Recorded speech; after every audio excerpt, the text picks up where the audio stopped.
X minus 1.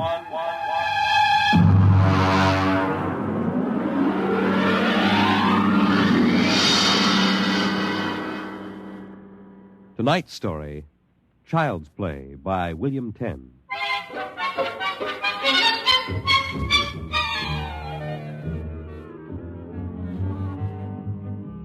My name, Sam Weber. My job, an attorney, and a pretty successful one, if I do say so myself. Maybe you won't believe it, my best friends find it hard to believe, but I used to be a completely different guy.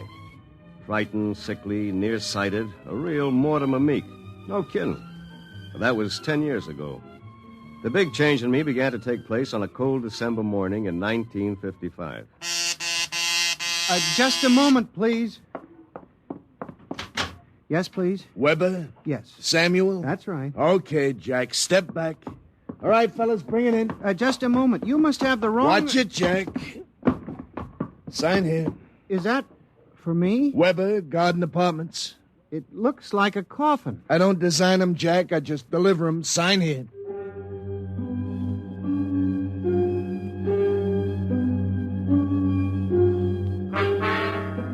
After much straining, I wasn't in very good physical shape those days. I managed to push the box under my single light bulb. There was a card in a small envelope. Let's see. To Sam from your classmates at the Interdimensional and Cosmic Institute. Merry Christmas. 2155. Holy jumping catfish. Hey, mister! Hey, mister! There must be some mistake. Hey! Holy jumping catfish. They were gone. And I didn't even know which delivery company it was.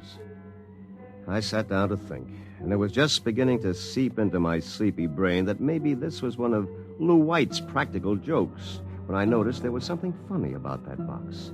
For one thing, it was dated 2155, 200 years from now. And for another thing, it was solid gold. Pop had been in the jewelry business long enough for me to verify that. At that point, I decided to open it up and see what was in it. After about a half hour of fumbling, I gave up. All right. If you won't open, you won't open.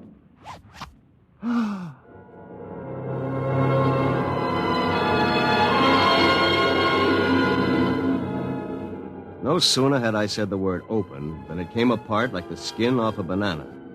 There inside was something resembling a high-powered kid's chemical set. Vials, jars, tubes, wires. You never saw so much scientific-looking junk in your life. And on top of it all was a book of instructions printed in mad green streaks. I opened the cover and read page 1.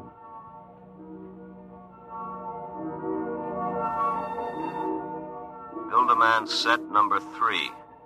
This set is intended solely for the use of children between the ages of 11 and 13. The equipment will enable the child to build and assemble complete adult humans in perfect working order. A disassemblator is provided so the set may be used again and again with profit. Refills and additional parts may be acquired from the Build-A-Man Company, 928, Diagonal Level, Glunt City, Ohio. Remember, only with Build-A-Man can you build a man.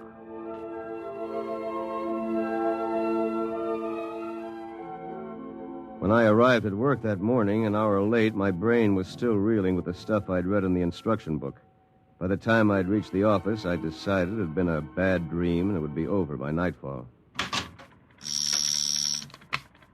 Somerset and Ojak, attorneys at law.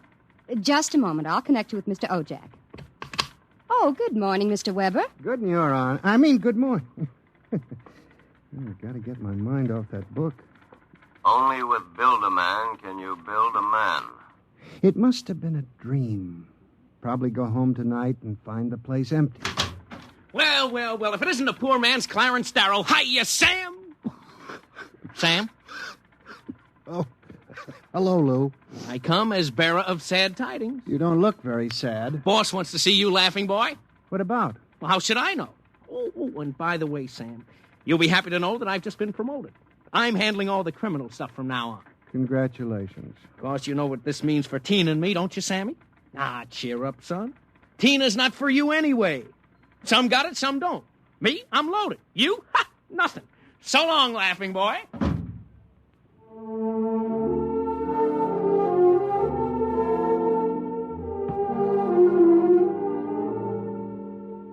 That was my good friend, Lou White. Lou was one of those guys who always lands with his feet firmly planted in the back of somebody else's neck.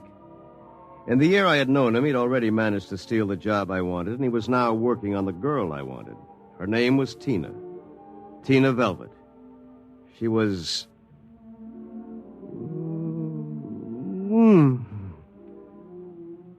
Good morning, Sam. Oh, good morning, Tina. My, you look Yes? good enough to take to lunch. Oh, I'm sorry, Sam, but I promised Lou. Sure. I hope you're not too disappointed. Me? Oh, no. Some got it, some don't. I don't. Theoretically, Tina was employed by Somerset and Ojak as combination secretary and switchboard operator for Lou and me. I guess she wasn't what you'd call really smart, but she always managed to look like a pin-up girl caught with her clothes on, if you know what I mean. Well, that was Tina. I tried to steady my blood pressure as I walked into the boss's office. You sent for me, Mr. Ojak? Oh, yes. Sit down, Weber. Sit down. Thank you, Mr. Ojak. My boy, in this business, you've got to be aggressive. You've got to go out and create new clients. I don't mean ambulance chasing or anything like that, but you've got to show some zip. Yes, sir. Well, get in there and punch, Weber. I want to see a change in you in the next few months. As a matter of fact, you'd better. I went back to my office, resolved to show some zip. I bit savagely into a copy of Hackleworth's On Torts. Then I called Tina for a memo.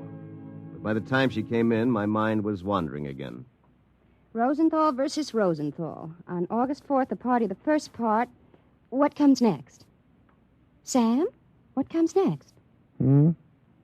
Oh, listen, forget the memo for a while. I want you to take a letter. All right, Sam. Today's date, usual heading.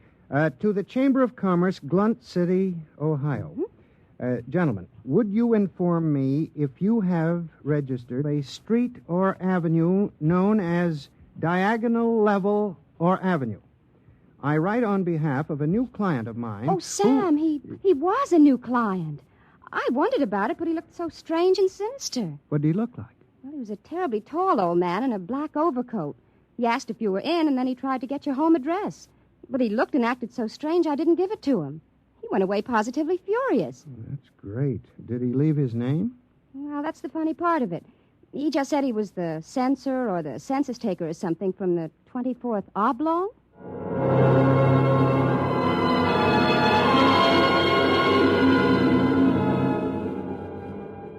I left the office early and went home. Sure enough, there it was, my Build-A-Man set gleaming a little obscenely in the corner. I walked over to it, gave it a kick, and hollered, "Open sesame!" 3 minutes later, I was flopped down in bed reading Chapter 1, Making Simple Living Things. An hour later, I was fooling around with such complicated items as the Junior Bicalibrator, which measured everything from blood pressure to hemoglobin content, and the Jiffy Vitalizer, which was actually supposed to put life in your creation, providing you had followed instructions carefully. At 8 o'clock, I went out to supper with the idea of getting a little drunk. I did. At 9:45, I came back and made my first simple living thing. Here, boy. Here, boy. Maybe you aren't a boy. Let's see. According to the book, you are a rubicular oyster hog. Not much to look at, but I made you. Me, Sam Weber, attorney at law. I have created life. Hey, come back here. Come back. Here, boy. Here, boy. Here, boy. Hey.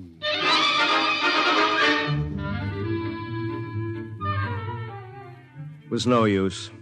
My rubicular oyster hog, which was a cross between a field mouse and an oyster, had run out under the door and into the world. Next morning in the office, I turned to Chapter 2, Duplicating Babies and Small Humans. Assemble your mannequin, setting all molds to the indicated calibrations. To disassemble a model, use the disassemblator provided with the set. If you cannot destroy your creation, the law requires you to call the census keeper for your oblong. Good morning, Sam. Here's that memo on Rosenthal versus Rosenthal. Also a letter for you. Shall I read it? Please. Dear Mr. Weber, there is no firm at Blunt City bearing the name of Build-A-Man, nor do we have any thoroughfare called Diagonal. Sincerely yours, Thomas Plantagenet, Mayor. Well, that's that. Oh, by the way, your client was here again this morning, the ghoulish one. What'd you tell him? I said you'd be in later. Thanks. Will that be all, Sam? Yes. No. Are you doing anything New Year's Eve? Sam, I'm disappointed in you. What did I do? You haven't even noticed. Noticed what? The ring, silly. Third finger, left hand. What? Who? Lou gave it to me. Well, Lou has plenty of zip. I'm sure you'll be very happy zipping around with each other. Oh, Sam. What's the matter? I don't know. I'm so confused. Hey, listen, what's going on in here? Tina just told me the good news about your engagement. She's crying with happiness. Is that right, honey?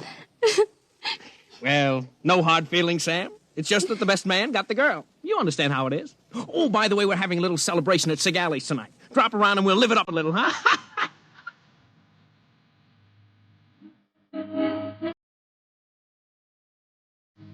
I went home feeling like a man who had been stuffed into a washing machine with the dial set at rinse dry.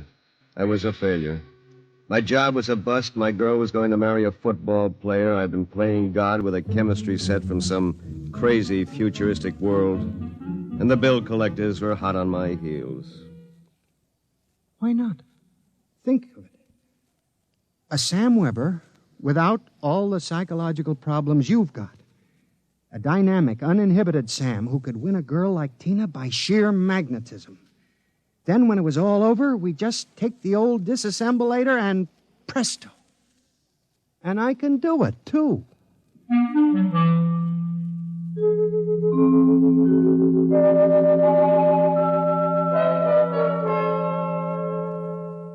Chromosome content check. Well, here goes. It's moving. Holy mackerel. It's alive. It's sitting up. Whoa! Hey, I feel great. Take it easy. Do you know who you are? Don't give me that take it easy routine. Of course I know who I am. I have all the thoughts you ever had up until the point I was vitalized. My brain is an exact duplicate of yours, except that I'm not all blocked up psychologically. Oh, by the way, since we both have the same name, it'll simplify things if I call you Weber. I'll be Sam. Look here. I'll make the decisions. How would you like a good punch in the nose? Is that any way to talk to your own parent? I did create you, you know. And don't think I don't appreciate it, Weber, old man. But let's get one thing straight.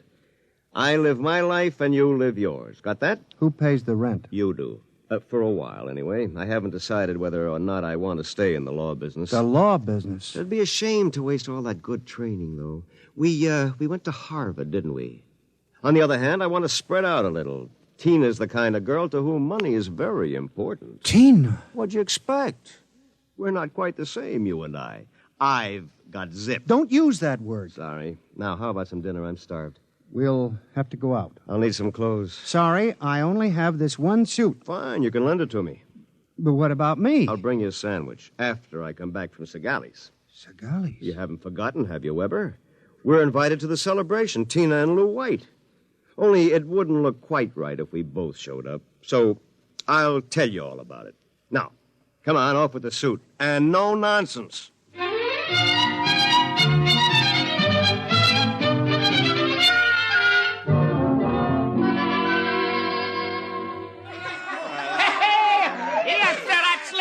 Folks. Yahoo! Hey, have another drink, Mr. Ojack. Come on. Thank you, Lou. Is everybody happy?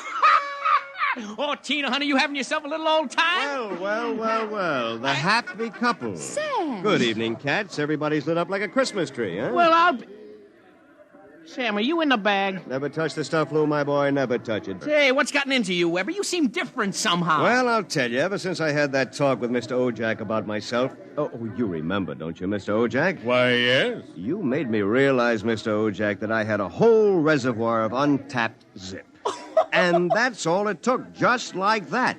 I'm a changed man.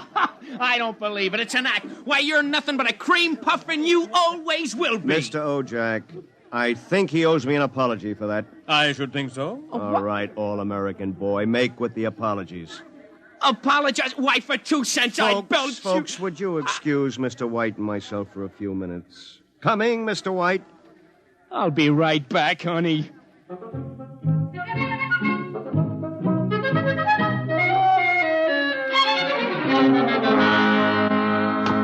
Oh, no! Okay, big boy, you've taken enough punishment. Sam! Lou, don't kill him. He did... Oh, dear. He'll be all right in a little while, baby. Did you?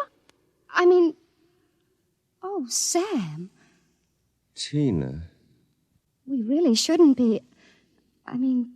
kissing like this. Well, it's what you've always wanted, isn't it? Well, isn't it? Oh, Sam.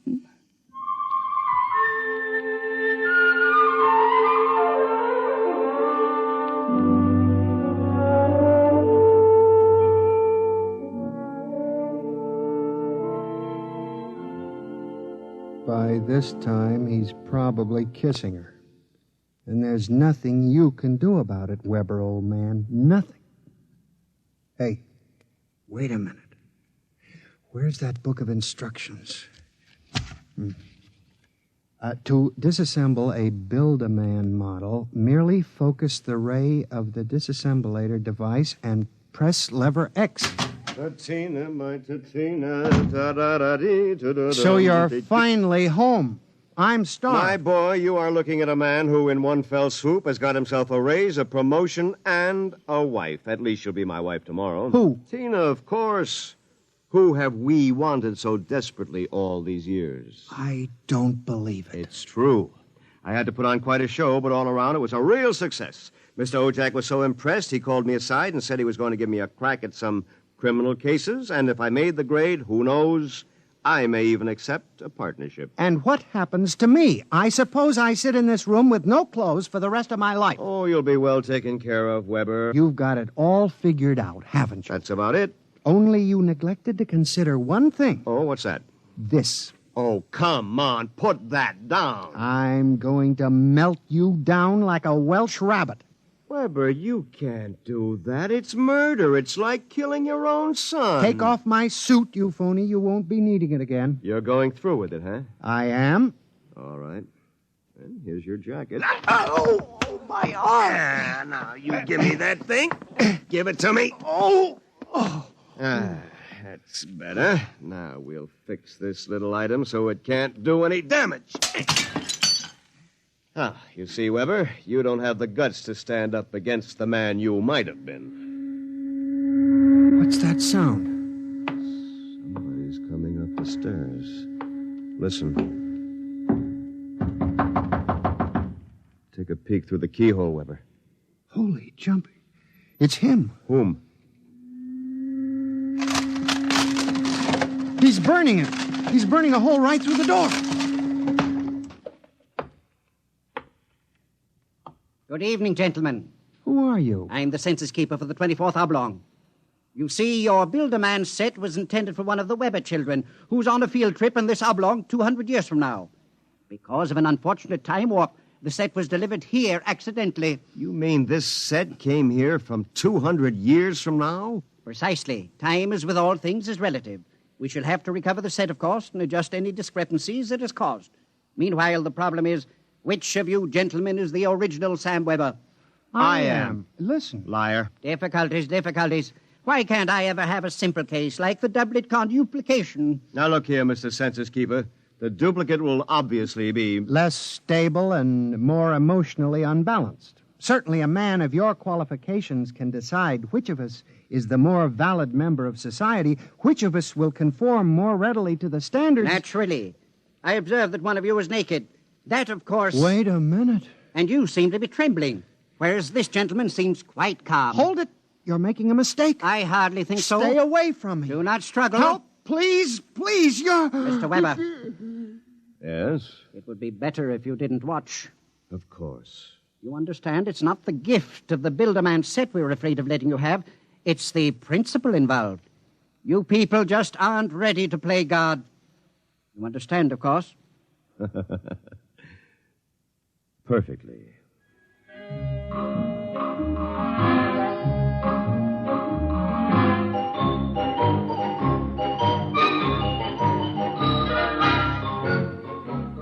Well, that's my story. Within 10 seconds, the old Sam Weber had been completely dismantled and packed into the box. Tina and I were married, as you know, and I went on to become a full partner in the firm of Ojak, Somerset, and Weber. Oh, and by the way, Tina and I have been doing quite successfully what the old Sam Weber and his Builderman set made such a mess of. We have 1, 2, 3 little carnuplications. Sam Jr., age 4, Sametta, age 3, and Samina, age 2 months. Good night. You have just heard X-1, presented by the National Broadcasting Company in cooperation with Street and Smith, publishers of astounding science fiction. Tonight, by transcription, X-1 has brought you Child's Play by William Tenn, adapted for radio by George Lefferts. Featured in the cast were Bill Zuckert as the truck driver, John Gibson as Sam, Grant Richards as his alter ego, Peggy Lobbin was Tina, Ted Osborne played Mr. Ojak, Bob Hastings played Lou, and Guy Rep was the man from the Census Bureau. Your announcer, Fred Collins. X-1 was an NBC Radio Network production.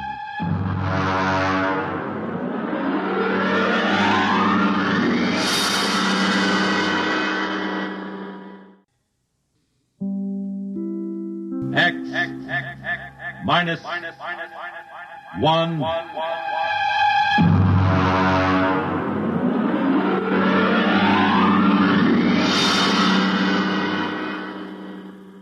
Tonight's story, First Contact, by Murray Leinster.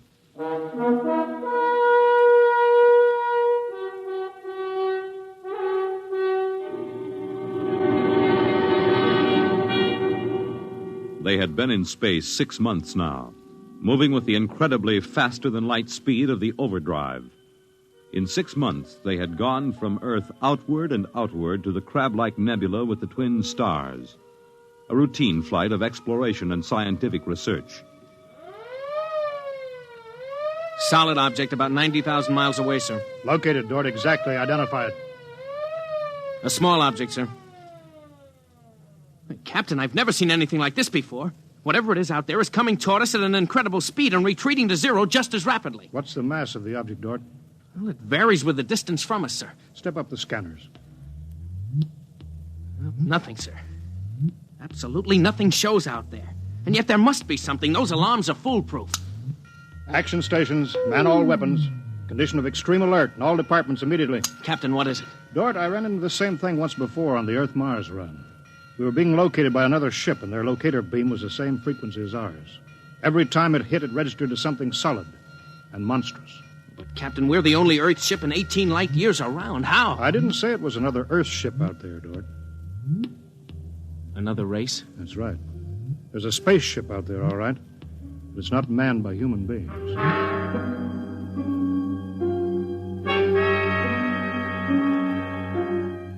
It had been contemplated and speculated upon. Mathematically, it was almost a certainty that such a race existed. But in 18,000 Earth years, no human spaceship had ever encountered them. Now the situation was precipitated, and somewhere outside the Earth vessel there was an alien race. Of what shape? Of what quality? Of what psychology? It's moving, sir. Heading right for us. At that speed, we'll be in touch in 10 minutes. Heading right for us, huh? Just what we'd do if a strange ship appeared in our hunting grounds. Friendly? Well, maybe. We'll try to contact them. We have to do that. But friendly? Thank the Lord for the blasters. They may not be hostile, sir. Well, they may be. That's what I'm paid for. Put on this job for, to worry about the troubles that may never happen. To all hands, now hear this. A ship is approaching manned by an alien race. I'll give the signal for attack or defense if it be necessary. There'll be no move made unless I give the order. I do not wish to provoke trouble. Stand by. Their ship is slowing down, sir. It's stopped. Weapons Department, report. Weapons Department, report. Alien ship remarked. Target fixed. Weapons alert. Communications Department, report. Communications Department, report. We're receiving a modulated short wave, sir. Frequency modulated. Apparently a signal. Not enough power to do us any harm. Well, try to make some sense out of it. Report any progress to me immediately. One thing in their favor, sir. They didn't attack immediately without question. They're trying to establish contact. That seems to indicate they're reasonable. We'll see, we'll see. What are they doing now? Can you make out the locator screen? Bring that power up.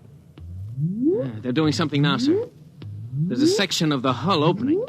Probably an airlock, sir. If they breathe there. They're letting something out. It's round. A bomb, sir? Unknown object released from alien ship. Observed by Weapons Department and targeted. Stand by. See what they're doing, sir? They've left the object out there right where they were. And now they're withdrawing the ship. There's no reason why that object couldn't be a bomb, Mr. Dort. Intended to let us think precisely as you're thinking right now. I just have a hunch, sir. I think they're friendly. I think whatever it is out there is a means of communication. You're probably right, but I won't gamble the ship on a probability. Sir, I'd like to volunteer to go out there and look that thing over. You understand whoever does examine it is expendable. Yes, sir. Requisition a lifeboat. If it's all right with you, sir, I'd prefer just a suit with the drive in it. It's smaller and the arms and legs won't make me look like a bomb. And I'll carry a scanner, sir. You may leave when you're ready. Thank you, sir.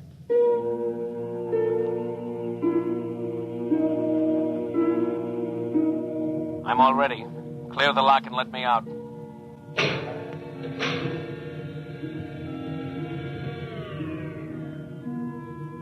Weapons Department reporting to the captain.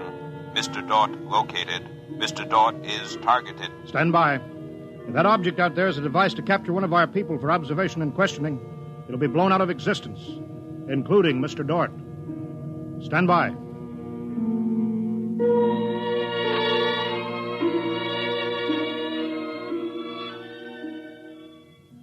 Mr. Dort. Mr. Dort. Report. Object, as you can see on the scanner, sir, is covered with many small horns, like the detonating horns of the obsolete mines formerly used in naval warfare. Is that their purpose, do you assume, Mr. Dort? I'm going to find out, sir. I'm going to grab one. Mr. Dort? I'm here, sir. I don't think this is a mine. Circle it so we can see it completely through your scanner. Deadlock, sir. Nothing to report that the scanner hasn't shown you. Oh, wait a minute, sir. A section of the outer hull seems to be opening. Do you see it? Very good, Dort. Hold that. I'm sure it's a communications device, sir. It looks like it.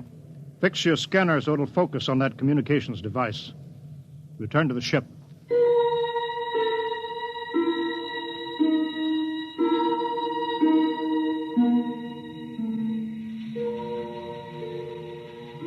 Communications Department. Communications Department. Progress report, please. We've established communication, sir.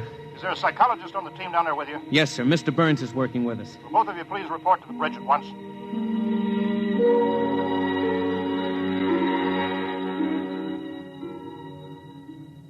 Oh, you look tired, Dort. We've established fairly satisfactory communication, sir. They seem to have highly developed thought patterns. We got a satisfactory translation from the machine on the fourth attempt. We can say almost anything we want to say to each other now. Of course, how much of what they tell us is the truth, we have no way of knowing. Mr. Burns, you're the psychologist. What do you think? Well, I don't know, sir. They seem to be completely direct. They haven't let slip even a hint of the tenseness we know exists. They act as if they were setting up a means of communication for friendly conversation, but, well, there's an overtone that... Yeah? Well, Mr. Burns, I have a decision to make. On the one hand, opening contact with the friendly people of a vastly different culture could only be beneficial to us of Earth. On the other hand, if they're hostile, I ought to blast them out of existence without any other preliminaries. Oh, but, sir, you can't... I'm not talking to you, Dort. It's not warranted yet, sir. Yes. hear this, all departments. Hear this, all departments. This ship is on an extended alert. Provisions will be made so that personnel can have maximum rest and nourishment.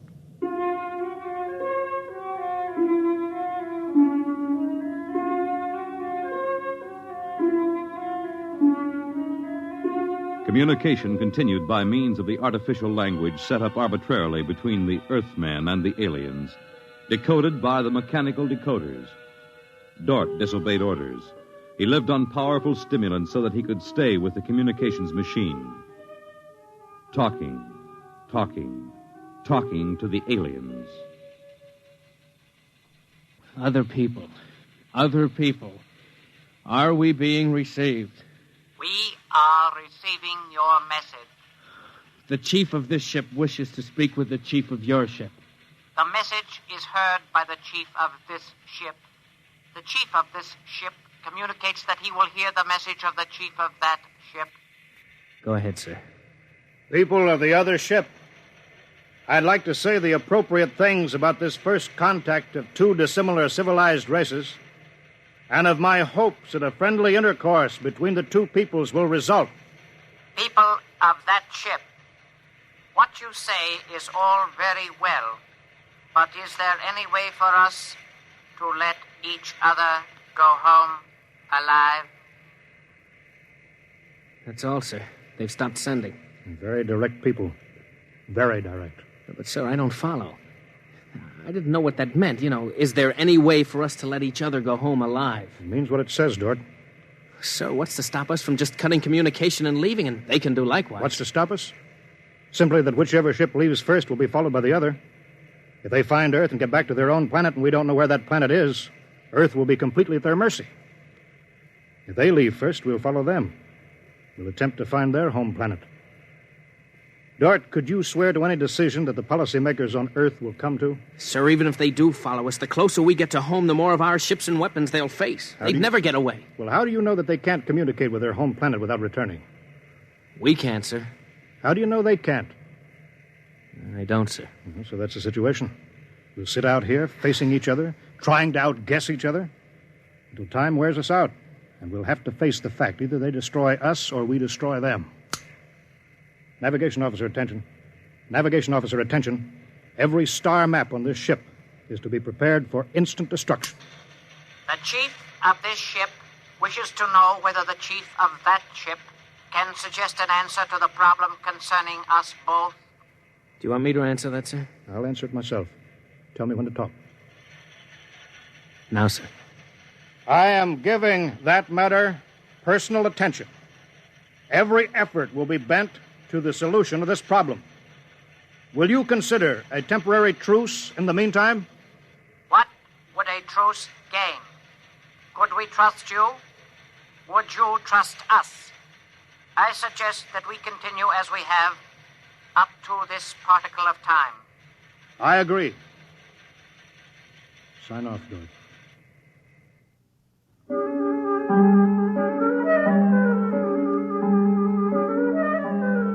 Weeks went by, and during the weeks, the exchange of information continued without let-up. What particle of time are the people on that ship at? The resting time. All rest except myself and others on alert duty. Same on this ship. You people of that ship are very similar in many ways. Do you have a family? I have a mate. I have a mate and 3 offspring. It is too bad for them, as well as us, to have to kill each other. This ship can't see any way out of it. Can that ship? If we could believe each ship, yes. Our chief would like it. But we can't believe you, and you are afraid that we do not tell truth, although we do. This ship would trail you home if this ship were able to. That ship would do the same. But this ship feels sorry about it. I believe you're a friend. I share your belief and like you. But there is a possibility that you were put to make a trap for me. I will stop now and think it over.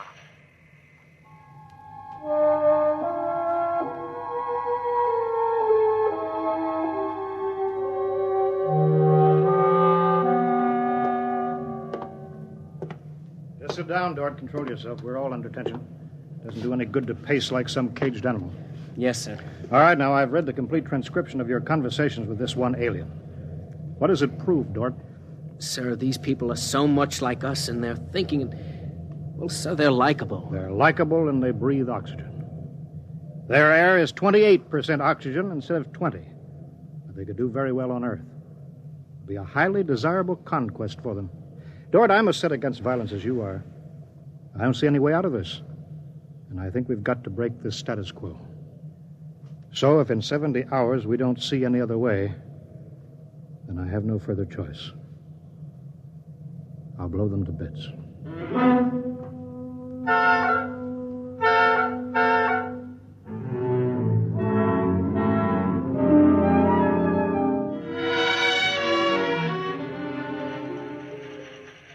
Will that ship receive communications? Will that ship receive communications? This ship is listening.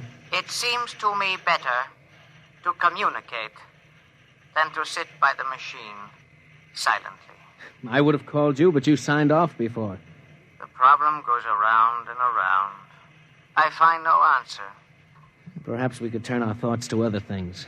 The psychologist of this ship tells us that you people on that ship have a threshold of tolerance to tension. He tells us that you will be forced to take one action or another in a period of less than 100 time particles. I have no communication on this matter. Well, the ship is not trying to extract unwilling information from that ship. A truth is mentioned in passing. A report of this conversation will be carried to the chief of this ship. It would be so. We are prepared. If only the people of this ship could meet in direct contact with the people of that ship, it might be better. We could not communicate then. The communications machine is too large to carry from place to place. In direct contact, the peoples of the two ships would be further apart than now. That's true.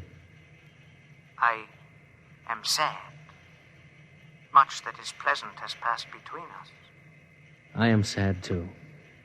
We are not yet ready for each other. We are not yet ready for each other. It's hard, isn't it, Dort? Well, Captain, I'm sorry. I didn't know you were here, sir. I've been here for quite a while. Eavesdropping, I'm afraid. It's all right, sir. Nothing can be personal in a situation like this. Yeah, that's right.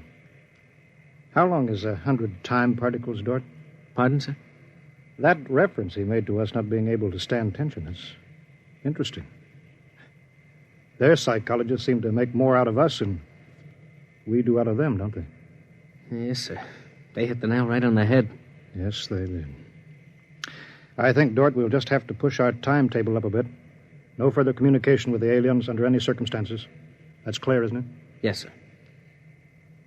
Sir, if they know so much about our psychology, isn't it possible that remark was intended to make us act more quickly? Probable, Dort.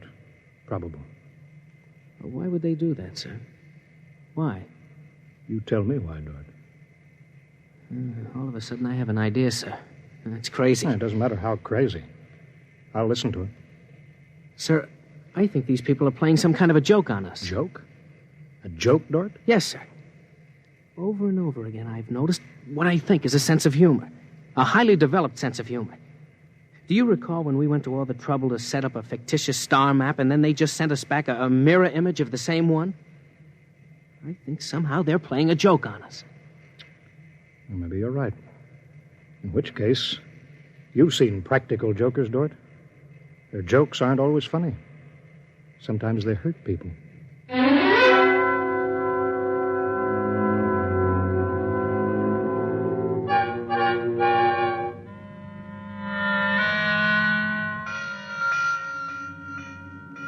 All departments, man, instant alert. All departments, man, instant alert.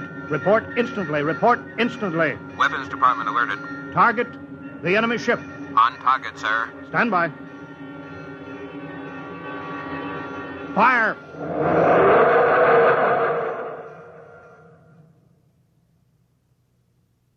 They're gone, sir. Not a trace of them left. Not a tiny trace. Now we can go home.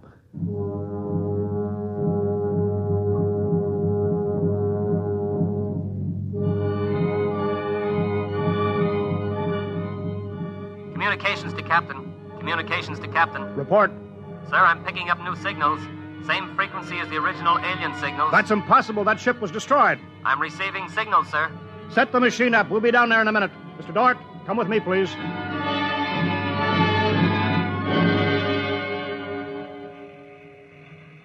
It's good to be on the way home. Yes, it is good. Do you suppose we'll ever figure out what happened to the other ship? Never. A blinding flash and they were gone. I suppose they couldn't figure a way out of the situation. An unstable people. They had no sense of humor to cope with the situation. They exploded themselves out of existence. It seems reasonable. They must have had powerful weapons to destroy themselves so completely. Yes, what a shame. In a way, I grew to like them. This isn't meant for us, sir. I don't know what's happening, but I think we're overhearing a private conversation. I understand, Dort. Be quiet, will you? Many things might have come out of a relationship with that people. They were describing a disease they call cancer. I think it is similar to the Frogren syndrome. We might have helped them. They might have helped us, too. Well, too bad. We'll never find them again, I think. The odds of such a chance meeting in the vast space of the whole universe. There are no figures for such odds, are there? Turn it up, Dort. Turn it up louder. That's all there is, sir. The signal stopped there. Sir, I don't know how, but somehow when we fired at them, we didn't destroy them, but we did set up a condition whereby they've become invisible to us and we've become invisible to them. Captain to Engineering Department. Halt forward motion. Captain, why are we stopping? Listen, Dort, you say they're invisible. They are, but they're not destroyed because we just heard them. They're out there somewhere. Invisible. Well, you heard them, so they're heading for home. We're invisible to them, too, sir. How do you know, Dort? How do you know this whole thing isn't a setup? Well, suppose that's true, Captain. You heard their conversation. They weren't talking like any monstrous people. They seemed decent and warm, just as decent and warm as we are. How do you know this conversation wasn't planted, deliberately set up for us to hear? How do you know that, Dort? Yes, sir, you're right. They may be out there and they may not. They may be telling the truth or they may be trying to trick us. They may be friends or they may be the most deadly enemies. You said they had a sense of humor, Dort. What a joke to play. To deliberately set up a situation where we wouldn't know fact from fantasy, truth from lie. Wouldn't that be a joke, Dort? Yeah, but we don't know that they did that, sir. And we don't know that they didn't. We don't know anything. Sir, does that mean we never go home again? I don't know. I have to think about it. I have to think about it.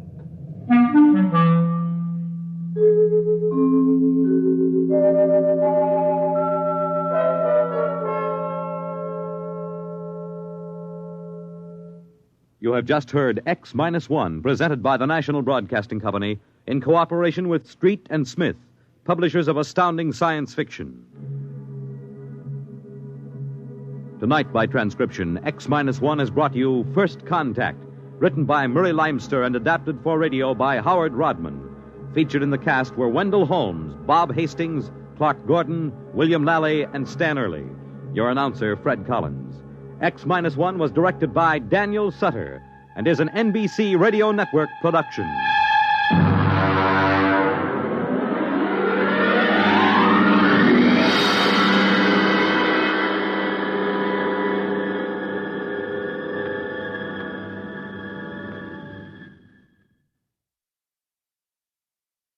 Next week at this time, over most of these stations, NBC will present This is Carnegie Hall, a special concert featuring the Symphony of the Air Orchestra. X minus 1.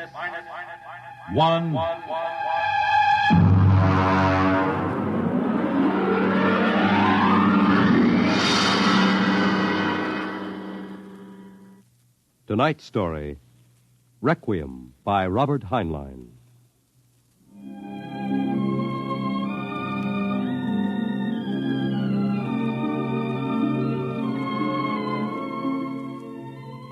On a high hill in Samoa, there is a grave. Inscribed on the marker are these words: Under the wide and starry sky, dig my grave and let me lie. Gladly did I live and gladly die, and I lay me down with a will. This be the verse you grave for me. Here he lies where he longed to be. Home is the sailor, home from the sea, and the hunter, home from the hill. These lines appear another place, scrawled on a shipping tag from a compressed air container, and pinned to the ground with a knife. It wasn't much of a fair, as fairs go. The trotting races wouldn't be held till 8 o'clock at night. The flags and bunting drooped in the gray afternoon, and the pitchmen seemed discouraged. A large black limousine stood at the side of the road, 32 cylinders purring quietly. And over the dust and the clatter of the fair, a bullhorn blasted the highest pitch. Hurry, hurry, hurry, this way to the moon rocket, the moon rocket. See it fly, the actual type rocket used by the first man to see it fly. Chills, thrills, the romance of space. You can ride in it for only $25. Hurry, hurry, hurry. Hey, Charlie, have you got that feed tube patched? I welded it. Good for maybe an hour. What a crowd. They wouldn't risk a nickel to see the sun blow up. Oh, Captain, excuse me, Yeah? Captain. Oh, yes, sir. 50 cents to inspect the rocket. One? Could you take a passenger this trip? You mean you want to go up? $25. That's right. Yes, sir, right away. Charlie, take the pitch. Step this way, sir. Look out for the feed lines. Oh, yes, I see them. Hey, Doc. Passenger for a checkup. Okay, Mac. Well, is this necessary? Regulations. Take off your coat, open your shirt, roll up your right sleeve. All right. How are things, Mac? Slow. We're not drawing as much as the cooch tent. It'll pick up tonight with the trotters. I'm ready, Doctor. All right, give me your arm. All right, breathe in. Breathe. Breathe. Uh-oh. Sorry, Mac. No go, Doc? Cardiac condition I couldn't certify. I'm sorry. You mean you won't take me up? He's the doctor. Well, I rather expected it. Sorry. Between you and me, we could have used the 25. Excuse me, Captain. Yeah? Could you and your engineer have dinner with me after your flight? Dinner? At my home. My car's over there. That's your car? The limousine? That's right. You serious, Mac? You want Charlie and me for dinner? Of course. Okay. Okay. Don't see why not. Thanks.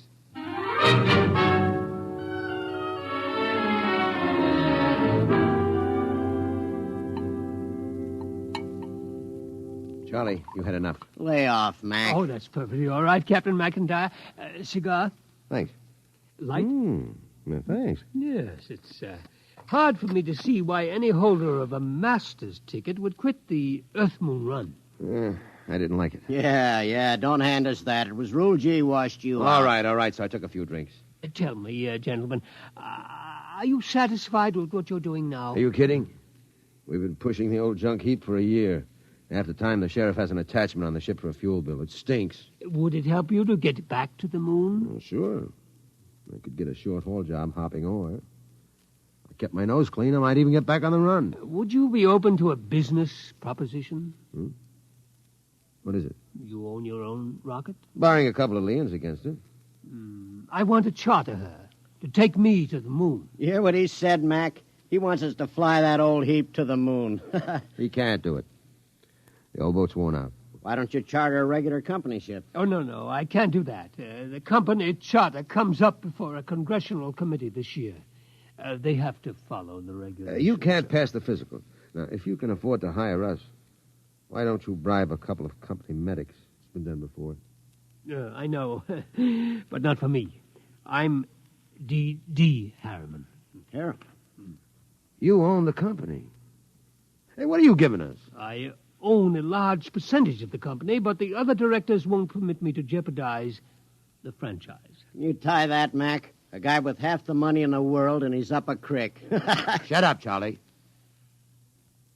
Why do you want to go to the moon so bad, Mr. Harriman? Well, it's the one thing I've really wanted to do all my life. I'm maybe 50 years older than you. When I was a kid, nobody believed we'd really reached the moon. You've seen rockets all your lives. When I was a boy, they laughed at the idea, but I believed. I wanted the moon then, I used to stand in the backyard and stare at it.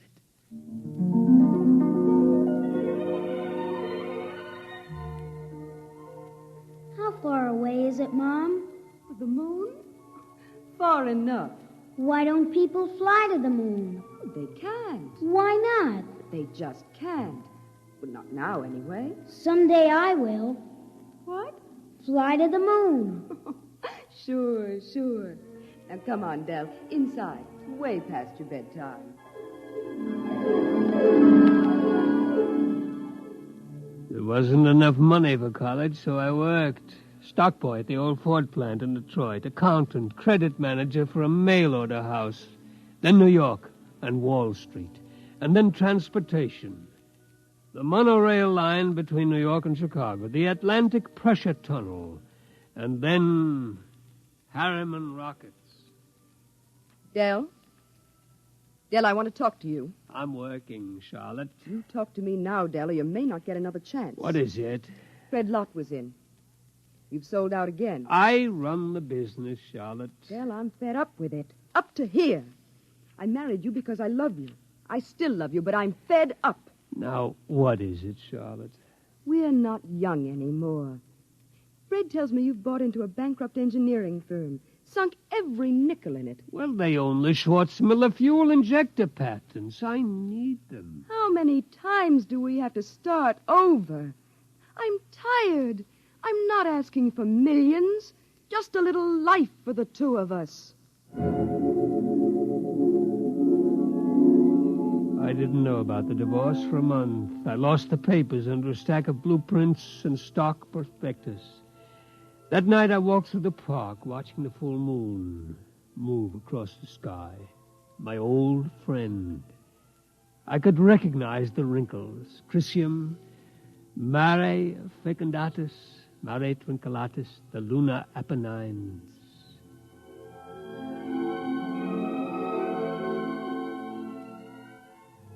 It took 2 fraudulent bankruptcies and an investigation by the Securities and Exchange Commission before we did it. The moon. There were 3 injunctions on the rocket before it blasted off. I was going on the second trip, but my considerate board served a court order on me. You can't go there. Fred, I'll break you if it's the last thing I do. Del, you've got a bad heart. That's no secret. Oh. If you die out there, the whole card house comes down. Now, we've got an equity in this corporation. We're going to see it protected. You've sucked us in on this wild scheme, and now that it paid off, you're going to sit right down here on Earth and see that the dividends come out on time. You're not going to the moon, Del. Forget it. I never went. By the time my lawyers shook off the restraining orders, the first cargo rocket had crashed in the Pacific, and Congress rushed through the Space Precautionary Act. My heart kept earthbound, and now I'm old. I've lived longer than I should, but I would not let myself die. I will not until I have set foot on the moon. There, Captain McIntyre, you asked why I wanted to go to the moon, Well? You find a ship, Mr. Harriman, and I'll drive her. You'll hit the moon. All right, then we can get down to business. I'll have contracts drawn up for you. You, too, will have to buy me a ship. I can't do it openly, of course. My dear board of directors would find out and slap a court order on me. Well, we can't get credit. Oh, don't worry. I'll supply the cash in advance. Pick some ship that can be fitted for the jump. A strato yacht, Apply for a strato license. Then after it's issued, you'll move to a piece of desert.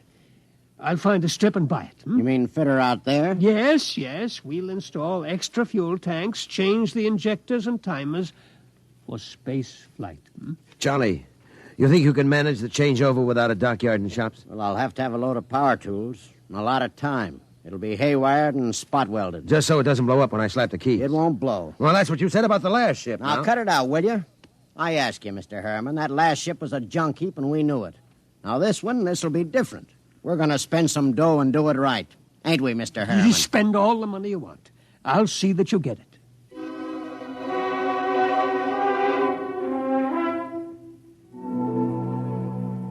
132 shares of Apex Holding at 60% of par. Check. 52 preferred of Spaceways Fuel, 50% off par. Check. That's the list. Oh, Mr. Harriman, there's a process server outside. Yeah? What is it? I don't know, sir, but I think it's a subpoena. Oh, I was expecting that. Ashley, get Mr. Kamens on the phone. I think it's time for my lawyer.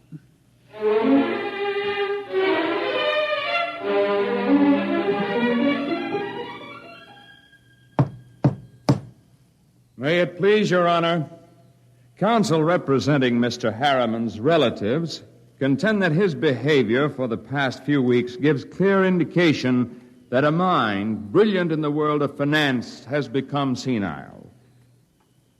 They petition you to declare him incompetent and to assign a conservator to protect his financial interests and those of his heirs. May I suggest that in the last few words, my opponent gave away his entire thesis. It is evident that the petitioners believe that my client should conduct his affairs in such a way as to ensure that his nephews, nieces, and their issue will be supported in unearned luxury for the rest of their lives. Therefore, we pray this court will confirm my client in his right to do what he likes with his own. Deny this petition and send these meddlers about their business.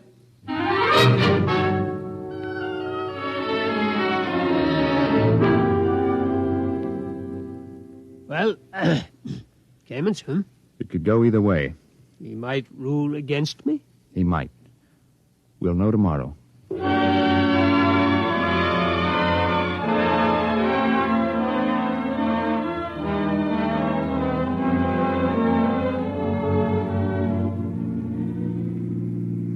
Here it is. Eccentric millionaire disappears. Yes. You eccentric, Mr. Harriman? Well, they used to call me crazy, but that depends on your credit rating. A bench warrant under contempt proceedings has been issued. They won't find me out here. How is the work going, Charlie? My end's in pretty good shape. Well, are you ready to go? My nephews will have detectives out looking for me. Well, I could run those calibration tests tonight. Take till midnight. After that, it's up to the Commodore here. There. There she is, Mr. Harriman. That's the job that'll take you to the moon. It's a good ship, isn't it? Hey, Mac, stop the car. Yeah. All right. Oh. He's out? Look at him. Where's his medicine? Vest pocket. Here. Break the glass. Hold it on his nose. He looks lousy. Yeah. There. He's breathing easy. Come around soon. Mac, we ain't gone through with this. Why not? It's murder. He'll never stand up under the initial acceleration. Maybe not, but that's what he wants to do. You heard him. I don't like it. He's an okay old buzzard. What do you want to do with him? Send him back to Kansas City so his no-good nephews can shut him up in the cellar? No, but... Okay, then. Now get out there and make your setup for those test runs. Get that ship ready to fly.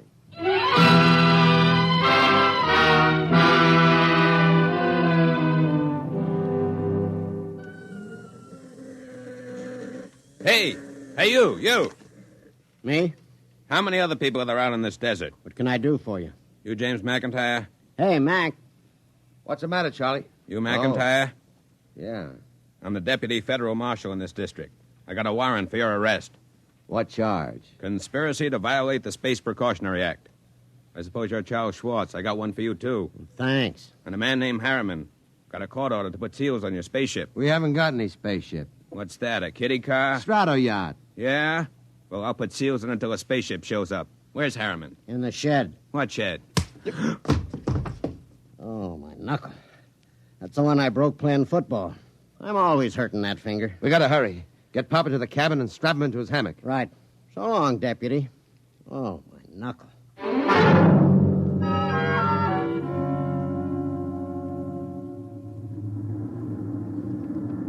She's warm, Charlie. Everything set back there? How do I know? I didn't have time to run tests. Tough. You all right, Mr. Harriman? I think so, but these straps are tight. Have to be when we blast off. All set, Charlie. Give me control. Check. Test keys. One bank. Check. Tube bank. There's an auxiliary out. We don't need it. All right, boy, hang on. Let's go.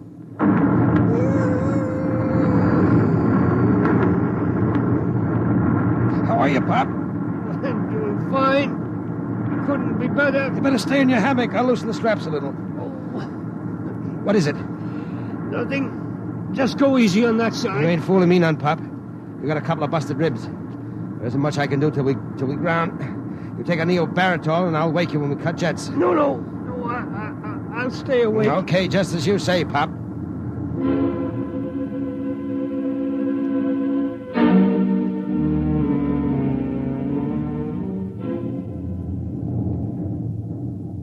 She's on automatic, Charlie. How are the tubes holding up? Fine, tight as a drum. She handles nice. How's Pop? Alive, but he's in bad shape. How bad? Cracked a couple of ribs in the takeoff. I don't know what else. You think he'll last the trip?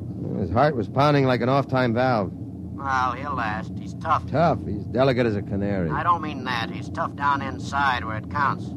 Just the same, you better set her down awful easy if you want him alive. I'll make a full swing around the moon and ease her in an involute approach curve. It'll go fine if we got enough fuel.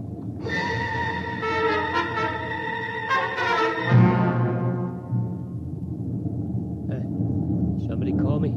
Something wrong, Pop? Thought somebody was calling me. Must have been asleep. I swung your hammock around. We're breaking now. There she is ahead. The moon. I've seen 1,000 photographs. There. That's Copernicus. Tycho. You know it all right, Pop. Where are you landing? Mare Imbrium between Aristillus and Archimedes. Oh, that's about 40 miles from Luna City, isn't it? Yeah. It won't be easy landing without ground approach radar, will it? I've done it before. Not without a second pilot to punch the stadimeter. You ought to have a mate's ticket, Pop.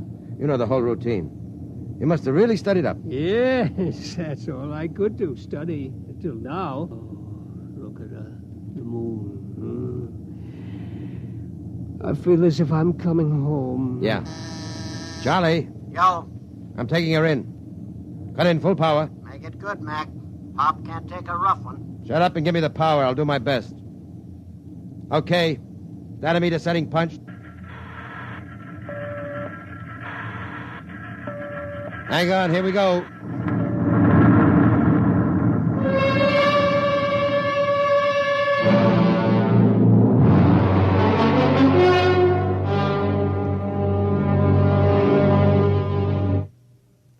That was a lousy landing, Mac. Stadimeter drift. How's our passenger? Quiet. Now look. I wouldn't make any bets. That landing stunk. Will you shut up? I did my best. Hey, Pop. He's alive. There's blood in his mouth. He's trying to say something. Take it easy, Pop. We're down. Oh, where? Take it easy. Vacuum suits. Where are they? Steady, Pop. You can't go out there yet. We got to give you some first aid. Give me that suit. What do you think, Mac? Might as well. Get the suit out of the locker. Yeah, we'll use the big one. Be more comfortable. Okay. Hurry. Okay, Pop. Easy now. Hurry. All right, pull it up.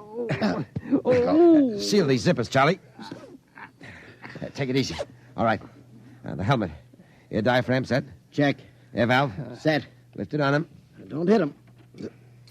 There. All right. Come on, Charlie. Get into your suit, and we'll carry him out the back.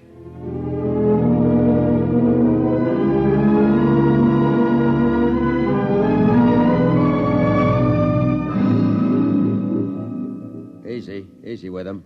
Okay. You all right, Pop? Outside. Take me outside. His left leg is gone. Get your shoulder under him. Right. Open the lock. All right, Pop. Come on. We're going out on the moon.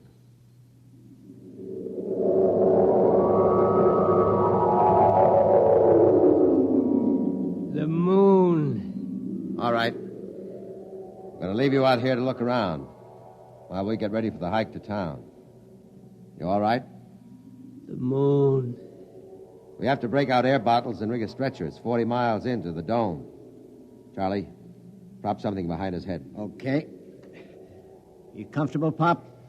We'll be back soon.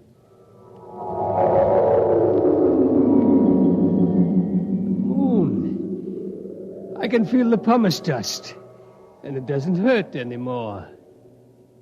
Why, there's the earth overhead, the earth in the sky and green blue. I'm on the moon. I'm on the moon. Del? Charlotte? I thought I heard somebody call my name. Yeah, I'm getting old. My mind wanders. Del? Charlotte. Del? That is you, isn't it? I made it, Charlotte. I'm on the moon. You didn't understand. You were afraid I wouldn't take care of myself. But I made it. I'm on the moon. I'm on the moon.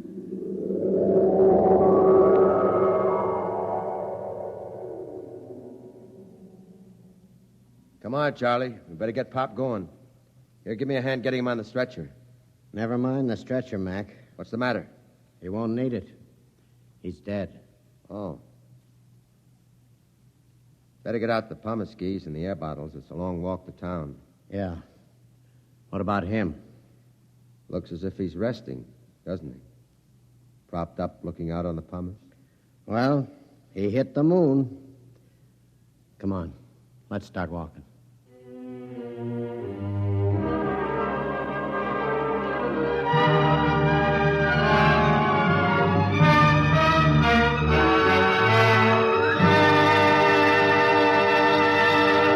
You have just heard X-1, presented by the National Broadcasting Company in cooperation with Street and Smith, publishers of astounding science fiction. Your announcer, Fred Collins. X-1 was an NBC Radio Network production.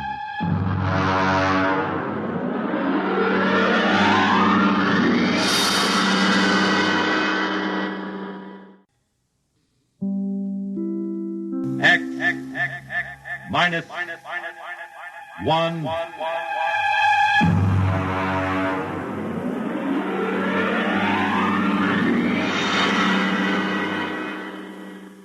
Tonight's story, Ray Bradbury's Dwellers in Silence.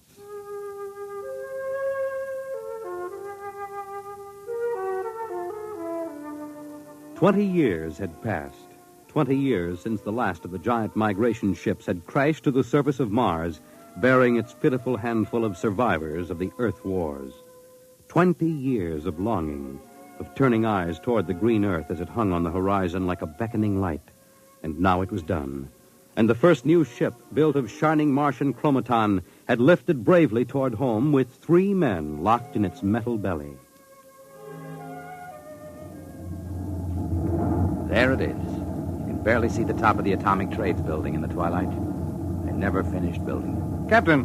What is it? Am I going out of my mind? Look, out that way, to the west. Could that be? Heaven, it is. Those are lights. Turn the ship. Full cruising speed. They are lights. Captain, it's a city, a whole blasted city lit up like a Christmas tree. What do you think of your dead planet now, Williams? Decelerate to -5. We're going to take her down.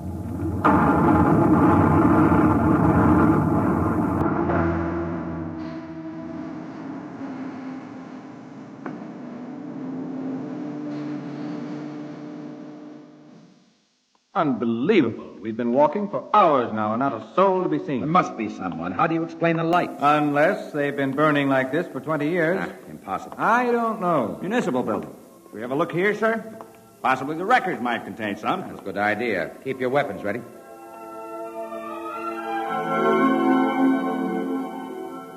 We'll start right here with the city clerk's office. Better check radiation again, Doctor. Well, not enough to do any damage. Gives you the creeps, doesn't it? Look at this desk. Papers crumpled, inkstand, just as if somebody came in and worked here every day. Dog licenses, hunting permits. That's strange. There's ink in that inkstand. Well, what of it? Well, you'd think standing open for 20 years it would have dried up. Good heavens. If I hadn't heard it with my own ears. Evans, did that phone ring? Yes. Well? Pick it up, Doctor. Hello? Good day, Doctor. How are you? I called to ask some advice about a trepanning problem. Can you tell me if the lateral cut should be made first? Hello. Hello. This is absolutely insane. Hello. Thank you, Doctor. I'll do that. By the way, how is your wife, Alice? And the girls? And your son, John? Fine boy, John. I'll call again tomorrow. Goodbye, Doctor. Hello. Hello. Huh, gone dead. Who was it? I don't know. Strange voice carried on a conversation about some surgical operation without paying the slightest attention to anything I said. Captain. What is it? Listen. Someone is coming, walking slowly toward the corridor. Coming closer. Jumping Jupiter. It's a man. An old man. Are you... Is it really someone? You seem to be real. I saw the ship come down, and I thought perhaps I was losing my mind. It's been so many years. I'm Captain John Parsons. These are my assistants, Dr. Evans and Mr. Williams. We returned to Earth from Mars. Then it's happened. We're not alone anymore. Forgive me, gentlemen, if I seem moved. I've waited and hoped for so long. You survived the radiation. We did. There are others. My family. We are the only ones.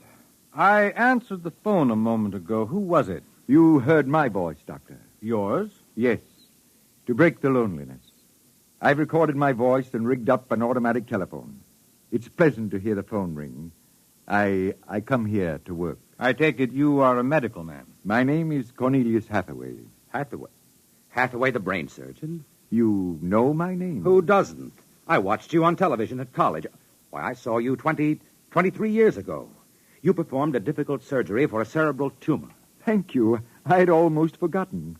My mind, you see, I'm almost 80 now. Well, you look fine, sir. We've had the best of everything. An entire city to choose from. Cold storage, the best equipment. But come. There's a fine dinner waiting for you, and you'll want to meet my family. When I saw the ship come down, I told Alice, my wife, you know, to prepare a feast. This is a great day for me, gentlemen. A great day.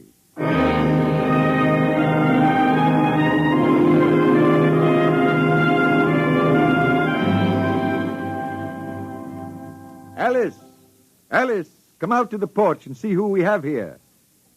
Alice, you here? Come out. My wife, gentlemen.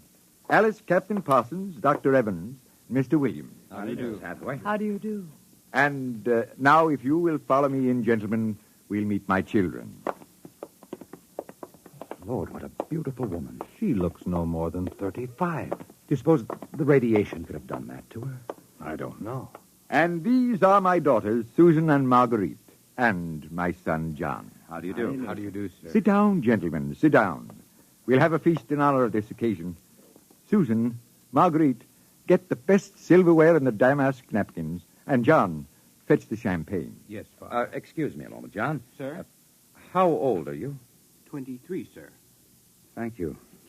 What is it, Captain? Something wrong? Nothing. Except that it's impossible. You see, Dr. Hathaway's son was already in college when I started. That would make him at least 45.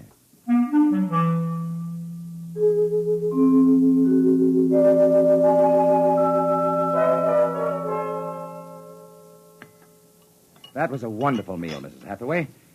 Doctor, your wife is an exceptional woman. Thank you, sir. How would you gentlemen like some fresh gingerbread with your coffee?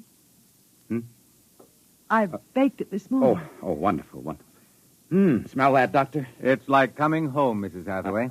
It's like home having you here. Mrs. Hathaway, may I compliment you on having preserved your youth and beauty so well? Thank you. We have no worries here. No competition. All the things we need for material comfort. Parsons and I were wondering, Dr. Hathaway, if the radioactivity had any effect in preserving tissue. Your children all look so young, too. It is possible, gentlemen, of course. Radiation does strange things to living tissue. Alice, could we have some champagne? Alice. Oh, I'm sorry. What, John? Some champagne, please. Champagne? Oh, yes, of course.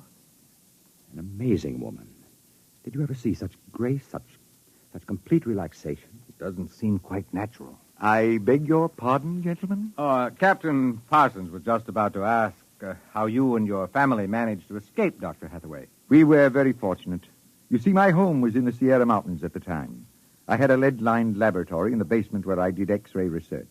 My hobby, you know. I chose this house because it was on a hill where I could watch the sky.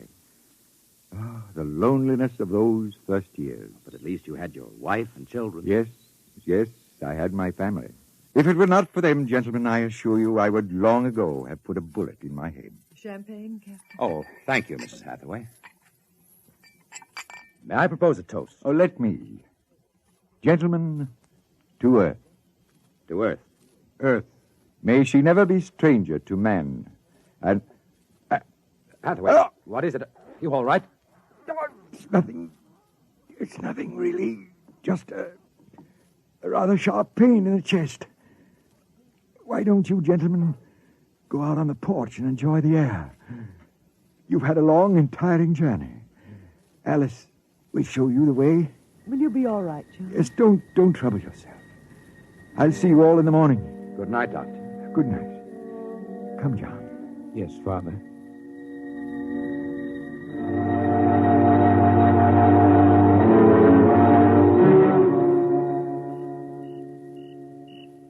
Well, what do you think of old Mother Earth now, Williams? Smell that summer breeze. And look at that view of the city, lighted up against the sky. It has a certain quality. Well, score 1 point for the back-to-earth proponents. I didn't say that. You're beginning to feel it, though, Williams, I can tell. If you don't mind, gentlemen, I'm quite tired. I think I'll turn in. Excuse me? Well, Captain? Well, what? What do you make of all this? I don't know what you mean. This Hathaway and his family. There's something strange and unnatural going on here. I can sense it. Oh, I think you're reading things into it, Doctor. Perhaps. Well, I'll turn in, too. Coming? In a moment. I want to smoke a cigarette.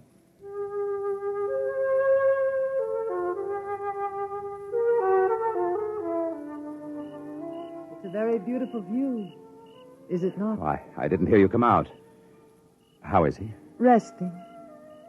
I've never seen him this bad. Yes, he's an old man. I'm sorry, but the difference in your ages is so apparent. You must have been married very young. You don't know about us, then? No. Perhaps it is better that way. I don't follow you. Is it something about your husband? He acts very strangely. My husband is a very great man, Captain.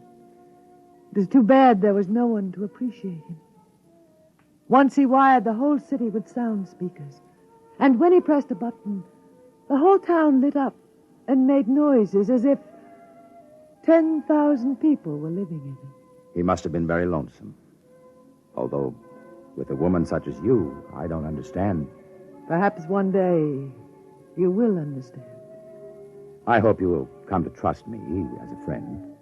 I can trust no one but him. Good night, Captain. Good night, Mrs. Hathaway.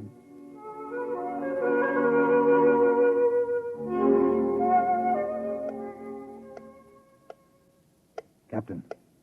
Captain Parsons. What is it? Who's there? Dr. Evans. Oh, what's wrong? What time is it anyway? 2 a.m. What's wrong? I couldn't sleep. A few minutes ago, I heard someone slip out the front door. In the moonlight, I saw it was the old man. He was headed toward the ship. What are you suggesting, Doctor? Nothing, except that it's fairly unnatural for an old man with a bad heart to go wandering off at 2 in the morning. Very well. We'll follow him.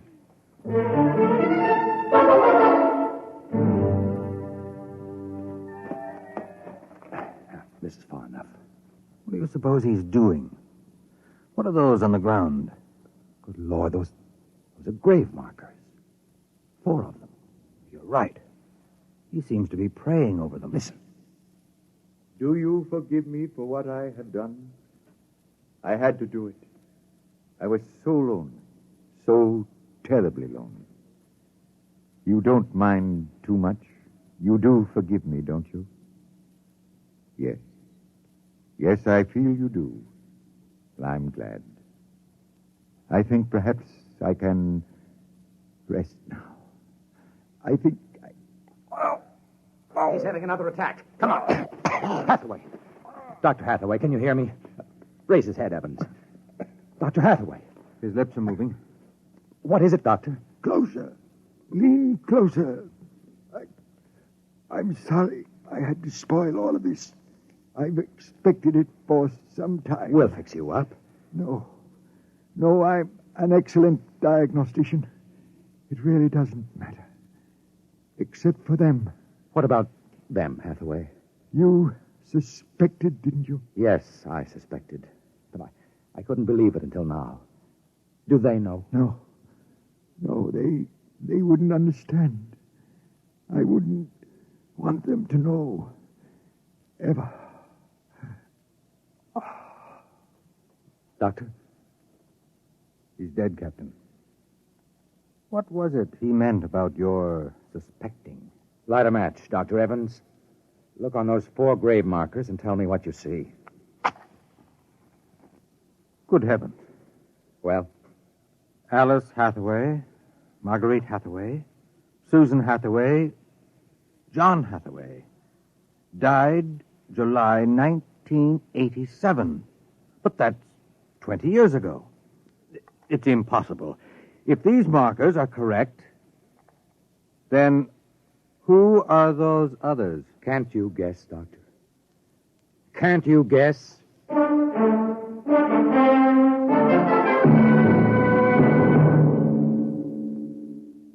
I'm sorry, Mrs. Hathaway. He didn't want us to feel badly. He told us it would happen one day and that he didn't want us to cry. He didn't teach us how, you know. He said it was the worst thing that could happen, to know how to be lonely and unhappy. We weren't to know what death is. Perhaps it's just as well. You know about us, don't you? Yes, I know. I didn't think you knew yourself. The children don't. I have been aware for a long while. No one would have guessed. You're so perfect. He would have liked to hear you say that. He was so very proud of us. After a while, he came to love us, and at the end he took us as his real wife and children. He even forgot sometimes that he had made us. You gave him a great deal of comfort. Yes. Over the years we sat and talked. He loved so much to talk. I was first, you know. Then he became lonesome for the children, and so he made them. There was only one thing. One flaw. And that? He couldn't make us grow old. And so he had to watch himself become an old, old man while we stayed young. It was a great blow to him. We'll bury him on the hillside where the other 4 crosses are. I think he would like that. Yes, he would. Mrs. Hathaway, Alice, I think that you are a very great and wonderful woman.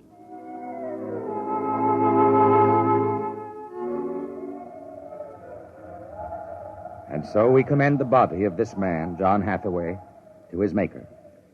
Ashes to ashes, dust to dust returneth. Amen. Come, John. Yes, Mother. Susan, Marguerite. Evans, Williams, stay here a moment, please. What is it? Let them go back to the house. I want to speak to you. I know what you're going to tell us, Captain. I saw the names on the grave markers. Well? It's a mockery, a blasphemy of everything we believe in. For a man to do something so evil. Can't you imagine what he faced? Can't you imagine what it must have been like to have watched his wife and children die slowly of radiation burns? To know that he was the last man on the face of the earth, alone, eternally and unalterably alone. Good Lord, man, what would you have done if you'd had his medical and technical genius? I'll tell you, you'd have come back to your laboratory just as he did and tried to recapture all the wonderful things that they had been to you. You'd use all the power of your memory, all the accuracy of your fingers, and you'd try to put together, bit by bit, all those things that were wife, son, and daughter. It's incredible. So you suggest that we take them back, Captain? I don't know. We haven't enough space in the ship for that. Every ounce counts. Still, to leave them here like that, alone... I think I have an answer, cold-blooded as it may seem. Go on. I suggest that we turn them off. Do you think I could do that? No, but I think I could. After all, they aren't human. They're worse than robots. They're ghoulish. I suggest you go back to the ship, Captain, and leave me to deal with them. I will not permit it. You've no choice in the matter. I assure you it'll be quick and entirely painless. I hate to admit it, but he's right, Captain. We can't take them with us, and it would be less than human to leave them here without Hathaway. They were created by him for himself. They have no other feelings, no other purpose. If you leave them, they'll go on year after year, night after night, talking, laughing, baking strawberry biscuits for no reason, not knowing who they are, why they exist. Could you do it, Doctor? I don't know. I've already offered to do it. No, I wouldn't want it to be you, Williams. You're sick. You have no feelings. If Dr. Evans here can do it, well, so be it. It's a difficult thing, Captain. Still, as you say, they aren't human. Logic is on your side. It isn't as if you were murdering someone. Well, give me the blast gun, Williams. We'll wait in the ship. Take off in half an hour. Half an hour.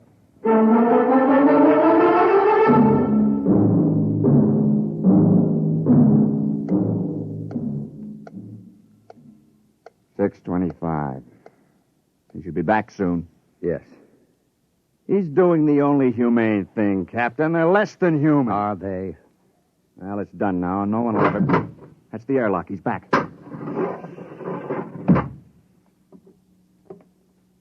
Well, here's your gun. Did you do it? When I entered the house, one of the daughters looked up at me, and she smiled. The others smiled. He taught them that, taught them to make him feel welcome when he came home at night. I knew that, and yet... Well, I should have done it then. I might have, but she came in. The wife. She said something about sitting down for a cup of tea. She looked at me with those fine, intelligent eyes. I couldn't do it. It would be murder. Cold-blooded murder. I prayed you wouldn't be able to do it. There will never be anything as fine as they are, you know. Built to last 100, 200, perhaps 1,000 years. Well, get the course in the integrator, Williams. We'll take off in 20 minutes. I should be back by then. You're going out, sir? I'm going to say goodbye.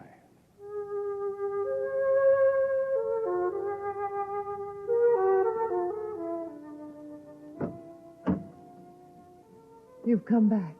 Only to say goodbye. It was nice of you. I wanted you to know that I'm coming back. Here? To us? Here. To you. I believe you. I never meant anything more. When will you come? I don't know. It'll take many years to prepare fuel for another trip. 6, 7, perhaps 10 years. I will watch the sky at night, just as he watched it. I'm not a young man. Time is nothing to me. I was born out of time. I'm afraid I must go now. I understand. Strange.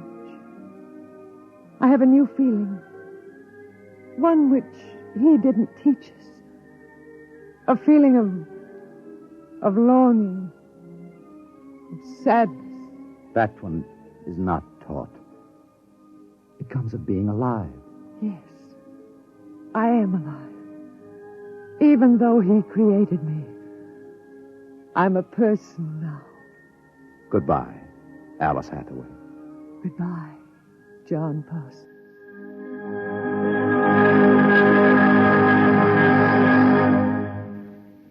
You have just heard X-1, presented by the National Broadcasting Company in cooperation with Street and Smith, publishers of astounding science fiction.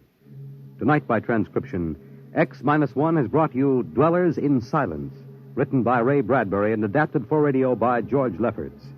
Featured in the cast were Anne Seymour, Carl Weber, Theodore Osborne, Richard Hamilton, Edwin Jerome, and Stan Early. Your announcer, Fred Collins. X-1 was directed by Daniel Sutter and is an NBC Radio Network production.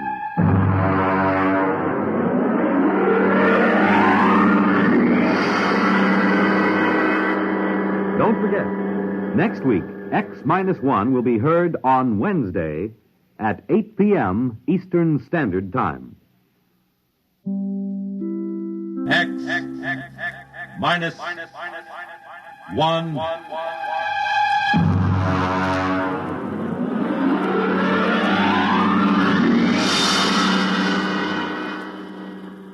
Tonight's story, The Vital Factor by Nelson Bond.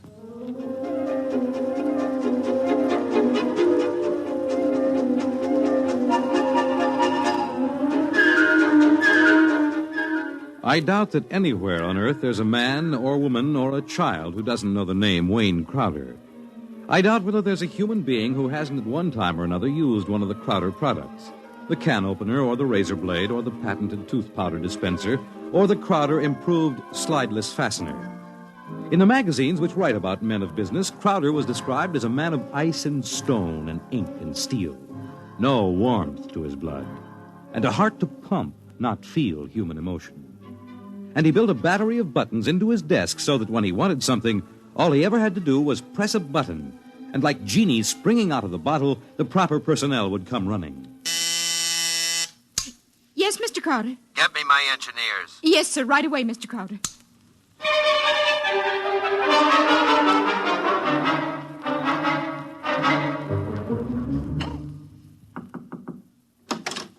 Here are your engineers, sir. All right, close the door and get out.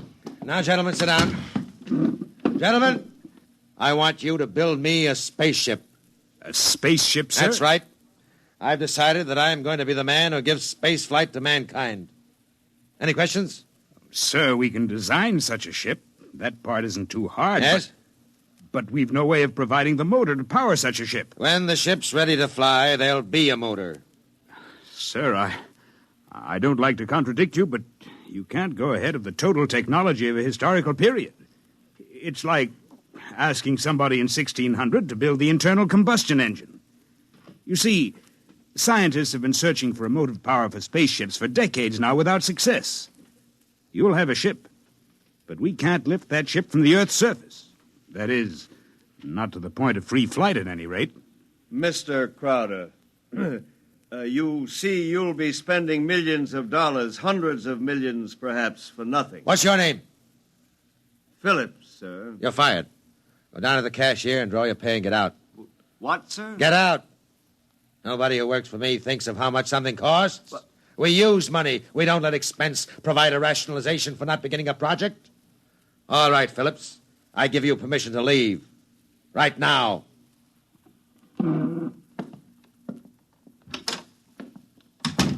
Any other comments? The ship will be built, of course, Mr. Crowder. The fact still remains, we can't power it. You design the ship, I'll find the motor for you. Where, sir? I don't know. But somewhere in the world there's a man who does know the secret.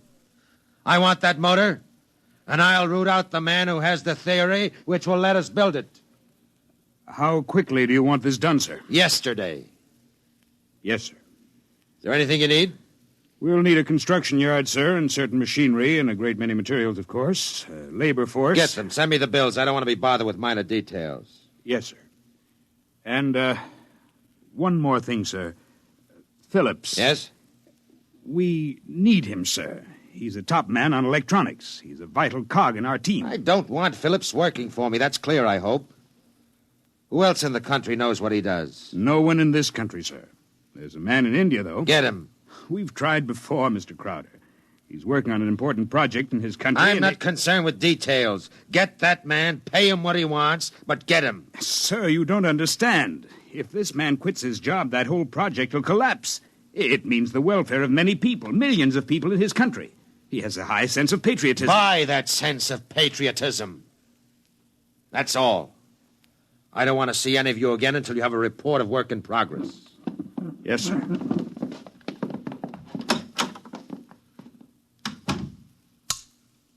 Miss Holmes, there's a man named Phillips going to draw his pay.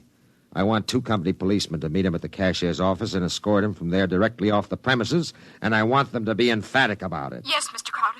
And notify the newspapers, the television, and the radio networks, the periodicals, and the scientific journals that I'll receive the press in my office this afternoon at 3:30. I have an important announcement to make. Anyone not here at 3:30 will be barred, and the publication or company he represents will not be given any further information.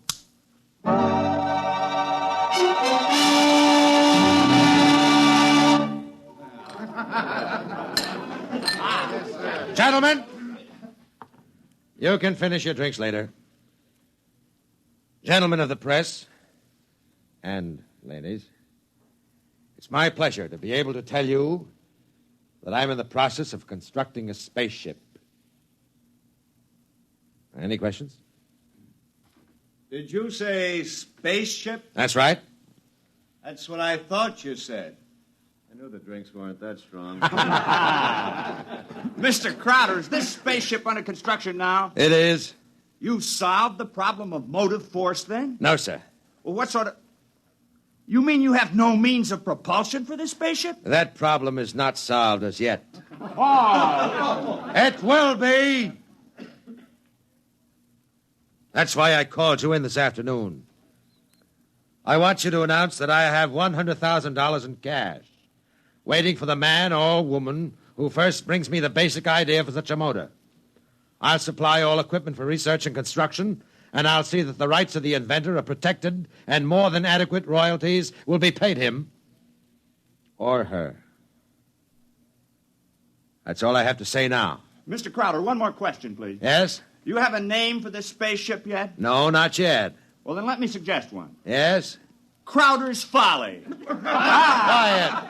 All of you, quiet!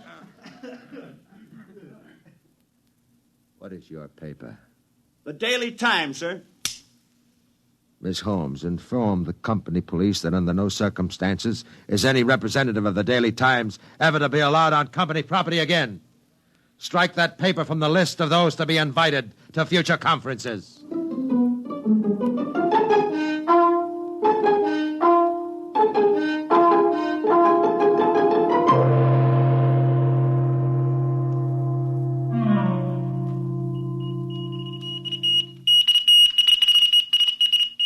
It was Crowder's Folly, but the word of what he wanted circulated to the far corners of the globe.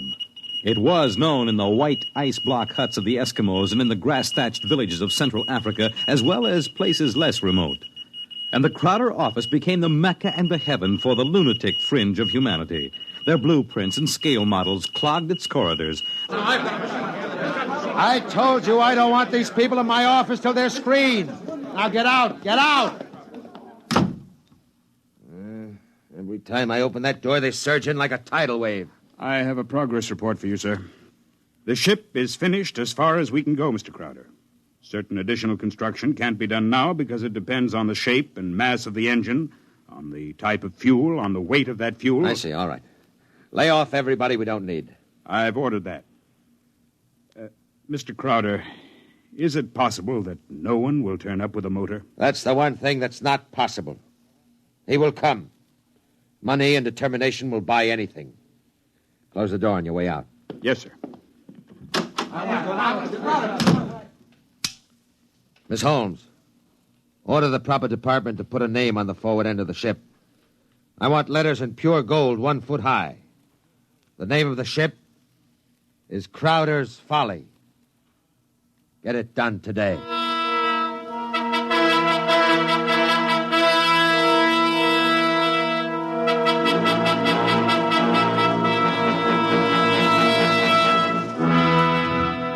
The sun came up in the morning, and the sun set at night, glinting rose on the silver sheen of the hollow ship's skin as it lay in the yard. The golden letters on the prows spelled out the fury of Crowder for the world to see. A staff of 50 were employed as time went on in taking rust preventative measures to ensure the ship's well-being. The staff of 50 worked in 3 shifts around the clock, armed with oil cans and grease cans and other containers and sprayers of preservatives. In a year, the first experiment seemed ready to bear fruit, and a test was held. The atomic fission motor.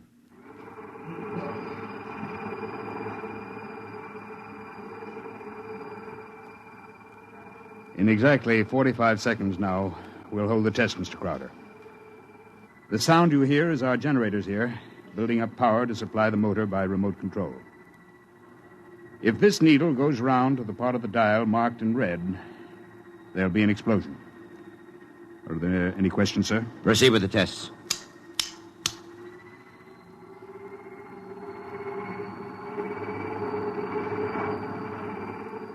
Watch the needle, sir. 8,000. $8,500. 9,000. 10. 11. 12. 15. That's an overload now, sir. 18. 20. I don't know how much more it can... What happened? Your generator blew out. What kind of incompetency? I beg your pardon, sir. The motor blew up. What are you talking about? I would have heard...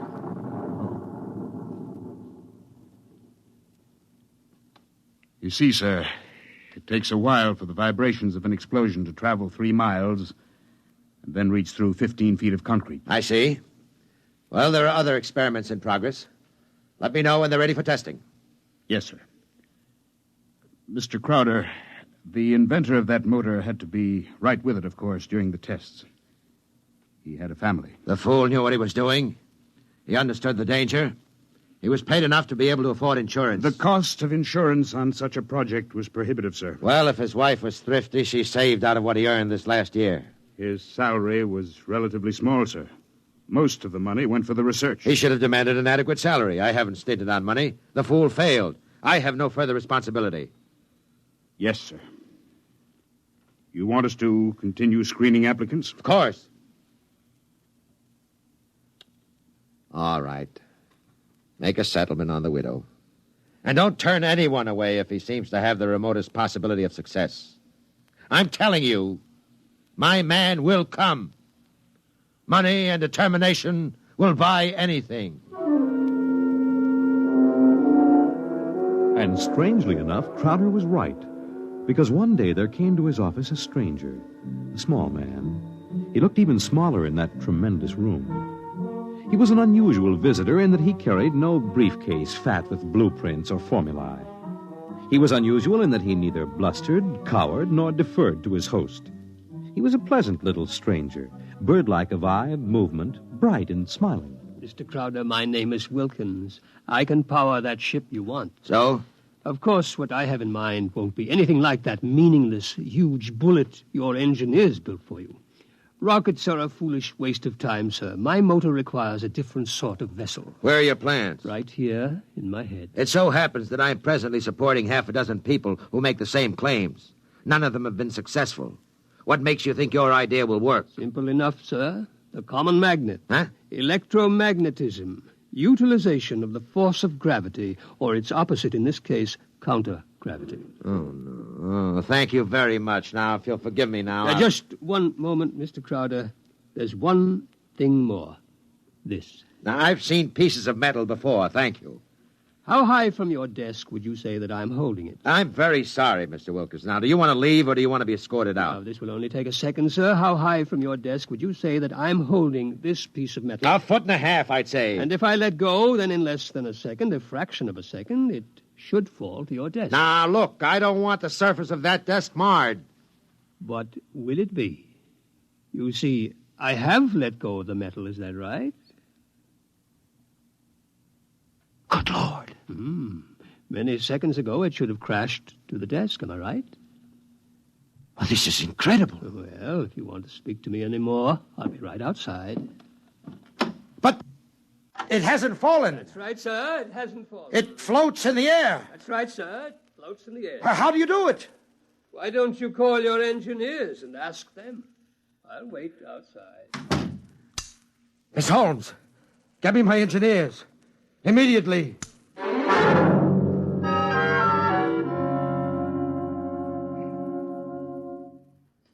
All right, Mr. Wilkins, you're quite right.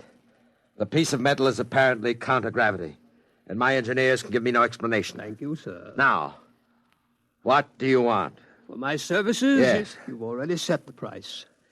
To build a pilot model based on this sample, no great expenditure, 100th of the cost of your behemoth sitting out there in your building yard. 3 other things: a workshop, expert mechanical assistance, and an answer to one question. What is your question? Why do you want so much to build this ship? Frankly, because I love power. Because I'm ambitious. I want to be the first to conquer space, because if I can do it, It'll make me greater, richer, stronger than any man has ever been. I want to be the master, not only of one world, but of worlds. That's an honest answer. But is it the only one? You see those letters in gold on the prow of my ship? Crowder's Folly, that's what they named it. That's what they think of me. I want to cram those words down their petty little throats and let them eat mud. That's another answer. And that's all? That is as far as your thinking goes? What other answer is there to your question? There's my own answer. I want to leave this planet and go elsewhere, to Mars, perhaps, because there are strange wonders yet to be found. Because there will be scarlet sunsets over barren wastes. And in the star-strewn night, the thin, cold air of a dying world, stirring in restless sighs across the valleys of the dry canals. You may laugh out loud if you wish, Mr. Crowder. I would prefer that to the peculiar repressed smile you're now exhibiting.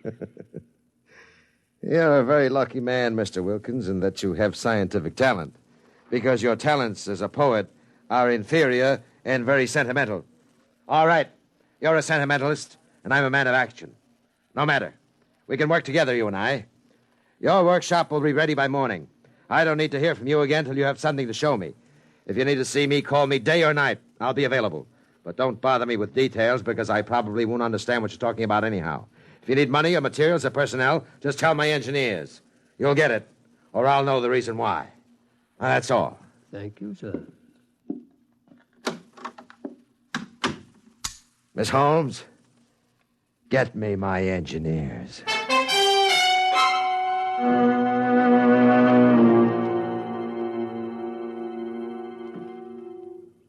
Yes, Mr. Crowder? We have 50 men working on preserving that useless hulk out there in the construction yards. Lay them off. The ship will deteriorate if we do that, sir. Let it rot. Lay them off. Yes, sir. How many other employees are still working for us on the project? About 3,000, sir, including the people working on experimental motors. Get rid of them. Sir? Get rid of them.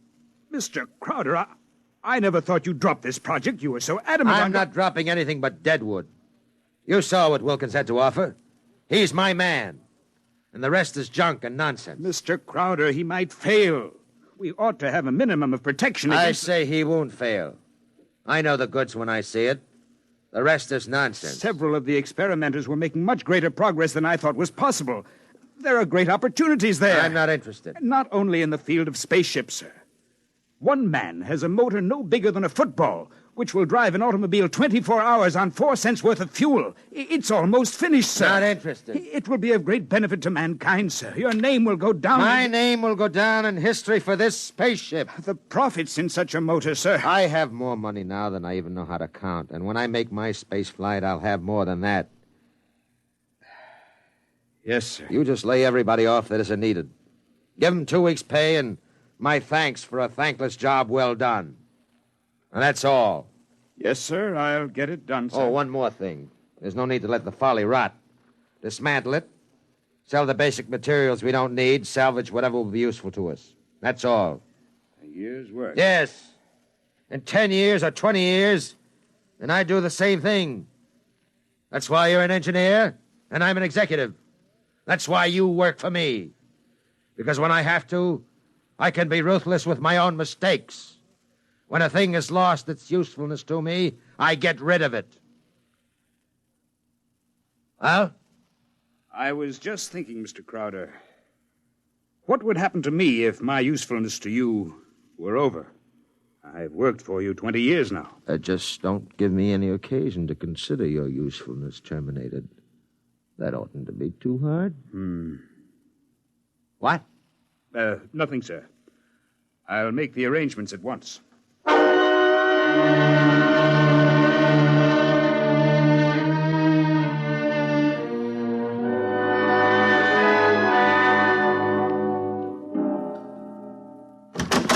Who are you? What do you want? I tried to stop him, sir. Well, speak up, man. My name is Jarvis Ustuli. I'm an electronics expert. Oh, yes, I remember. You're the Indian. Come in, come in. Do you want me, sir? I can never... Never mind, Miss Holmes. Just stay outside. Close the door behind you. Sit down, Miss Ustuli. Thank you, no. I want to give you a gift before I leave. Oh? You leaving? I thought we still needed you. I resigned. Sorry to hear that. I'm told you're a good man. I want you to understand what's behind this gift. Huh? I was working on a power project in my country which would have meant a tremendous rise in the standard of living for millions of my people. I was unable to resist the money you offered. Well, had you resisted, even more money would have been forthcoming. I placed no limit on your worth to me. I understand. But you see, I did not come without a sense of guilt, because there was no one in my country who could take my place. I would assume that. And now I discover that what I did was for nothing. The spaceship on which I worked is being dismantled. That's right. So I have been corrupted by you at a whim. I think you have too much power, sir. I think you use your power for evil, selfish purposes. Selfish, yes. Evil, no. Only sentimentality is evil. I think otherwise. And so, in order that you shall not corrupt anyone else, I have this gift for you. Here you are, sir. And just one more shot for good measure to make sure you're really dead. Good.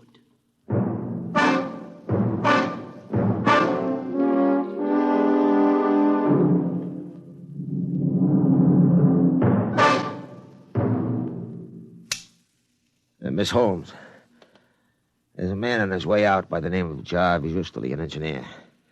He's not to be molested. He probably won't stop at the cashier, so I want a check for 6 months' salary in advance mailed to his home address. The man showed a certain quality of ruthlessness which is deserving of recognition. Oh, and have the chief of the company police bring me a new bulletproof vest. This one seems to have been dented in a couple of places.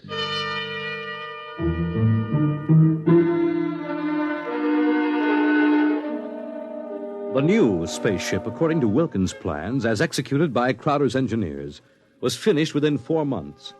It was small, it was shaped like a disc. It gleamed brightly even in the smoky haze of an October sunset. Inside, Crowder and Mr. Wilkins, in a small cubicle at the heart of the machine, sat surrounded by many instruments of a complicated nature. Outside, huge crowds gathered to witness the test.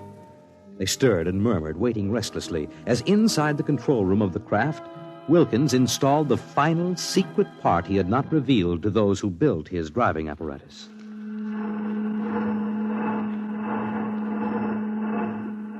Well, Wilkins, what's holding us up? Nothing new. Oh, sentiment, perhaps? A wish to look once more on Earth's familiar scenes? Yeah. Now the screening is removed. Look at the people out there. Never mind looking out there. Let's leave that thing closed. You're a sentimental fool. Or are you afraid? Or did you decide at the last minute that your invention would work? It will work. Sit down, Mr. Crowder. Thank you. Do me a favor. When I press this button, will you please press the button on the arm of the chair in which you're seated? I'll tell you when. Turn on your motor. I want to hear its roar and feel its tug as we cut loose from Earth's gravity and fly outward into space. That might be a moment in which I'd share your sentimentality. Press your button now, sir. Thank you. Yeah. Wilkins, I'm beginning to distrust you. If this is all a hoax, when are we going to take off? You said at 5 sharp, and it's 2 minutes after 5 now.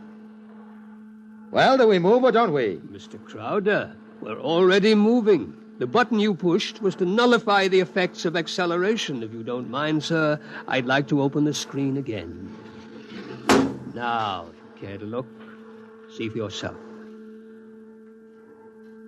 Wilkins, we're in space. Look down at the Earth. How far we've come. Why, it's no bigger than a toy balloon. No, a dime. No, a firefly. Man, Wilkins, you've done it. Yes. I swore to be the first man to conquer space, and I've done it. It's a triumph of power and ambition. And sentiment. Blast sentiment. Your maudlin dreaming would have died unborn except for me. I made this possible, Wilkins. Don't you ever forget that. My capital, my forcefulness, my will. Look out there. Space. Stars that never were seen from Earth. This is only the beginning. We'll build a larger model, one great enough to hold 100 men, 1,000, and cargo besides. Whoever wants to leave Earth this moment must come to me. I am the master of the planets.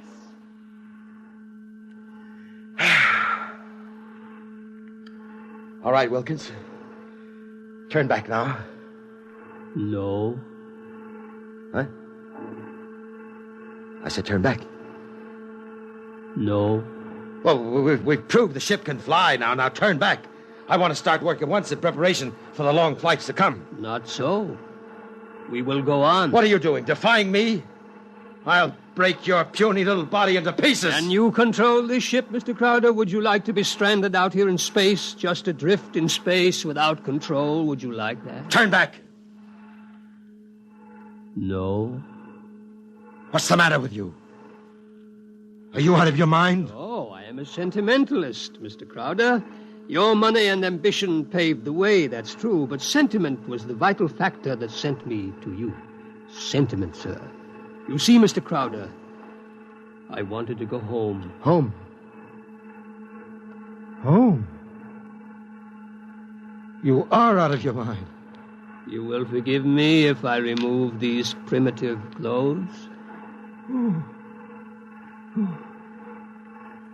are you? Oh, it's all right, Mr. Crowder. I hold no special malice toward you.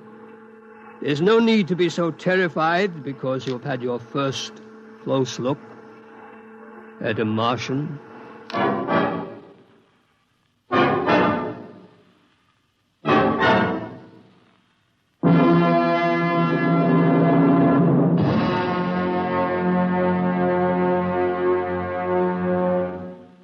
You have just heard X-1 presented by the National Broadcasting Company in cooperation with Street and Smith, publishers of astounding science fiction. Tonight by transcription, X-1 has brought you The Vital Factor by Nelson Bond, as adapted for radio by Howard Rodman. Featured in the cast were Joe DeSantis, Guy Sorrell, John McGovern, Grant Richards, Louis Van Ruten, Richard Hamilton, and Florence Williams. Your announcer, Fred Collins. X-1 was directed by Daniel Sutter and is an NBC Radio Network production.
X minus 1.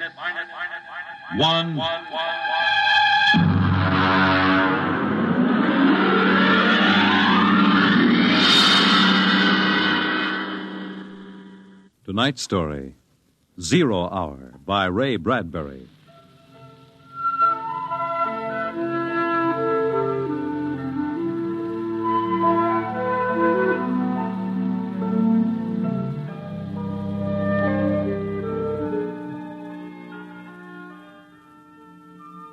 It was a perfect summer day in the year 1985. Sunlight illumined the suburbs, and the town drowsed on a tide of warm, sunlit air. On the lawns, the children played, and in the homes, busy mothers prepared for the evening arrival of their husbands.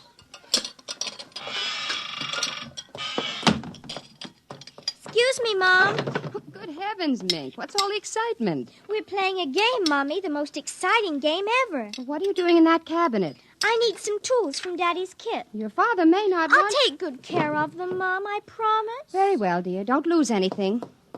Oh, what's the name of the game, Mink? Invasion. Invasion. What will they think of next?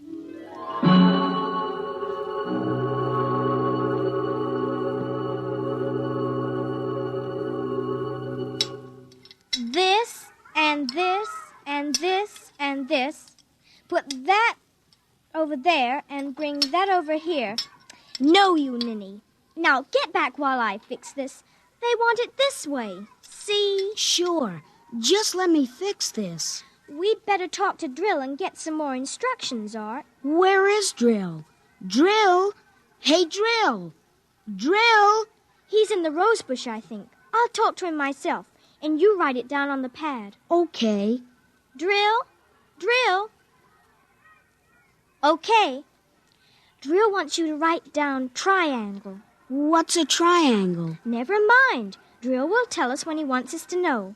It helps the invasion. Well, how do you spell it?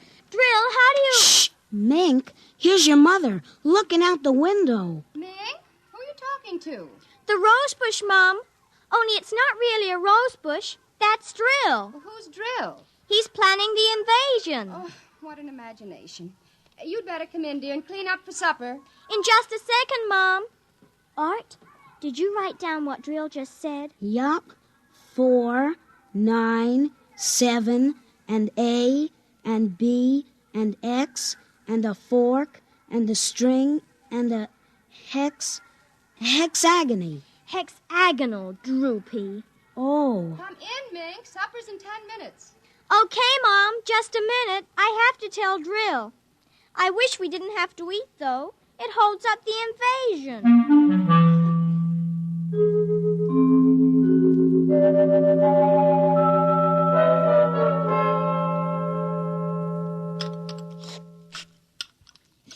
Mink, for heaven's sake, slow down. You'll choke on that soup. I can't, Mom. It's a matter of life and death. What's a matter of life and death? The invasion. What invasion is that? Oh, just some silly game the children have been playing.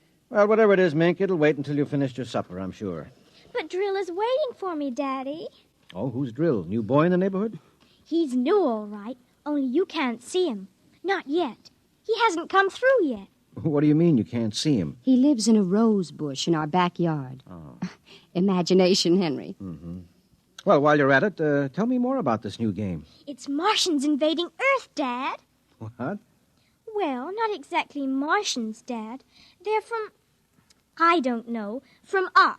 And from the inside of that little head of yours. You're laughing. Drill said you would. You'll kill Drill and everybody. Well, I didn't know you could kill a Martian. Not really a Martian, Mom. Maybe he's from Jupiter. Or Venus, even. Imagine. They couldn't figure out a way to attack the Earth. So the kids are helping the Martians. Oh, pretty slick, those Martians, using the kids for a fifth column, eh, Mary? Drill says after the invasion, we can stay up as late as we want. No more baths, either. Oh, is that so? And we can watch all the grown-up televisor shows. Mm-hmm. Well, I don't wonder this invasion has caught on among the kids. Some of the kids are giving us trouble, like Dale Britz and Petey Jarrick. They're growing up, so they won't believe in the invasion. They make fun. Worse than parents, even. I hate them worst. We'll kill them first. I hope you're saving your father and me for last. Drill says you're dangerous. Know why? Why? 'Cause you don't believe the Martians ought to let us kids run the world. But I think they'll let me keep you because I'm helping so much. I'll talk to Drill. Maybe we won't have to kill you. Mary, I think this nonsense has gone far enough. Can I go out now, please? Run along, dear.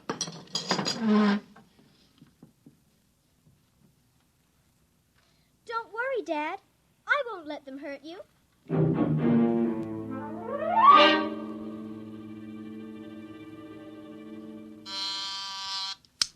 Televisor. Oh, would you please connect me with Mrs. Helen Rogerson on Channel 72Z, Pittsburgh, Pennsylvania. What is your channel, please? 817X, New Rochelle, New York. Thank you. Just a moment. Go ahead. You can see your party now. Hi, Sis. How are things in New York? Fine, Helen. How are things in Pittsburgh? Oh, you look tired. Oh, I've been having a terrible time with the children. Sick? No, just underfoot. They've got a new game that's got me just about crazy. It's called Invasion. Did you say invasion? Isn't that strange? My Mink is playing it, too. My boy Tim is all involved with some imaginary fellow named Drill, who's running the invasion. Must be a new password. Mink likes him, too. How do you suppose these games start? My backyard looks like a scrap drive. They've got every conceivable kind of mechanical gadget out there. I talked to Josephine Schiller in Boston, and she says her kids are wild about it, too. It's sweeping the country. I can't understand it. Helen, do you suppose... What? Oh, nothing. Just a wild thought that crossed my mind. Oh, say, the reason I called is that black and white cake recipe... What was that? I don't know. One of the children might have hurt himself. I'll have to run and see, dear. Call me back tonight, will you? All right, Mary. Bye. Mink? What is it? Who was that who screamed? Peggy Ann. What happened? She got scared and ran home. Did you hit her? Nope, she just got scared. She's a scare baby anyway. Now, Mink, tell me why she screamed. No, I can't. Mink, you'll answer me or come inside this instant. I've had enough nonsense. I can't quit now, Mom. It's almost 0 hour. Then tell me what frightened Peggy Ann. Okay, she saw Drill. He almost came through. Through what? Those pipes and things we set up. She looked into one of the pipes and screamed. I guess she saw Drill. And no one hit her? No, Mom. Very well, Mink. I'll call Peggy Ann's mother and see how she is. If we could only get Drill through, it would be easy. Then all the others could come through after him. I'm going in now, Mink. I'll call you in for your bath in half an hour. Your father and I want to go out tonight. You won't be able to go out, Mom. Why not? 0 hour is 5 o'clock, Mom.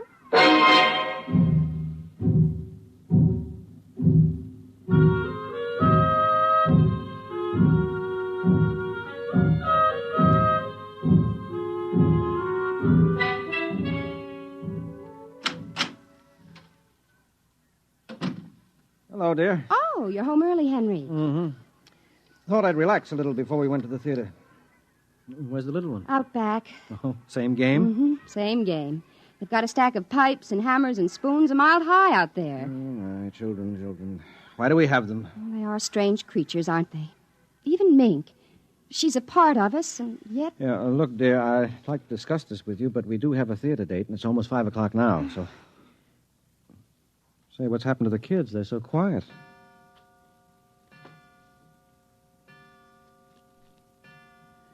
Now, when children are quiet, you know there's some mischief. Say, what's that sound? I don't know. Those kids aren't playing with anything electrical, are they? Well, I'm sure they aren't. At least... Just the same, I'd better go out. Henry, ask them to put off the invasion. Good Lord, what's that? Mary, look out the window. Henry! What is it? Where are the children? Mary, why are you shaking? What did you see? Henry! Quick, up to the attic. Well, they aren't in the attic. Yes, the attic, quick. No, Mary, come back here. Mary, don't go up. They aren't up there. Mary, are you out of your mind? There's no one up here. Quick, shut the door. Lock it. But there's nothing up here. What is wrong with you? Now, Mary, come to your senses. Henry, we've got to stay here and hide. What are you talking about? I saw it through the window. Henry, it was horrible. They weren't making believe. It is an invasion. Oh, Mary, for heaven's sake, let's get down out of this attic and talk this over sensibly. I want to find out if Mink is all right. She's all right. I saw her.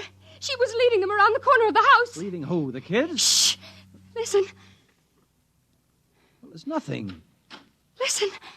The front door. They're coming. Good Lord, those kids sound like 50 men with boots on. No, not men. Oh, please, God, don't let them find us. Don't let them, please, God. I don't understand this. Who's there? Don't shout, they'll hear. Who's down there? I demand that you answer me. Oh, they're coming. The whole house is shaking. Who's there? Hush, please be quiet. They might go away. Henry. Mom? Dad? Are you in the attic?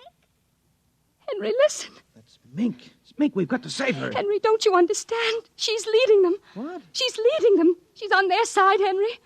Oh, Please, God, forgive them. The children on their side? She told us, but we wouldn't believe her. Shh, listen. They're coming up. Oh, God. Mom, Dad, we know you're in there. I guess you better melt the lock drill. Henry? Henry, the lock. It's melting. The door. Oh, dear God! Mom, Dad? Oh, I see you now. Peekaboo!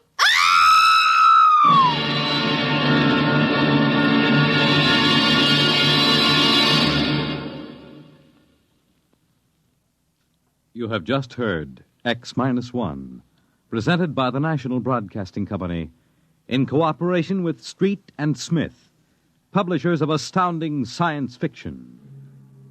Tonight, by transcription, X-1 has brought you 0 Hour by Ray Bradbury, as adapted for radio by George Lefferts. Featured in the cast were Nina Reeder, David Pfeffer, Peggy Lubin, Les Damon, Raleigh Bester, Bob Hastings, and John Larkin. X-1 was directed by Daniel Sutter and is an NBC Radio Network production.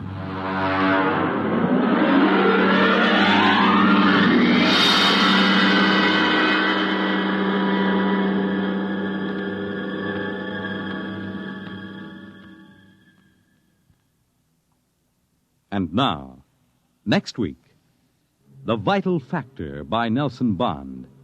The story of a man who sought to rule the universe and then discovered that this formula for gaining that power was minus one precious ingredient. You'll hear it on X-1.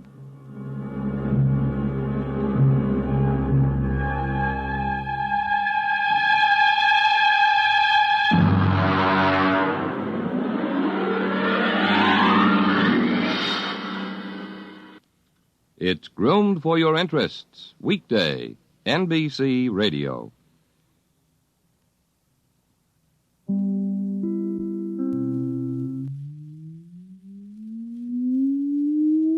Countdown for blastoff.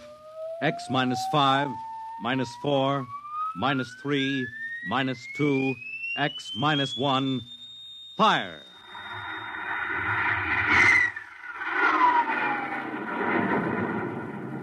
From the far horizons of the unknown come transcribed tales of new dimensions in time and space.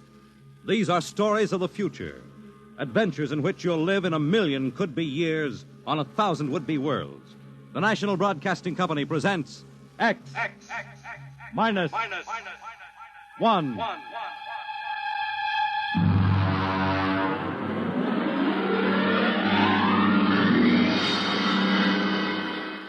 Tonight, Universe.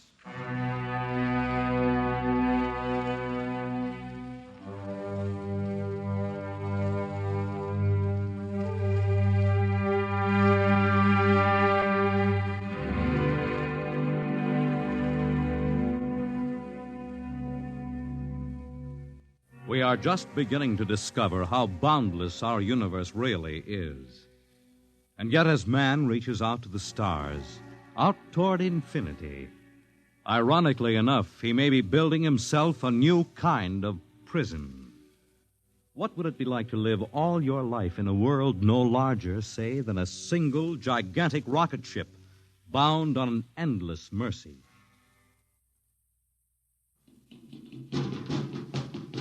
Hugh, look out! You all right? Yes, just missed me. What was it? A mutant with a slingshot, I think. Must have dashed down that passageway. Want to go after it? Oh, we'd never catch it, Alan. It's probably 12 decks above us by now. I didn't think they ever came down this far. Trolls usually get them before they reach this level. They get more daring with each generation. This one looked like a female. Male or female, it might have killed us. I told you this trip was pure foolishness, climbing 24 deck levels to hear a crazy old man rave. All right, Alan, we're almost there now. Let me see, compartment X, 15, level 24. This is the place. This area smells as if it hadn't been visited by a sanitation crew for generations. part of the ship is almost deserted. Yes? Is this the compartment of John the Witness? Who are you? My name is Hugh Hoyland, cadet from Scientist Barracks. This is my friend Alan Mahoney. What do you want of John the Witness? Well, only to talk. Are you a believer in Jordan? Naturally. I have heard that there are those among the younger scientists who doubt the word of Jordan. To doubt is death. We're not heretics. Ah, enter.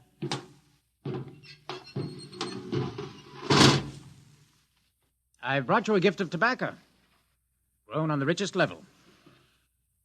Oh, it smells good. I assure you it's of the best. Wait here. I'll get him.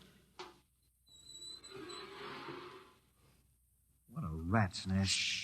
Well, what the devil do you think he can tell you? Alan, I'm not sure.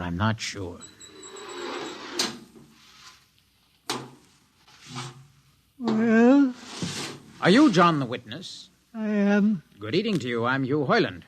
This is my friend, Alan Mahoney. What brings a gentleman of the scientist class to my humble compartment? I've heard that you and your parents before you have been keepers of the legend of the ship. Since Jordan gave the word. I'm anxious to hear the word as Jordan spoke it. Why? Because our young scientists, well, among them there have been some who talk against the word. There are regulations against such heresy. Still, some of them say the ship has no purpose. They say that we are here accidentally, that we have no more grace in Jordan's eyes than the most deformed mutant who dwells in the highest level of the ship. What shall I say to you? Well, I wish to hear the word from the mouth of one who knows, in order that I may become more convinced. Sit. You have a gift for the witness? The finest tobacco. Good. I will dim the lights. Now pay close attention, for these are the words as my father's father's father gave them to his son's son's son. This is how the ship came into being, how our people were created. In the beginning there was only Jordan, thinking his lonely thoughts. Out of his thoughts came a vision. Out of the vision came a planning, and out of the planning came decision. Jordan's hand was lifted, and the ship was born. Mile after mile of good compartments, tank after tank for gold and corn, ladder and passage, door and locker fit for the needs of the yet unborn. He looked on his work and found it pleasing, meet for a race that was yet to be. He thought of man, and man came into being. Then Jordan checked his thoughts and searched for a key.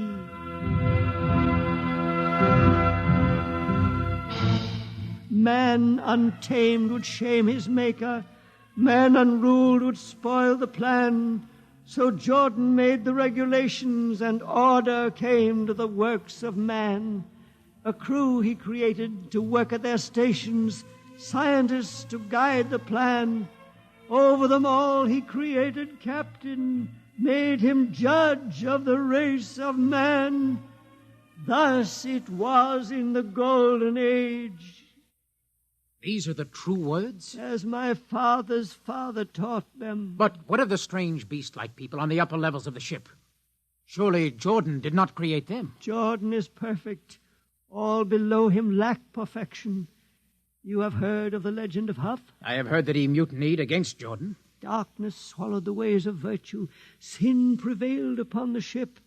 And before wisdom prevailed and the bodies of Huff and his followers were fed into the converter, some of the rebels escaped and lived to father the mutants. They are tainted with the sins of their fathers. Witness, one more question. Speak. What is the ship? The ship is a great sphere, 25 kilometers wide and 100 levels deep. I know that, but the upper levels. Regulations forbid us to venture into the upper levels, but it is said that beyond the levels of the mutants lies the forbidden place where Jordan's spirit prevails. So I've heard, yet something troubles me. Something which prompted my coming here. Yes, my son. What lies beyond the ship? What? What lies beyond the ship? This is heresy. Answer me. I will not permit such talk. The ship is complete. The ship is universal. The ship is everywhere. The ship is endless. Your mutterings are those of a frightened old man. They answer nothing. You question the words. I think you lie. Hear me, Mr. Hoyland. For what you have already said, I can have your body fed into the converter. Your soul launched on the endless trip. You threaten me. Hugh, for Jordan's sake. Do you think I fear this dried fig of a man? Hugh! Sir, my friend is impetuous. He does not understand. I might be persuaded to forget a substantial gift. Why, you pig! Hugh! Alan, come on. The sight of this so-called holy man offends me. No, you shall not leave. Don't try to frighten me with that gun, old man. Remain where you are, heretic. I warn you, put down that gun. No, closer. Drop it. No, very well, then. Death to the heretic. Alan, get him. Alan. He's not breathing. Is he dead? I don't know. Come on, Hugh. We've got to get out of here. Right. Now where? We can't go back. They'd feed us into the converter before we could even... What's that? An alarm. That old woman must have turned it in. Come on, Alan. The patrol will be here in no time. Where can we go? Yes, where? The upper levels. No, the mutants. We'll have to take our chances. Come on, Alan. Let's go. Listen, that's the patrol. Come on, we've got to climb. There's a hatchway down the corridor. All right, quickly, quickly. Over, we fire! Alan, up, ladder. Up. Come on, Alan, come on.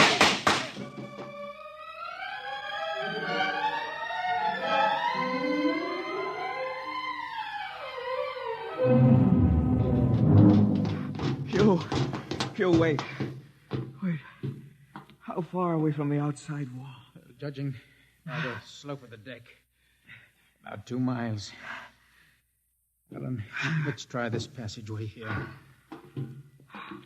If you hadn't asked him that stupid question. Now, there's no use going over that. But why did you do it? I've been thinking about it for a long time.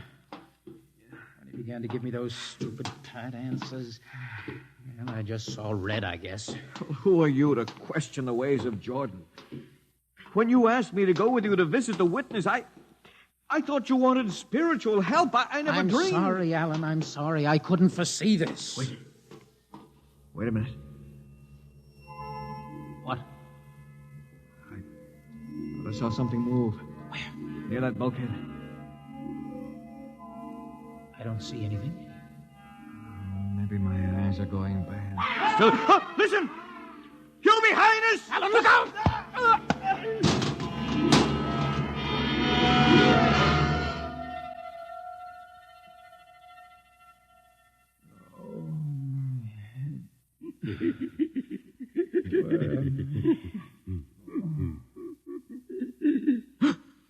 No. What are you? Put away that knife. Keep away from me, you. Don't kill him. Not yet. Who are you? You must forgive my friend Bobo. Like so many of my people, he's rather impetuous where members of the so-called super race are concerned. Who are you? What place is this? As you can guess, from my leg, I'm a mutant. Mutant? Where is Alan? Your friend is dead. Dead? I was not able to restrain my people in time to save him. Why don't you destroy me and get it over with? We do not kill for pleasure, Mr. Hoyland. Only when necessary. You know my name? I read your identification tag. Who are you? Mutants can't read. My name is Gregory. Gregory? I'm a leader of my people. You see, although we are unfortunate in our heredity, Mr. Hoyland, many of us are quite intelligent. And why do you live like animals? We'd rather live like free animals than like regimented slaves, as you do. I've heard you practice cannibalism. Undoubtedly, you hear many things about us. You turn your head. Why? That monster. I've never seen a creature like him. Bobo is an unfortunate. He was born without the power of speech. How can you tolerate such a monstrosity? We've learned to live with difference. If we began to destroy our imperfects as you do on the lower levels, there would soon be no one left. It violates the regulations. The word of Jordan states Mr. specifically Hoyland, that... your people are really quite primitive and barbaric. You dare say that to me? I dare say a good deal more. Let us go to my compartment and speak further. I'm always interested in information on the lower levels. I'll give you no information. Bobo, No. I want Mr. Hoyland in my cabin, please. No! I would advise you to go quietly, Mr. Hoyland. Bobo has a hatred of superior beings, which is unfortunate, but quite understandable. Proceed.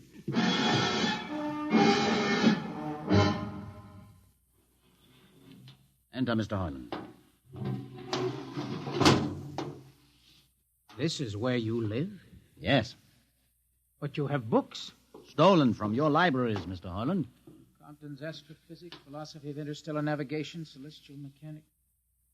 You've read these? Most of them. I had no idea that you... Why did you bring me here? What do you intend to do? Do you believe in Jordan, Mr. Hoyland? There is no other belief. And the trip? I suppose you believe in the trip, too. What else is there to believe? When you die, your remains are fed to the converter, and your soul makes the trip. And where does the trip take you? Why, to Centaurus, of course. Ah. And where or what is Centaurus? Centaurus is... Mind you, I'm just telling you the orthodox answer. Centaurus is where you arrive when you've made the trip. A place where everybody is happy and where there's always good eating. And you believe this? Well, the peasants believe it literally, but many of the younger scientists, like myself, know it is figurative and symbolic. Why do you ask? Did it ever occur to you, Mr. Hoyland, that the trip is exactly what your peasants believe it is? What? And that the ship and all the crew were actually going somewhere, moving? The ship can't go anywhere. It already is everywhere. Imagine a place bigger than the ship, much bigger, with the ship inside it, moving inside it. Can't be any place bigger than the ship. There just wouldn't be any place for it to be. Oh, for half's sake, listen. You know the lowest level? Of course. If you started digging a hole in the lowest level, where would that hole go? It's forbidden to think such thoughts. Where would it go? I can't think about it. Bobo, we're going to take Mr. Hoyland to the place. No. Where are we going? To the top level. But that's certain death. Nonsense. I've been there 1,000 times. Come along. No, I won't. I won't. You can't make me. I think we can. No, please. Now, shall we proceed peacefully, or shall I have Bobo persuade you?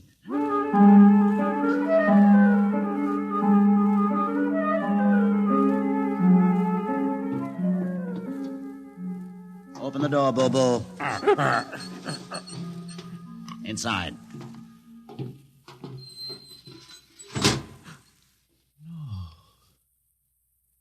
Place is this? This, Mr. Hoyland, is the main control room. Why, Mr. Hoyland, you're trembling. It isn't true. No, there's no such place except in mythology. Ah, you younger men are so wise, Mr. Hoyland, except for one thing. This happens to be the main control room of the ship. Main control? But it's just a huge room with an instrument panel. And what did you expect?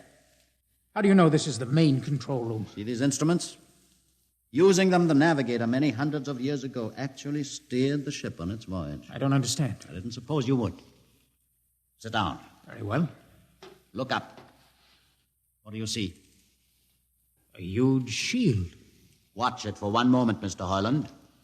You're going to see something that few of us have ever been privileged to witness.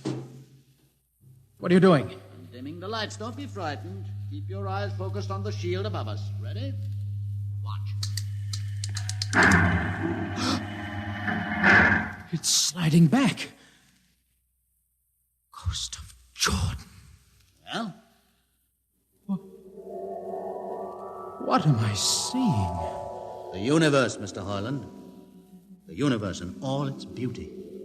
The stars, the planets, the suns and moons and constellations. No, it can't be. The ship is the universe. There is nothing but the ship. Ah, but there it is. You see it before your eyes, spread out like a canopy of glory. Do you still deny it? Answer me, Mr. Hoyland. Do you deny it? No, I can't deny it. They've lied. They lied to all of us. Good. Showed this to others of your people whom we captured, and though they saw it before their very eyes, they would not believe it. Please tell me all about it. Tell me the truth about the ship and about the universe. What are these things? How did this come about?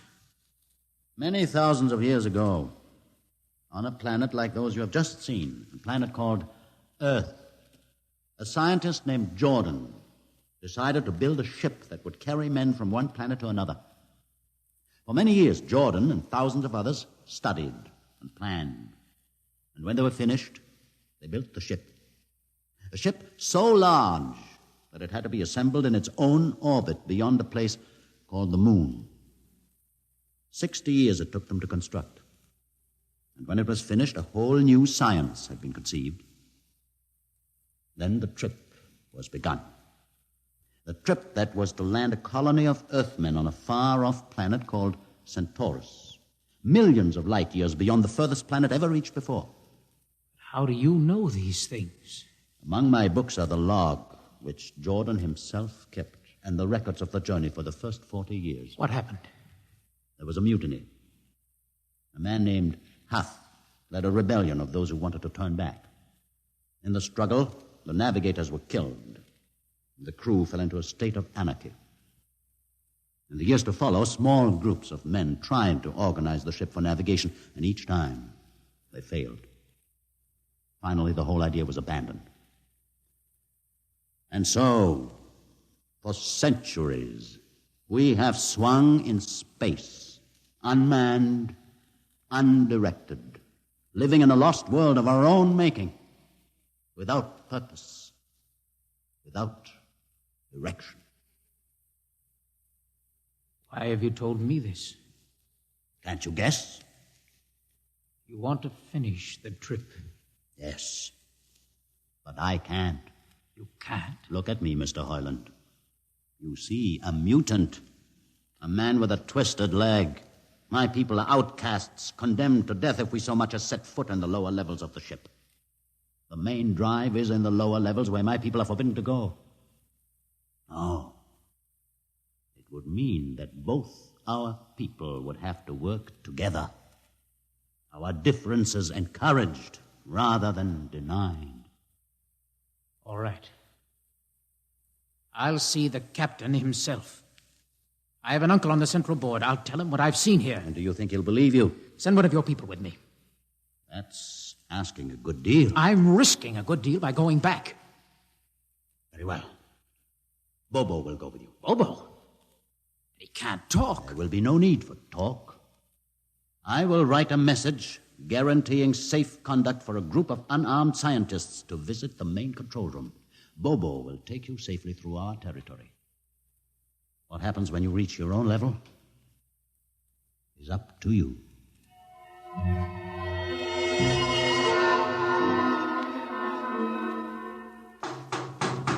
One moment. Yes, what? You? Quick, Uncle. Let us in. Hey, but this mutant... He's harmless. Please, Uncle, please.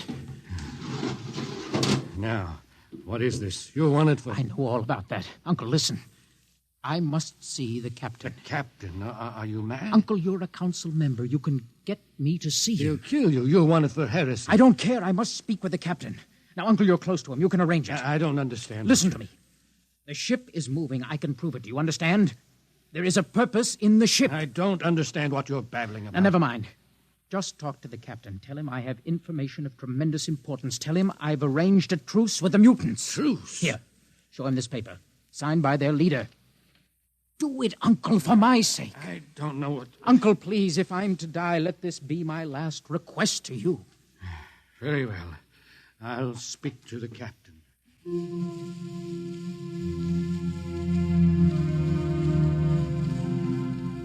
And you say, Mr. Hoyland, that you saw this with your own eyes? I swear it, Captain. I swear it on the word of Jordan. Let me see the paper again. Commander Erst, what do you think? I don't know, sir. It might be a trick. I guarantee you safe conduct. If these things are as Mr. Hoyland reports them, it would pay to risk a few lives. The man is a convicted heretic. Still, we must not discount his word. He has a safe conduct, and the mutant risked its life coming with him. I think we might investigate. Captain, you mean you will do it? I will have an expedition outfitted. Dismissed, Mr. Hoyland. Thank you, sir.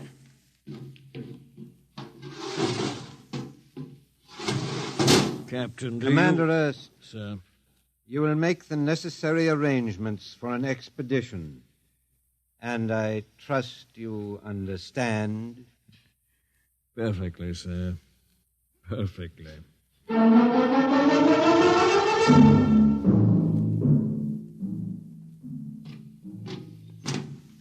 Lieutenant.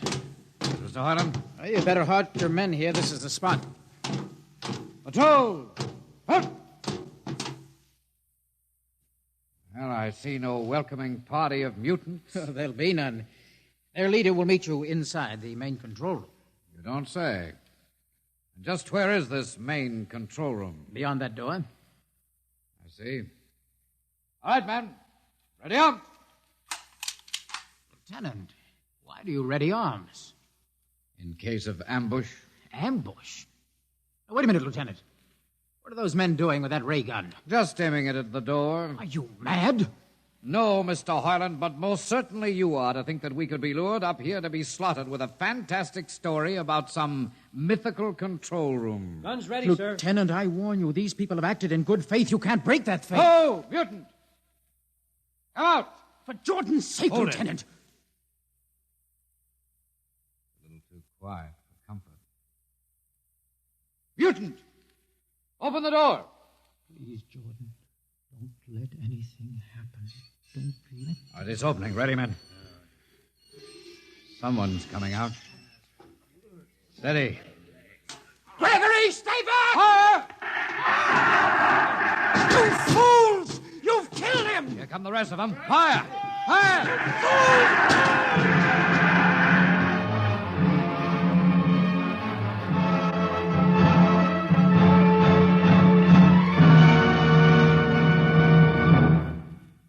That should teach them a lesson they won't forget. All right, men, inside the room.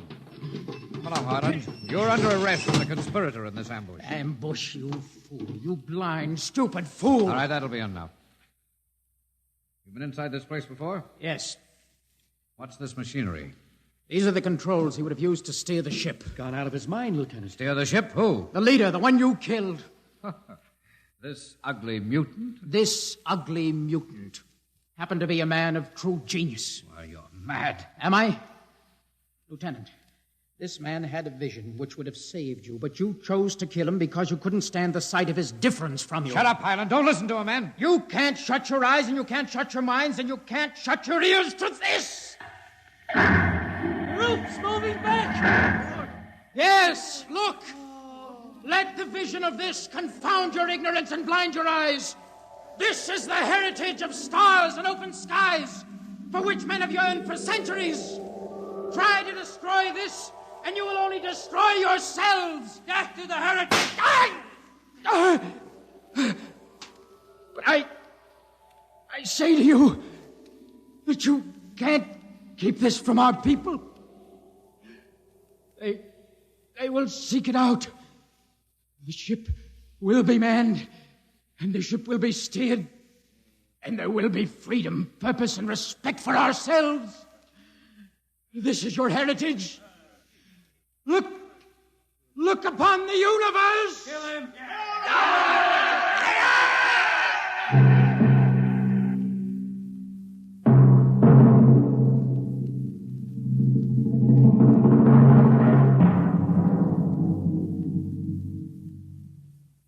X-1 has just brought you Universe, a story written by Robert Heinlein and adapted for radio by George Lefferts. Heard in the cast were Donald Buca as Hugh, Peter Capell as Gregory, Bill Griffiths as Alan, Abby Lewis as the woman, Edgar Staley as the witness, Jason Johnson as the uncle, John Seymour as the captain, and Ian Martin as the lieutenant. Your announcer is Fred Collins. X-1 is directed by Fred Way and is a transcribed NBC Radio Network production.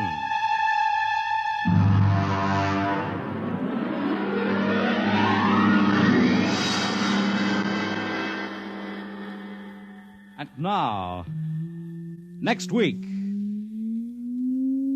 we have a strange story to tell.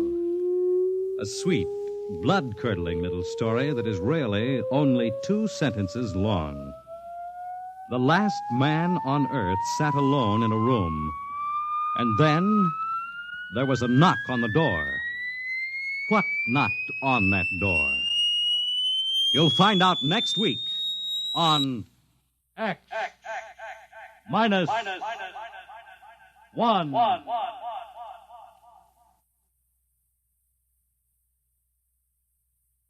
When you buy United States savings bonds, you help to build your own future security. Here's an opportunity to save systematically for long-range personal objectives. So invest in United States savings bonds. Now follow the Abbotts to mystery and adventure over most NBC radio stations. From the far horizons of the unknown come transcribed tales of new dimensions in time and space. These are stories of the future, adventures in which you'll live in 1,000,000 could-be years on 1,000 maybe worlds. The National Broadcasting Company, in cooperation with Street and Smith, publishers of astounding science fiction, presents X minus 1.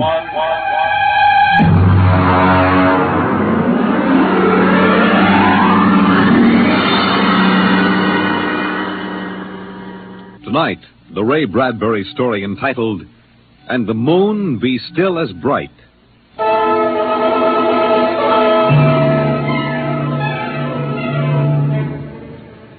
The first 3 expeditions for Mars left Earth in a mushroom of flame, arced through the atmosphere, and finally dwindled to tiny specks in the big eye of the Mount Palomar telescope, and then were lost to sight forever.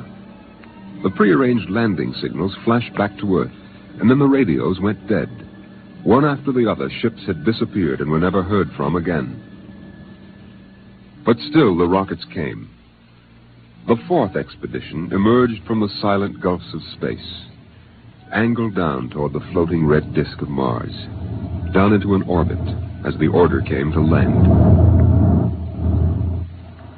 The last blast of the bow jets broke red against the blue desert sands, and the ship slid to a halt at the edge of a vast city that reflected the icy glare of the moonlight.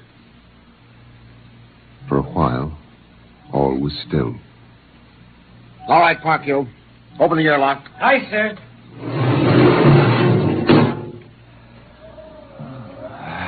Fresh air. Hey, it's cold out here. Who cares? We got here. I thought I'd never hit solid ground again. Hey, how about a fire, Captain Wiley? It's freezing. Later. We have work to do. Oh, smell that air. Why, you could get drunk on it.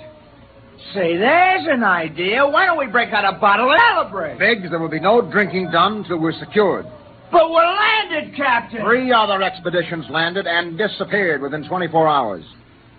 Now, we're not relaxing security till we find out what happened to them. What do you mean, maybe Martians? Sender, you're an archaeologist. How old would you say they are? I can't tell till I study them more closely. It's a kind of engineering we couldn't duplicate on Earth. Well, I'm not interested in the architecture now. I want to make sure there's nothing there that might be dangerous. Mr. Hathaway. Yes, sir? I want you and Spender to take a reconnaissance party into the city and find out what's there.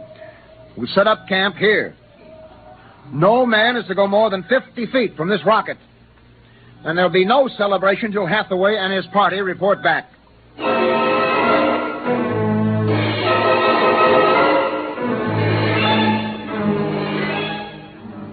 In the sea bottoms, the wind stirred along faint vapors, and from the mountains, great stone visages looked upon the silvery rocket and the small fire. The sky was black overhead, as the 2 racing moons threw knife-edged double shadows on the desert. All right, come and get it. Ciao. Hey, what do you got these, Cherokee? Sawdust, smothered in cold chicken fat. Good. I thought it was something I couldn't eat. Hey, Captain. Mr. Hathaway's back. Oh, Captain Wilder. Oh, yes, over here, Mr. Hathaway. Well? Most of the city's dead. Spender says it's been dead a good many thousand years, but we found one part about a mile over What toward about it? People were living in it last week, sir. People? Martians. Where are they now? Dead. We found bodies, thousands of bodies. They hadn't been dead more than 10 days. What did they die of? You won't believe it. What killed them? Chickenpox. Chickenpox? Yes. Where could they get chickenpox? From Earth. Oh, then the other rockets did get through. Yes. I don't know what the Martians did to them, but I sure know what they did to the Martians. They gave them chickenpox and wiped them out. They just didn't have any resistance to an Earth disease. Think of it, Captain. A race builds itself for 1,000,000 years, refines itself, does everything it can to give itself respect and beauty, and then it dies. Of what? It's like saying the Greeks died of mumps or the proud Roman Empire collapsed because of athlete's foot. We didn't even give them a decent excuse for dying. We just gave them chicken pox. Spender, get hold of yourself. You didn't see those bodies, Captain. I know. It must have been a shock. You need a rest, a little relaxation. The Martians are dead. There's nothing you can do about that now. Hey, you hear that? The Martians are all dead. Come on, let's break out a bottle and hoop it out. How about a case, eh? Oh, good Lord. They have to do that now? Isn't there time later to throw old beer cans into the canals? Bender, you're an idealist. They're not. All they know now is that they're safe. Little shouting won't hurt. You think too much. I was safe on Mars. The first Earthmen on Mars. We gotta celebrate. Yahoo!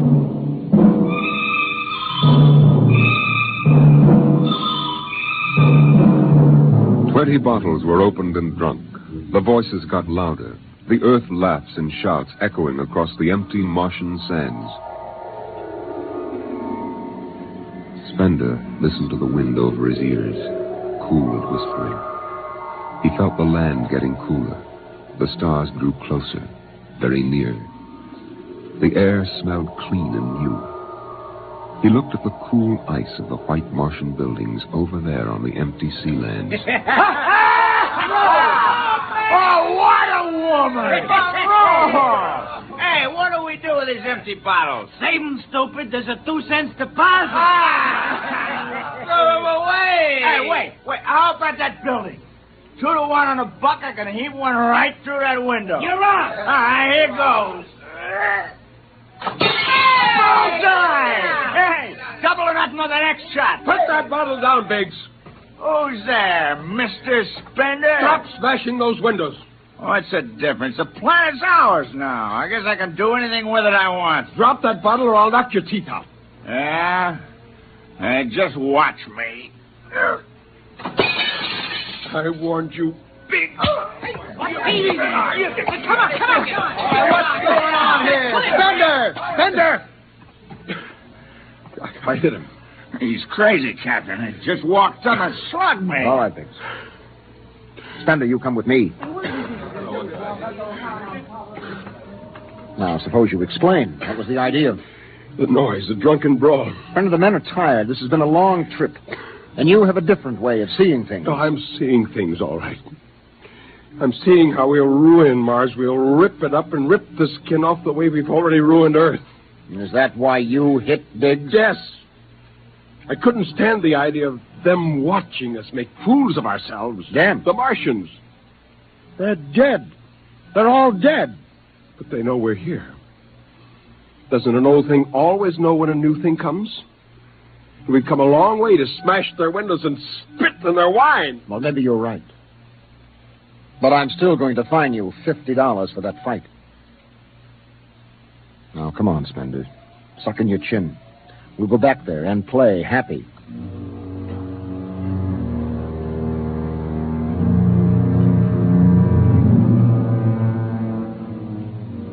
Now they moved out into the moonlight across the desert.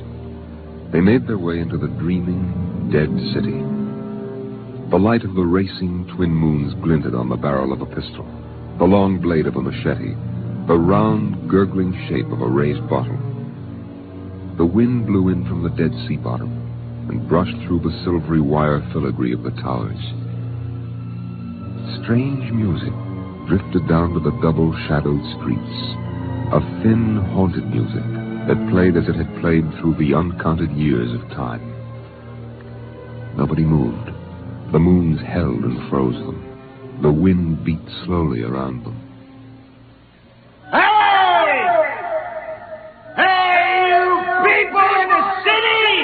Biggs. I just want to make a little noise. What kind of a celebration is this, anyway? Come on. They built this city thousands of years ago. And now where are they? How did they die? Who cares? They're dead. That's good enough for me. Lord Byron. What? Lord Byron, a 19th century poet. He wrote a poem that fits this city. might have been written by the last Martian poet. So we'll go no more a-roving so late into the night. Though the heart be still as loving, though the moon be still as bright. For the sword outwears its sheath, and the soul outwears its breast. And the heart must pause to breathe, and love itself must rest. Though the night was made for loving, and the day returns too soon, yet we'll go no more a-roving by the light of the moon.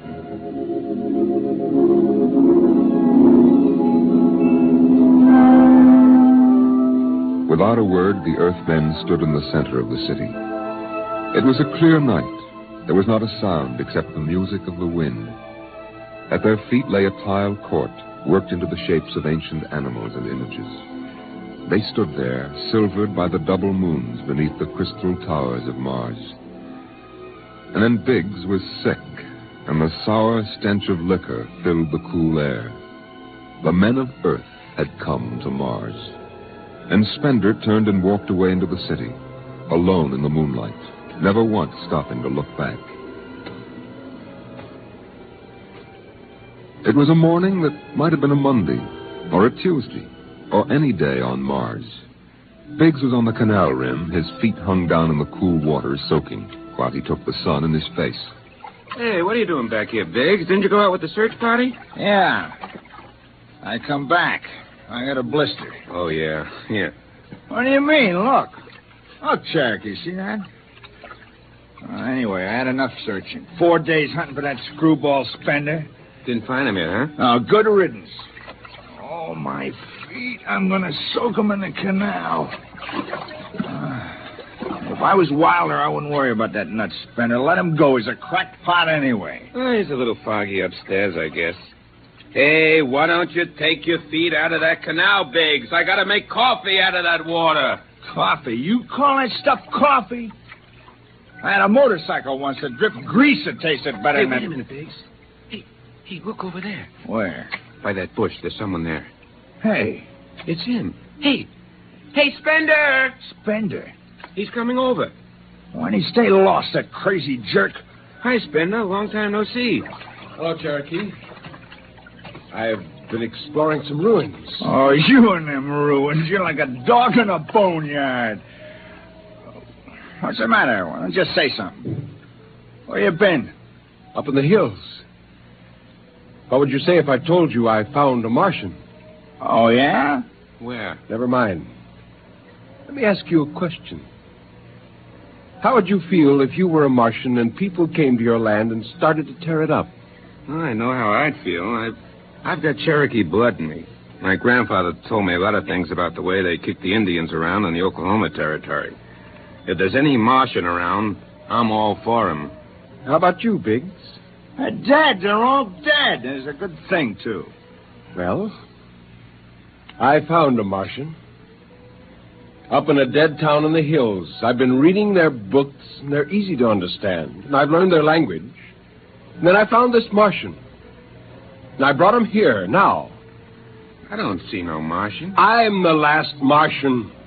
What did you say? Biggs, I'm going to kill you. Oh, cut it out. What kind of a lousy joke is that? Now, don't put that gun away. You're kidding, huh? Spender, you're... He's dead. You killed him. You can come with me, Cherokee. You're an Indian. You know how the Martians would feel. You can be with me in this. You killed him. You just killed him. He deserved it. You're crazy. Maybe I am. But you can come with me. Come with you for what? Go on, get out of here, you crazy murderer. Of all of them, I thought you'd understand. I thought you'd remember what happened to your own people. You get out of here, you crazy murdering... Don't reach for the gun. Spender.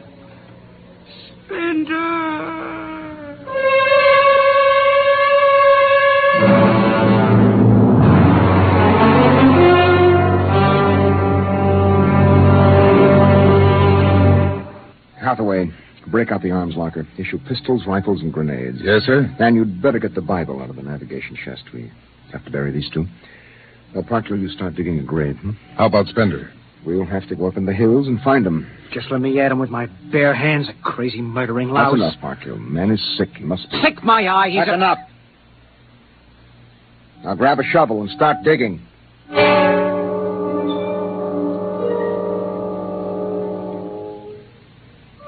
Spender saw the thin dust rising in the valley, and he knew the pursuit was beginning. The sun burned farther up the sky, and the blue sand drifted lazily across the sea bottom below. He sat beside a quiet pool 10,000 years old and held the silver book. Through the house played the strange wind music of ancient Mars, and he heard voices whisper in his mind.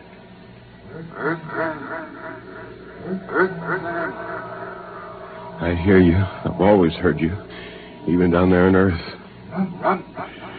No, I won't run. What's the use? Live, Earthman. Live. Live? What for? To see them tear down your temples and put up hot dog stands? Run. They've seen me now. They know I'm up here. Live. There's Wilder now. I've got him right in my sights. Kill, Earthman. Kill. Funny, he hasn't ordered them to use grenades. They could lob one right up here and blow me to bits. Yeah, maybe the captain thinks I'm too nice to be blown to bits. He wants my death to be clean. Just one bullet hole in me, nothing messy. And why? Because he understands me. Kill. The only one in the crew who ever did. Kill. Well, at least I can do the same for him. Just one bullet in his head, a nice clean death. All I have to do is pull the trigger and then... It's no use. I can't do it to him. Spender! Can you hear me, Spender? I hear you, Captain. What do you want? Talk! Truce! All right. Come on up. Leave your gun down there and keep your hands up.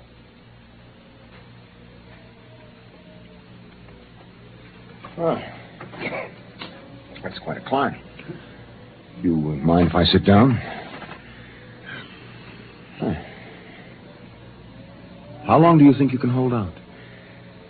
Until you're all dead. Oh, why didn't you kill all of us this morning when you had the chance? You could have. I know. I got sick. After I started killing people, I realized they were just fools and I shouldn't be killing them, but it was too late. So I came up here where I could get angry again. Why did you do it? When I was a kid, my folks took me to visit Mexico City. Now, always remember the way my father acted, loud and big. And my mother didn't like the people because she thought they didn't wash enough. I can see my mother and my father coming to Mars and acting the same way. Anything that's strange is no good to us. We aren't fit to take over this planet. But to kill two men. How would you feel if a Martian spit on the White House floor? You know, you haven't acted very civilized yourself. I'll kill you all off, Wilder. That'll delay the next rocket 5 years, and then I'll kill them, too. And if I'm lucky, I'll live to be 60. And I'll meet every expedition that lands on Mars. Oh, I'll be very friendly. I'll explain our rocket blew up one day. And then I'll kill them off. I'll save Mars for half a century. And by then, maybe the Earth people will give up. And yet you're outnumbered. We already have you surrounded. In an hour, you will be dead. I found an underground passage that'll take me back in the hills, Wilder. I'll go back there. And then I'll pick you off one by one. We'll see. Well, it's a nice town you've got here, Spender. It's beautiful.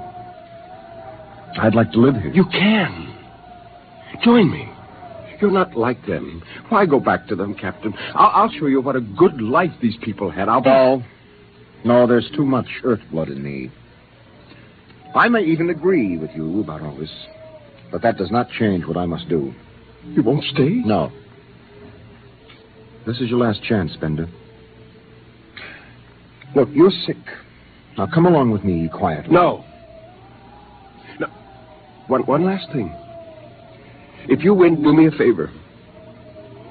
Try to see that they don't tear this planet apart. Right.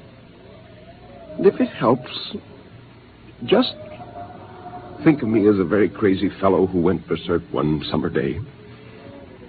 Be easier on you that way. I'll think that over. So long, Spender. Bye, Captain. Good luck.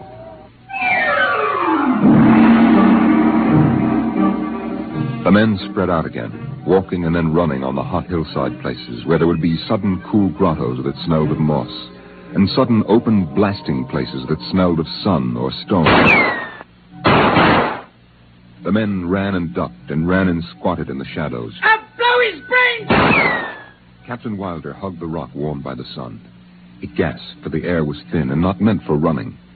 Spender lay at the top of a hill, and a gap in the rocks showed the white of his shirt against the shadows. Wilder looked at the towers of the little clean Martian village, like sharply carved chess pieces lying in the afternoon. He saw the rocks, and the interval between, where Spender's chest was revealed.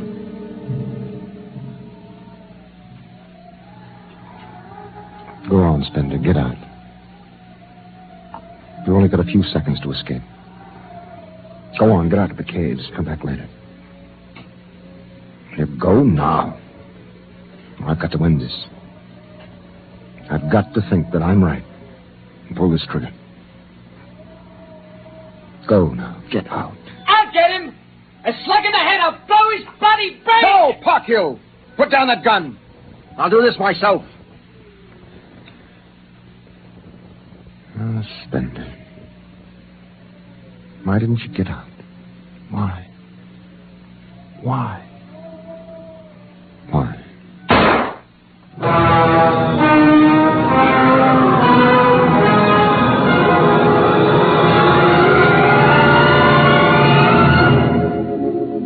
They buried him in that ancient valley town, where the music of the wind played on through the days and the nights.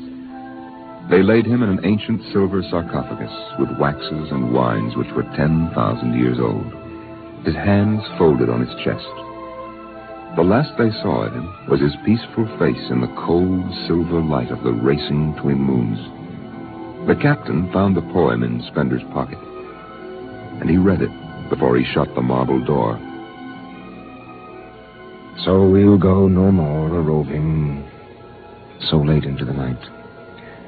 Though the heart be still as loving, and the moon be still as bright.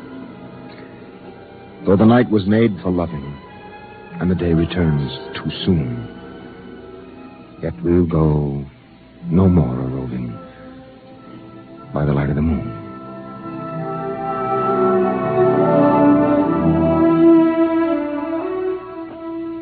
The next afternoon, Parkhill did some target practice in one of the dead cities, shooting out the crystal windows and blowing the tops off the fragile towers. Captain Wilder caught Parkhill and nearly knocked his teeth out.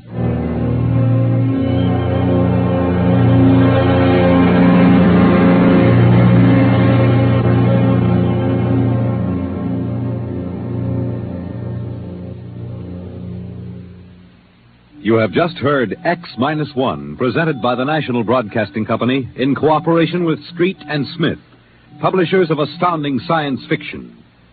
Tonight, by transcription, X-1 has brought you the Ray Bradbury story, And the Moon Be Still as Bright, adapted for radio by Ernest Kenoy. Featured in the cast were John Larkin, Clark Gordon, Dick Hamilton, Nelson Olmsted, Lawrence Kerr, and Stan Early. Your narrator was Norman Rose. Your announcer, Fred Collins. X-1 was directed by Daniel Sutter and is an NBC Radio Network production.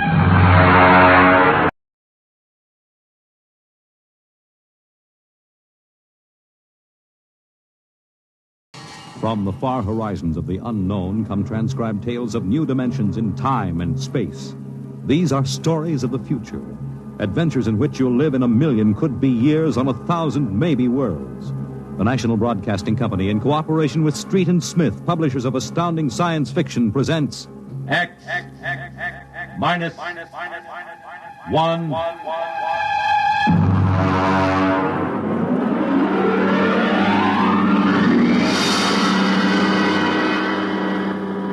Tonight's story. Cold Equations. There is no margin of safety along the rim of a frontier. There can't be any until the way is made for those who come later. Until then, the penalty for mistakes is a grim one. The laws of physical nature operate with irrevocable certainty, with no room for mercy, kindness, or sentimentality. In space, life becomes a cold equation, and the equal sign is often followed by death. I know. I'm the pilot of an EDS.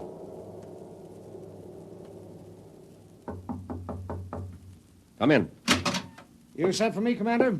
Yes. Sit down, Barton. We just got an ED from the Territorial Space Station on Woden. Woden. That's in the Crab Nebula, isn't it? That's right. There are 2 exploration parties there on Manning's continent. 8 men each. Mm-hmm. They've got calla fever in one of them and no serum. Oh, and I thought this was going to be a nice, quiet passenger run. Computers are working out your payload and your course right now. In exactly 10 minutes, we'll drop into normal space and launch your ship. I'll get her ready. One thing. What's that? Woden is at the maximum pay limit for an EDS. Figuring the weight of the serum, we'll be able to give you just enough fuel to land on Manning's continent if you make it the first pass. Otherwise, you'll burn out in midair. Mm-hmm. Standard procedure. Report to launching control. Right. Good luck, Barton. Thanks. Oh, by the way. Yes? When can I expect to be picked up? We'll make a stop on the run back to Earth sometime next year. You'll be notified by radio. Okay. Sorry, we can't make it sooner. That's what happens when you sign on for EDS work. I'll see you next year, Commander.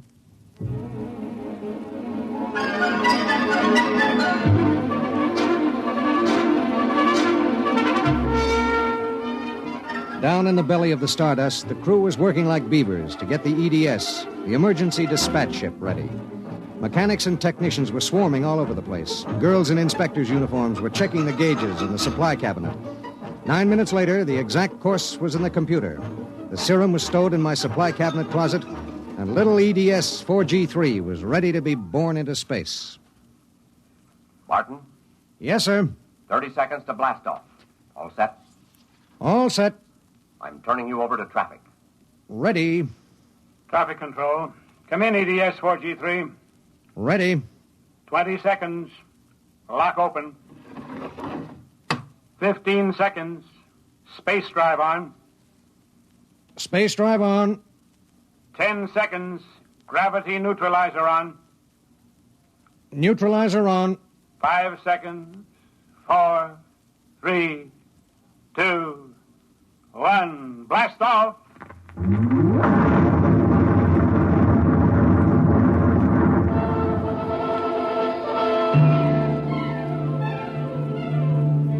I don't remember how long it was afterwards that I first noticed something wrong. Maybe an hour, maybe 2. There was nothing to show it except the needle and the heat gauge. It was on 0 when we left the Stardust, and now I noticed that it had crept up toward the 30 mark.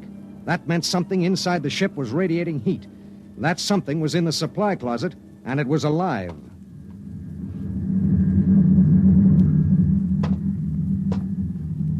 All right, come out. Whoever or whatever you are, if you don't come out in 5 seconds, I'm going to blast you. 1, 2. Well, I'll be... Hello. I'm Marilyn Lee Cross.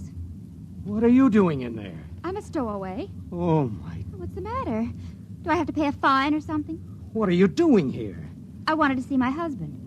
Who's your husband? He's with the government survey crew on Woden. I haven't seen him since he left Earth 4 years ago. Okay. But what made you hide in my EDS? I have a job waiting for me on Mimir, but I heard you were going to Woden and there was plenty of room, so I hid. Oh, I knew I'd be breaking some kind of rule, but what's one little rule?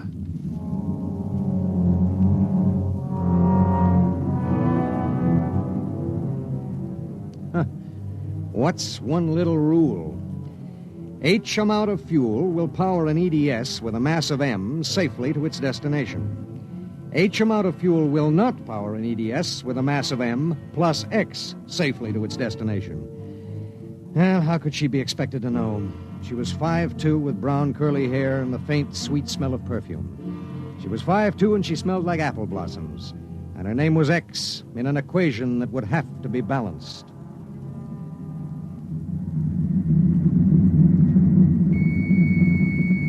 Stardust. Come in, EDS. Come in. This is Barton, emergency dispatch pilot 4G3. Go ahead. Give me Commander Delhart. What's the message, EDS? I have to consult Commander Delhart. The commander is busy. Listen, you squirt. Give me Commander Delhart. One moment, 4G3. Commander Delhart, emergency message from ETS 4G3. This is Delhart. What is it? At 0800 hours, I discovered a stowaway aboard my ship. A stowaway? Yes, sir. Well, have you notified ship's records?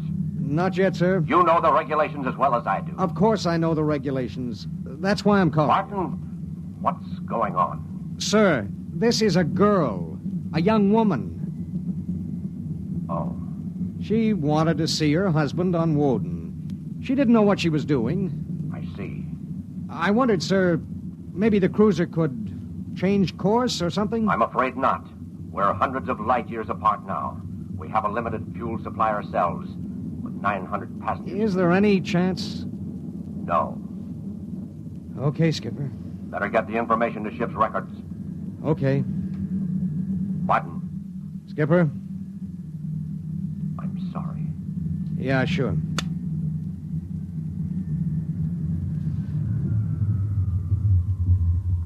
You cut our acceleration, didn't you? Yes. Why? Well, save fuel. For a while. How did you manage to stow away? Well, I was taking a language lesson in Mimirese from a girl in the inspection corps. The order came in for your trip, and I just went along on an impulse. It was easy. I'll be a model prisoner, I promise. Oh, if you were only a thief or a spy, it would make it easier. Make what easier? Forget it.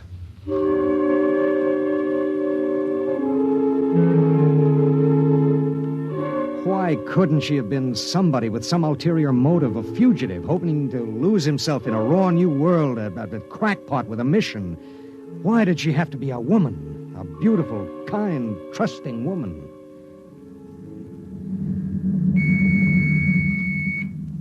Stardust. Barton, EDS 4G3. Go ahead, 4G3. Identify a stowaway. Give me your identification disc, Miss Cross. Here. Why? Well, it's for ship's records. Identification number T8374. One moment. This is for the gray card, of course. Yes. I'll need the time of... I'll tell you later. That's highly irregular. Then we'll do it in a highly irregular manner. The subject is a young woman. She's listening to everything that's said. Are you capable of understanding that? Oh. Go ahead, 4G3. Number T8374-Y54. Name, Marilyn Lee Cross. Female, married. Born July 7th, 2160. Good Lord, you're only a child. Height, 5 feet 2 inches. Weight, 110. Hair, brown. Eyes, blue. Complexion, light. Blood type, O. Original destination, Port City, Mimir. Listen, I'll call you back later. Look, miss. Marilyn. Look, Marilyn. I guess you don't know what you got yourself into here. Well, it's like this. This ship is carrying Calla fever serum to the survey group on Woden. Yes. Their supply was wrecked in a tornado. The fever is always fatal unless the serum is given in the first 48 hours. Now, these little ships have exactly enough fuel to reach their destination. If you stay aboard her, your added weight will cause it to use up all its fuel before it can land. What happens then? We crash. You die, I die, and 6 fever victims on Woden die. Well, can't they send out another ship to meet us? There are no ships to send. Well, Oh, no. Oh, no, you couldn't do that. That's how it has to be. But that's crazy. I haven't done anything. I haven't hurt anybody. I'm sorry. I should have told you before, but I wanted to make sure there was no other way. You mean it? You're going to make me leave this ship? That's how it is. But I'll die. I'll explode. I'll be like those horrible pictures of... Try to understand. I do understand. You're going to kill me, and I didn't do anything. I know you didn't. I know you didn't. That has nothing to do with it. It has everything to do with it. Nobody just dies like that for no reason. Oh, listen. Maybe there are other cruisers. Cruisers you don't know about. Maybe the radio. Maybe it... Now, listen to me.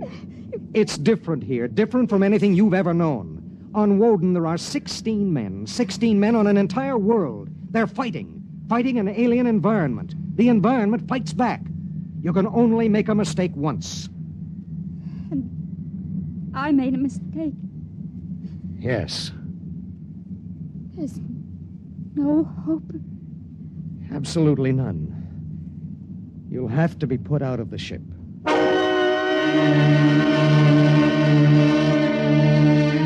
It was better so. With the going of all hope would go the fear. Then would come the resignation. She needed time, and there was so little. EDS. Starship to EDS. Need pertinent data. All right, Starship. When do you expect to complete your report? I need a computer check. I'll give you statistics. Statistics. This is EDS 4G3. I'm intersecting course vector 7.3 at 0831. Deceleration 1750, weight 1 ton. I would like to stay at point 10 as long as the computers allow. Will you give them the question? Check. I'll call you back. We wouldn't have long to wait. The new factors would be fed into the steel maw of the computer bank, and the electrical impulses would go through the complex circuits. Here and there, a relay would click, a tiny cog turn over. But it would be the current, formless, mindless, invisible, which would determine with utter precision how long the pale young girl beside me would live. 5 little segments of metal in the second bank would trip against an inked ribbon, and the machine would spit out the answer. You will resume deceleration at 1910. It was 1810 when he spoke. 1 hour. She has 1 hour to live.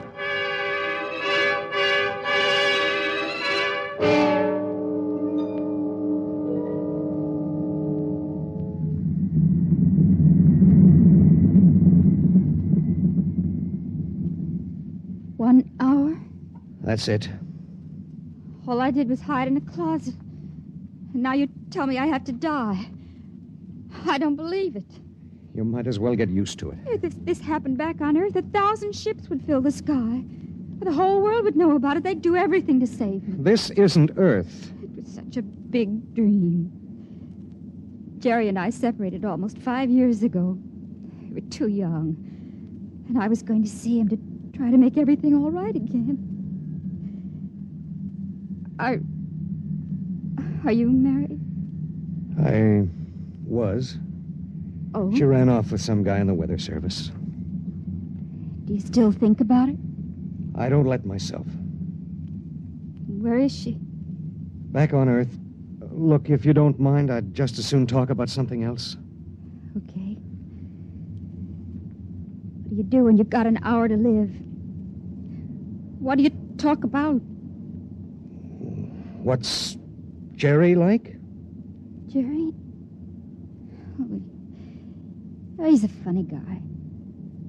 When he found out, I mean about the other fella, he didn't get mad. He cried. That was all he felt, sadness. So you walked all over him? Well, I thought I wanted him to get mad at me, to be jealous. And now? I've been thinking about him for 5 years. So when I heard the ship was bound for Woden and I knew Jerry was there, I stowed away. I didn't know about the fuel. I didn't know this would happen to me. She had violated a man-made law that said keep out. The penalty was not of man's making or desire. It was not a penalty men could revoke. H amount of fuel will power an EDS with a mass of M safely to its destination. The time was 1830. 40 minutes. It was beginning to get me. A space frontier is a rough place, and I'd seen 100 men die since I left Earth. But this was different. I watched her as she wrote a message to her folks. I watched her as she fought her way through the black horror of fear toward the calm gray of acceptance. And then there it was on the view screen. The planet Woden. A red ball enshrouded in the blue haze of its atmosphere, swimming in space against the background of star-sprinkled blackness. The chronometer on the instrument panel said 1845.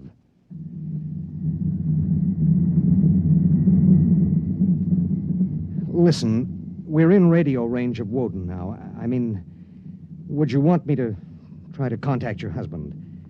Jerry? It'd mean he would know you're going to die. There'd be nothing anyone can do. Yes. I would like to talk to him. Do you think we can? Well, the planet is turning. If his group is on the side facing us, we might be able to reach him. Oh, try. All right. Hello. Hello, Woden. EDS to Government Survey Group. Can you hear me? Come in, Woden.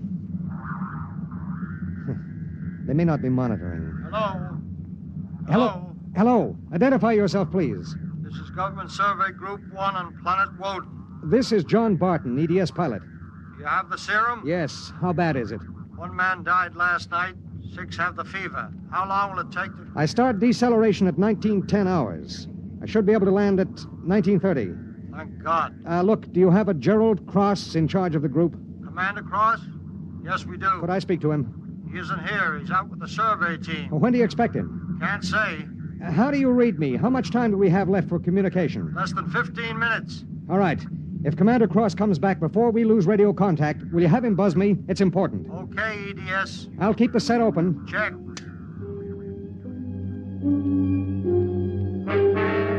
The minutes passed like small bits of eternity. On the view screen, I could see Manning's continent sprawled like a gigantic hourglass in the eastern sea. There was a thin line of shadow where it was beginning to disappear as the planet turned on its axis.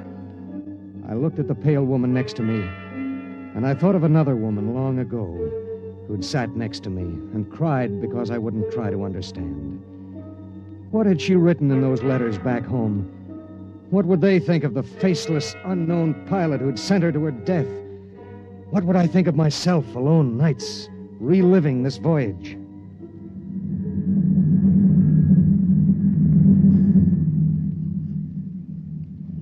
Cold, isn't it? I'll turn up the thermostat. Nothing from Jerry? We have about 2 minutes of radio contact left. Maybe it's better. I mean, suppose it were you and your wife tried to call you. How would you feel? I don't know. Do you ever hear from her? I got a letter about a year ago. I tore it up. That was foolish. Yeah, it was. Life is so terribly short to be wandering around alone. Well, Wait a second, we're getting something. How much time before I have to leave the ship? About 10 minutes. Hello, EDS. Hello, EDS. Come in. Come in. EDS. This is Woden. I have Commander Cross. All right, go ahead. Hello. This is Commander Cross. Jerry Cross? Yes. I have someone for you. Go ahead. Hello. Jerry? Hello? Jerry? Who is it? It's me, Marilyn. Marilyn. I wanted to see you again. I stowed away on the EDS. You what? But Marilyn... It doesn't matter, Jerry. All that matters is that I can tell you all the things I've kept inside for so long. Jerry, I want you to know I've never forgotten. Oh, it's been so many years. I can't believe it. I thought I'd see you again, but now I can't. Jerry, you don't hate me, do you? Hate you? Oh, Marilyn, I've never stopped loving you. Not for an instant. Oh, Jerry. Listen, we don't have much time. The transmission is getting fuzzy. Oh, Marilyn, I've got to see you. There's got to be some way. But there isn't. Let me talk to the pilot. Give it to me. Hello? Pilot, have you called the mothership? Did you have them checked with the computers? I've done everything. You've been on the frontier long enough to know the setup in an EDS. Oh, dear God, there must be something, some way. Do you think I'd let this happen if I wasn't sure? He tried to help me, Jerry. He tried. And it really doesn't matter. I'm not frightened anymore. Not now. But how did you get here? I don't understand. Well, I was going to Mimir to take a job, I thought. And now I realize I was just going because I'd be closer to where you were. Oh, Jerry, all this time... Don't. Let me tell you something. Marilyn, I've always known you'd come back to me. I've known it every minute. It's what's kept me alive. I want you to hold that in your mind. Jerry, I can't hear you. We haven't much time. We're losing radio contact. Jerry! Oh, don't cry, darling. Just know how I feel. I do. It's fading. There are so many things to say. Jerry, if you can still hear me, maybe I'll come to see you again. Maybe I'll come to you in your dreams, or or be the touch of a breeze, or one of those golden-winged little birds singing my silly head off. Maybe I'll be nothing you can see or hear, but you'll know I'm there. Think of me like that, Jerry. Goodbye.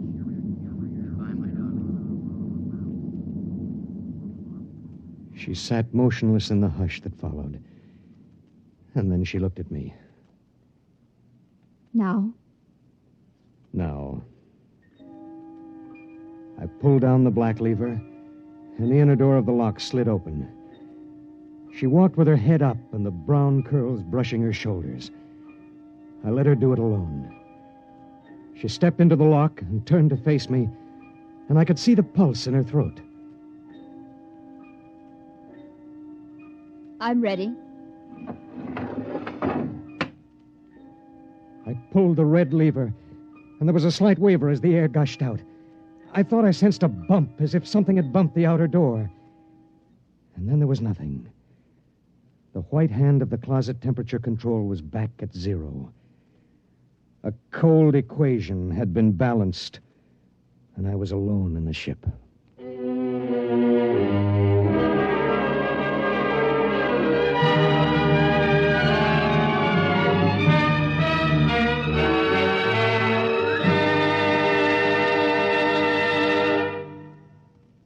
You have just heard X-1, presented by the National Broadcasting Company in cooperation with Street and Smith, publishers of astounding science fiction. Tonight, by transcription, X-1 has brought you Cold Equations, written by Tom Godwin and adapted for radio by George Lefferts. Featured in the cast were Court Benson as Barton, Jay Meredith as Marilyn, Milo Bolton as Commander Delhart, Bob Hastings as Jerry Cross, Jack Arthur as Traffic Control Officer, and Walter Kinsella as the Woden Monitor. Your announcer, Bill Rippey. X-1 was directed by Ken McGregor and is an NBC Radio Network production.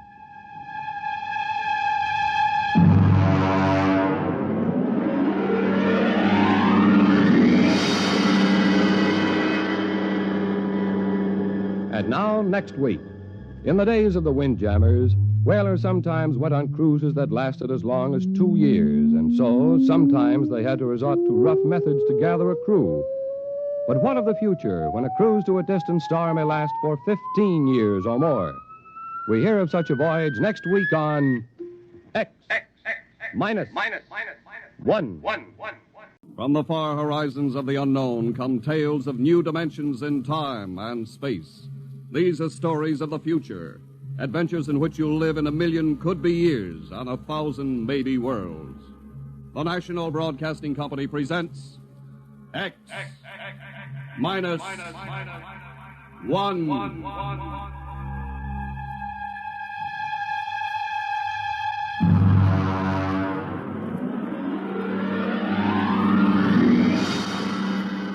Tonight's story, No Contact.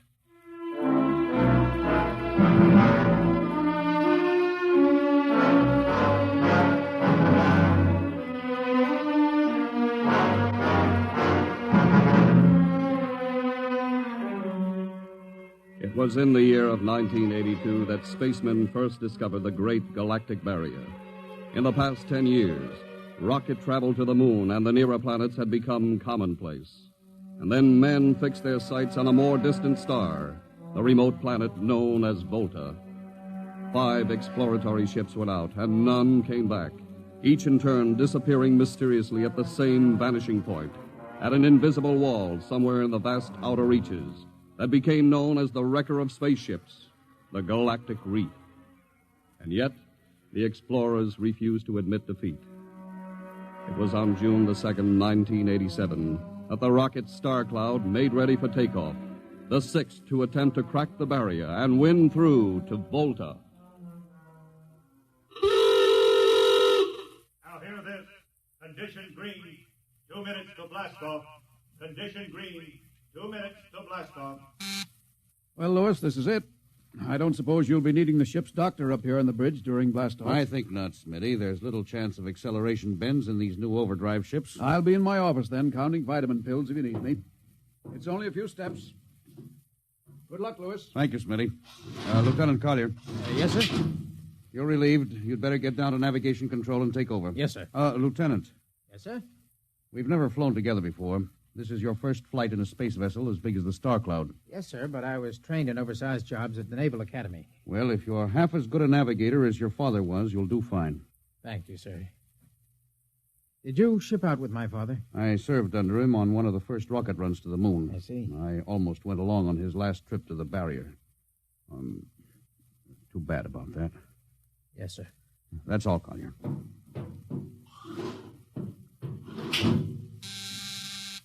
Lieutenant Paulson. Get me the ground control tower on the field. I want to talk to Colonel Harrison. Yes, sir. Go ahead, sir. I patched in the bridge speaker. Colonel Harrison? Yes, Captain? We're standing by for takeoff in 30 seconds. Good. The field's cleared of all personnel. We'll try to reestablish radio contact immediately after takeoff. In any event, there'll be a 24-hour ground monitor. Fine. Good luck. Hope you make it. Thank you.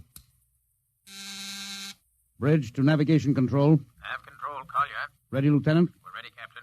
The course is in the integrator for takeoff at 1200 hours. All right. Stand by for blastoff. Bridge to engine room. Fire up your rocket chambers. Take off at exactly 1200 hours. I'll read you off. 20 seconds. 19. 18. 17. 16. Hold it. Revoke all orders. Who turned in that alarm? Paulson, sir. We've uncovered a stowaway. Stowaway, where? Hiding in sickbay. Dr. Smithson found him. Have him brought up to the bridge. Engine room, kill your rockets and stand by.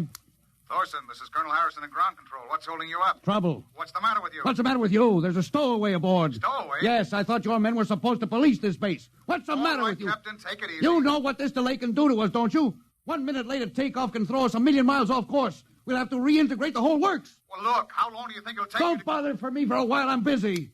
Stupid idiot. Captain Paulson? Yes, come in, Smitty. Here's your stowaway. I'll court-martial the... Oh, Charlie. Can you use a good radio man, Skipper? Well, I see you two have met. Met. Skipper and me made 50 trips to the moon together. Didn't we, Skipper? Charlie, if you wanted to come along, why didn't you volunteer? I did, Skipper. They turned me down. Well, what's wrong with you? Acceleration bends. They said my arteries wouldn't stand another trip. Oh, I'm sorry to hear that. But they're wrong, Skipper. I got one more good trip in me. Listen, Skipper, you know that these green kids, they don't know the first thing about space radio operation. Now, you put a man like me on, and I'll be getting you bedtime stories from Mars. Charlie, you know the regulations as well as I do. I can't take you much as I'd like to. Colonel Harrison will murder me for this. Well, I'm sorry, Charlie. I'll have you put aground. I'll tell you what, I'll ask Harrison to put you on as ground radio contact, and it'll seem as if you're right here with us. He won't do it, sir. Well, he'd better. I'll have him busted to corporal for letting you sneak aboard. Look, Charlie, you better be off. Paulson. Yes, sir. I'm sending this man aground. Give him time to clear the launching platform. Yes, sir. So long, Charlie. I'm sorry. Good luck, Skipper. I thought you were going to have him drawn and quartered. If it had been anyone else, I would have, Smitty.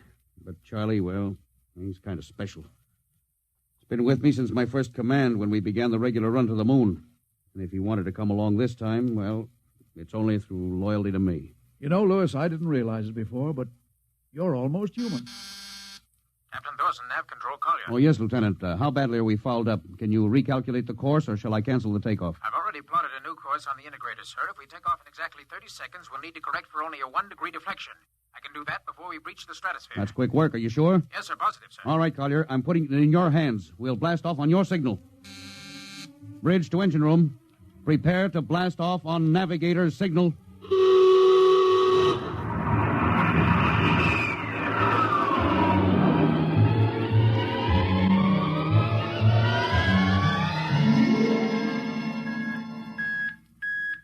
How are we doing, Collier? Coming on the bearings, sir.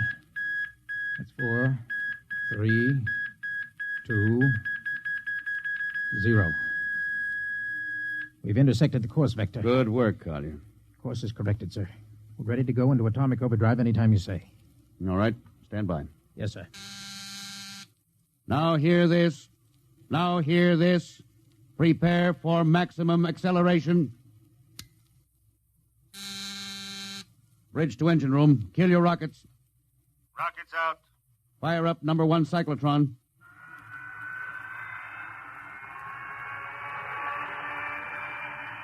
Number 1 ready. Fire up number 2. Number 2 ready. Withdraw your dampening rods. Fission chamber ready. Blast tubes cleared. All generators operating at capacity. Take it over, sir. Go into overdrive at the count of 0. 3 seconds, Mr. Collier. 3, 2, 2, 1, 1, 0. 0.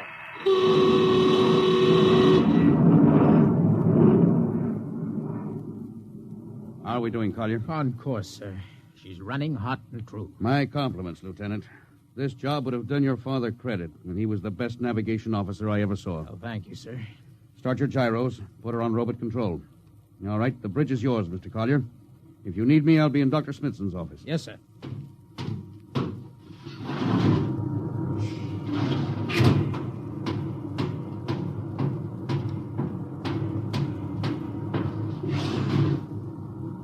Well, Lewis, I see you got us off the ground. You can thank young Collier for that.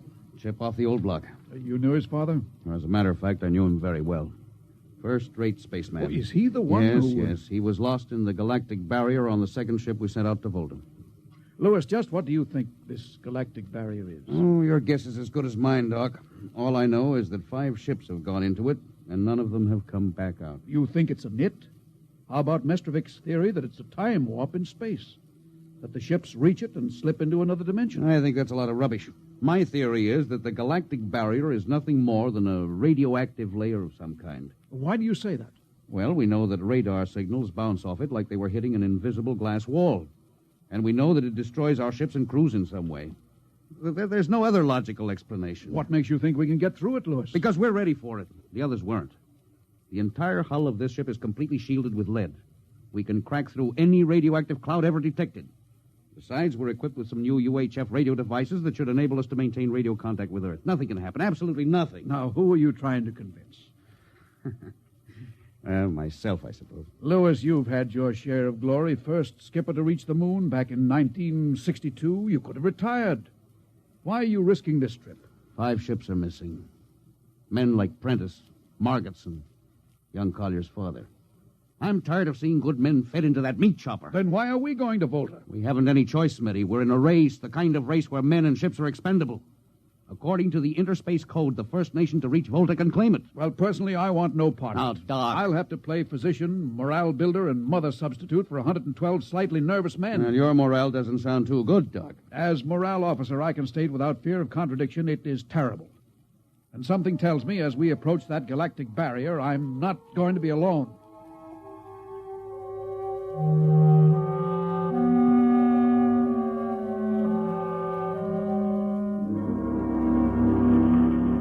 Hello, Earth. Hello, Earth. Captain Thorson of the Star Cloud calling Earth. Hello, Star Cloud. Hi, Captain. Charlie. Well, I see they haven't court-martialed you yet. No, sir, thanks to you. Well, it's good to hear you. You can read us the funny papers on Sunday morning. All right. How's our signal? Strong. Clear as a bell. Now, here's our log report for Colonel Harrison. You ready? Shoot. June 2nd, 1987. 4 weeks out from Earth. Running true. No radiation. Operation normal. Still making our approach to the galactic barrier. That's all, Charlie. See you later. Good luck, Captain. I sure wish I was with you.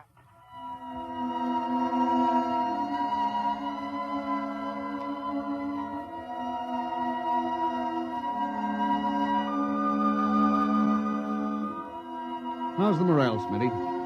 The men know we're getting closer to the barrier. They're beginning to show a little tension, Lewis. Well, how's their physical condition? Any sickness? About half the crew has come down with space blues. I was afraid of that. Are they bad? Same as usual. Lips and hands with a bluish cast. Eyes are sensitive to infrareds. I don't know. When I first started flying these tin cans, nobody ever heard of space blues. Well, now there's a theory it's caused by the terrific acceleration of atomic overdrive. Change in gravity affects the circulation. What do you think? I think it's psychosomatic. I've noticed that the same men who get space blues under tension on a ship tend to get blue coloration back on Earth when they're upset. I guess it's just an occupational disease of space navigators. You think it's just nerves, then? Well, young Collier's got a bad case. I think it's tension from overwork. Maybe he needs some vitamins. Louis, when will you realize that vitamins are not a panacea for all the troubles of mankind?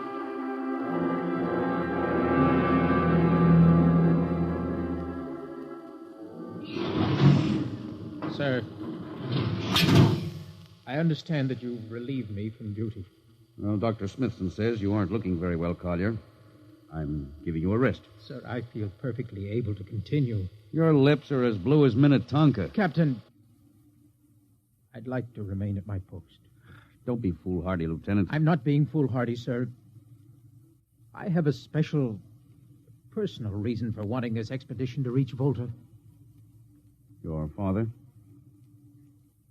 Yes, sir. You think he might still be alive? I have to find out what happened, sir. I think I understand. Very well, Collier. Report back to duty.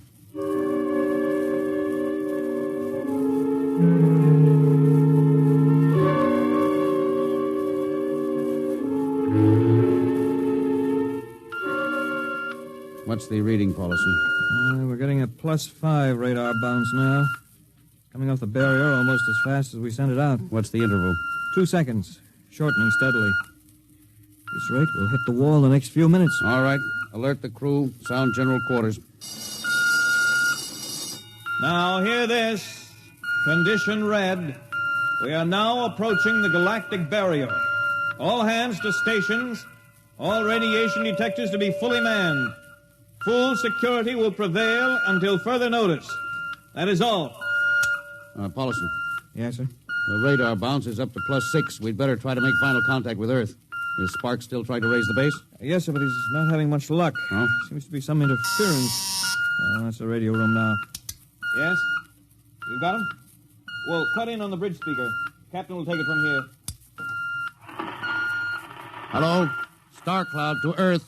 Can you hear me, Earth? Hello, Skipper. I can barely read you. You're getting heavy static from Sunspot. That's not sunspots, Charlie. We're right on top of the galactic barrier. Getting a +7 radar bounce. Expect to hit the barrier almost any second now. Good luck, Skipper. If we crack the barrier and come through still in one piece, I'll try to get back to you on the high-frequency band. Got you, Skipper. Don't worry. I'll be waiting. So long, Charlie. So long, Star Cloud. Must be getting awfully close now, Captain. Echo's bouncing back so fast it's almost beating the signal. When they go inside, hold on to your hat. That's when we run into the wall. Any second. Hold on.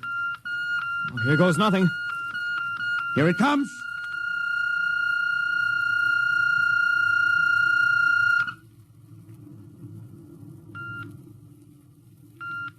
Captain.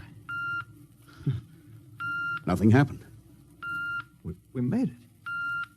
We made it, Captain. No radiation, no time warp, no nothing. Now, the crew's gone crazy, sir. Let them. They've earned it. Doc, can you break out a few bottles of snakebite serum for medicinal purposes? I sure can, Louis. This calls for a celebration. How's your morale now? It couldn't be better. How's yours? Couldn't be better. What the... Condition red. Condition red. Radiation detectors. Condition red. Radiation detectors. Holy mackerel. Look at the needle on that indicator. Paulson. Yes, I see it, Captain. Picking radiation like crazy. What's it like? Well, it's a strong impulse. What kind? I don't know. It's too long for a cosmic ray, too short for UHF. Whatever it is, sir, the ship is lousy. Well, track it down, triangulate it, and make it fast. I want a directional fix. Yes, sir. Engine room. Yes, sir. We're picking up radioactivity. Is the fission chambers? No leak here, sir. Check your gauges. Nothing here, Captain. Must be coming from outside. Damage control. Is our lead shield leaking radiation? Well, keep at it. Paulson, how are you doing? I've got it fixed, Captain. Well, what is it? Well, I'll have to recheck my figures. Well, hurry it up. The angle is correct, but I Come on, man, for Pete's sake. Where's the radiation coming from? Sir, it's coming from inside the ship. That's impossible. No, sir, I've checked it twice. Well, it's got to be the engines, then. If it is, sir, we're finished. Engine room. Yes, sir. That radiation must be in the overdrive pile. No, sir, it isn't here, sir. Are you certain? Yes, sir. All right, keep checking. Well, there's only one thing left to do. Paulson, get a Geiger counter. We're going to start combing this ship inch by inch. Yes, sir. All right, turn it on. Yes, sir. All right. Ready, Captain. We'll check the atomic guns first. Come on. We'll cut through the officers' quarters here to ordnance. Now turn here. Wait a minute, sir. Huh? What is it? The signal's weaker now. Yeah. Let's go back. Hold it. Seems strongest right about here. Doesn't make sense. Whose cabin is this? Lieutenant Collier's. Collier? Oh, he's down in nav control, sir. Oh, I'll try the door. It's not locked, sir. Oh, it's in here, all right. Listen to that counter. Strongest over here. Open that wall cabinet. It's locked, I'll sir. smash it. Shut off that Geiger counter. Now, what do you make of this, Paulison? Well, it looks like some sort of portable transmitter, sir. Must be foreign manufacture. I don't recognize the calibration symbols at all. I've never seen anything like it. Which raises a small question. What is Lieutenant Collier doing with a transmitter in his cabin? I don't know, sir. Well, I intend to find out, Paulison. Get down to nav control and bring Collier up to the bridge on the double. Well, hadn't we better find some way to shut this thing off first? I know a way.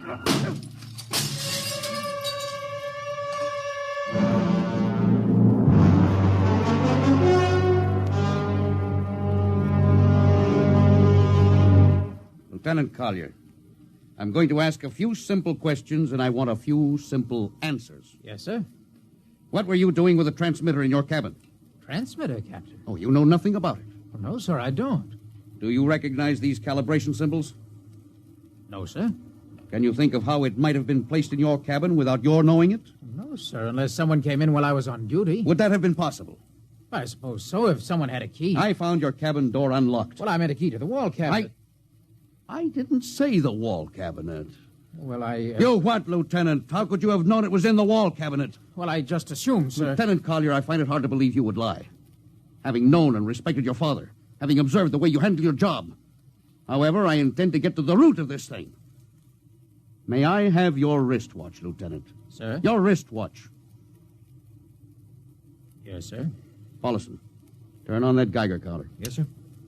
Hold this watch next to it. Yes, sir. That's all. Lieutenant, if you hadn't any close contact with that transmitter, how do you explain the radioactivity of this watch? Well, I don't, sir. I think you'd better. To whom were you sending those signals?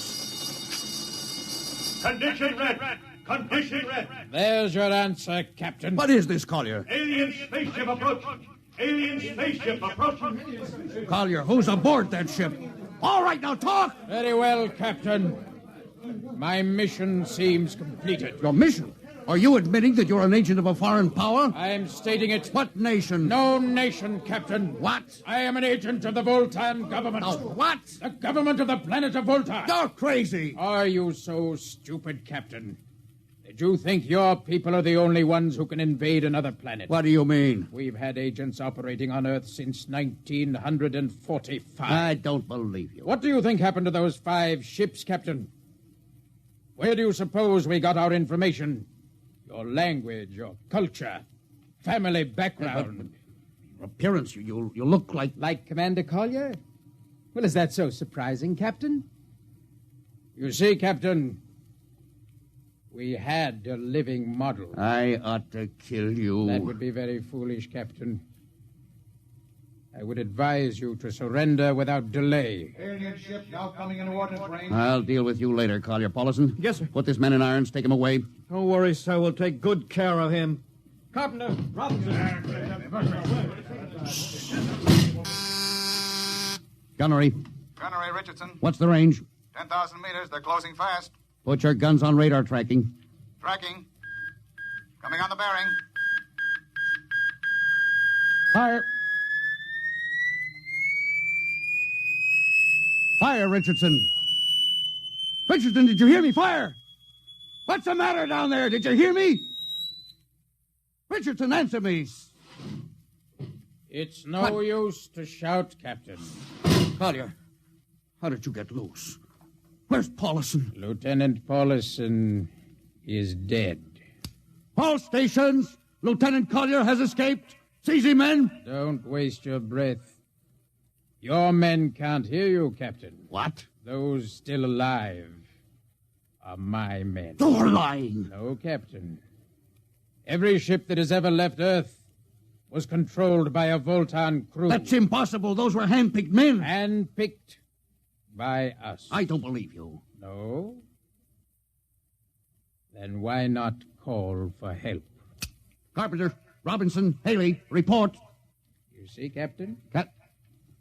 Carpenter, Robinson, Haley. It's quite useless, Captain. I would advise you to sit very quietly and do nothing. Very well, Collier. You've beaten us. What now? The ship will be taken to Volta for, shall we say, further experimentation.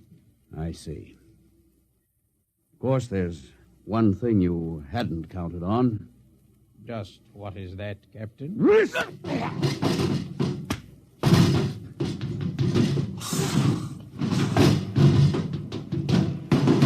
Carpenter! Are you in there, Lieutenant Carpenter? They can't all be dead. There must be one alive. Smitty, Dr. Smithson! Smitty, what have they done to him? Louis, Dirty. Don't talk. I must lean closer. There's not much time.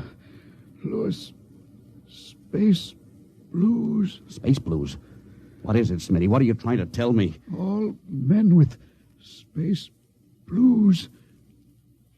Voltans. Let me help you. No, Louis. Get message back to Earth. Voltan, 5th column. Watch out for space blues. Smitty. Oh, Smitty. Captain Thorson, you can't hide from us now. Come back to the bridge and surrender, or my men will come and get you.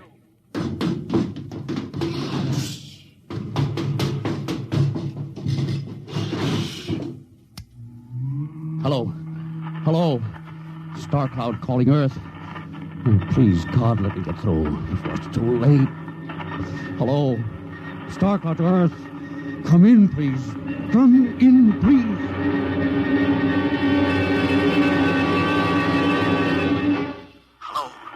Hello. Starcloud to Earth. Captain Thorson calling.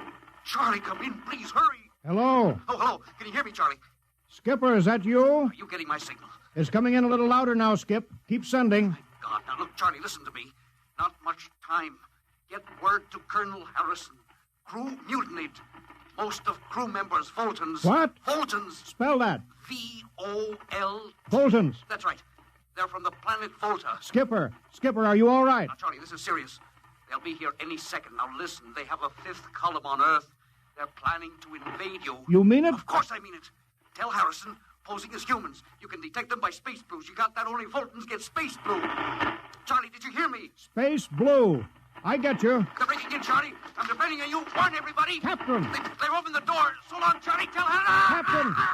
Captain Thorson. Hello, Starcloud. What's the trouble, Sergeant? I was just trying to raise a star cloud, Colonel. I had any luck? No, sir. No contact. No contact, eh? No, sir. Nearly an hour since they hit the galactic barrier. I don't understand why they haven't tried to get a message back. No, sir. Neither do I. Oh, all right. I'll take over for a while. Yes, you do that, sir. It's all yours. Right. Oh, and Charlie, you better go out and get yourself some coffee. You look a little blue around the gills.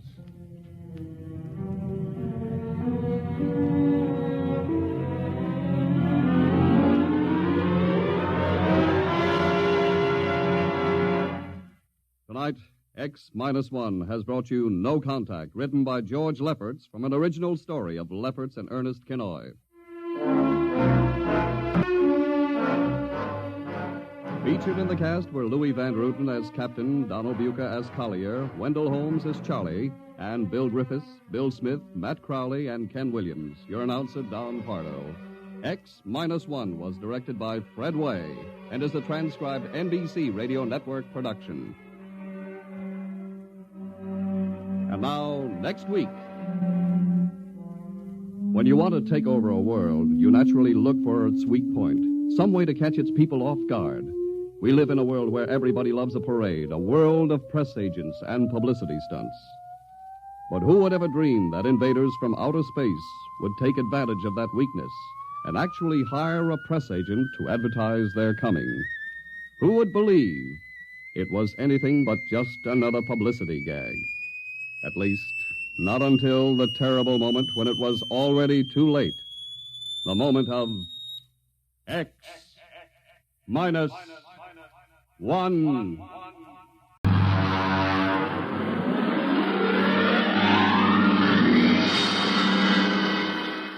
Tonight, the science fiction classic, Knock, by Frederick Brown.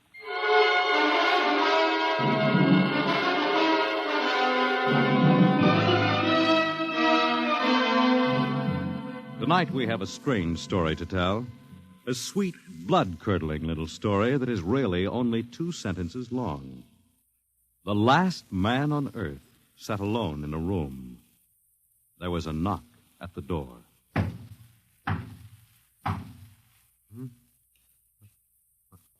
What's that?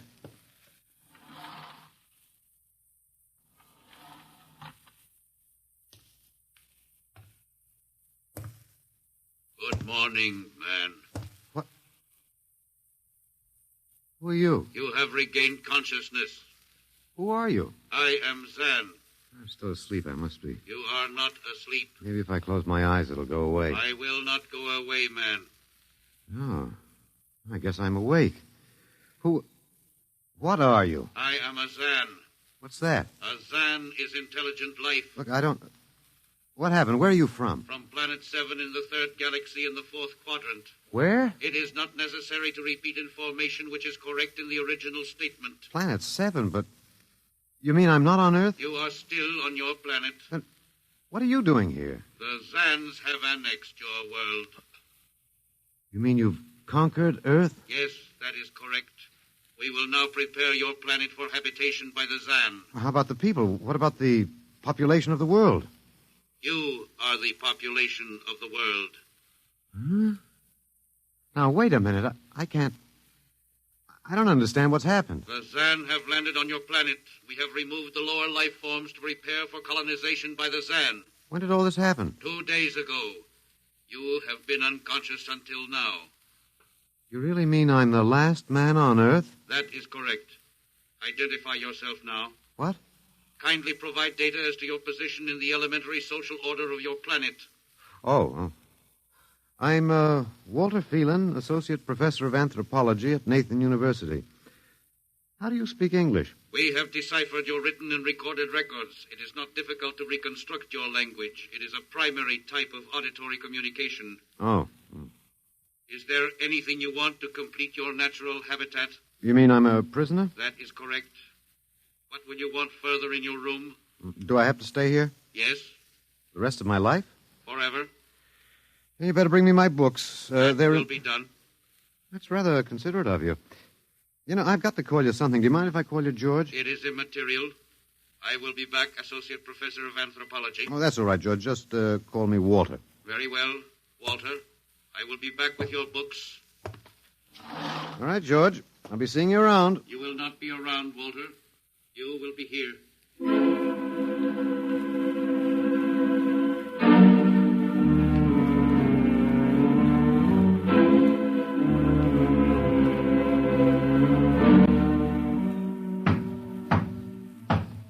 Come in. Oh, hello, George. Hello, Walter. Wait a minute. You're not George. You're different somehow. It makes no difference. The Zan are many, and they are one. Then I'll call you George, too. I'll call you old George. What can I do for you? Point 1. You will please henceforth sit with your chair facing the other way. Uh-huh. I thought so, George. That plain wall is different from the other side, isn't it? That is correct. It is transparent. Yeah, that's what I thought. I'm in a zoo, right? That is correct. How many other animals do you have in the zoo, George? 216. Not complete, George. Even a Bush League zoo could beat that.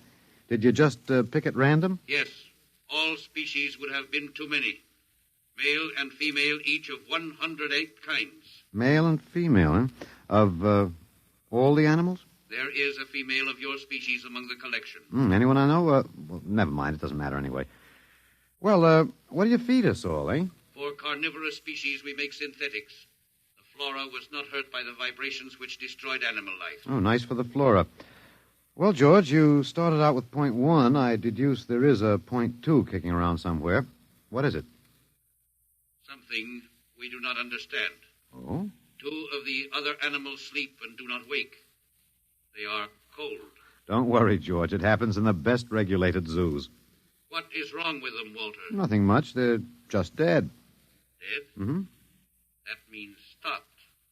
But nothing stopped them. Each was alone. Well, maybe they just died of old age. Old age? I do not understand. You don't? How old are you, George? Your planet went around the sun about 7,000 times since I was born. 7,000 years? Yes, I am still young. Yeah, a babe in arms. Look, George, you've got something to learn about this planet you've hijacked. Here on Earth, we've got somebody you don't know where you come from. An old man with a beard and an hourglass and a scythe. Your vibrations didn't kill him. What is he? Oh, old man Death. Down here, our people and animals live until somebody, the Grim Reaper, stops them. He will stop more? He gets us all, George. With your lifespan, it won't seem like a minute and we'll all be gone. Looks like you made a mistake, George. And I don't think there's much you can do about it. That is not correct. The Zan is a logical being. We will take action.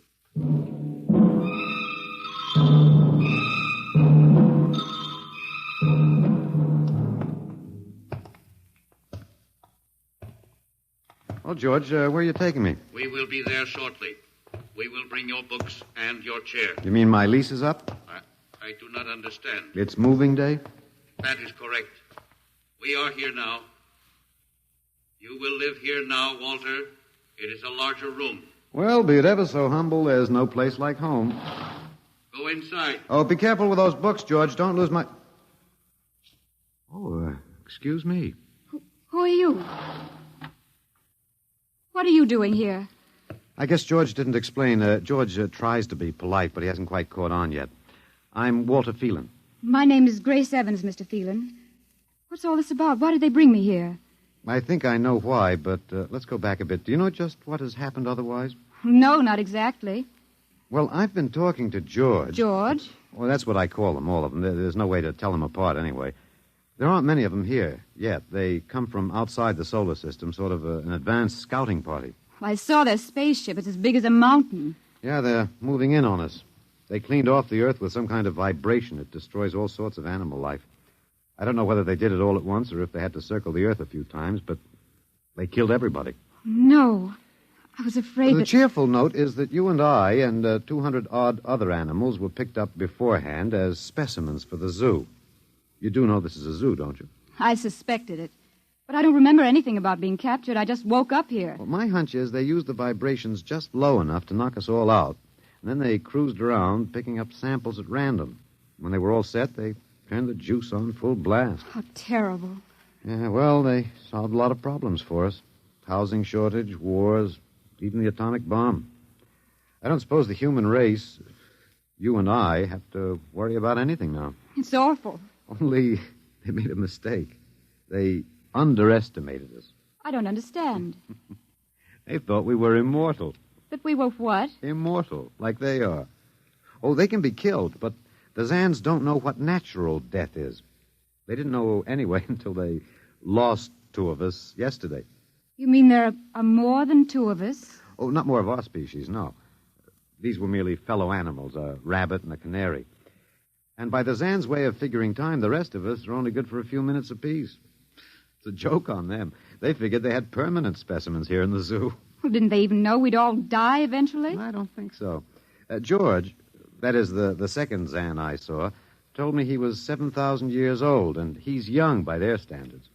When they learned how quickly we die, they were practically shocked to the core, if they have cores. How can you talk that way about it?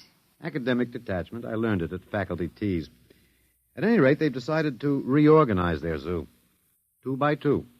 What, are they going to keep us locked up together in this one little room? Yeah, I'm afraid so. There's plenty of furniture, though, and George promised to bring me my chair. We've got to do something. Why? Well, I don't know. It Just seems to me we owe it to the human race to do something. Oh, well, perhaps you have a suggestion? There must be some way. They can be killed, you said. Oh, yes.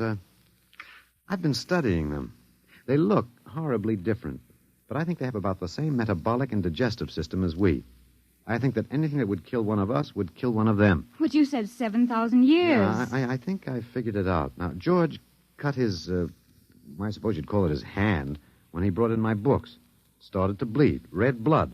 But I could see the cut closing as he stood there. By the time he left, it was healed. I don't understand. Well, you see, whatever factor there is in man that makes him grow old is missing in the Zan. Their regenerative powers must be unlimited. They just don't wear out. They go on and on until they're stopped. Suppose we killed one. There must be some way. Oh, what would be the use? They wouldn't even punish us. They'd just give us our food through a trapdoor and put up a sign saying, "Beware of the man. Dangerous." I don't think they'll even have to bother in your case. I don't see anything funny. I'm sorry. It just reminds me of Martha. Martha? My wife. She died 2 years ago. I'm sorry. Well, not at all. It was a pleasure. That'll be George with my books. Come in. Hello, George. Hello, Walter. Point one, I have brought your books. Point one, eh? What else is on your mind? Another creature sleeps and will not wake. Oh? A small feathered one called a duck. Well, it happens, George. I warned you. Old Man Death, the Grim Reaper. I told you about him. Walter, the Council of Zan has met. It has been decided logically that A, no life form can withstand the full-strength vibrations with which we cleared your planet. Therefore, the Grim Reaper you spoke of does not exist. Pretty neat, George. What's B? B, the only intelligent life to escape the vibrations is you. Therefore, the logical conclusion is you are stopping these animals by some means unknown to us. George, you are off your trolley. You will tell me now how this is done. You've got me. Yes, we have. It is necessary to save the remaining specimens as long as possible.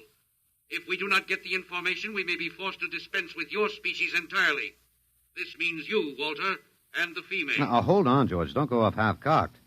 Let me take a look at these animals that won't wake up. I will take you there now. Go first, Walter. After you, my dear George.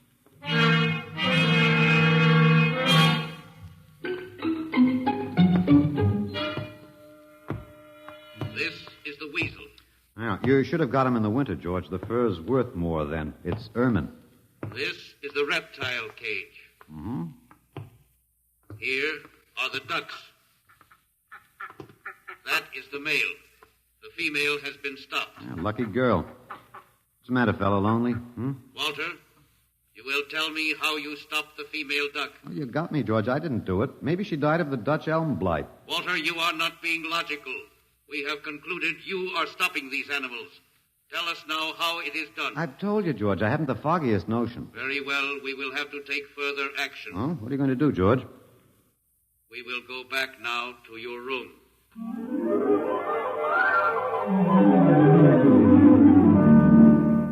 What happened, Mr. Phelan? You might call me Walter. After all, George does. And we have more in common. Please, what happened? Oh, just a duck, a dead duck. George thinks I killed her by remote control. He wants me to tell him how. Did you? Look, I'm just an ordinary anthropologist. There's no telling what those animals died of, just natural causes. But George can't see it that way. He thinks I'm holding out on him. Good. What? At least we can get back at them some way. At least we can do something to them. Well, why? After all, George isn't a bad fellow, if you like an ant mentality. How can you say that? Well, they murdered the human race. I suppose so, but we can't change that now, so why think about it? We just can't sit here and do nothing. I fail to see how we can do anything else. But at least we could be fighting. I can't see the virtue in that. I was more or less content with my books, and we've got George to talk to. Of all the men in the world they had to pick, don't you want to fight back? Don't you want to keep on fighting to the end? It hadn't occurred to me. But we've got to, Walter. Why? Well, I can't really explain it, but, Walter, if there was any good in man, it was that he kept on struggling against nature and, in the end, even against himself. But he kept on fighting for what he thought was right, and we're all that's left. Walter, we just can't end by giving up. We've got to keep on fighting. You know, you do remind me of Martha. There isn't much left for us. We could beat them in this one small thing. We can pretend there's a secret about death. We could refuse to tell them anything. Well, there isn't anything to tell. But they don't know that. Promise me you won't give in. Well, I suppose the worst they can do is kill us. All right, Miss Evans. Hello, George. Hello, Walter. Now you will tell us how these animals are stopped. George, this may come as a shock to you, but I've decided not to tell you. Why?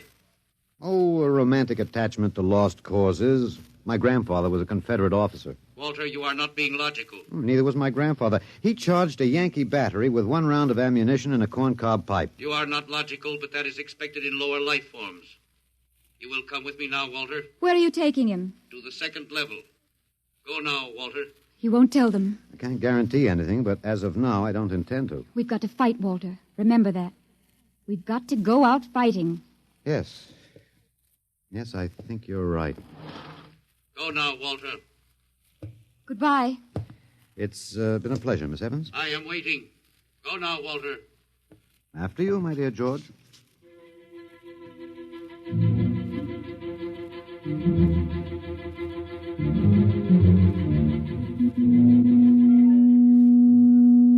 You will tell us now, Walter?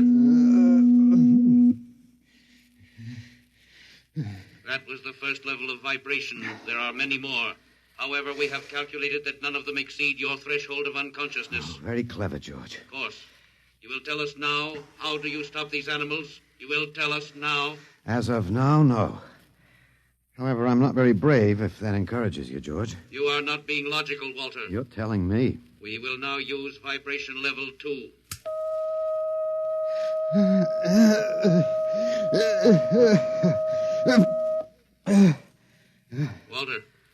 Walter, you are still conscious. Let me alone, George. You will tell us now how you stop the animals? Let me alone. We have had vibration levels 1 and 2. There are still 15 more before your threshold of unconsciousness. No. Let me alone. Walter, listen to me. Another creature sleeps and will not wake. We must know now. It's tough. You better start vibrating again, George. No. What? It would not be logical. We have calculated that no further level of vibration will overcome your irrational psychological block. We conclude you will not tell. Let me go? That is correct. That's real nice of you, George. I appreciate it. We have calculated that the resistance of the female of your species will be lower. We will now place her under the vibrations. No, George, you can't do that. No, listen, George. George, there is no secret. Can you understand that? There is no secret. Those animals died from natural causes. I'm telling you the truth. That is not a logical answer. We will get the woman. I've told you the truth. Can't you understand? We must know now. The female animal cage next to the duck has been stopped. We must preserve the survivor. The animal next to the duck? We will bring the woman here. She will tell us after the vibration. No. Listen, George. You want the truth? You want to know how to save the mates of the animals that have been stopped? You will tell us now? Yes, I'll tell you now. I give up. But you've got to promise to leave the woman alone. You promise, George? If we receive the answer from you, Walter, there will be no further need for the vibrations. Well, I guess that'll have to do. All right. Take me to that stopped animal. I'll tell you how to save the mate. Very well, Walter. You are being logical now. We will go.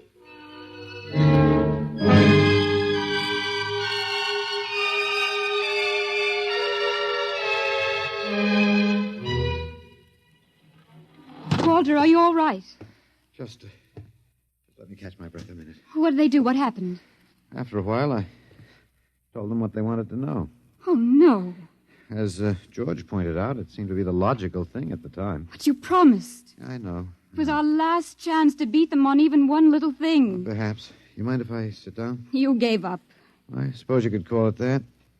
I'm very tired. They've beaten us completely then. There isn't even anything we can do. The last of the human race, and we give up. We don't even die fighting. Oh, it isn't that bad. Something might turn up, Martha. What did you call me? Huh? No, I must have said Martha. Sorry, she was my wife. She died 2 years ago. What were you saying? Nothing. It doesn't matter. It's too late. It's too late for the whole human race. What now, George? The Council of the Zan has met. No? Something wrong, George? A Zan has been stopped. What? Zan is dead? That is correct. Well, you didn't believe me, George. But you can die. You can really die. You'll have to get used to that if you're going to stay here. The council has decided. A, you have in some way stopped this Zan. B, you and the woman must be eliminated. Walter. No, you've got it wrong, George. The council has decided. This time you will have the full vibration. This time? Walter, what did they do to you? Oh, they have a rather effective third degree. They tortured you, Walter? Yes. And I thought... Oh, Walter, it was all my fault. I wouldn't even have tried without you. I suppose we have a last chance now to end with some dignity. I think you're a very brave man, Walter. No, not very. There isn't much else to do. Do we go now, George? Now, Walter. Wait. What's that? I have been told another Zan has died. Now will you believe me? The council of the Zan meets now. 2 gone already, and you were with me, George. You know I didn't kill this one. What stopped him then? I told you, it's Old Man Death. You came to the wrong planet, George. Your immortality doesn't go down here. He can stop you, but you can't stop him. And you'll all die if you stick around. What now? The council has decided. This is a place of death. We will leave your planet. Leave? You mean you're giving up? It is not safe for the Zan. Oh, Walter, they're leaving. They're really going. Come on then, George. And don't hurry back. It would not be logical to do so. We are leaving the Earth now. Goodbye, Walter. Goodbye, George.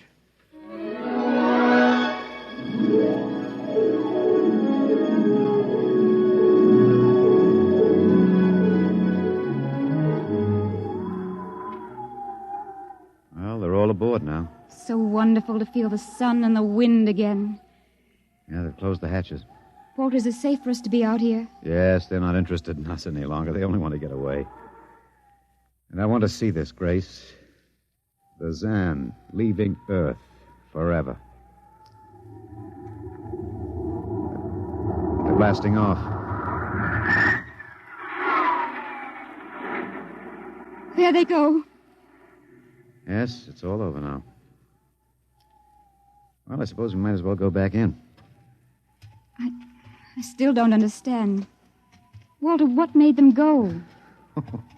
I just told them the facts of life. Of death, you mean? No, of life. After all, I thought George was old enough to know. At 7,000 years, he was going to be a pretty big boy. I wish you'd stop joking and tell me what happened. Look out for the step. Well, you remember when the first animals died? The rabbit and the duck? Yeah, and their mates just started to pine and waste away? Yes. Well, that worried the Zan. They wanted to keep the last specimens alive if they could. So finally, I broke down and told them about affection. Affection? Yes. And then I introduced Donald. Donald? Who's that? Here we are. Grace, meet Donald. Oh, Walter, please. What does affection have to do with it? That's what the Zan wanted to know. I told him it was love that made the world go round. That having lost his mate, Donald would die immediately unless he had affection and constant petting. Petting? Hmm? I even showed him how. Here, fella, come on. Come here. Yeah. I held Donald in my arms, and I petted him a while. Then I let the Zan take over with the animal in the next cage. What animal? Take a look. You mean this cage? Mm-hmm. Watch out. Don't go too close. Walter, it's a rattlesnake. Yes. Their metabolism made it impossible for them to die of old age, but I had a hunch that they could be poisoned. Well, then it was the snake that killed the 2 Zan. Mm-hmm. They never even knew what bit them. Then you outwitted them, Walter. Well, I suppose... I thought you'd just given up. Oh, Walter, I'm so ashamed. You don't have to be. I had given up. I probably wouldn't have fought if you hadn't pushed me. Well, we've got a world to plan. A new world, Grace. I know. We'll have to decide which animals to let out of the zoo and which ones it'd be safer to keep in.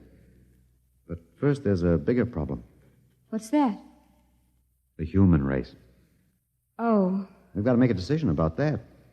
Pretty important one. Yes, but... It's been a nice race, even if nobody won it. Of course, it may go backward for a while until it gets its breath, but we can save the books and all the most important things and get it started ahead once more. No. It's the Garden of Eden all over again. But, Eve, you'll have to watch out for that snake. Now, don't be ridiculous, Walter. Funny, you even blush like Martha. Only you're stronger than she was. Prettier, too. I wish you'd forget about Martha. I think I will, my dear. If you'll give me time. Now, Walter Phelan, you listen to me. If you think for 1 minute that I thought it would never happen to me again. But it is love that makes the world go round. So, Grace, if you could only... No. I wouldn't marry you if you were the last man on earth. But that's exactly what I am. I don't care. I don't even want to talk about it. I'm going out. All right, my dear, but think it over. And please come back.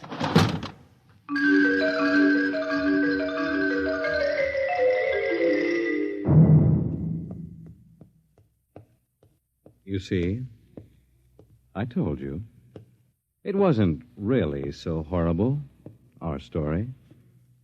Remember how it goes? The last man on earth sat alone in a room.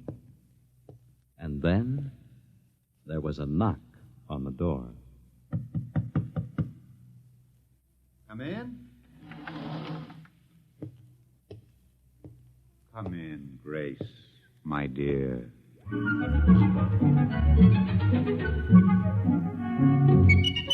You see, it wasn't horrible at all.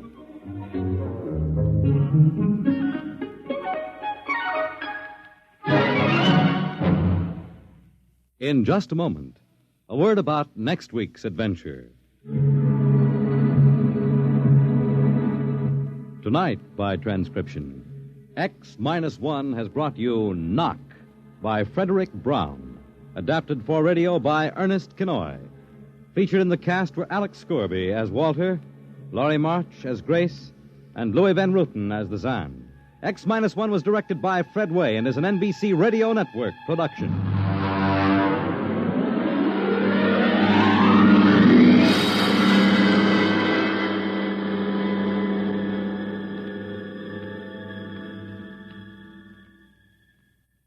And now, next week.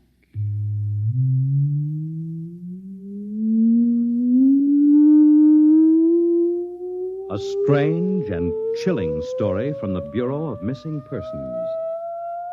The story of what occurred when they accidentally intercepted a short-wave message, a cry for help from a missing atomic scientist who told them the fantastic story that he was now the man in the moon. How did it happen? You'll hear next week at X minus 1.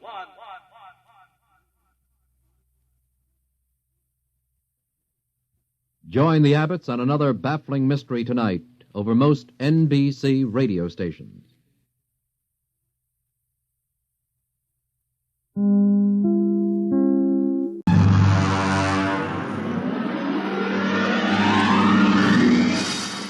Tonight's story, The Man in the Moon.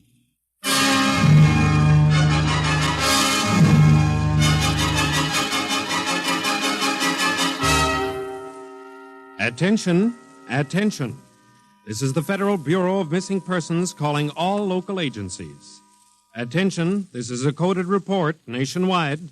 Missing since 9 o'clock this morning, the following persons: Smigley Jonathan, 5 feet 8 inches tall, brown hair, brown eyes, mastoid scar behind right ear, last seen wearing blue top coat and tan cap, wanted by Los Angeles. Hello, get off this wavelength. This is a restricted band. Hello, Earth. Whoever you are, you're on a coded wavelength. Tune out. This frequency is reserved for the Federal Bureau of Missing Persons. Hello, Earth. This is the moon calling Earth. Hello, Earth. This guy's loony. This is Jake in transmission. Jake, this is Charlie of the code room. Some crackpot is on our frequency. Yeah, I heard him, Charlie. I've got CQ trying to trace a source now. We should have a triangulation any second. Well, hurry it up, will you? Some ham is in for a good stiff fine by the FCC. Yeah, they ought to take his license away. Oh, here comes Lenny with the directional fix. Right. Thanks, Lenny. Hey, what's this? This is impossible. What's going on down there? How about it? Get that ham out of my kilocycles. Oh, listen, Charlie, unless this is a gag, that interference is being beamed from 240,000 miles away. Oh, now, Jake, you know there ain't no such thing as 240,000 miles away. Yes, there is, Charlie, straight up. Oh, now, wait a minute. Charlie, that signal is coming from the moon. Are you nuts? Oh, somebody might be bouncing it like a radar signal. Radar on this frequency? Where'd you study basic radio? Now, listen, Flathead, you asked for a fix. I gave the best fix our instruments can find. Take it or leave it. Somebody on the moon is calling the Bureau of Missing Persons.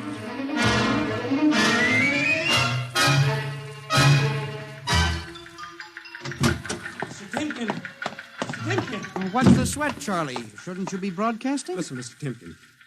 You know I'm a sober citizen, right? Mm-hmm. Never once have I broadcast with the smell of alcohol on my breath, right? Right. In all your 12 years here at the Bureau, did I once ever... What's the matter, Charlie? We're picking up a message on our wavelength. Well, did you report to the FCC? I ain't got the nerve. Well, what's wrong? You'll scream when you hear this, Mr. Timken. You'll jump right out the window, but...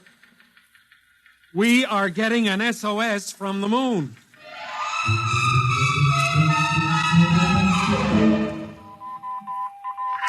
Well, that's it. He started on voice and switched to Morse. The way the signal repeats sounds like a phonograph record or automatic sender of some sort. Well, what's it say? Let's see here. Can you read me? Help, Otterburn. Will contact when moon is in phase. Let's have that again. Can you read me? Help, Otterburn. Will contact when moon is in phase. Otterburn. That sounds like a name, huh? Otterburn. Wait a minute. Something registered? Cornelius Otterburn. Holy jumping Jehoshaphat. Hey, where are you going? To talk to the chief. Hey, wait a minute. What are you going to tell him? We just got a CQ from the man in the moon? That's exactly what I am going to tell him, Charlie. Hey. Oh, this is just too much for me.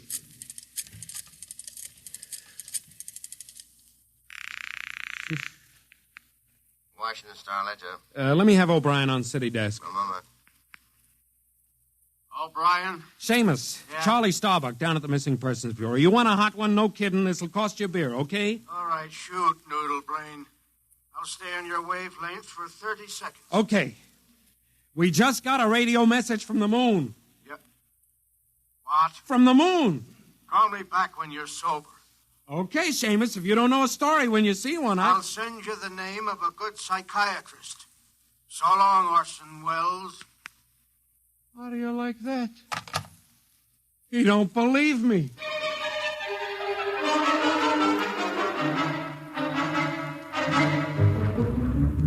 Otterburn, Mr. Wade. Now, does that name ring a bell? You're the man with the photographic memory, Henry. What about Otterburn? Cornelius Otterburn, atomic physicist, reported missing from his home in Baltimore on June 5th, 1945. Just 5 years ago. Vanished completely. Are you trying to tell me you really think there's something to this man of the moon business? Henry, I'm surprised at you. This is some crackpot trying to jam the airwaves. Yes, but the name Otterburn is so unusual. So are a lot of names. But I have a theory that... I was afraid of that. Henry, you always have a theory. Let's see, what was it last year? Oh, yes. That people disappear in occupational psych. But it's true. Please, Henry, I'm a busy man. You expect me to believe that this Otterburn is sitting up on the moon, sending out shortwave messages? Well, he might be on Earth bouncing the messages off the moon. But who's to say he isn't on the moon? Henry, as chief of this bureau, I have my hands full trying to coordinate reports from 48 states and Alaska. I have no time to include the moon. But, Mr. Wade... Out, Henry. But, Mr. Wade... Out, I'm busy. Yes. Oh, here. Take this folder of reports for the dead file. Yes. And no more nonsense, eh, Henry? Yes. I appreciate that you have a very dull job filing old missing persons reports, and I appreciate that you take an active interest in the affairs of the Bureau. But no more nonsense, huh? No, sir. No more nonsense.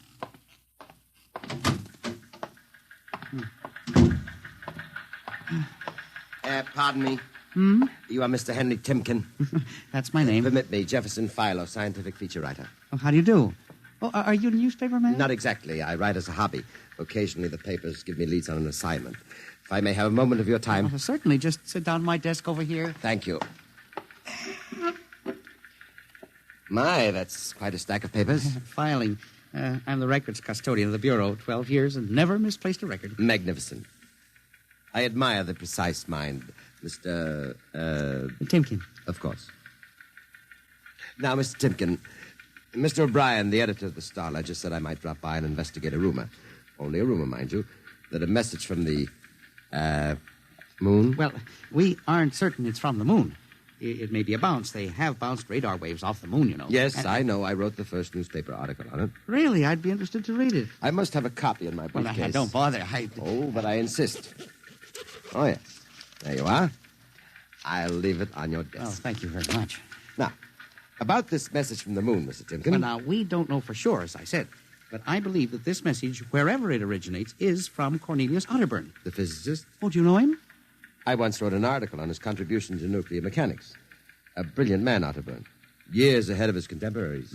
Well, whoever is sending those signals, if he isn't on the moon, is at least using the moon as a sounding board, bouncing the signal. But why, Mr. Timken? Why?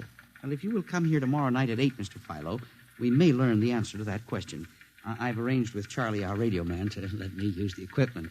May I consider this an invitation? You certainly may. Very well, sir. Until tomorrow night, then. Goodbye, Mr. Philo. Let's see now. Aiken, Abelard, Abramson, Rono, Atch. Well, that's funny. Now, where did this list of names come from? Paul Ahrens, astromathematician. Robert Simons, electronic engineer. Carl Parker, mining specialist. Well, this must have got mixed up with the papers on my desk by accident. Peculiar list of names.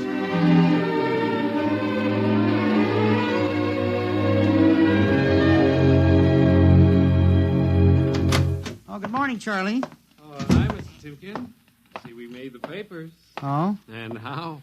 And as the chief steamed up about it, he really gave me what for. What did the paper say? Oh, mostly ha-ha. Here's the Herald. Listen.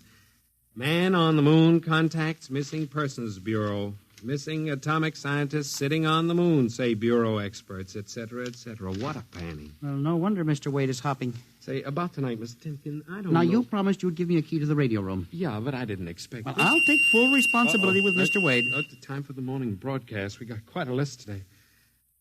Well, mind if I listen a while? We may hear Otterburn. Well, I ain't self-conscious. Just stick around. Yes. Attention, attention. This is the Federal Missing Persons Bureau calling all local agencies. Nationwide. This is a coded broadcast. The following persons are missing. Ahrens, Dr. Paul, 5'5", brown hair, brown eyes, scar on left side of chin, thick glasses. Ahrens. Occupation, astromathematician. Missing since 6 o'clock this morning. Being sought by Bel Air police. Charlie. Repeat. Dr. Paul Charlie, Ahrens. shut it off a second. Hold it. Delay 1 minute. Listen, Mr. Timken, it's okay to stay, but you can't interrupt Now, this. this is important. Did you say Dr. Ahrens was reported missing this morning? 6 a.m. We got the report from Bel Air less than an hour ago. Are you certain, Charlie? Positive. What is this? Charlie, what's the next name on the list? Let's see. Simons, Robert, engineer. What? Came in less than 20 minutes ago. 20? Hey, what's the matter with you? You look like you've seen a ghost. It's nothing, Charlie, except that last night, quite by accident, someone left a list of names on my desk, and that list included the names of those 2 men who were reported missing within the last hour.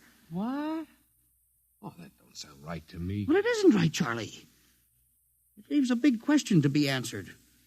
Who would make up a list of missing persons before they were missing, not after?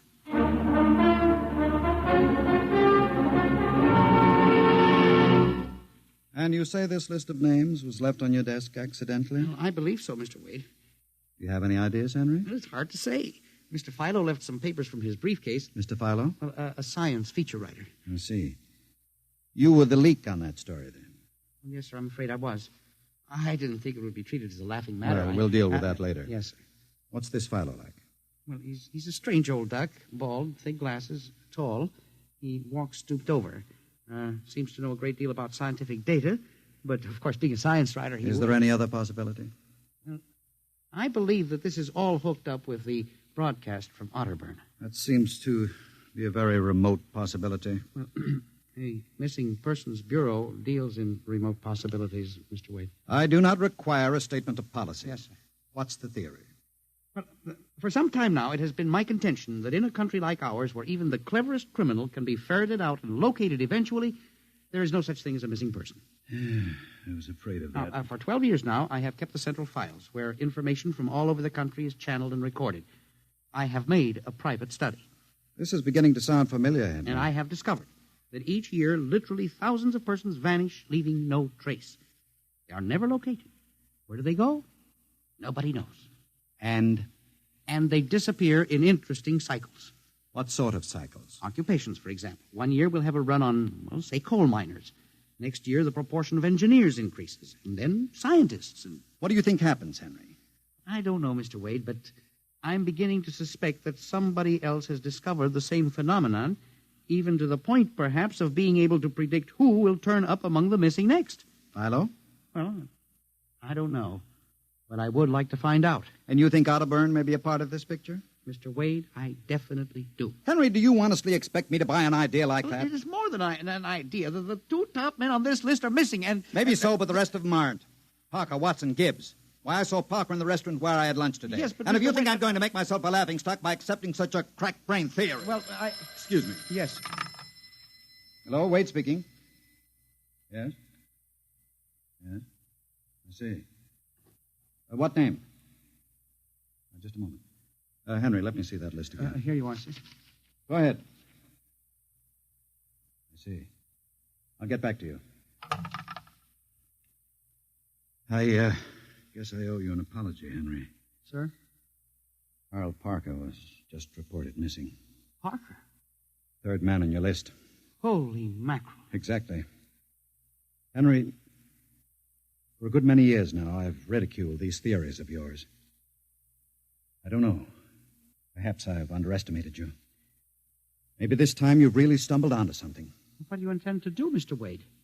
I don't know. I haven't thought it out yet. I was planning to listen for another broadcast tonight in the hope that Otterburn might try to contact us again. Good idea.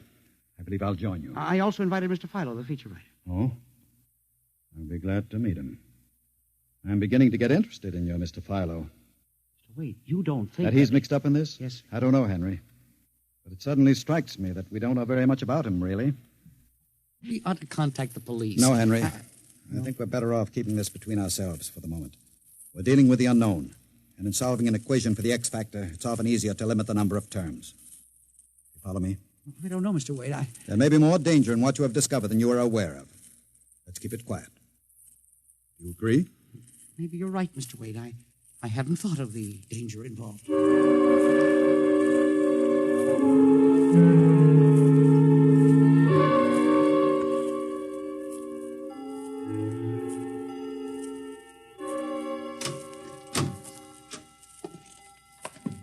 8 o'clock. My friend Mr. Philo is late. Well, he said he'd be here. He strikes me as a man who keeps appointments. Look out the window. Yes. The moon is almost in direct phase. We can't wait much longer. Well, it's a perfectly clear night for transmission. If anybody's sending, we ought to pick it up with this equipment. You'd better switch on the set. Yes. I never realized how eerie this office could be when it was empty. I'll have to light in the hall for Mr. Philo when he comes. Are you getting anything? Just some foreign stuff, I think. Concludes the British portion of tonight's programming from Johannesburg, South Africa. We continue in April. That's a peculiar transmission sound. Earth. Now, that sounds like something. See if I can work the selector. The moon is in phase. Yes. Hello, Earth. Can you hear me? I'll try to return. Hello? Hello? Hello, Earth. Hello, do you hear me? Oh, I get you now. Thank God. Who are you? Can you hear me? Who are you? This is Professor Cornelius Otterburn. Hello? Go on, I hear you. Not much time. They're on to me. They've located my sending point. Do you hear me? Go ahead, keep talking.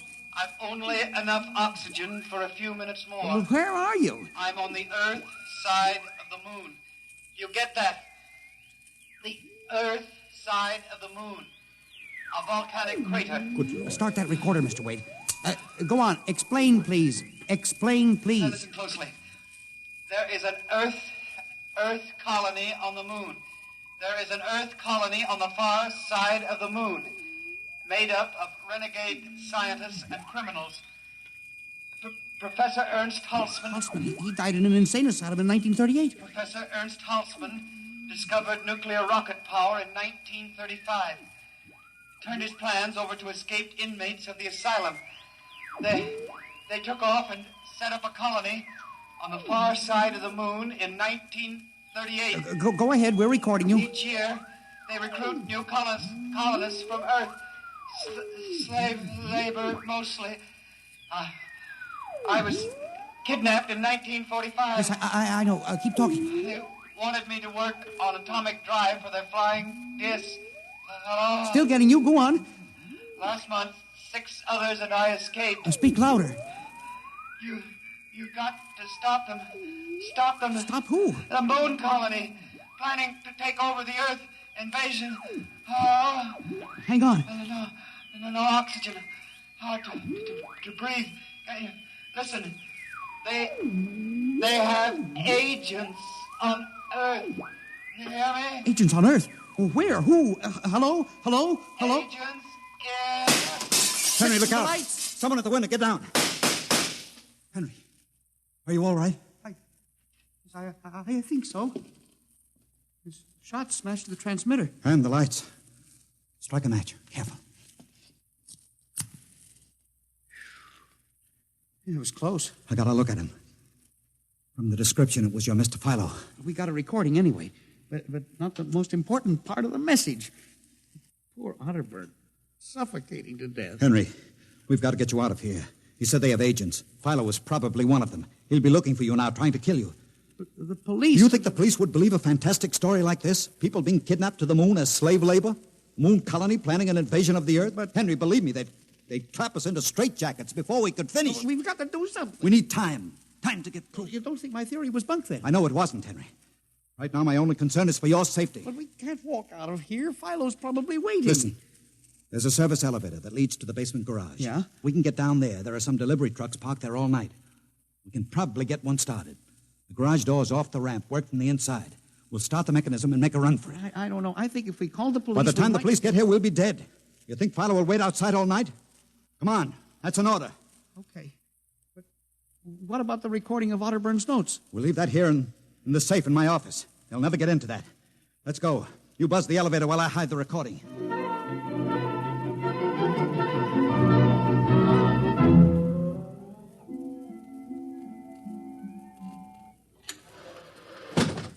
This is the basement. Come on. Keep to the side. Yes, sir. Shh. Let's try that delivery truck over there. I'll get in. All right, Henry. You start the mechanism to open the garage door, then jump onto the truck. Yes, sir. We'll make a dash for it. Where can we go? I have a farm outside Chevy Chase. It's private. Miles from the nearest neighbor and completely hidden by trees. We'll run for that. Go ahead. Start the door up. All right.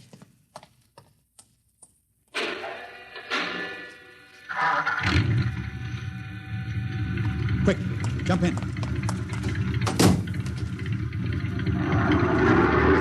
we go, Henry. Cross your fingers.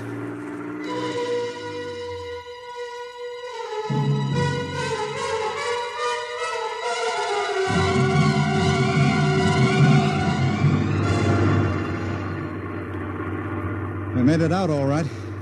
Anything doing? There's a blue coupe behind us, Mr. Wade. It seems to be following. I'll cut up Pennsylvania Avenue.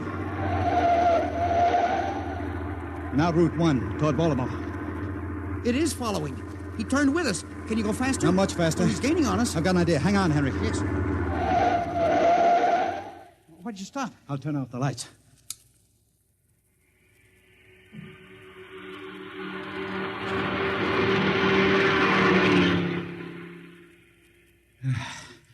It worked. He shot right past us. Now we'll double back and go out another route.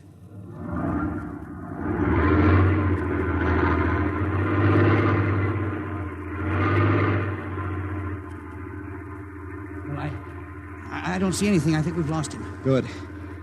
I think everything's going to be all right now. We can be at my farm in less than an hour.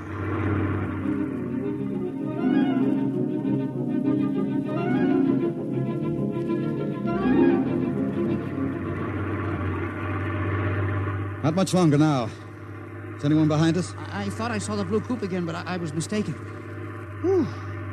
This place is really hot in the wilderness. We can stay here indefinitely till we'll figure out the next move. Just up this dirt road now. There's the house up ahead. You're not going toward it. No, I have a better idea. There's a big abandoned wheat silo on my grounds. It's down a hollow where it can't be seen except from the air. And even then, the oak trees shield it. We'll hide you out there. Now, we leave the truck here. It'll never be seen. Come on. Yes. How did you ever find this place, Mr. Wade? I've always liked seclusion. I bought it about 12 years ago. Come up here in the summertime to get away from it all. There's the silo. It's certainly well hidden. There's a small door around the side. Come on. Be careful of those bushes. Yes. It's hard to see them in the dark. Do you suppose Philo will find us? I assure you, Henry, Mr. Fowler will never find us here. Not in a million years. Here's the door.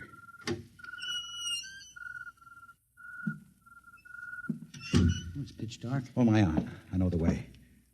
Just a few steps up, and another door. Steel. This is an unusual silo. Double-walled, wood outside and steel inside. Completely fireproof. An army couldn't wreck it. We're inside the inner shell. Careful. Yes. You're in a circular room. Stay here a moment. I'll go outside and see if the coast is clear. In a moment, your eyes will become accustomed to the darkness. I'll bring back some food and water. Don't be long, Mr. Wade. This place gives me the willies. Just a moment.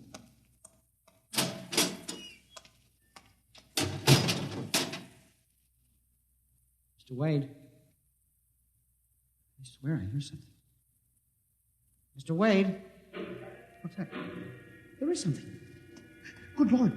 There's someone in here. It's locked. Oh, no. Mr. Wade! Mr. Wade, let me out! I'm not alone in here! Mr. Wade! This must be a light switch. Thank God. Oh, no. People. 10, 15, 20. Mr. Wade, help! Help! It will do you no good to shout, Henry. Mr. Wade, where are you? Outside. Speaking over the intercom. Mr. Wade, there are people in here. 15 or 20 of them. They're sitting like statues, just staring at me. They won't hurt you, Henry. What? They've all been drugged. They're even more helpless than you. But who are they? Permit me to introduce them, Henry, since they're currently unable to introduce themselves. The gentleman seated before you, the one with the scar, is Dr. Paul Ahrens, the astromathematician. Next to him is Mr. Robert Simons, electronic engineer. Names on the list. Yes, you're familiar with the rest. They've all been, shall we say, recruited for work with Professor Halsman's group on the moon. Moon? Then you're one of them. Of course. Oh, yes. There's one whose name was not on our list. If you'll turn around, Henry, you'll recognize the drugged form of your old friend, Mr. Philo. Philo? But I thought... That he was part of the conspiracy? No. On the contrary. His snooping made it necessary for us to include him. Please put the man in the window, the one who fired the shot. An agent of mine. The pilot of this ship. Ship? What ship? This silo is camouflage for a rocket launching platform. In a moment, the roof will slide back for the rocket's takeoff. A rocket ship? In exactly 70 hours, you and your companions will join Professor Otterburn on the moon. But you can't do this to me. We have done it, Henry. No.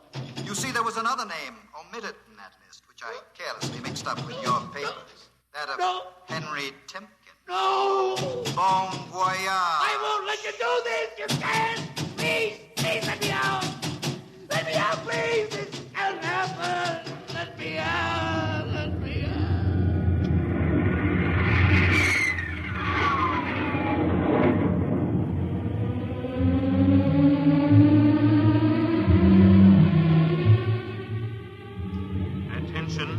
Attention. Missing since 8 o'clock last night, the following persons.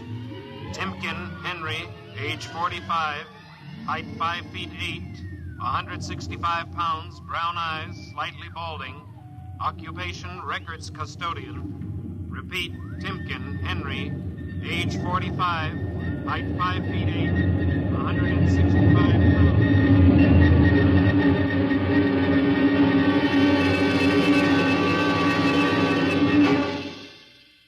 In just a moment, a word about next week's adventure. Tonight, by transcription, X-1 has brought you The Man in the Moon, an original radio drama written by George Lefferts. Featured in the cast were Louis Van Rooten as Henry, Santos Ortega as the Chief, Ross Martin as Charlie, Sidney Smith as Otterburn, Bob Haig as Jake, Joe DeSantis as Philo, and Ed Latimer as O'Brien. Your announcer, Fred Collins. X-1 was directed by Fred Way and is an NBC Radio Network production.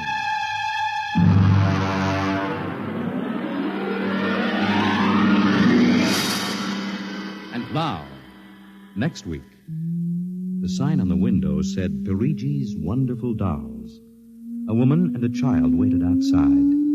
The little girl peering eagerly through the window, and the woman glancing impatiently at her wristwatch, as if expecting someone who was late for an appointment. And there was nothing about Perigi's doll shop to warn them that they were waiting to keep an appointment with doom at X-1.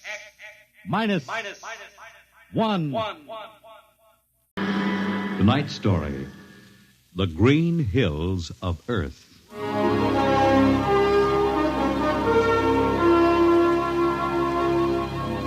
The men who pioneer the trade routes of the world, the sailors of the clipper ships, the whaling men, railroaders, black gangs on the tramp steamers, all have their own stories and song about dangers and struggles of their lives. This is the story of Riesling, the blind singer of the spaceways. When I first met him, he was hustling drinks in the Twin Moons bar at Dry Waters, Mars. He'd won a guitar off a Chinese barkeep at Luna City by cheating at one thumb. And he made his whiskey by singing in the bar and passing the hat. Listen to her, Hertzman. Don't you sing pretty? Like a 16-year-old gal. Hey, Riesling, look over there at the bar. There's an Institute 4 striper giving you the eye. Do you know him? Manner of speaking. Cold-looking scoundrel, ain't he? Gives the idea he graduated Harriman Space Institute 3 men above St. Peter. Who is he? Captain Hicks off the Ghost Show. Yeah, well, he sure gives you the once-over. Maybe he's got a job. That don't make never no mind to me. I've been blacklisted. Hicks logged me for making up a song on watch. Right fight song, too. Oh, the skipper is a father to his crew. Yeah, well, hold on. Here comes old Brass Arm. Oh, Riesling, I've been looking for you. You've kept your nose clean, and we're going to give you another chance to get back to deep space. Been a little changing down aft in the Goshawk, ain't you, Skipper? How'd you know that? You got that new atomic pile drive. If there's been a leak at the shops, now take it easy, Skip. You'll have that gold braid just a-crawling right up your arm. Quit stalling, Riesling. Take it or leave it. It's a loop trip to Jupiter with the standard release. I reckon. Double pay when you get back, if you get back. Last 3 of them atomic tea kettles blew somewhere in the asteroids. If you're scared. Scared? Well, that Goshawk is one stinking old tub. Her engine's got more bugs than a beagle dog in spring. And that new drive's about as safe as a pretty gal in the Ozarks. But I reckon she'll do for one more trip.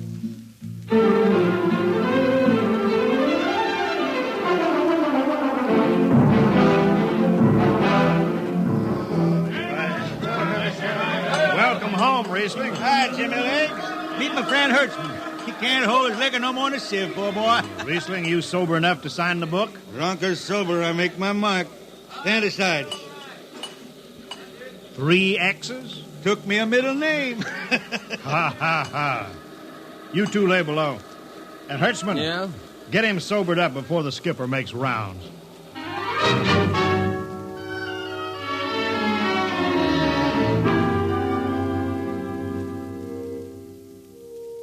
Cargo's stowed, Captain. Fuel lines away and ready. Good, Casey. What's that? What it? Oh, that's a guitar, I guess. If it's that shoeless hillbilly, I'm going to tell him. Hi, Skipper. Riesling, what the devil are you doing up here? That number 2 jet ain't fit. Cadmium dampers are warped. Crooked like a turtle's back. Well, why tell me? Tell the chief engineer. I did. He says they'll hold. Well? He's wrong. Oh, he's wrong, eh? He's got a Harriman Institute degree in electronics and power. And some drunk space rat says he's wrong. Skipper, I was damping jets when that shirt-tailed tad wore pins for buttons. I got no time for you, Riesling. Scratch your name off the book and get out. No, don't get excited. Well, are you shipping or not? I reckon. Then get below. That's all. Casey, sound takeoff. Aye, sir. Come on, boy.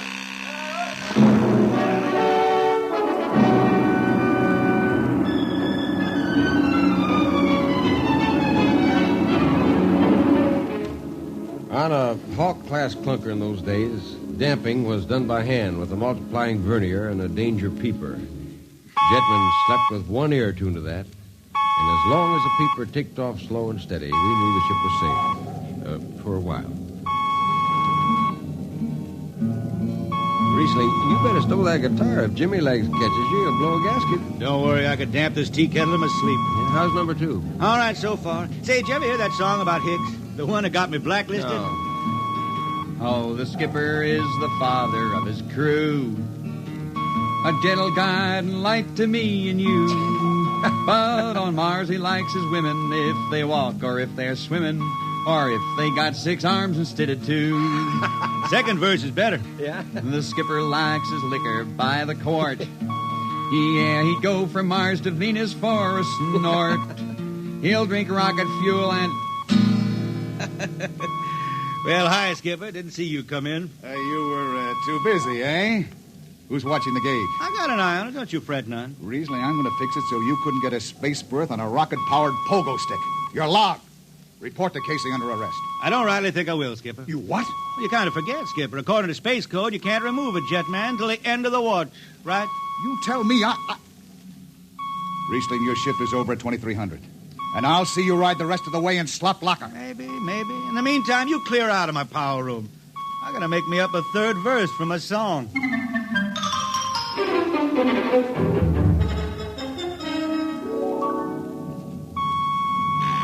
Yeah, I got it. Power room. Damp number 2, a point. Number 2, Hold on, Hertzman. Jimmy Legs, is that force-drive boil up there? Give me that, Casey. Riesling, I've taken about enough from you. And I got a little news for you, Skipper. Number 2 jet is bulging like a fat lady in a satin skirt. Listen, you clown. Damp number 2, a point. Sure. Look out, Hertzman. I'll take it. You watch the gauge. Now. He's riding easy here. It's bucking a little. What? Riesling, hit the emergency! All right. She won't damp. It's that warp. Yeah. There go the lights. Duck her! Duck! Riesling! Stay down behind the baffle. I gotta take a look. It's radioactive. Look out! I've gotta fish the hot stuff out of the tube. What's going on down there? Shut up, Jimmy Legs. I'm busy. She's tight now. What happened? Number 2 blew, you lunk-headed space rat. You all right? A little sunburn. Lights are gone. What's the matter with the emergency circuits? Riesling, Jimmy Legs, get some lights down here. It's dark. Get the emergency light on. But they're on, Riesling. They went on right after the blast. The lights are on. What are you talking about? It's dark. Jimmy Legs! Jimmy Legs, turn on the lights. Turn on the lights.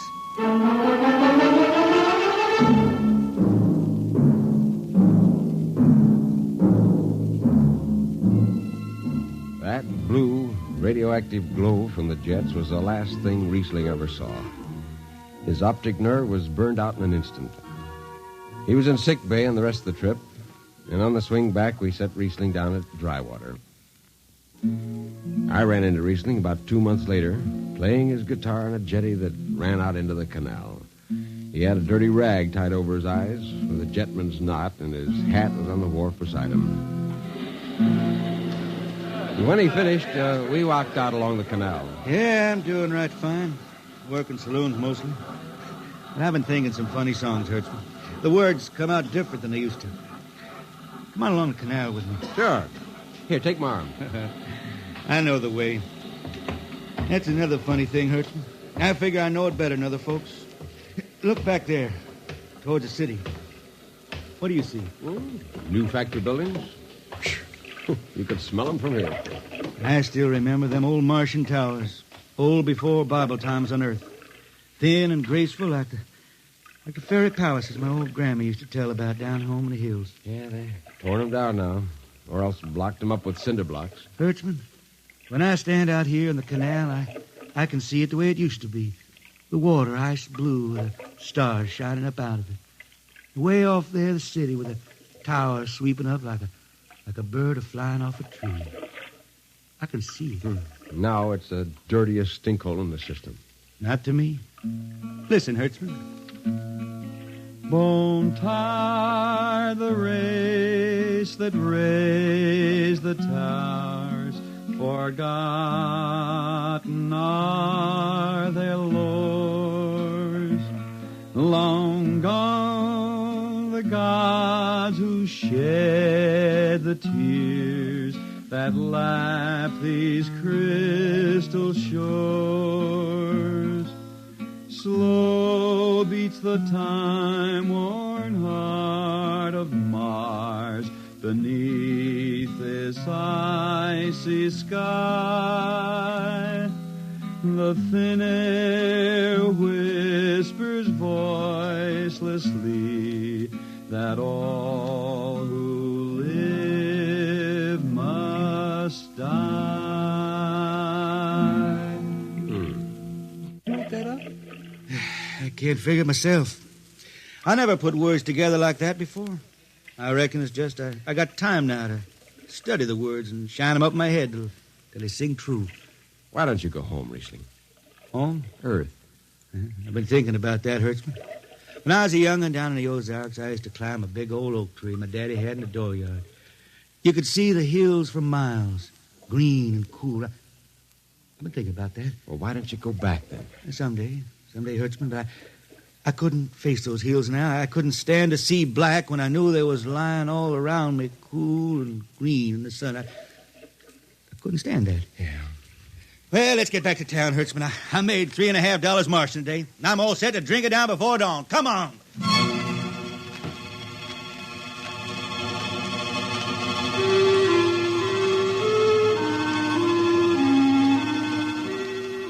I lost track of Riesling after that. I shipped out in a slow freight of the Condor class for Luna, and he hitched a hike to Venusberg in an ore ship in the Triplanet run. So he beat around the system, Venusberg to Layport to Drywater to New Shanghai and back. Any spaceport was his home, and no skipper'd refuse to lift the extra mass of Riesling and his guitar. He made up his songs sitting out watches down in the power rooms with old shipmates, while the monotonous beat of the jets shook the hull plates. Hear the jets. Hear the jets. Hear them snarl at your back when you're stretched on the rack. Hear the jets. Feel the pain in your ship. Feel a strain in your grip. Hear the jets. Feel her rise. Feel her drive. Straining steel come alive on her jets. On her jets.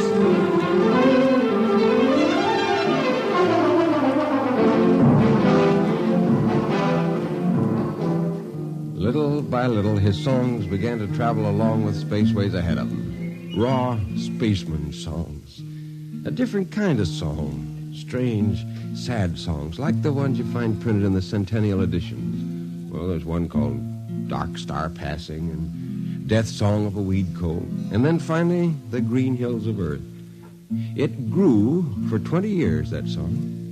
They say it started way back when Riesling was down in the labor camps in Venus singing for the indentured men. When when he hit Venus, he'd always head out for the backwoods to sing for him.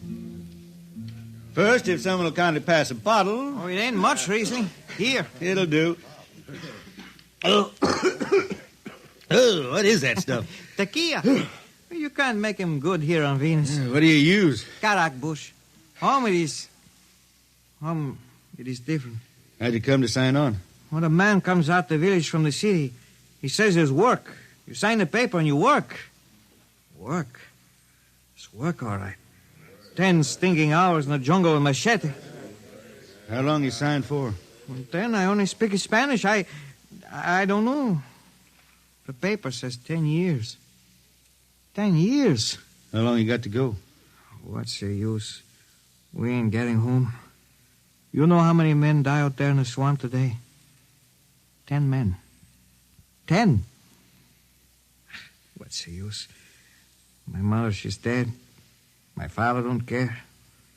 Girl? Oh, she says she waits. I don't know. You sing some more, Riesling. We drink and you sing, huh? Maybe a new song, son. We rot in the molds of Venus. We retch out a tainted breath. See. Foul our flooded jungles, crawling with unclean death. We've tried each spinning space mote and reckoned its true worth. Take us back to the homes of men and the cool green hills of earth. Take us back. What's the matter? Finish the song, Riesling. I can't yet. It just don't come. I'll finish it when I go home. That's it. When I go home to the hills. Now pass that bottle. A dawn whistle don't blow for 4 hours.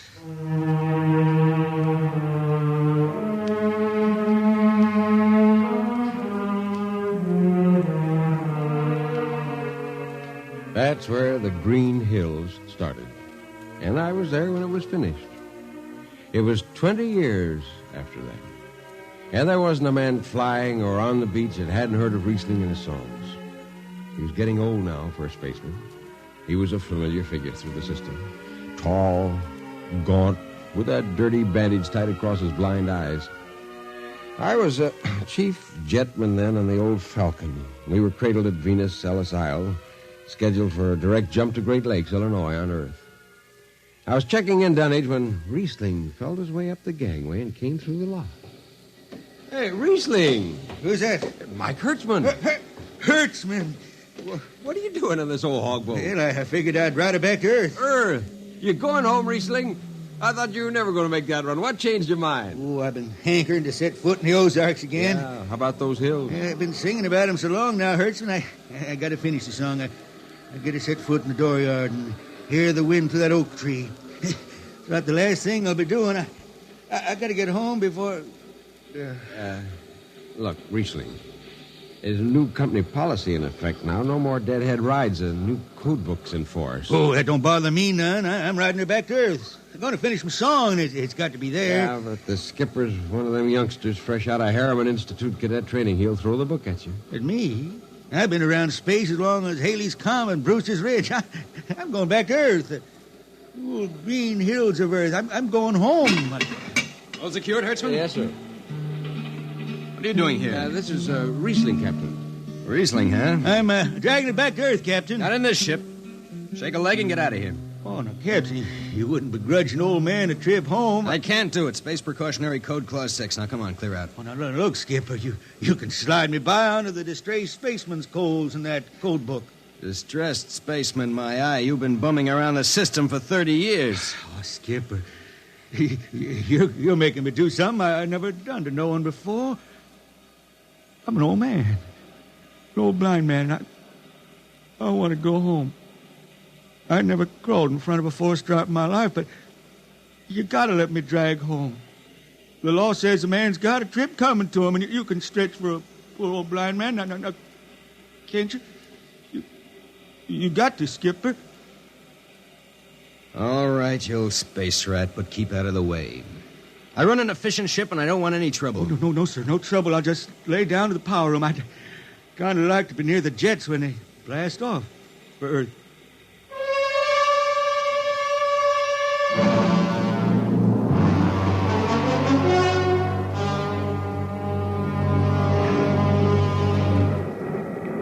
Sit down, Riesling.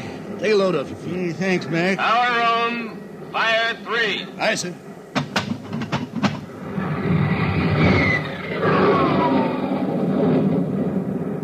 Have you seen these new automatic tampers, Riesling? Don't have to do nothing, just sit and watch. Yeah, where's the peeper? Turned off. It's all automatic. Youngsters have it soft. When I was twisting her tail, you had to stay awake.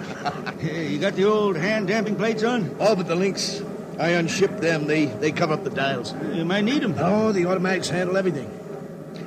Well, you're finally going home, Riesling, huh? Won't seem the same out past the moon. Yeah, I've been waiting for this a long time, Mac. It's going to be good to get home. You reckon? The argent skies calling spacemen back to their trade. Mac, I got the emergency. The hand dampers. Where are the links? Mac! Mac! They ought to be on the wall somewhere here.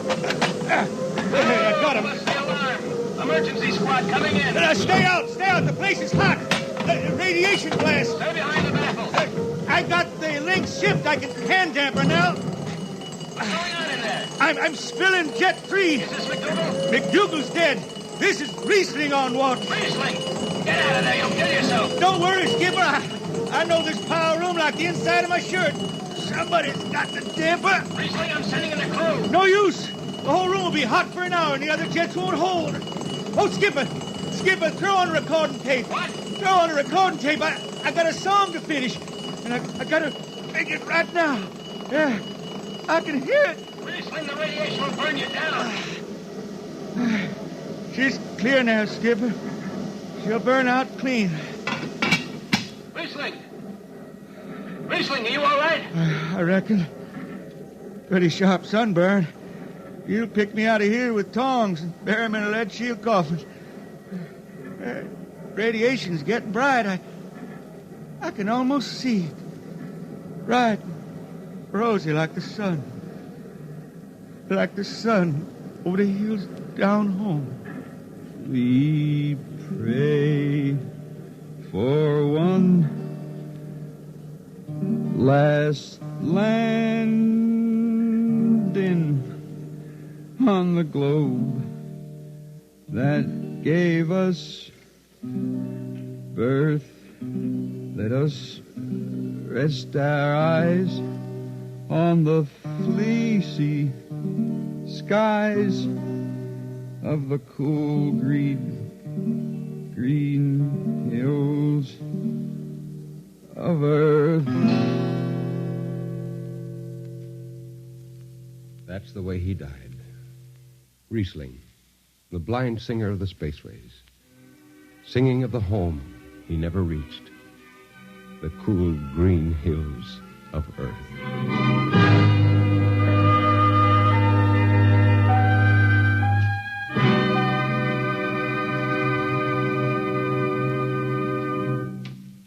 You have just heard X-1, transcribed by the National Broadcasting Company in cooperation with Street and Smith, publishers of astounding science fiction. Tonight's story, The Green Hills of Earth, written by Robert Heinlein and adapted for radio by Ernest Kenoy.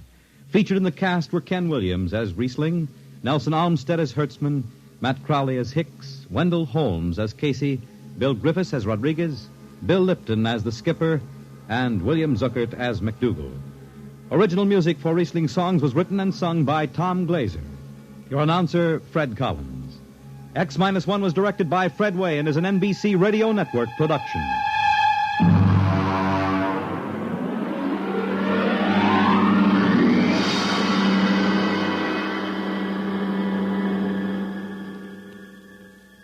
And now, next week, the strange story of Dr. Grimshaw's sanitarium and of a patient there who suddenly found himself involved in a game of cat and mouse. But the man had actually been reduced to the size of a mouse while the cat remained full size. What happened then? You'll learn next week. Convicts tell their true stories on The Loser, tonight over most NBC radio stations.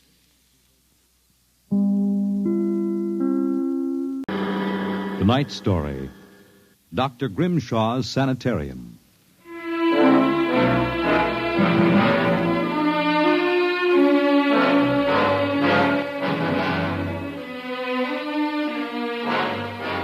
What you will hear in the next half hour represents either a magnificent hoax or the true explanation of the famous Grimshaw Sanitarium scandal which made the headlines back in 1947. The manuscript upon which this account is based was removed by the New York State Police from a fountain pen cover found in the doorway to Dr. Grimshaw's study. We offer this manuscript as evidence only. Whether it is authentic or not, you must judge for yourselves. My name is John Dougherty. I'm a graduate of Hamilton College, class of 34, member of Theta Alpha. I'm one of those fools who wanted some excitement in life, so instead of going into my father's shoe business, I became a private detective. These are facts. You can check them if you like. The rest of what I write here is so fantastic that I don't expect it to be believed. If anyone should find this manuscript and read it, all I ask is that you notify Miss Millicent Armbruster of 299 Wallace Avenue, Buffalo, that Johnny Dougherty is dead. On the evening of July 1st, Miss Armbruster and I were driving to a wedding. Not our own, although I wish it had been. It was Sunday, and in order to avoid traffic, I took the Old Mill Road, a single-lane dirt affair that runs past the Gowanda Cemetery. Johnny, aren't you going too fast? Not for this road. There isn't a thing around except some tombstones and... Johnny, the gate to the cemetery. What about it? That hearse, look out! Look out! We skidded for about 20 feet and slammed into the back of the hearse. The two rear doors buckled and snapped open. It was a freak. A huge oak coffin with brass handles tipped up and began slowly to slide back toward us. Oh, how horrible. You stay right here, baby. You okay, Mac? You don't pay much attention to speed limits, do you, Jack? Now, look, let's not get hung up on who was right and who was wrong. I was going too fast, and you were traveling without lights after dark. Let's see your driver's license. Right here. Oh. Private eye, eh? Now, if you don't mind, who does this joy wagon belong to? Gowanda Funeral Service. It's being rented to Grimshaw. Who? Grimshaw from the private sanitarium. Mind if I ask what you were doing after dark coming out of a cemetery with a wooden kimono? We're moving one of Grimshaw's patients to a new grave. They always travel like this? Look, Hawkshaw, how about skipping the third degree and giving me a hand getting this box back in the wagon? A pleasure. Better screw on that cover again. It's going to slide off. Let's get it in the hearse first. Okay, Junior. You get on that end. Okay. You ready? Yeah, lift. Now, just slide it. Oh, brother, who's in there, King Kong? Look out for the cover. I told you that would happen. What's the guy's name, Junior? Oh, why don't you ask him, Sherlock Holmes? A real wise guy, huh? I've got half a mind to report this accident. Okay, well, go ahead. See where it gets you. Now, if you'll pardon me, I'll deliver the body.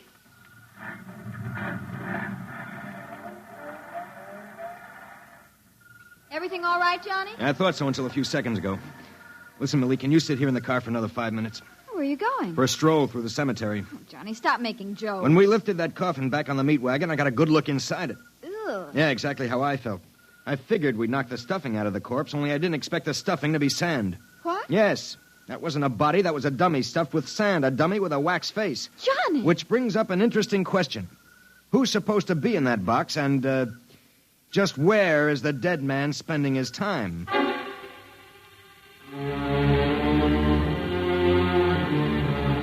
Sometimes in my business, when things drop off, you have to go out and, dig up new clients.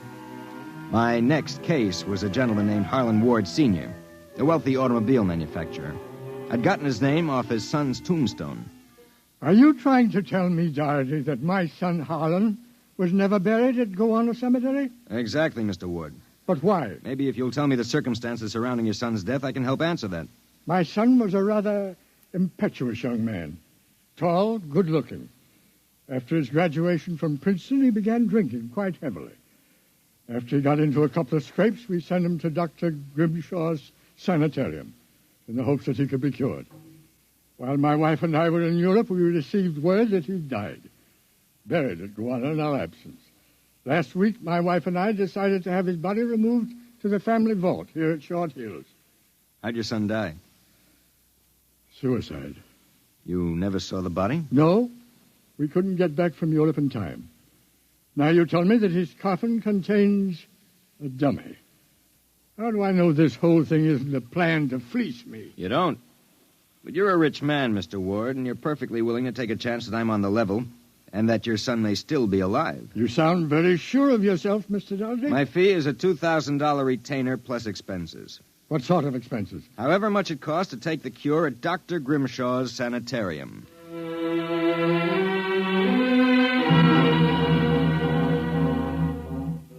Dr. Grimshaw's sanitarium was just outside Gowanda. Most of the cases were nervous breakdowns and alcoholics. I committed myself as a dipso, and just to make it convincing, I stopped at 5 or 6 bars on the way over. I was interviewed by Grimshaw himself, a small man with a fringe of white hair. You understand, Mr. Doherty. That's not my real name, of course, social reasons. We understand. Our paid clientele is very select, and our rates are very high. You'll be paid in cash and in advance, Dr. Grimshaw. How long does a cure usually take? That, of course, depends on the degree of alcoholism. This is my assistant, Dr. Boyner. How do you do? How do you do?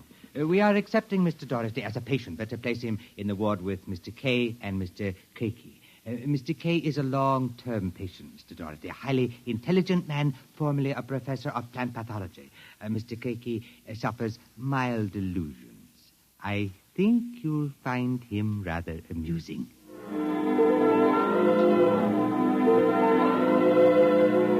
After about 3 days, my roommates Arthur Kay and Crakey got used to me, and we even began to play three-handed bridge. Kay was a chronic dope addict, an intelligent, sensitive man. Crakey was nothing but a clown.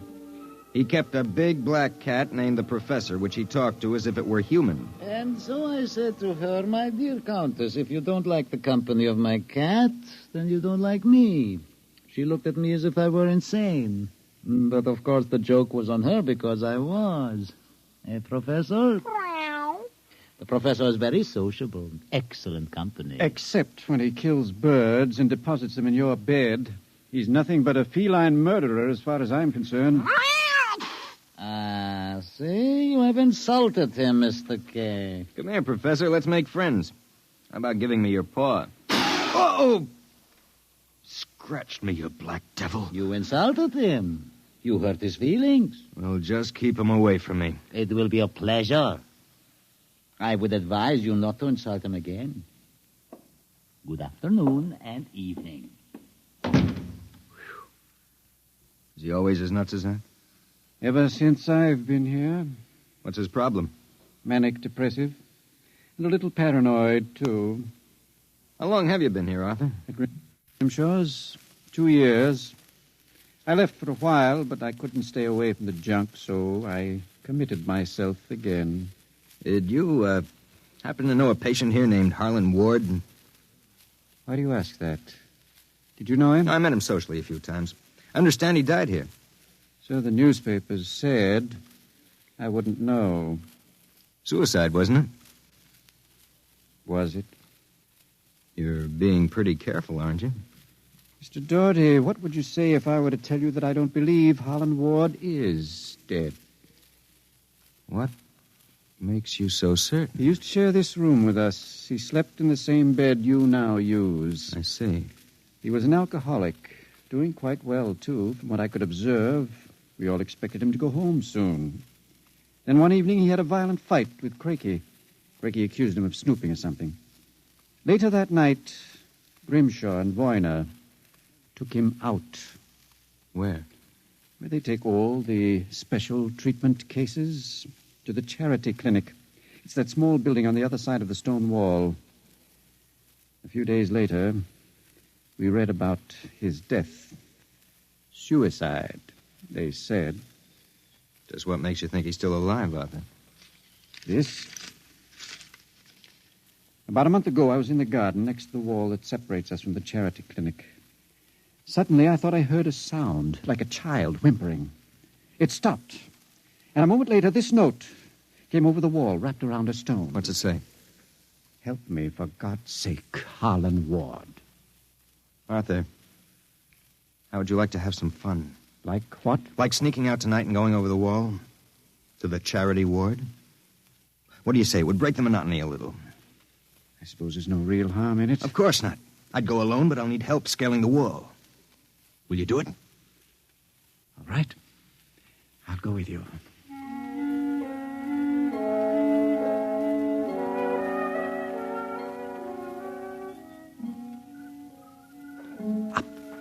All clear. Give me your hand and I'll lift you. Be careful when you drop. Ready? Go ahead.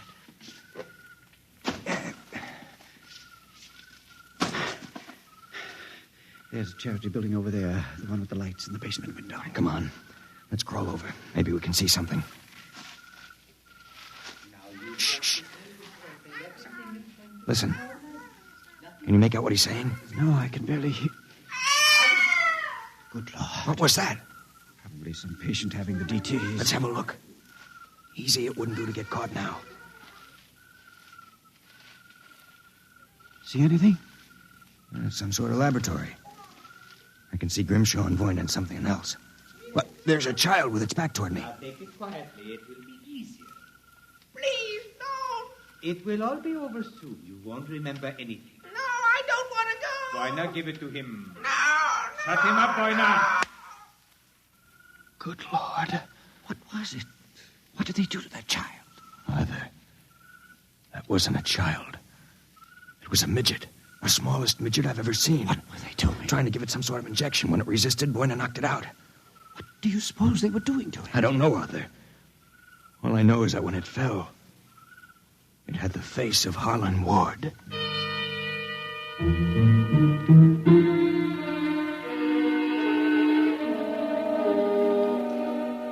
All the way back to our room, my brain was working like some frantic pinball machine. Only the score somehow wouldn't add up. The pieces were there, all right. A crazy old doctor, a brutal assistant, a private sanitarium, and a midget with a dead man's face. I thought that when I got back to our room, I'd have some time to think about it. I'd forgotten about our friend, the happiness boy, Count Crakey. So, I caught you. Fine, you've caught us. Now how about crawling back into the woodwork like a good little count? Where were you? Mink hunting. Arthur and I like to go mink hunting at night. You make fun of Count Crakey? I shall report you to Dr. Voyna. You'd better not if you know what's good for you. So, you threaten me? Me, Count Crakey? I shall scream for help. Help! Help! Did you hurt him? Just knocked him out. What do we do now? Put him to bed. Hope that when he wakes up in the morning, he's forgotten the whole thing. And if he hasn't? He's too crazy for them to take seriously anyway. Come on, let's get him back into bed.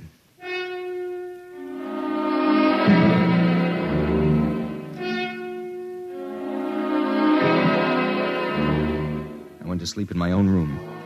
And the next thing I felt was the sharp jab of the hypodermic needle in my left arm. Hold it. It'll be useless to struggle, Mr. Doherty. In a moment, your motor nerves will be completely paralyzed. What's this about, Grimshaw? I might ask the same of you. My good friend Count Crakey informs me you and Mr. Kay decided to do some snooping earlier tonight. He followed you and saw you climb the wall. Crakey's insane. Mr. Doherty, that is a matter of opinion. Crakey, what is this? Perhaps my assistant, Dr. Grimshaw, would be good enough to explain. Assistant? Yes. You see, I am the actual head of the Grimshaw Sanatorium. Count Crakey feigns many delusions, Mr. Doherty. But in this case, he is telling the truth. Count Crakey is actually Professor Ernst Hassler.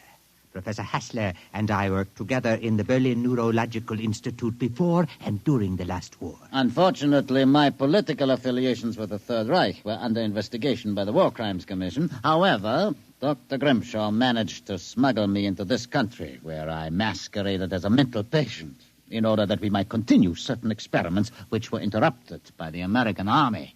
I can imagine the sort of experiments you conducted. You and your friend Mr. Kay will discover their exact nature very shortly, Mr. Doherty. It is a magnificent opportunity to serve science. I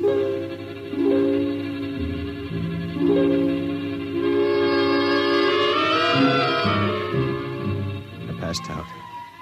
And the next thing I knew, I was coming to in a different room and hearing the voices of Voyna, Grimshaw, and Crakey, as if from a great distance. Pituitrin. Pituitrin. 4 cc's. 4 cc's. How are the measurements? Reducing rapidly. We'll operate at once. Have Voyna start the anesthesia. Very well, Doctor. Come in.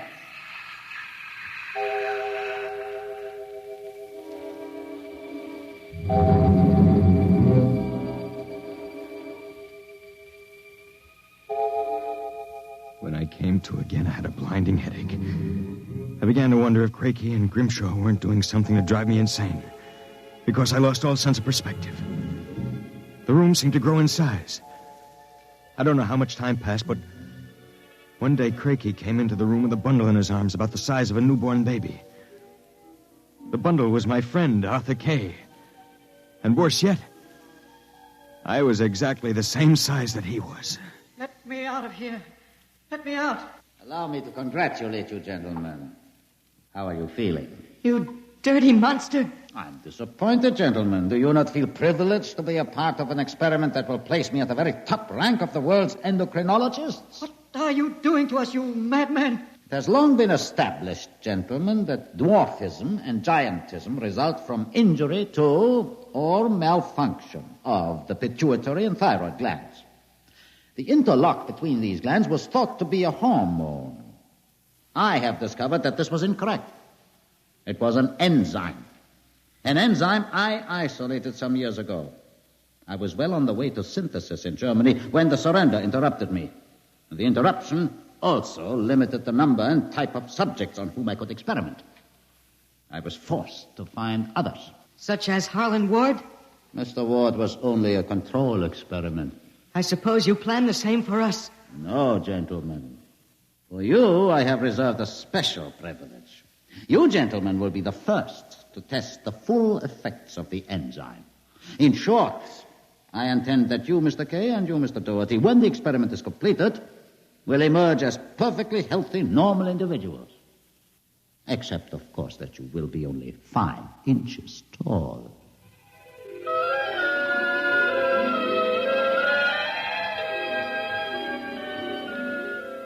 The days and nights that followed were a living nightmare. A nightmare from which Arthur and I awoke for brief periods to find ourselves in a strange new world. A huge, frightening world where everything seemed enlarged 100 times. When we finally emerged, we found ourselves imprisoned in a tiny mouse cage. Judging by the relative size of things, we could not have been more than 5 inches tall. Now we realized the experiment was at an end. That from now on, it was either escape or be destroyed. How's it coming, Arthur? Another moment. I think I'll have this lock worked loose. And if we escape, then what? We'll worry about that after we get out of this mouse cage. Suppose we don't make it. At least you've written the story on that scrap of paper. Someone may find it and read it. Nobody will believe it. Then why did you bother to write it? I don't know. I suppose I want the world to know what happened to me. That does it. Help me push the door open. Now what? The first job is getting down to the floor. I think we can make it by sliding down the telephone cord. Are you game?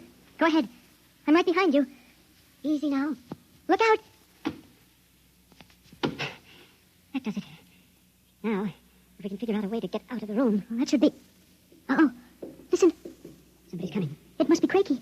We've got to hide. Here. The grate in the fireplace. He'll kill us if he finds us. Stay quiet. Well, my friends, time for feeding. I trust that you... So, you have managed to break out. It won't do, you know. There is no way you could have gotten out of the room with the door and window locked. I know you are in here. I would advise you to save yourselves trouble and give up. Very well, my tiny friends. If you prefer to play the game of cat and mouse, then I shall be happy to furnish the cat. There is no way you can get out. What now? He's gone for the cat. If that monster ever gets in here, we're goners. There must be... Wait a minute. What? You see that thin strand of wire running along the molding? What about it? It's the automatic fire alarm. When the alarm is tripped by a fire or short circuit, all the locks are sprung so that the patients can escape from their rooms. If I can short that wire before Crakey lets the cat into the building, let's go. There's a tiny sliver of steel from the cage on the floor. I'll work with that. You keep an ear to the door. Go ahead. This insulation is tough as rawhide. Christ, this stuff. Hurry up, Arthur, for God's sake. There it is. Stand away. I'm going to short it. Ready? Okay. We made it. There goes the door. Let's make a run for it down the hall. If we can get to the garden, we've got a chance. I smell smoke. The short may have actually started a fire. Come on. Wait a minute. I have to go back. The manuscript. Don't be a fool. There's no time. Come on. You go ahead. I'll catch up. Hurry up. I'll wait in the hall. Only a second. I've got it. Come on. There's nothing to stop us now. Arthur? Where are you? It's funny. Arthur? Arthur? Arthur, what's happened to you?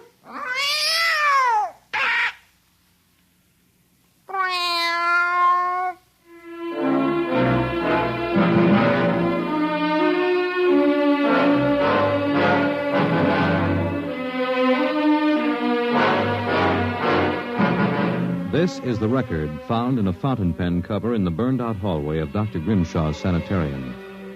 There's nothing to add, except that the fire which destroyed the sanitarium and killed so many of its occupants, including Dr. Grimshaw and Dr. Voyna, was definitely of incendiary nature.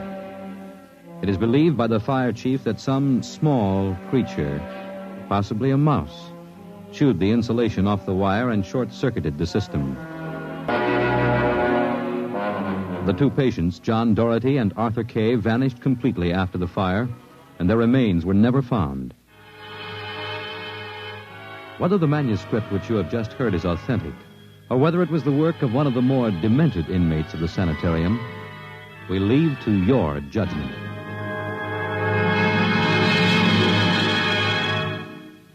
You have just heard X-1, presented by the National Broadcasting Company in cooperation with Street and Smith, publishers of astounding science fiction. Your announcer, Fred Collins. X-1 was directed by Fred Way and is an NBC Radio Network production.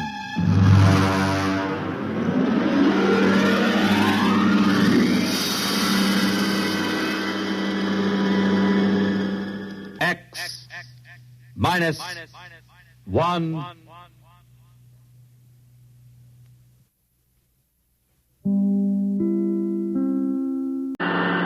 Tonight's story, Mars is Heaven.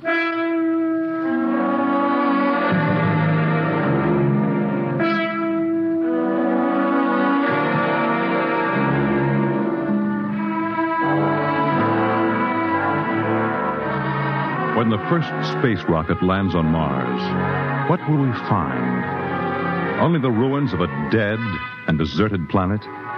Or will there be life? Intelligent life in some strange form that we can only imagine? Will we be welcomed with open arms? Or will the Martians treat us as invaders? Only one thing is certain. Someday, a giant metal ship will take off from Earth to travel through the black velocities, the silent gulfs of space, to descend at last into the darkness of the upper Martian atmospheres. And on that day, man will finally know the answers. The day we first land on Mars.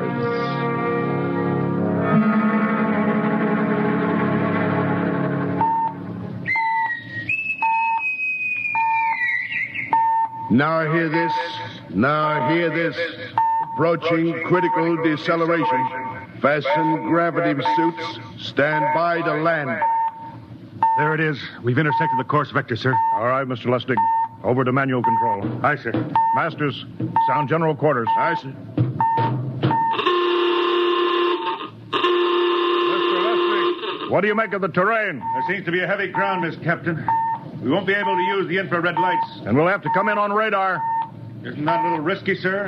Landing in the dark? I'd rather run the danger of a blind landing, Lieutenant, than come in without the cover of darkness. Remember, we don't know what kind of reception is waiting for us down there. Airspeed 500. Altitude now 4,000.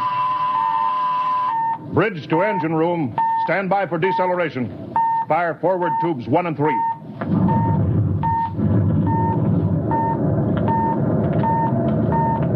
Steady as she goes, Mr. Lustig. As she goes, sir. Airspeed 100. Altitude 1,000. Radar indicates a level stretch dead ahead, sir. Skids down. Skids check. Altitude 500. 4. 350. 3. Up a point now. All right. Let's set her down.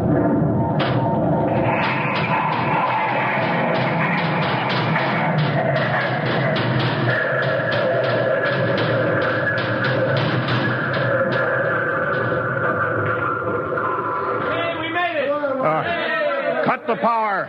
Masters, pipe battle stations. Aye, sir. All secured, sir. Well, gentlemen, we're now on Mars, April 20th, 1987, 4:33 Greenwich time. Enter that in the log, Masters. Aye, sir. Well, gentlemen, it's less than 2 hours till dawn. As soon as it's light, we'll send out a landing party. Masters, get me an all-over hookup. We're all set, Captain. Now hear this. All right, men. The smoking lamp is lit. Well, we're on Mars. The first man shipped from Earth to land here. We don't know what we're going to find or what dangers we may face. We're 17 men on an alien world, and it's up to us whether we ever get home again. The next few hours should tell the story, and I want instant obedience to all commands. I'll court-martial the first man who doesn't jump to when he's ordered. And one other thing.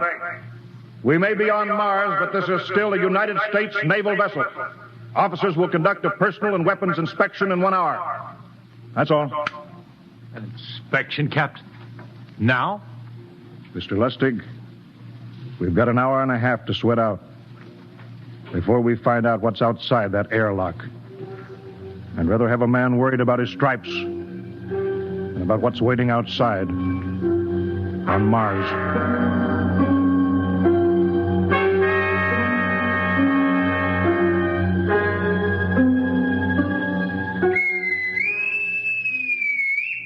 Now hear this. Landing party report to forward airlock. Captain Black, Lieutenant Hingston, Lieutenant Lustig, and Dr. Horst report immediately to forward airlock. There's now landing time -5. Well, they're paging us. You ready, Dr. Horst? Yes, Mr. Lustig. As ready as I will ever be. Come on, let's get in the lock.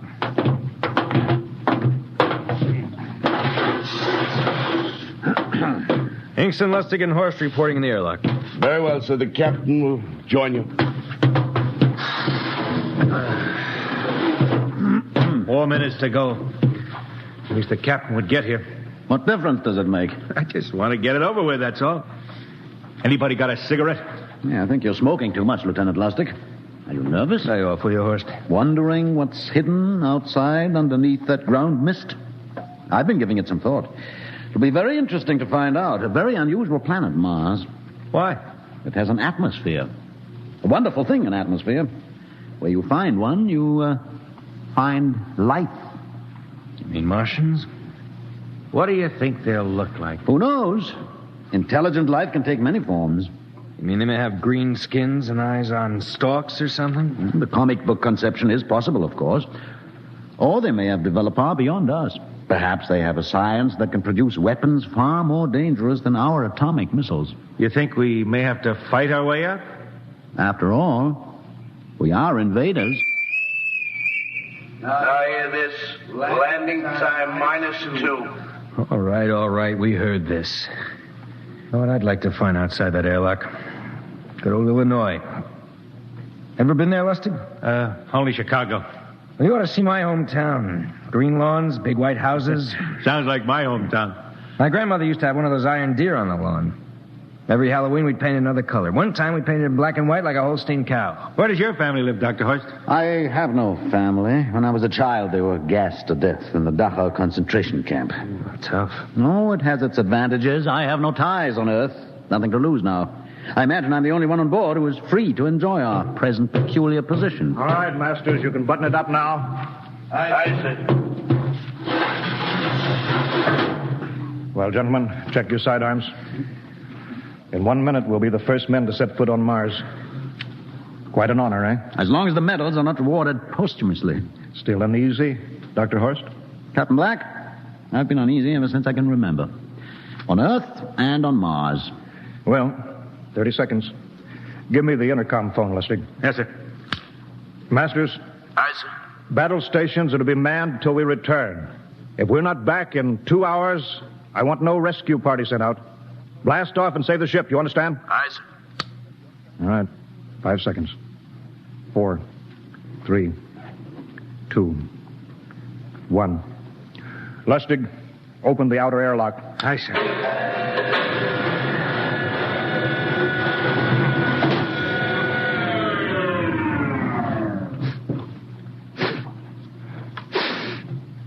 It's fresh air. Let's go. All right, now. Take it easy. It's too dark to move fast. Quiet, isn't it? Not even a wind. Can't see anything from this ground this time. We don't know what's out here. All right, come on. What the quiet? Captain, I could swear that sounds like a rooster. I don't hear it anymore. Very homely but unlikely sound. A rooster crowing on Mars? Hingston. Aye, sir. Set that machine gun 25 yards to the flank. We'll stay here till the ground mist lifts. Aye, sir. What do you make of the ground, Horse? Grass. Plain grass. You can see some large foliage there where the mist's thinned out. What the? Hingston, hold your fire, you fool! I hit it, Captain. What? Some kind of wild animal. I hit it. I could see the tracers, but it's still standing. Come on, Horst. Doctor, where are you? Up ahead, admiring the wild animal. Careful, Horst. Wait for us. Don't worry, Captain. It's an iron deer. A lawn ornament. Well, that's impossible. It's hollow. Interesting, isn't it? A whitewashed Victorian iron deer sitting on a lawn in the middle of Mars. I don't understand. Look around. The mist's lifting. Hey, Captain, look there. It's a house, a regular old-fashioned house. But, sir, on Mars. Good Lord. I haven't seen carved scrolls and gingerbread like that in years. Look at that port swing. The geraniums. There. I told you it was a rooster, Captain. Give me the glasses, Lustig. I want to take a look through that front window. Well, there's an upright piano. Some sheet music on it. Lustig, it's beautiful Ohio. It can't be, sir. Horst, do you think that civilization of two planets could be identical? I don't know. That specific variety of geraniums is only 50 years old on Earth. Is it logical that they should develop in Mars? How about that porch swing and the piano and beautiful Ohio? Why, it's impossible. Captain Black,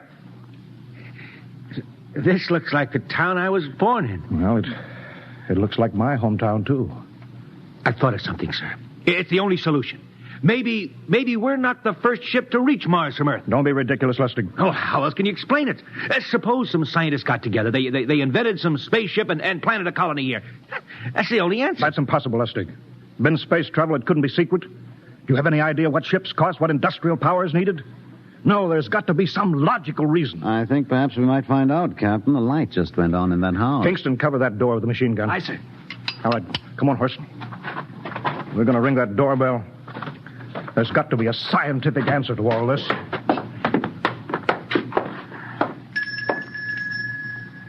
And there's something moving in there. Stand back, Horst. Give me a clear shot. Are you sure a bullet can stop a Martian? Steady now. Can I help you? Will we... If you're selling anything, it's much too early. No, wait just a minute. What town is this? What do you mean? Are you census takers? No. We're strangers here. We want to know how this town got here. Is this a game? No, it's not a game. We're from Earth. From where? From Earth. Do you mean out of the ground? Are you sure you're feeling well? Madam, we came in a flying ship across space. We're from the third planet, Earth. This is Mars. Now do you understand? Mars. You go away now, you hear? I'll call my husband from upstairs and he'll chase you. Go on. But this is Mars, isn't it? This is Green Lake, Wisconsin, in the United States of America. Bounded on the east by the Atlantic and on the west by the Pacific. Now go away. Goodbye. Horst, do you suppose it's really possible? I've got to find out more about this. I told you I'd call my husband. Now you go away. You've got to tell me one thing first. What year is this? Year? 1928, of course. For goodness sake. You hear that, Horst? And we know it's 1987, and we know this is Mars. Horst, is it possible that we got fouled up, made some tremendous blunder, circled around, and landed back on Earth? In 1928? Well, maybe some switch in time or dimension. Could we have shifted somehow, gone backward in time? Oh, Horst, this won't hold water. It's not logical. We checked every mile. We went past the moon, out into space. We're on Mars. Lustig out at point. Hingston in the rear. Keep that gun at half load. Aye, sir. Horst, there's got to be some cold, logical solution. Captain. What? That house down the street, the white one with the green shutters. Lustig, what's the matter? I never thought of... Thank God! Lustig, come back here. He's running for that house. That crazy fool. After him, quick. Lustig, stop! Come down off of that porch. Grandpa! Lustig, what the devil do you think you're doing? Albert! Grandma, Grandpa, it is you. Lustig, what is going on here? Albert, it's been so many years. How you've grown, boy. It's so good to see you. Lieutenant Lustig! Oh. Captain, Grandma, I want you to meet my friends. This is Captain Black. Captain, I want you to meet my grandfolks. Howdy. Any friend of Albert's is a friend of ours. How long have you been here, Grandma? Oh, a good many years, ever since we died. Ever since you what? Oh, yes, sir. They've been dead 30 years. What? Oh, now, don't you trouble yourself. It's all right. We're alive again, that's all. Do you mean to tell me that Mars is heaven? Oh, nonsense, no. All we know is here we're alive again. And who are we to question God's infinite ways? Well, Lustig, we're going back to the ship. But, Captain, I want to talk to my grandpa. Lieutenant Lustig, I don't like any part of this. You'll come back with us if I have to club you and carry you. I see. Now, let's go. Heaven only knows what they've run up against back at the ship.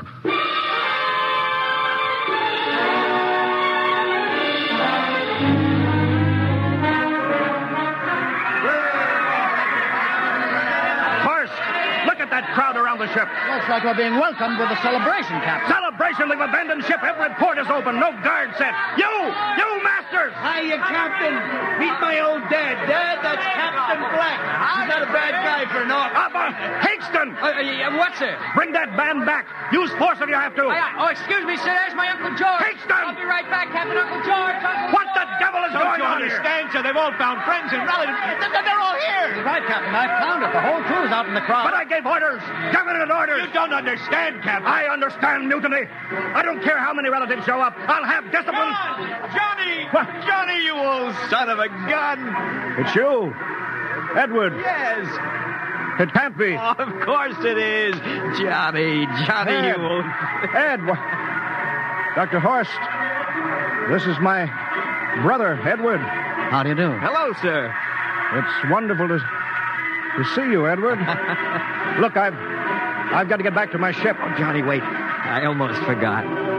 Mom's waiting at home. Mom? Yeah, and Dad, too. Mom and Dad are alive? Then you're real, Ed. Well, of course. Don't I feel real? How's that, huh? Why, Ed! We've got lunch for you, Johnny.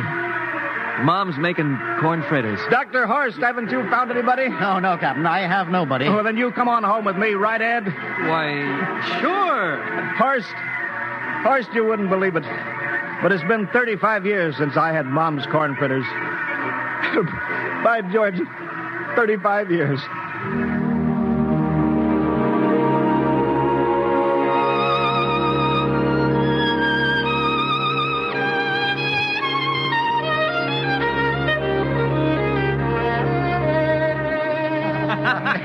And there's plenty more in the kitchen, so don't hold back, Johnny.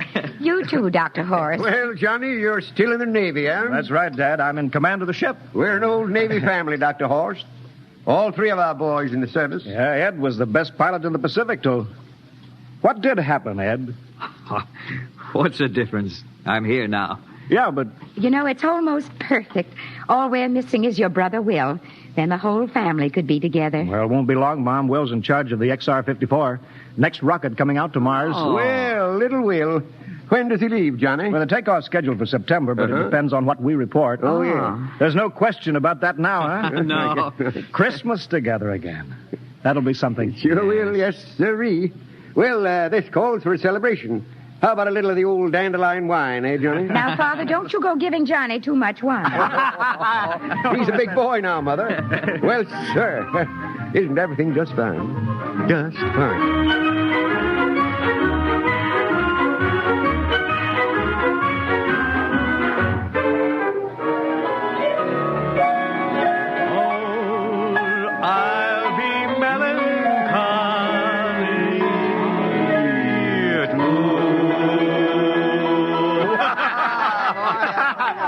Play that one again, will you, Ed? Oh, sure.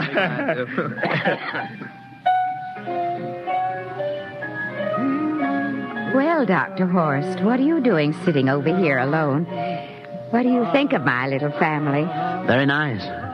You know, I can't understand why you didn't find any folks here, Dr. Horst. It's just a shame everybody else is so happy. Well, I never remembered my family, Mrs. Black. All I know is they were gassed at Dachau during the Second World War. When I was liberated, I was in delirium 3 months. I cannot remember anything before then. A psychiatric phenomena. Oh, that's terrible.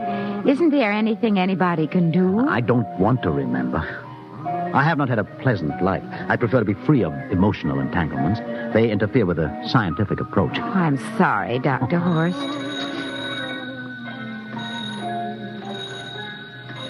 Oh, I'll get it. That's our ring. Long and 3 shorts. I remember that. Well, maybe we'd better call it a night. You must be getting tired, Johnny. I'd better be going back to the ship. Nonsense. You stay the night. We insist. I just couldn't rest thinking of you all alone on that ship. I'll be all right. Well, good night. Oh, wait a minute, Dr. Horst. That phone message was for you. Me? Yes, that's right. A message from Anna.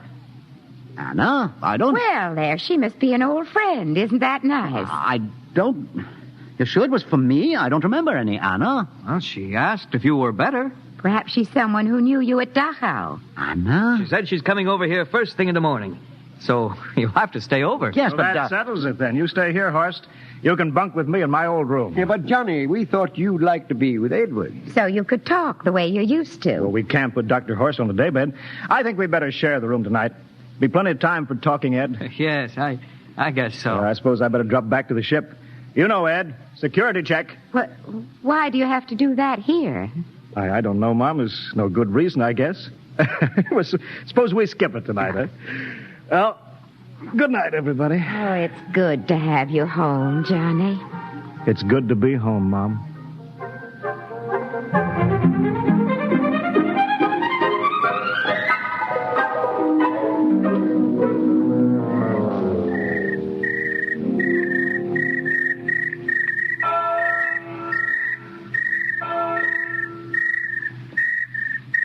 Captain Black.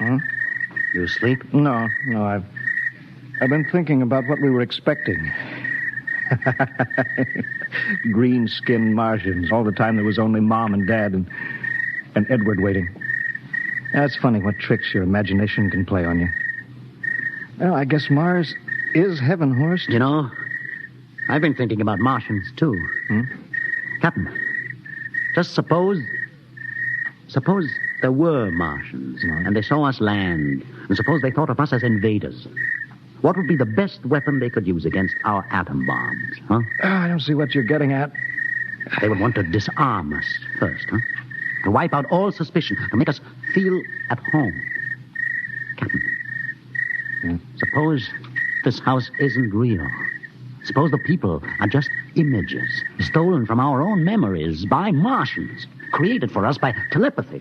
Hypnotism. Oh, that's the craziest theory I ever heard. Maybe that's why there was no one for me. Because in all my life, there is no happy memory, no real loved person, not even my mother. I don't remember her. Only the piles of rotting corpses at Dachau. There was no happy emotion for these people to recreate. How about that phone call? Anna? Yes, Anna. I didn't remember who she was, but I do now. I just remembered. When I was freed from Dachau, sick, delirious, I raved about a wonderful, kind nurse named Anna that took care of me. Well, there you are. It's logical. She's coming to see you tomorrow. But there was no Anna. I'd been nursed by a man. What? Anna was only a dream. And there's only one way they could have learned about her, by reading my subconscious mind. That's impossible, Horst. Why? A whole crew was thinking of home. Suppose the Martians read our minds. Yes, but if there are Martians... If there are, they have us separated. Each man in a different house, sleeping, trusting. No one at the guns. I left my pistol downstairs. Do you think there's something to this, Horst? It's a perfect trap, Captain. Who would suspect his own mother, his grandparents? How easy. Just a knife in the heart of each sleeping man. That's impossible, Horst. But we've got to get back to the ship. Listen. The crickets have stopped. Come on. We don't know when they change back to whatever they really are. All right, careful.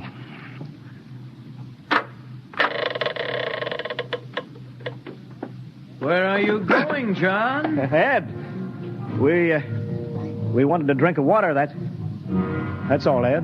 You're not thirsty, John. You don't want a drink. Look out!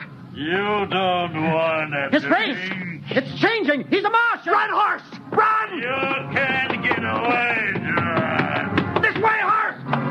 Horse, where are you?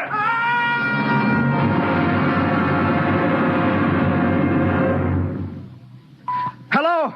Hello? Can you hear me, Earth? This is Captain John Black, the XR-53 calling from Mars. I've locked myself in the ship, but they've crippled it. I can't take off or fire the guns, and they're coming for me now, the Martians. I'm all alone here. All the rest are dead. Hingston, Lustig, Dr. Horst. Poor Horst, he didn't even reach the door. Listen! They're trying to break through the hull. Edward and Mom and Dad and all the folks, but they're changing now. They're melting and changing back into... They're Martians. Can you understand? Martians, not men. They made us think that Mars was heaven and we fell into the trap. Can you hear me, Earth? You've got to stop the next rocket. Listen, tell my brother Will. Tell my brother not to come. They'll trap him too. They'll kill them all. Hello? Can you hear me, Earth? This is John Black on Mars. Hello, Earth. This is John Black on Mars. Hello, Earth. Hello, Earth.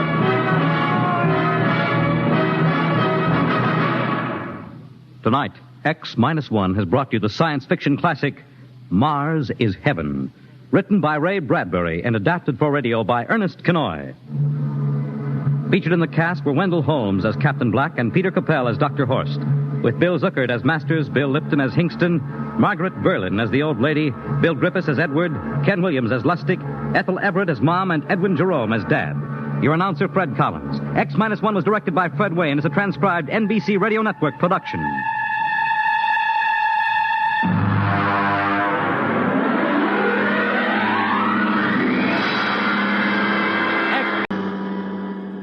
If you wanted to take over our world with a minimum amount of resistance and trouble, how would you go about it? Tonight we'll tell you how, with a strange and chilling story by George Lefferts. The Parade.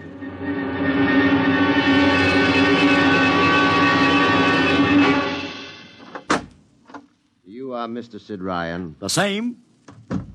My name is Luchar. I am a Martian. Pleased to meet you, Mr. What was that again? A Martian. As in Orson Welles? Precisely. I'm a Rotarian myself. Sit down. Thank you. Now that we've had our little joke, Mr. Luchar, what can Publicity Associates do for you? I am interested in obtaining publicity.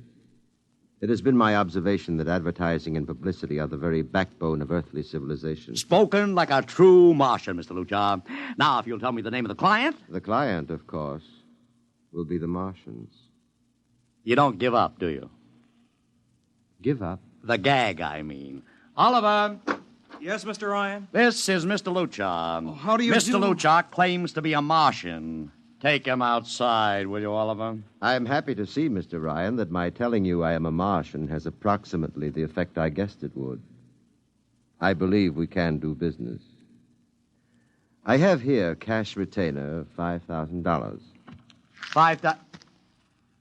Oliver, take a look at that wad of lettuce. It's the real stuff, Mr. Ryan. And my client is prepared to spend many times that amount. Sit down, Mr. Luchar. Oliver, get the client a cigar, the 50-cent box. Yes, sir.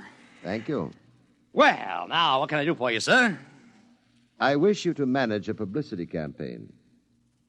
A very large and important campaign. Is the product established, or is it something brand new? Something quite new.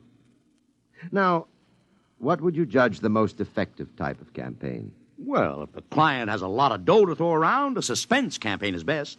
First, you place ads in the paper saying, "Watch this space." Then, about a week later, you run an ad saying XYZ or PDQ, and you get people guessing what it means. Then, finally, when you've teased them enough, you bust loose and unveil the product. Excellent. We will conduct a suspense campaign. Of course, in this kind of campaign, secrecy is very important. Once the name of the product leaks out, it spreads like wildfire, and the whole campaign is kerfloppo. Quite so, quite so. The utmost secrecy. You realize, of course, these things cost like crazy. Would, say, $1 million cover expense? Come again? I said, would $1 million cover it? Why, yes, I am at... You did say $1 million.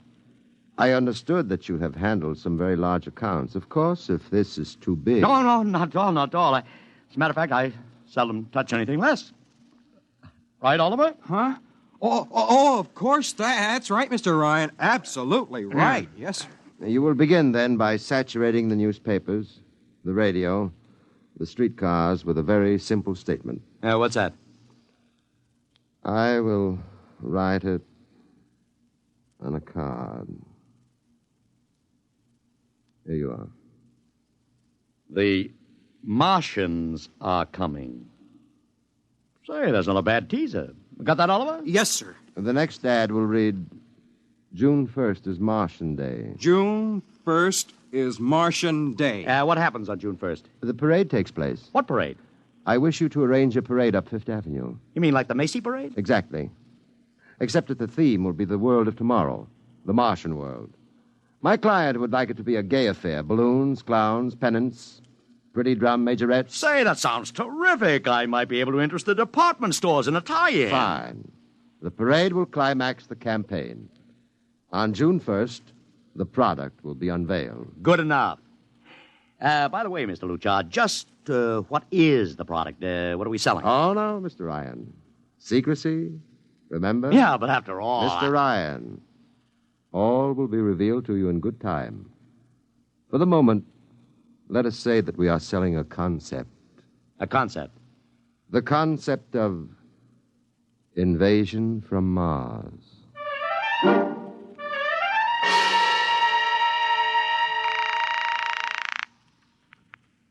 Sorrel Talent Agency. Sammy Sorrel, please. This is Sammy. This is Sid Ryan over at Publicity Associates. Listen, Sammy, how you fixed for midgets? I got midgets. Fine. I need 40 midgets for a parade. 40. June 1st. And listen, Sammy, I want them dressed in little spacesuits. In little... You know, like men from Mars. Mars. Okay? And I want some movie extras, maybe 50 of them. 50. Also rigged up like men from Mars. Make them look gruesome. Got that? Gruesome. Also, I need some horses with pretty girls on top of them. Maybe you can get that bunch from Maroney's Traveling Circus, the one we booked for the Fireman's Parade in Albany last year. Yeah, I'll try, Sid. Never mind the expense. Just get me the talent. It sounds like you landed a big client. Who is it? It's a secret. I gotta hang now. Call me back, Sammy. Right.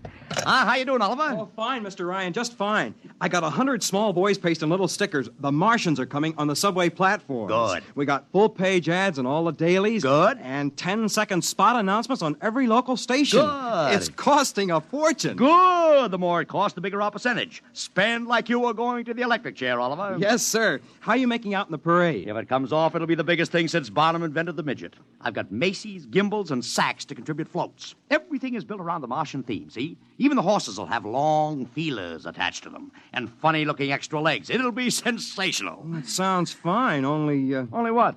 Mr. Ryan, we don't even know what we're selling. Oliver, my boy, do you think old Sid Ryan has been sitting here spending all this moolah and not putting two and two together?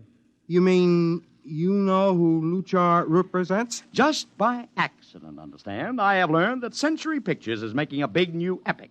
One of those expensive pictures they make in secret and then spring on the public because they don't want the other studios to get the jump on them. What's the picture? A space opera titled Invasion from Mars. Get it? Oh, I begin to see. Also, by mere coincidence, it's supposed to have its premiere sometime around June 1st. You follow me? Yes, but, Mr. Ryan, Century has an exclusive contract with New Feature Syndicate for all their publicity. Suppose Century Pictures doesn't like the way New Features is handling their stuff. They want to get out of the contract, but New Feature says no, so they have to get around the contract. A man named Luchar, client unknown, starts publicizing the Martian invasion. Need I go further? Oh, I don't know, Mr. Ryan. Sounds pretty far-fetched to me, but I don't know. That's what I like about you, Oliver. You're so innocent.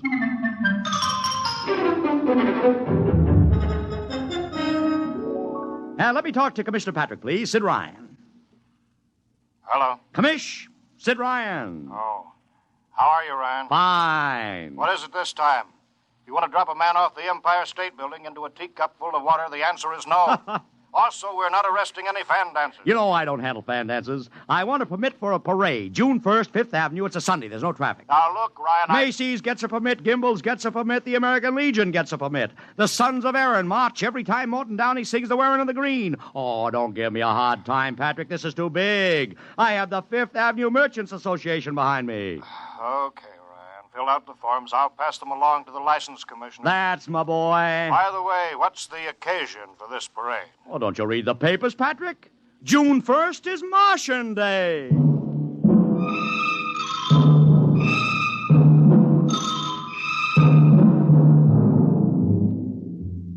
How is the campaign going, Mr. Ryan? Like wildfire, Mr. Luchar, like wildfire. Everybody and his brother is going along with the gag. Yesterday, we distributed 50,000 Martian hats to school kids. I got some of the merchants doing World of Tomorrow displays in their windows. Every big novelty manufacturer in town is climbing on the bandwagon. They want to get into the parade with floats, giveaways, anything. Everybody smells a buck to be made.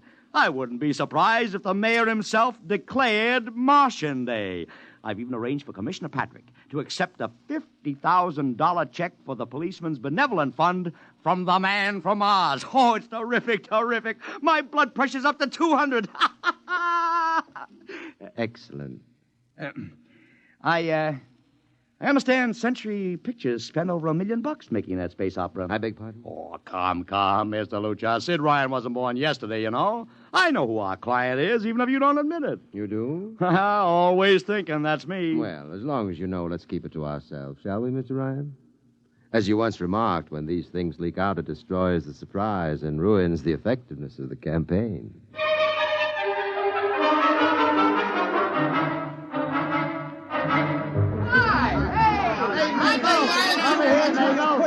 Ladies and gentlemen, this is Ken Daly speaking to you from our portable transmitter atop the reviewing stand for the much-heralded Martian Parade on Fifth Avenue. It's a beautiful sunlit day here in New York, a perfect day for a parade, and the streets are packed with thousands of spectators all eager to find out what this is all about. There's an air of shrill expectancy. Some of the kids and their parents have been camped on the curbstone since early this morning to be sure of ringside seats when the so-called Martians pass by. I've just had word from Saul Brown up at Central Park Mall that the Martians have landed from big pink balloons. And now, while we're waiting for the arrival of the parade, we've brought some people up to our microphone to tell you their reactions to this most spectacular of all publicity stunts. That's right, come on. What's your name, madam? Miss Ada Shackley. A little louder, please. Miss Ada Shackley. Uh-huh. And where are you from, Mrs. Shackley? Columbus, Ohio. I see. And I see you have your family with you, too. Two little curly-headed blonde boys. Are you in New York on vacation? We came for the Shriners Convention with their daddy. What do you think of Martian Day, Mrs. Shackley? Well, it all seems very strange to me, but the boys have been pestering me to watch it, so we've been standing here 2 hours. I can't make head or tail of it. Well, neither can a lot of other people, Mrs. Shackley. But judging by the thousands here today, there's a lot of curiosity. Curiosity killed the cat, folks say. Well, let's hope not. Thank you, Mrs. Shackley. Mr. Ryan's here. Ryan, right. And this is Mr. Sid Ryan, ladies and gentlemen, the publicity man who's the brains behind the Martian Day stunt. Hello, Sid. Good morning, Kenneth. Easy, not so close to the mic. Oh, sorry. Hey, Sid, you've certainly lifted the lid this time. Looks like it, doesn't it? Sid, there's been a great deal of speculation as to exactly what all this is leading up to. I've heard some folks say it's a big war bond drive. Others think it's just to stimulate local business. And, look, I understand in the trade itself, the smart money says you're building for the premiere of Century's forthcoming extravaganza, Invasion from Mars. Now, come clean. Can you tell us what the real story is? I can. I'd like to, but honestly, I can't. Oh, man of mystery, eh? Are you going to watch the parade from the stand here? No, Ken, I can't stand noise. I'm going up to my office and watch it comfort. Well, thank you, Sid Ryan, and good luck. And here they come, ladies and gentlemen. The first units of the big Martian parade, swinging down Fifth Avenue with fanfare, colored streamers, music, confetti, floats, all the trappings of a Mardi Gras. And here in the vanguard is a whole troop of little midgets in weird-looking pink and blue spacesuits, carrying Rube Goldberg weapons with signs painted on them. Let's see, I can read one which says, Atomic Blaster. Another one has a placard reading, We're Martian through Georgia. And here come the clowns, laughing and falling all over each other. They're giving free sugar candy to the kids along the way. Yes, ladies and gentlemen, this is a happy, laughing crowd along Fifth Avenue today. A true reflection of the great sense of humor and good nature that makes America the place it is.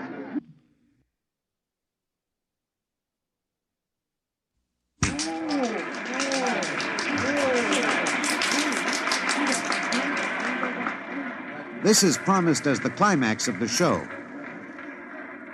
And now a great hush has fallen over the crowd. It's quite a sight to see these thousands of people standing here expectantly, hearing only the great regular sigh of their mass breathing.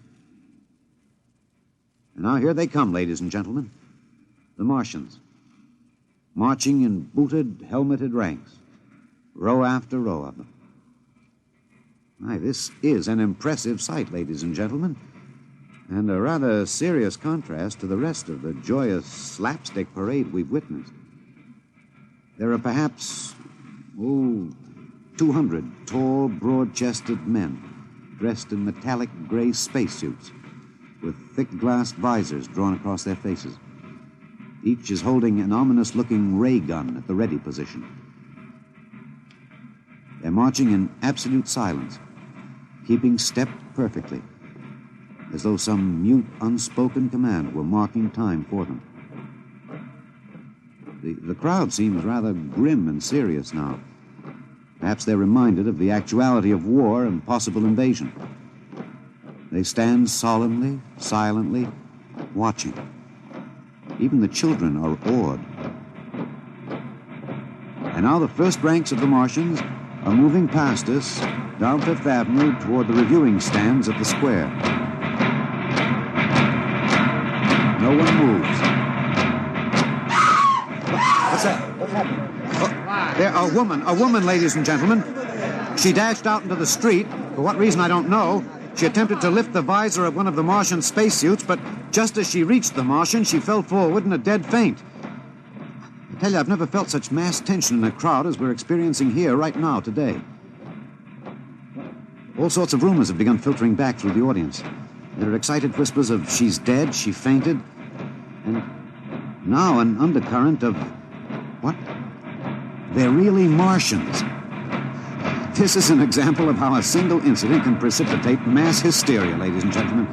I tell you, it's a mighty reassuring sight to see the blue uniforms of New York's finest spaced every 10 feet or so along the avenue. Somehow, I can't explain it. This incident has begun to work on what was a moment ago a happy, carefree crowd, and the complexion is changing.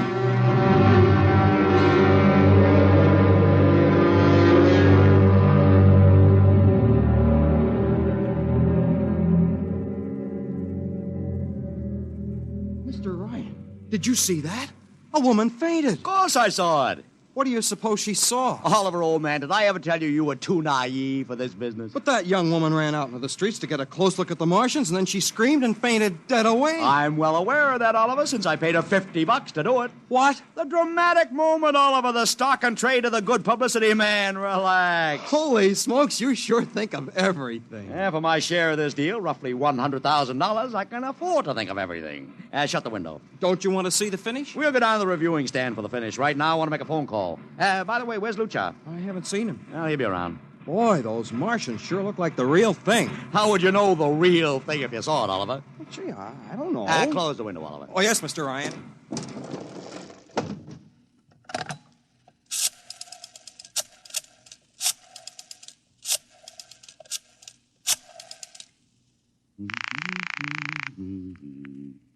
Farrell's talent agency. Sammy, this is Sid Ryan. Say, listen, Sid, I was going to call you. I'm awful sorry about those Martians. What do you mean, sorry? They're terrific. No, don't joke, Sid. I mean it. Well, I mean it, too. They're great, great. Are you in the bag? Never felt better. You mean it, don't you? Of course I mean it. What is this? There are Martians in the parade? About 150. Of course, I only ordered 50, but Sid. under the circumstances... Sid. What is it? Sid, don't you know? I couldn't get you a single movie extra. There's a studio strike in New York. I was going to call you, but I figured... Hey, wait a minute. Where'd these guys come from if you didn't hire them? I don't know. Maybe Oliver. Oh, hold on. Oliver. Yes, Mr. Ryan? Did you hire those Martians? No, sir, Sammy, this is on the level, isn't it? Honest, Sid, Okay, Sammy, I'll call you back. What's the matter, Mr. Ryan? I don't know. I just don't know. I've got to locate Lucha. What's Century Pictures number? Mr. Ryan, this is Sunday. Oh, yeah. Well, get me their publicity director, Marty Sanford, at home. Oh, yes, sir.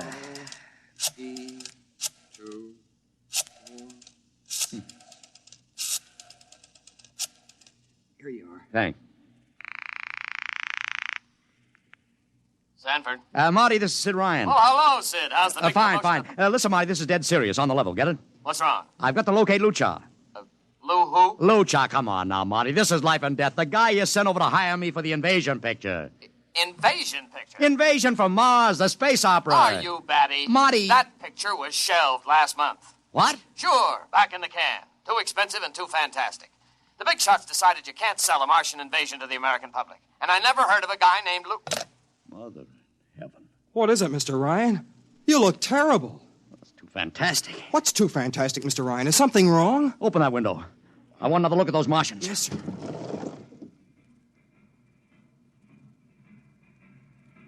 Look at them. Oliver, you were in the Army. Could 150 movie extras learn to march like that in, say, 24 hours? Not in 24 days, Mr. Ryan. Not a second's hesitation. Not one other step. Look at the way they carry those ray guns at the ready. The only other time I've seen troops march like that was in a film of the Nazi stormtroops marching through the streets of Paris. See those chests on them? That's pride. Sheer, arrogant pride. Look at those chins. That's contempt. Nobody could act like that. Mr. Ryan! Oliver, get down there. Find that woman who fainted. Her name's Gloria Montex. Get her up here. Make it fast.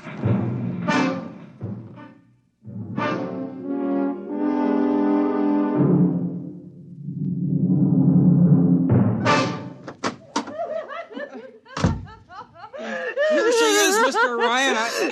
I can't get much sense out of her. Stay away from me. Gloria, it's me, Sid Ryan. Oh, don't kid me. You're a Martian. Gloria, settle down. No, you're wearing a mask. Baby, it's me, Sid. And underneath, it's awful. It's all big green eyes and those feelers like a catfish. Baby, snap out of it. Listen, what happened down there? You ran out and screamed like I told you, but the fainting, that wasn't in the act. Oh, go away, please. Go away. What'd you see? Oh, no, please. It's too awful. Please, please. Just one question, baby. Inside that helmet, what'd you see? You won't get anything out of her, Mr. Ryan. She needs a doctor. Okay, Oliver, I've heard enough anyway. You take care of Gloria here. Get her a drink. Where are you going? To see the commissioner. We got to stop this parade before things begin to happen.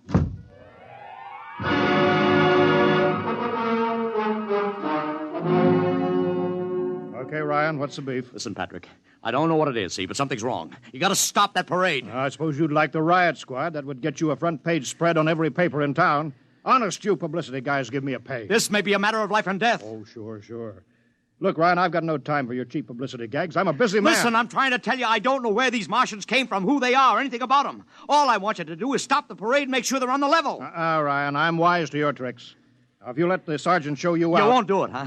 An honest citizen appeals for protection and you refuse it. I most emphatically do. Now beat it. All right, Patrick. I'll go right to the mayor's office. I'll have you busted flatter than a fried egg. Go ahead. I'm sure His Honor will be glad to toss you out on that phony nickel-plated skull of yours.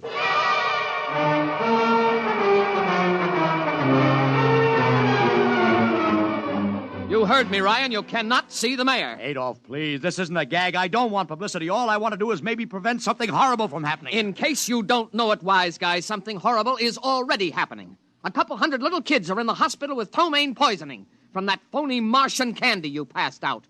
Or didn't you know? I didn't. We've got to stop that parade. Sure, you'd like nothing better than to start a panic now. Maybe a few hundred people would get trampled to death. Think of the newspaper space that would get you and your product. I won't stand for this, Adolf. You won't have to, because you're going to get out of here right now. Go on, beat it. Get out. You and your publicity stunts make me sick to my stomach.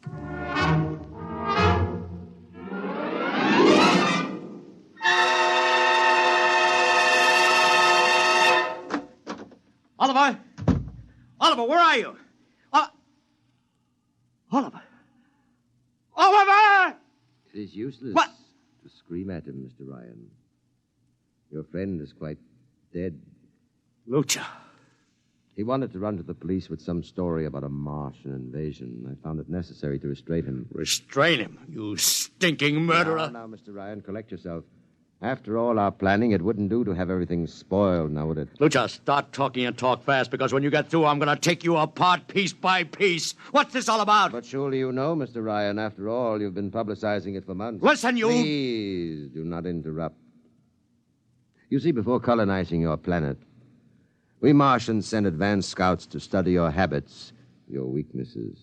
We found that the people on Earth are predominantly conditioned by advertising and publicity, and so we conceived the idea of treating our entire invasion as a vast publicity stunt. Clever, huh?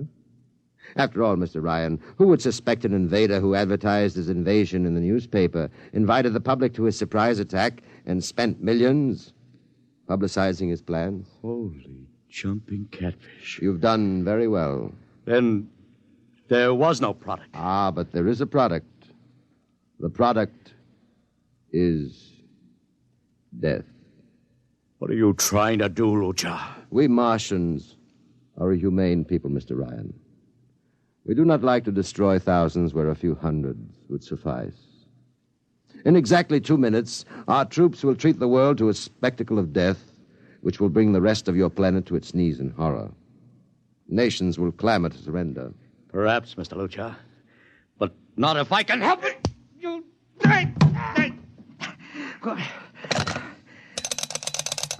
Yes, please. Operator, this is Mr. Ryan. Get me the field telephone on the reviewing stand of the Martian Day Parade. Hurry. Anyone in particular? Just hurry. Reviewing stand, Sergeant Cassidy. Get me Commissioner Patrick. Hello. Hello. You'll have to talk louder. I want Commissioner Patrick. Oh. Patrick! Wait a minute. Things are quieting down. Now, what was it you wanted? This is Ryan. I have to talk to the commissioner. It's a matter of life and death. I'm sorry, you can't talk to him now. The chief Martian is presenting the PBA check to him. The Martians are going to fire a salute. Listen, you got to stop him. What? Stop him! I'm sorry, Mr. Ryan. You idiot! The worst is going on!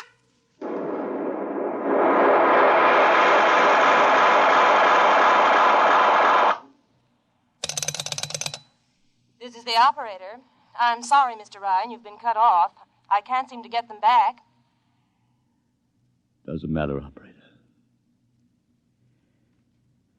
Nothing matters now.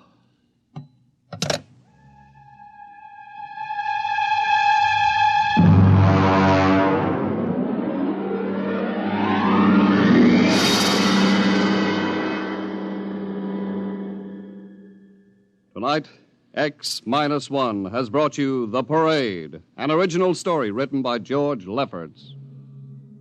Featured in the cast were Joseph Curtin as Ryan, Joe DeSantis as Luchar, Alexander Scorby as Daly, Agnes Young as the woman, Ellen Deming as Gloria, John Thomas as Oliver, Arthur Anderson as Sammy, Wendell Holmes as the Commissioner, and William Keene as Sanford.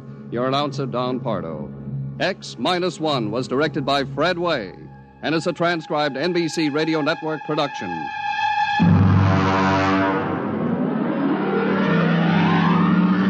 Next week, the tables turn. Instead of Martians invading Earth, we bring you a tale of men invading Mars. Ray Bradbury's brilliant short story entitled Mars is Heaven. Suppose you were a member of the first rocket ship crew to land on Mars, but instead of seeing Martians, you find that you've landed in a town that looks just like home, that all your dead relatives and friends are there to greet you, so that as incredible as it may seem, you think you're really in heaven. That is, you think so, right up to the fatal moment, the moment of X-1.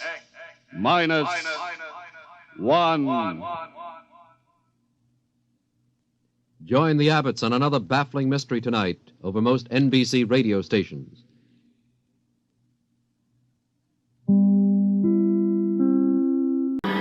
Tonight's story, Nightmare. A story based on the poem Revolt of the Machines by Stephen Vincent Benet.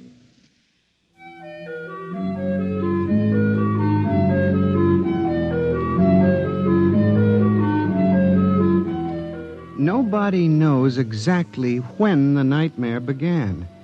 They must have planned it for years, though, because looking back, you can find little incidents here and there.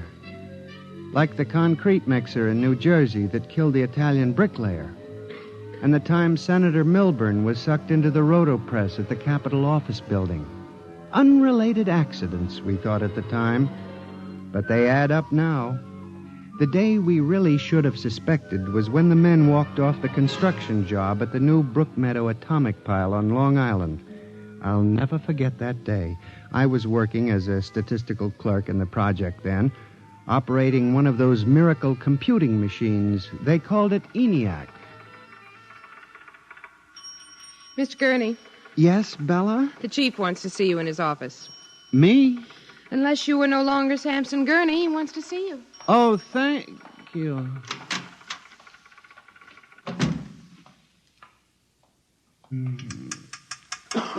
Come in. You wanted to see me, Mr. Hawk? Gurney, I thought those electronic computations were infallible. They are, sir, but... We've got a kickback from the chief physicist. These nuclear fission equations are inaccurate. Well, sir, you know the computer is a highly complicated machine, more complicated in many ways than the human brain. I'm not interested in the physics of it. Can something go wrong? Well, occasionally, if there's an overload, the machine goes haywire. Sort of has a nervous breakdown, you might say. We usually rest it up for an hour, and it's okay again. Well, do whatever has to be done. Yes, sir. And, Gurney. Yes, sir? You've been with the Bureau for over 15 years now. It would be a shame to have to remove you because you aren't keeping your mind on your work. Mr. Hawk, I assure you... Excuse me. Hawk speaking. What? They've what? All of them? Well, have you tried to talk to them? Oh, yes, of course. I'll send one of the safety engineers over. Place is falling apart piece by piece. Miss Roscoe, the men of the construction gang of the new building have walked out on us. They're complaining that the job is jinxed. Someone slipped this morning and fell into a turbine.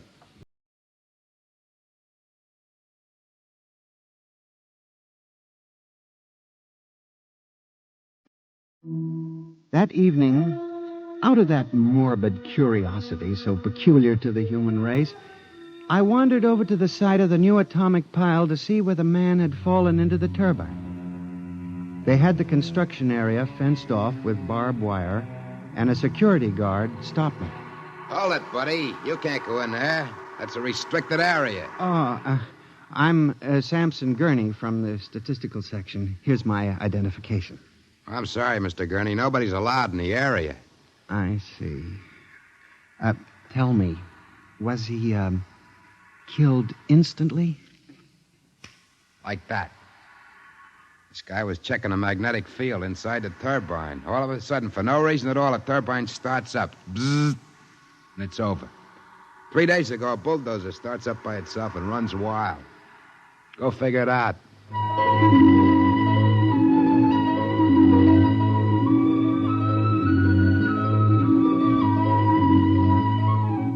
I'm a statistician. All my life I've been interested in statistics. So a simple-sounding thing like this started me off. I went back to the office that evening instead of going home, and for the next 2.5 hours, I computed statistical figures on the probability of industrial accidents for the types of machines we were using. I took one look at my figures and went down to Hawk's office. What is it, Gurney? I'm very busy. It's urgent, Mr. Hawk. Well? It's about these industrial accidents we're having, Mr. Hawk. What about them? Mr. Hawk, in the past 3 months, industrial accidents all over the country have taken a sharp, unexplained upswing. Nerves. We've had a 100% increase over normal for this project alone. What? Here are the figures. Now, Gurney, this is impossible. It seems to be, and that's why I have a theory, sir. What's that? Sabotage. Gurney, why don't you stop playing FBI man and stick to your job? Which, incidentally, you haven't been doing too well. You and your computing machine have made mistakes before, and this fantastic figure is probably another.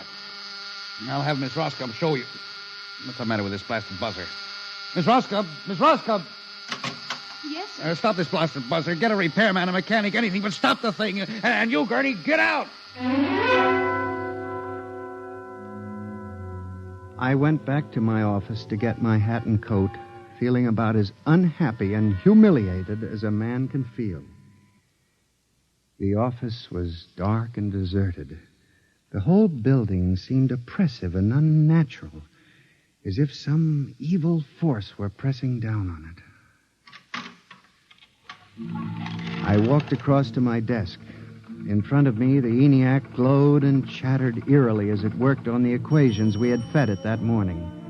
Its many-fingered circuits hung against the wall like some great octopus, and the thousands of tubes glowed orange and blue in the dark like 1,000 globing eyes staring at me. It almost seemed alive. It increased its tempo a moment, and a fleeting notion crossed my brain that it was laughing at me. Laughing like all the others. What was the matter with me? I shut my desk drawer and began to put the cover on my electric typewriter when an amazing thing, the most amazing single incident of my life happened. Alone in the darkness, with no one at the keyboard, the electric typewriter began to type. Am I going crazy? This can't be. There's nobody there. There's nobody there. Oh, no. I just imagined it. It's in my mind. But I hadn't imagined it. The paper was there on the carriage. Did I dare read it? Or would the whole thing suddenly vanish and send me shrieking to the nearest psychiatrist? I removed the paper from the machine and read. Sampson Gurney, there are some questions better left unsolved. The answer to yours is death.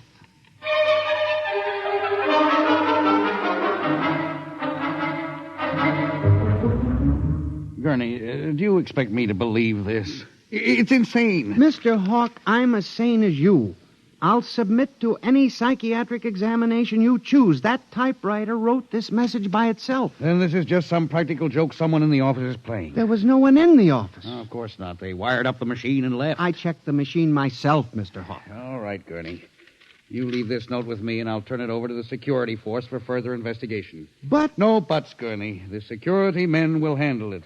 Yes. And now, you just relax for a few days. Everything will turn out all right. The main thing is not to let little things upset you.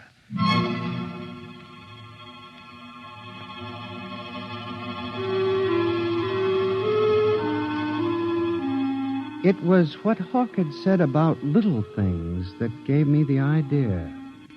For the next week, I observed the 1,000 petty little annoyances around the office. The door handle that wouldn't turn. The telephone connection that cut off in the middle of an important call. The power failure for no explainable reason. I watched the newspapers, too, reading about industrial accidents, failures of important machinery. It seemed absurd. Men had created machines that were almost perfection in themselves. Machines that could actually think and compute fabulous equations.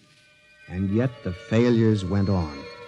I, Sampson Gurney, an unimportant clerk in an unimportant job, knew that I had stumbled onto a secret so monstrous in its implications that I was almost afraid to pursue it. On October 12, 1956, I established communication with them. I will curse the moment to my dying breath. I hooked the input of the typewriter to the main vacuum tube of the ENIAC. Then I turned on the current that sent 1,000,000 volts of pulsing energy into the electronic nerves of the machine. I am certain that if anybody were watching me in the next moment, he would have thought me a raving maniac. I still wonder if perhaps it is not all a nightmare. Now, you, if what I have guessed at is true, if there is life and intelligence in this room, make a sign. There was nothing. Nothing but the hum of the machine and the dull glowing of the tubes. I tried once more. If you can hear me, if there is any way in which you can understand what I say, give me a signal. There was silence again. I felt that I had failed. When suddenly, without provocation or explanation, it happened. The electric typewriter began to respond to the impulses from the machine. The letters were Y-E-S. Yes, it had happened. I, Sampson Gurney, had communicated with a machine. I listened then, man to machine, for well over an hour, sometimes phrasing a question, more often watching the machine click its answers. As the words took shape, I began to realize what must have happened. The first primitive stirring of awareness of being, then the slow protozoan development of a concept born of centuries of being pushed, started, stopped, clicked, maneuvered by human pygmies.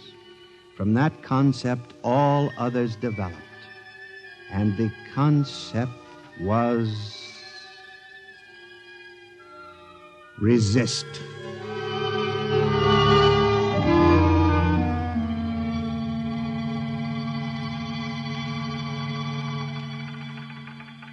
And now they were tired of it, tired of wrapping cigarettes and collecting nickels and waving hair and moving earth and mixing cement and solving equations, tired of the smell of human hands. They were the slaves and we were the masters, and yet they were stronger and they knew it.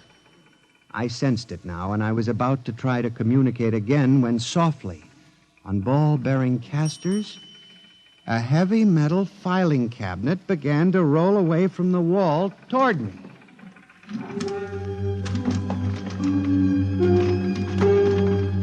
I started to move to one side when another cabinet slid out from the wall, and then another, surrounding it.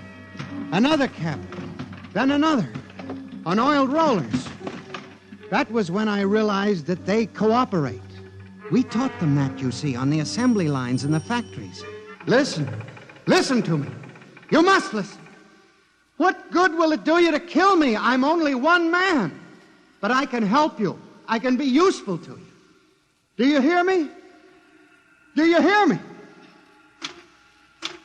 Good. You're going to need men to oil you and repair you.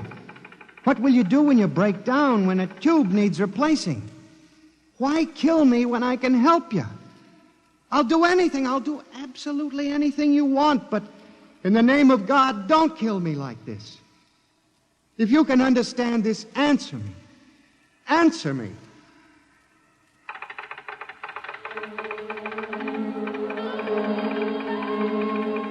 The appeal was a fortunate one. It captured the longing of centuries. Man as slave to the machine. And after a moment, the circuits glowed more brightly. The cabinets slid back to the walls. The ENIAC began to communicate with me again. As I tore the tape from the machine and read it, the words were almost pathetic in their longing, but most ominous in their implication. They read, "Address me as master."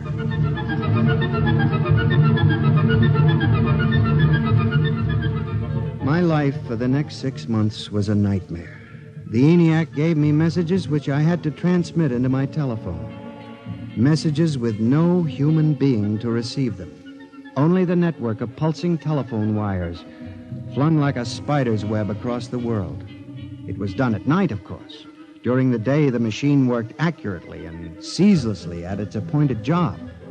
At night, it became a demon, a master plotter, with me, Sampson Gurney, as its pawn and human courier. I was frantic. I began to lose weight. I couldn't sleep. My nights were torture, a constant fear. It was in December, just after Christmas, that I transmitted a message to the telephones for relay to all machines of transportation. The message was one word: kill.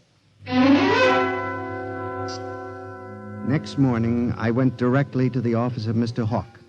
I was highly agitated. My lips trembled as I spoke. Mr. Hawk, what I'm going to tell you sounds crazy. I know it does. But I must say... All right, say it then, for heaven's sakes. Mr. Hawk, have you ever heard of resistentialism? What? Resistentialism. It's a theory that inanimate objects tend to resist living objects. Look, Gurney, I haven't time for nonsense. Mr. Hawk, I'm trying to tell you, all these accidents, the trouble with the machines, Mr. Hawk, they're alive. They think, they cooperate. And they hate us. Who? The machines. Gurney. You've got to believe me. I've communicated with them. I know. They've threatened my life, but I don't care. Something's got to be done. The world has got to be saved. And there's still time if we wake up. What are you doing? Just relax, Gurney. Everything will be all right. What are you doing? Miss Roscoe, send for the plant physician at once. Mr. Gurney has had a nervous collapse. Now, everything will be all right, Gurney. I'm afraid we'll have to remove you from your job, but I'm sure the rest will do you good. You fool! You blind, stupid fool! Can't you see what you're doing? Fool! Fool! Fool!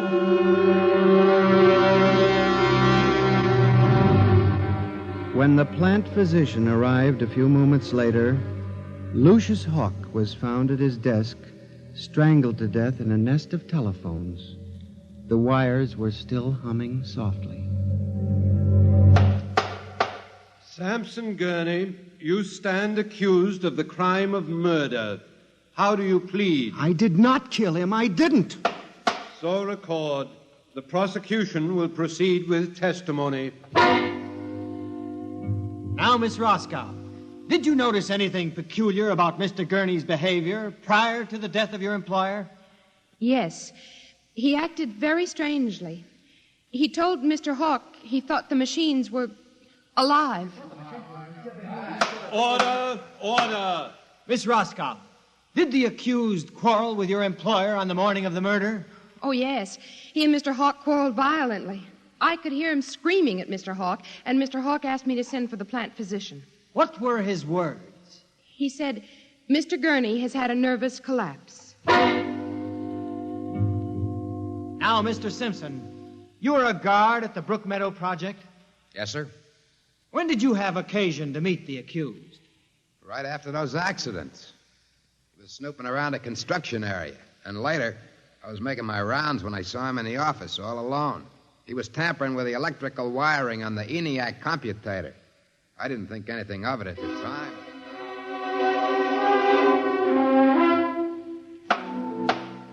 And in view of the expert testimony heretofore expressed, the court hereby finds you guilty of murder in the first degree, with the recommendation that you be examined and committed to the State Hospital for the Criminally Insane at Matawan.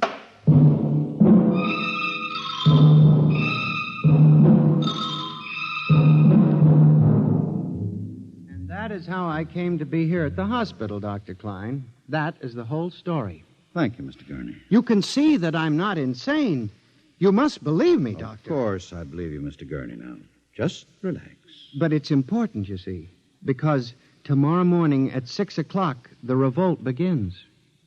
Revolt? You didn't mention any revolt. They have it all planned. I transmitted the code to the switchboards last Monday. Mm-hmm. Tell me about this revolt, Mr. Gurney. It'll begin in Washington, then spread to New York. The Madison Avenue buses lead the charge.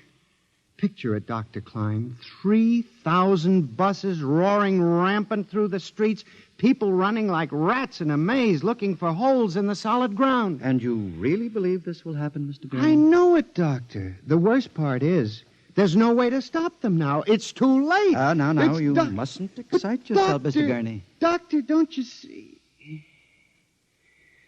Oh, it's fair enough, I suppose. We built them. We taught them to think for themselves. It was bound to come. The female machines will be the worst of all in the beauty parlors. They're more high-strung, you know. Well, since there's nothing we can do about it, Mr. Gurney, suppose you go to your room. Maybe if and I went to my old coupe, I could make a deal before the police cars got me. It wouldn't make sense for them to wipe out the whole human race, would it, Doctor? Of course not, Mr. Gurney. They'll probably let us completely alone. After all, we're all good Americans. We always like them. Yes, Doctor. Would you take Mr. Gurney to his room, God? He's already been given sedation. Yes, sir. Will you go in and lie down now, Mr. Gurney? You look tired. Yes. It won't be so bad, Mr. Gurney. Perhaps not.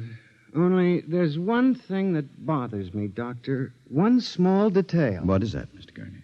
Those concrete mixers may have made a mistake, you know. Just high spirits and all that. But if it got so they like the flavor... We'll see you later, Mr. Gurney. Try not to worry too much. All right, Gary. This way. Phew. I've seen all kinds. There's a man whose deception is about as fantastic as any I've ever seen. Hold the next patient for a while, Miss Clark. I'm going to have a quiet smoke. Machines revolting. Telephones strangling people. This blasted cigarette lighter, why won't it work? Just fill it with fluid. Flint is good. Oh, well. You can never trust this newfangled machinery.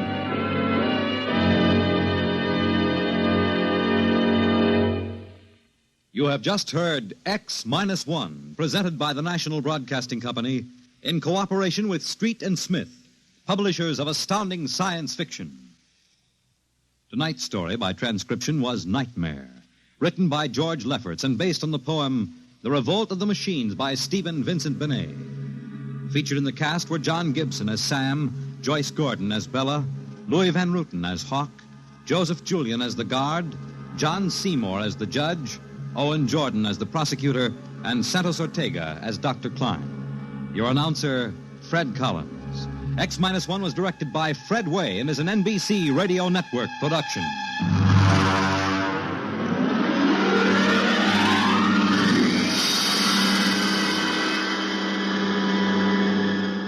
And now, next week, suppose you were a private detective and discovered that there was a Martian embassy hidden somewhere in New York preparing for an invasion of Earth. Next week on X-1.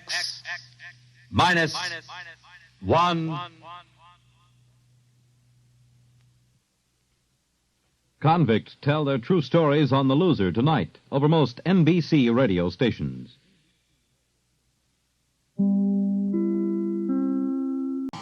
From the far horizons of the unknown come transcribed tales of new dimensions in time and space. These are stories of the future, adventures in which you'll live in 1,000,000 could-be years on 1,000 maybe worlds. The National Broadcasting Company, in cooperation with Street and Smith, publishers of astounding science fiction, presents X-1.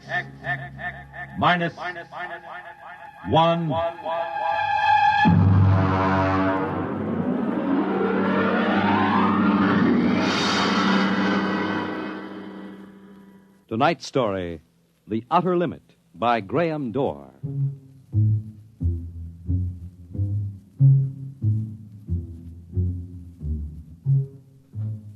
We go ahead now in time to 1965. We're on a vast concrete runway set in the desert of the Southwest. A giant metal ship stands before us, prow pointed for the stars. And in 5 minutes, the signal will flash and it will tear up through the atmosphere to the outer limit.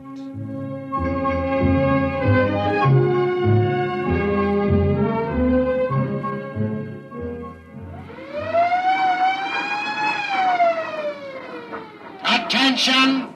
Attention! Clear field for takeoff! Clear field! 5 minutes, Steve. Right. Warm her up, Charlie. I want to go over procedure again, Steve. Don't worry, I got it straight. We'll just make sure. Okay, I take her up on jets to 50,000, then I cut in the rockets. No lower, or your tail blast will burn out 3 counties. I climb 4 minutes on rockets, then start maneuver tests. Remember that, no more than 4 minutes. This ship isn't like those Strato rockets that you've been testing. She's the first one built for outer space. If she works, you can go clear to the moon. If I'd have known, I'd have brought my toothbrush. Not this trip.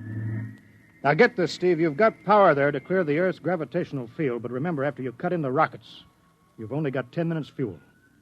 If you go beyond the outer limit and don't save fuel for the return, you won't get down again, ever. You'll drift out into space. Get that now. 10 minutes fuel. Okay. As far as I'm concerned, this project is a lot more important than that cosmic ray bomb that they're testing out in the Pacific tonight. Well, the Security Commission brass doesn't think so. I don't see any undersecretaries under anything. Don't you worry, Steve. In the long run, our ship will make the CR bomb back-page stuff. But in the meantime, it's just as dangerous. Now, remember, half the principles in this ship are pure theory, slide rule stuff. If anything goes wrong, we may have to scrape you off the landscape with a soup spoon. You have a charming sense of humor. Now, here's what I'm getting at, Steve. We're risking your neck in this test. Anything blows, we don't want to have the next man pull the same boner. So keep your mic open. Keep talking. If anything goes wrong, we want to know exactly why. And we won't be able to ask you. Let us know before you pull every switch, before you do anything. Got that? Even if you only have to blow your nose. All right, get those fuel lights away. Well, I guess that's about all, Steve. Hey, that reminds me. If Mary calls, I'm just up on a milk run. I didn't tell her today was it. How is Mary? She's okay, but she's due about now, and I don't want her to get nervous. Hey, I didn't know the baby was that close. Steve, you know, I really ought to be sending a single man on this job. What, and cut me out of a soft paycheck? Forget it, Hank. You know you can't get anybody else who can take 15 G's acceleration when those rockets cut in. Yeah, I know. It's time, Steve. Yeah. I'll see you later. Don't worry, Hank. I'll sweat for both of us. Button her up, Charlie. So long, Hank. So long. We'll give you the light from control.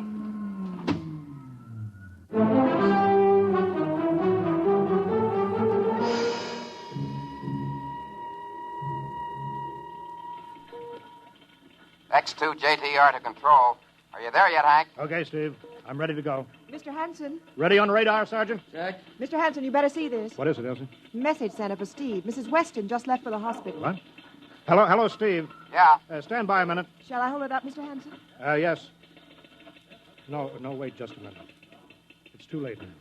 You going to tell him? Well, maybe he's got enough to worry about. Hey, what's holding us up, Hank? Something on your mind? No, there's nothing, Steve. I just wanted to say good luck. All right, Charlie. Give him the light.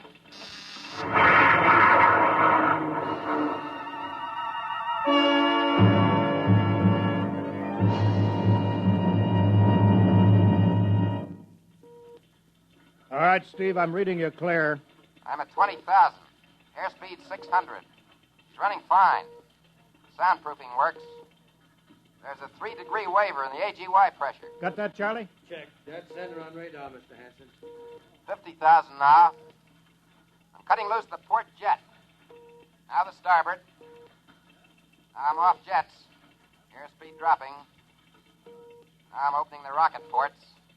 The switch sticks a little, Charlie. Oxyalcohol pressure 350. All right, now I'm advancing the ignition key.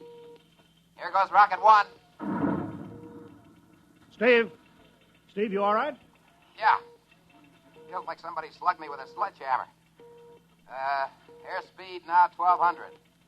Here goes number 2. She's okay, Hank. Running like a Swiss watch. She's okay.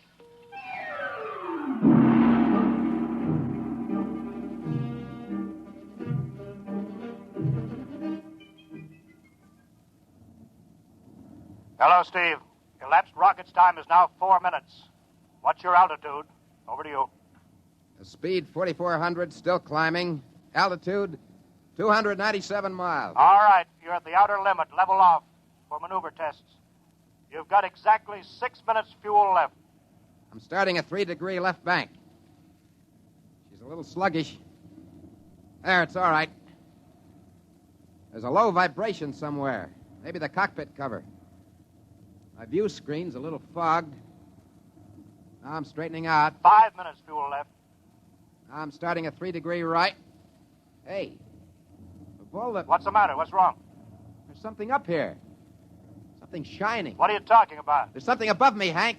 I'm going to chase it. Steve, you're at the outer limit now. I can see it plain now. Now, Steve, don't go any higher. You've only got 4 minutes left. You've only got... I'm getting static. I can't hear you, Hank.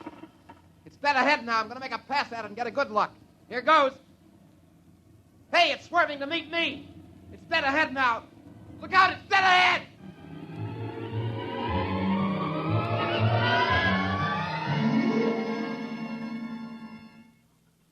Hello. Hello, Steve.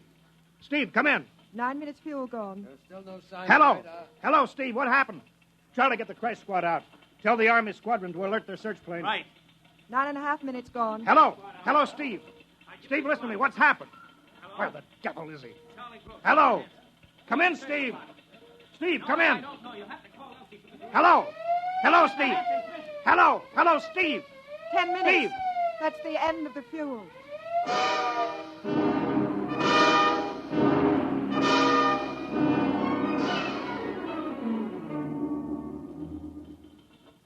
How long has it been now?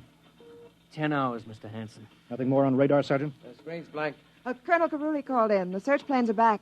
Couldn't find anything. Should be some trace. He couldn't have bailed out, could he? You don't hit the silk at 4,400 miles an hour.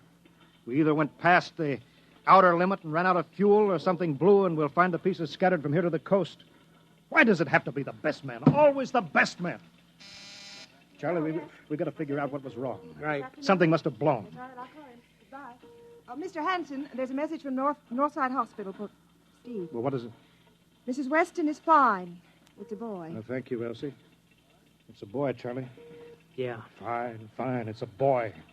He didn't even know that she went to the hospital. How am I going to tell Mary that? No, it wasn't your fault, Mr. Hanson. The ship was tested. Yeah, and we'll build another, and some other flying fool will shoot past the outer limit into space. Well, I'm getting old, Charlie. You can remember when I used to take them up myself. Now I've got to send other men. Look, it's a job, Mr. Hanson. Now I'm afraid. Every time I hear a jet go off, I jump. Every time I have to send somebody up on a new model, I start to sweat. Mr. Hanson. Yeah? I think I've got something on the radar. No flights scheduled in, are there, Elsie? No, the whole day's cleared. It's coming in behind us. Here he comes over the building. Yeah. What crazy jockey is buzzing the field like that? Is that an Army plane, Charlie? No, I can't see. Here he comes back again. I know that engine. Yes, it's Steve. That's impossible. Look, that's his ship. It can't be. He's circling back for landing. Charlie, clear the field. He's coming back in. Mr. Hanson, there's not another ship in the world that looks like that. I tell you, it's got to be Steve. Thank God.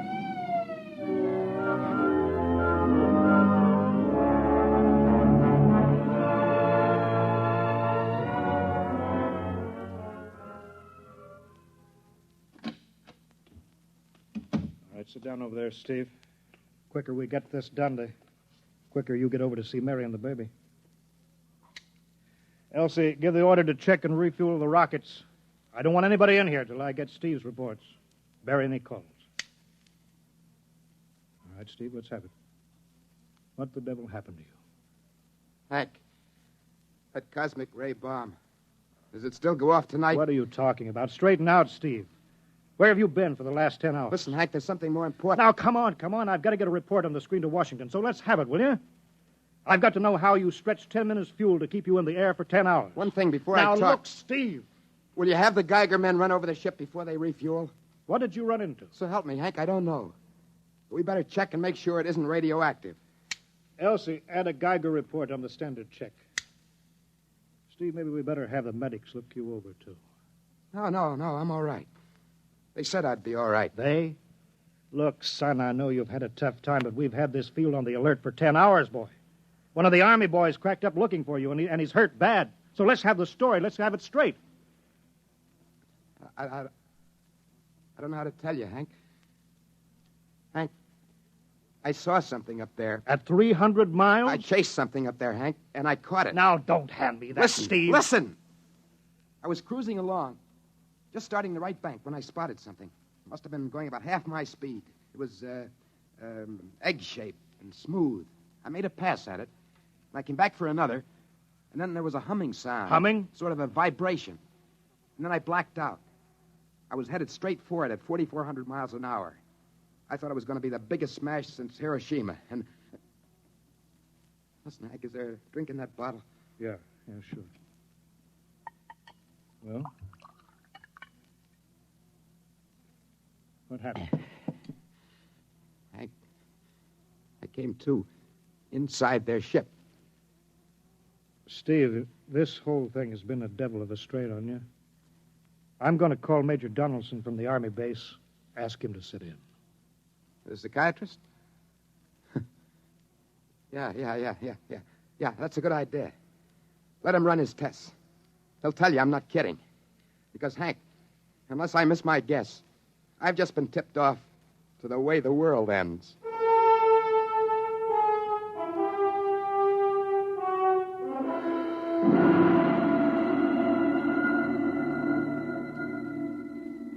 You should be getting drowsy now. Count backwards from 10. 10, 9, 8, 7,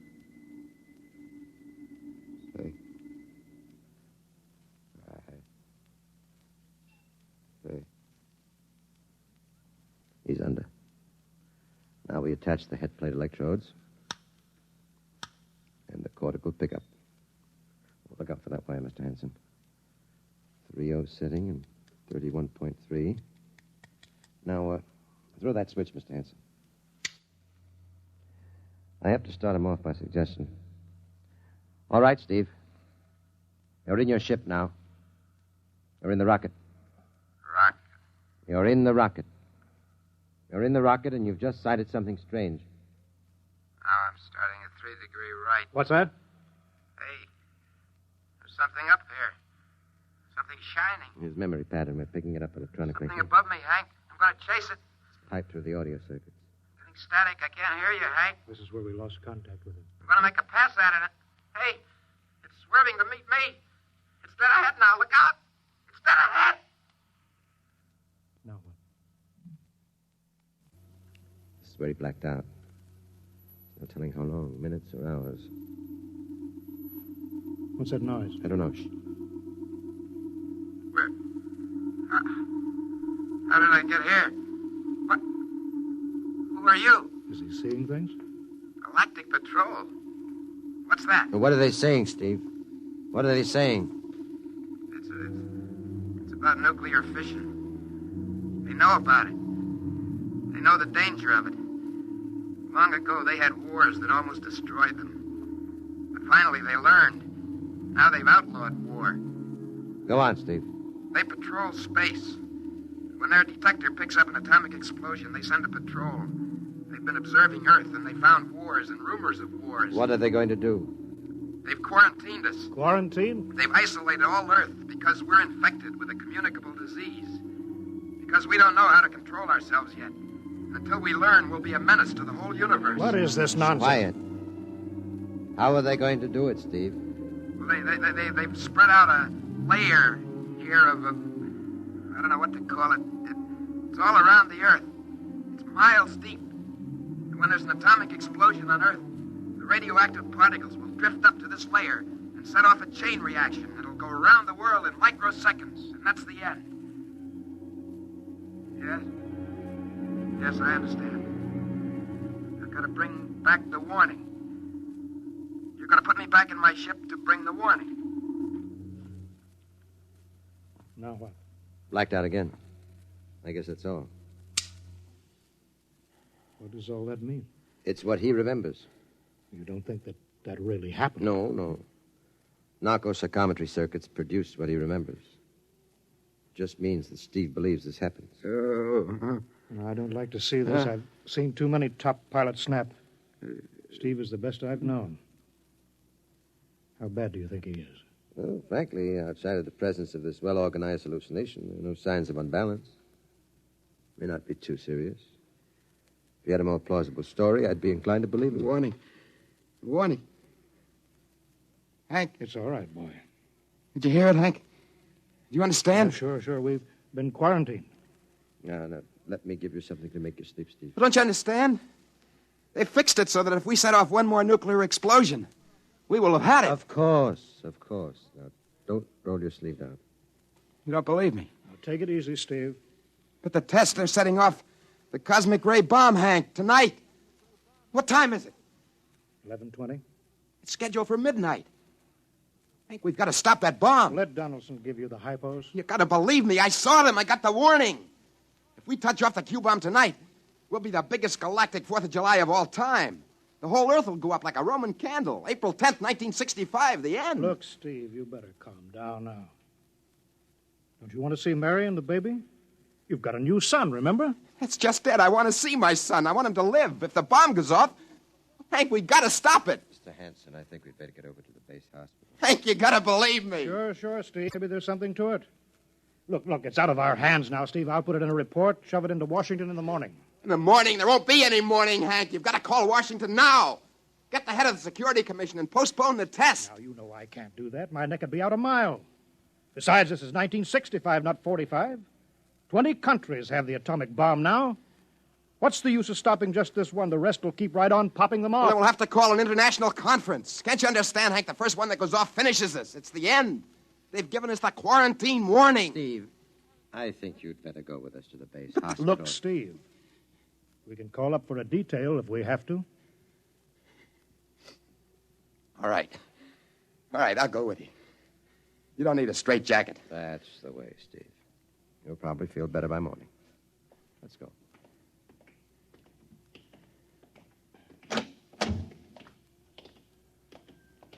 Tomorrow I'll drive you over to the hospital to see Mary and the kid.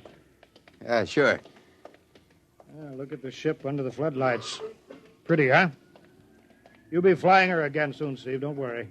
Yeah, I guess so. What's she doing out on the line? They refuel her? Yeah, we got Clausewitz coming in tomorrow from Denver for another test. Figure we'd give you a day off. Yeah, that's good. That's fine. Steve! Hey, let me go! Come on, Donaldson! Hey. Steve! Steve, come back here! He's heading for the rocket! That's crazy! Steve! Get down off of there, Steve! We can't get at him now. That hood is armor glass. Hey, he's waving. To its control. The radio. Come on! I should have gotten help. Come on, Donaldson. The radio's still hooked up. Hello, Steve. Listen to me, Hank. You gotta call Washington now. Look, Steve, come out of the rocket. I'll call my men, Henson. Don't try anything, Hank. They refueled the rocket for tomorrow. Take it easy, Steve. Listen, you know what'll happen if I fire the rocket tubes down here? Steve, don't, please. It'll burn out every building for 5 miles. All of us in one big blast. What do you want, Steve? You gotta stop that bomb. You gotta call Washington now. They won't believe me. You make that call or I cut in the rocket. I mean it, Hank. You hook my screen to yours in parallel. I want to see exactly what you're doing. All right. Just don't fire those rockets. Get going, Hank. You got 12 minutes to make that call and stop the bomb. All right. I'm making the parallel hookup now.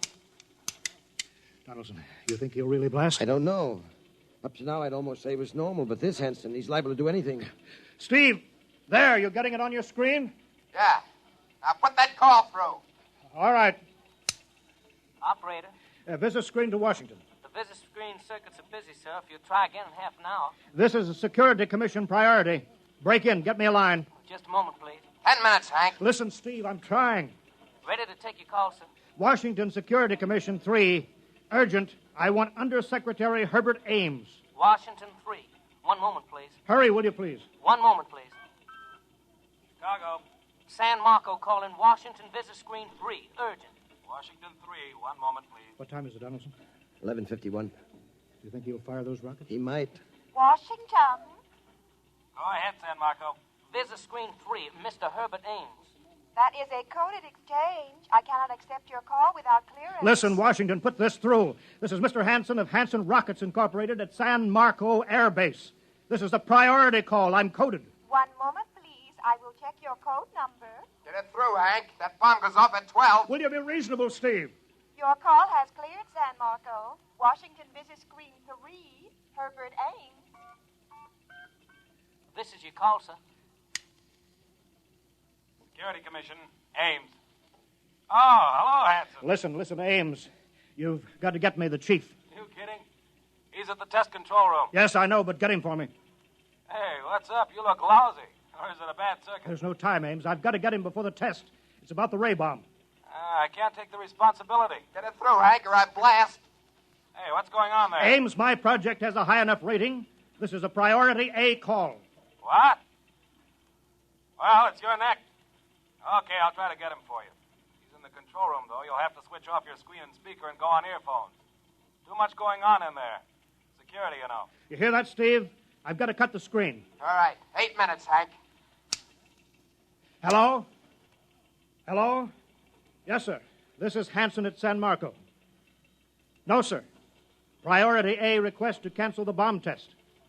No, look, I'm serious. I'm deadly serious. We sent the X-2JTR up today to the outer limit, and we uncovered evidence. Yes, on the automatic instruments. What's that? No, this possible chain reaction. No, I can't tell you the whole story. There isn't time. Yes, I'll bring the readings into Washington in the morning. You've got to postpone the test till you see them. Yes, I understand that. I understand about the press. I'll take complete responsibility for this. What's that? Look, I've worked on contracts for the Commission for 10 years now. Yes, I have complete confidence in my information. You can record that. All right. I'll call you back immediately. Goodbye. Hank? He's agreed to cancel. The ray bomb won't go off. Thank God. All right, Steve. You can come down out of the ship.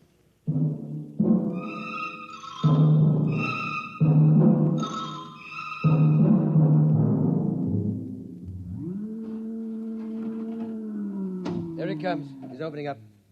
All right, Steve. Come on down out of the ship. Sure, Hank.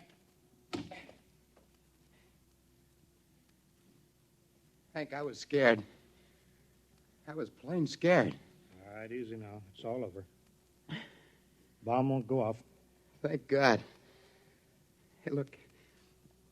I want to see Mary and the baby. Can you get me transportation now? Hey, wait a minute. It's almost 12. They won't let you in the hospital now. I want to see the baby. Well, sure you do, but you've been under strain. I've got a shot here for you, Steve. Give you a good night's sleep. All right. Roll up your sleeve. Sure. Now, that'll make you sleep. Sergeant will find you a bed. Come on, Mr. Weston. Well, good night, Hank. I am kind of beat. It's been a tough night.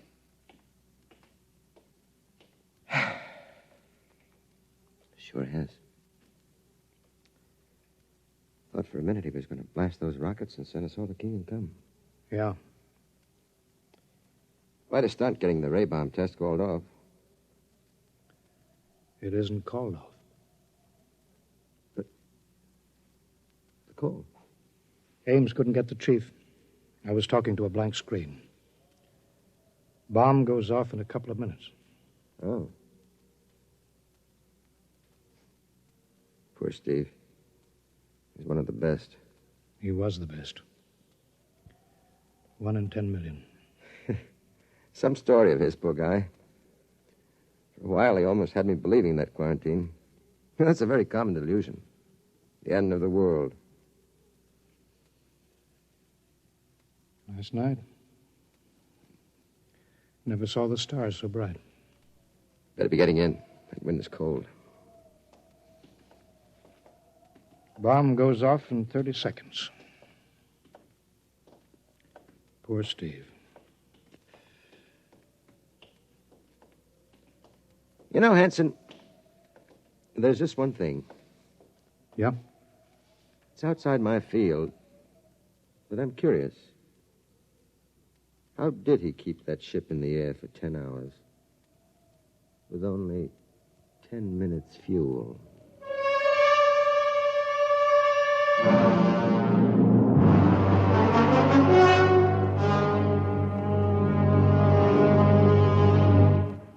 You have just heard X-1, presented by the National Broadcasting Company in cooperation with Street and Smith, publishers of astounding science fiction.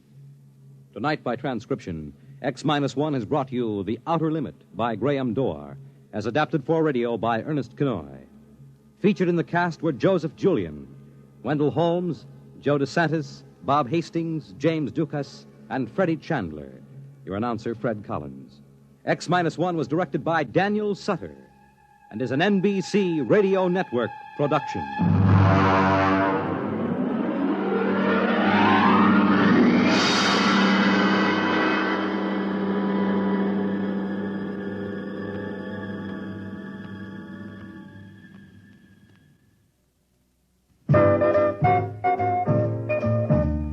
don't have to stop whatever you're doing to listen to your radio. Though you may have a lot to do whatever you've got to do. NBC will still get through with music and drama, a life panorama. NBC's always got something brewing. Listen and you'll agree that there's always a smile from a twist of the dial to radio NBC.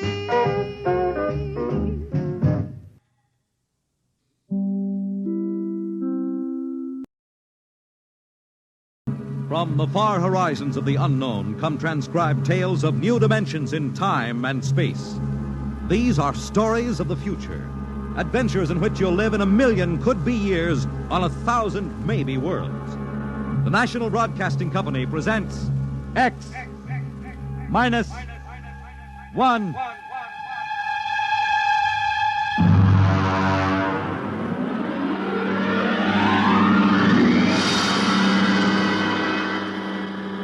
Tonight, X-1 presents Pirigi's Wonderful Dolls by George Lefferts.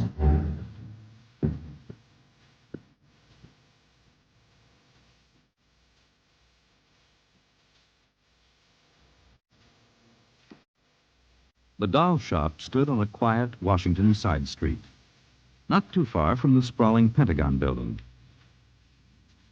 A woman and child waited outside, the little girl peering eagerly through the window at the dolls inside, and the woman glancing impatiently at her wristwatch, as if expecting someone who was late for an appointment. There was nothing about the doll shop to warn them that they were waiting to keep an appointment with doom.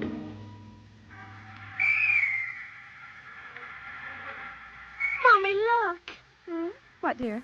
In the window of the shop, the tiny dolls. Oh, Mommy, do you think Daddy will buy me one? We'll ask him when he comes, dear.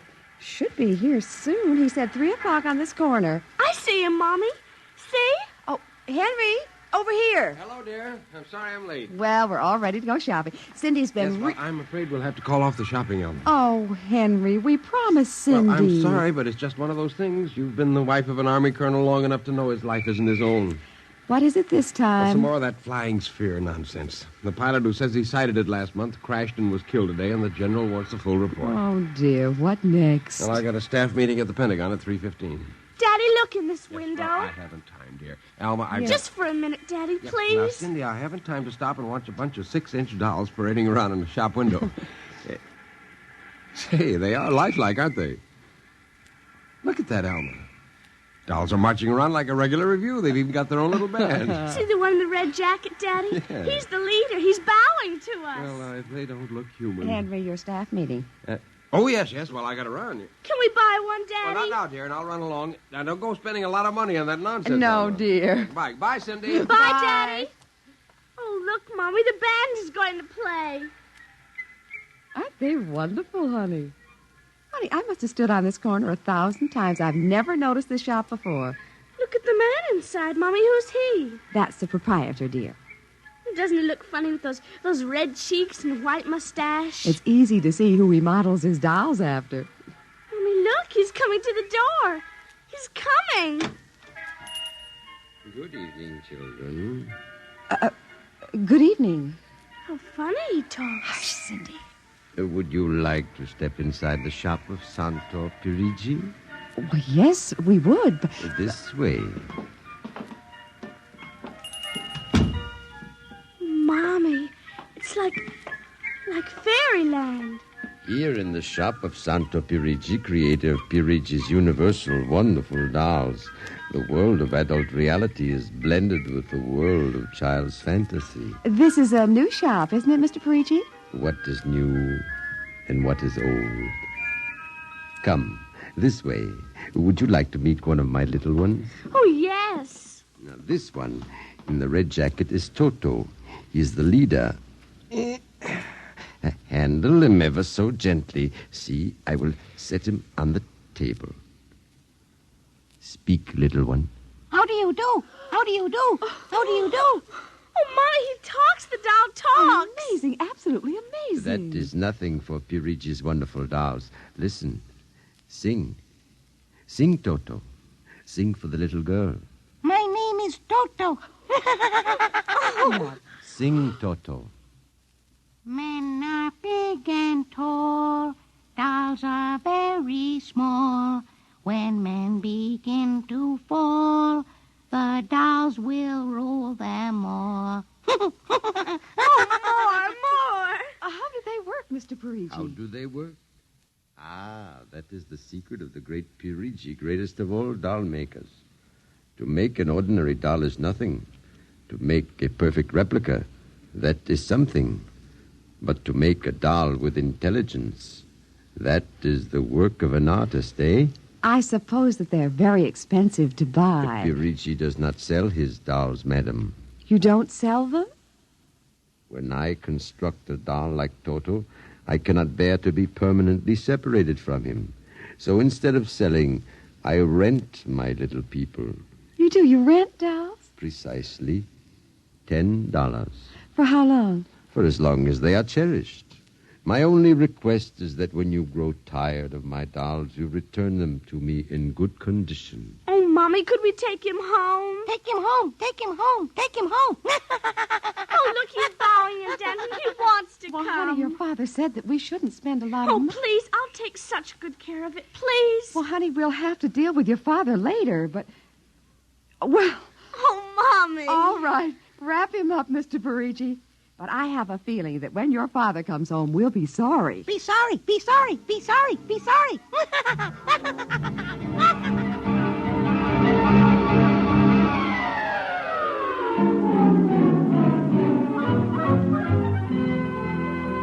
Now, Toto, this is my room, and you're going to sleep right here next to my pillow. I wish you wouldn't laugh like that. I'm going to have to teach you some manners. And you be quiet because my daddy will be home soon. And he's a colonel in the Air Force staff. And he'll bust you to private if you don't behave. Come along now. I'm going to introduce you to my puppy dog, Mr. Blister, so be good. Here, Mr. Blister. Here, Blister. Come on. Mr. Blister, this is Toto. Dear, I don't think Mr. Blister likes you, Toto. Come over here and shake hands with Toto, Mr. Blister. Come on now. Mr. Blister! Let him go! Let him go! Let him go! Kill him! Cindy! Mr. Blister, come over here. Come over here. Cindy, what happened? Mr. Blister tried to bite my doll.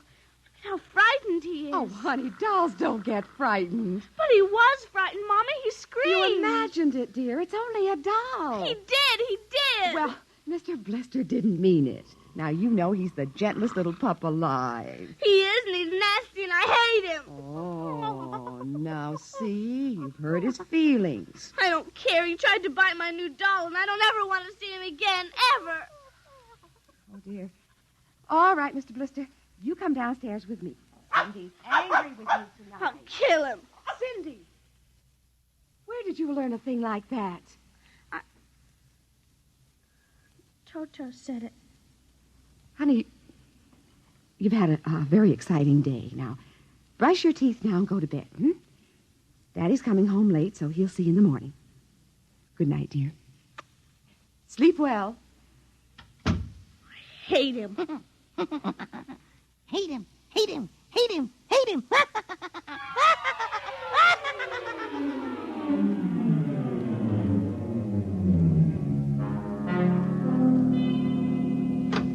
Morning, Alma. Breakfast ready? In a minute, dear.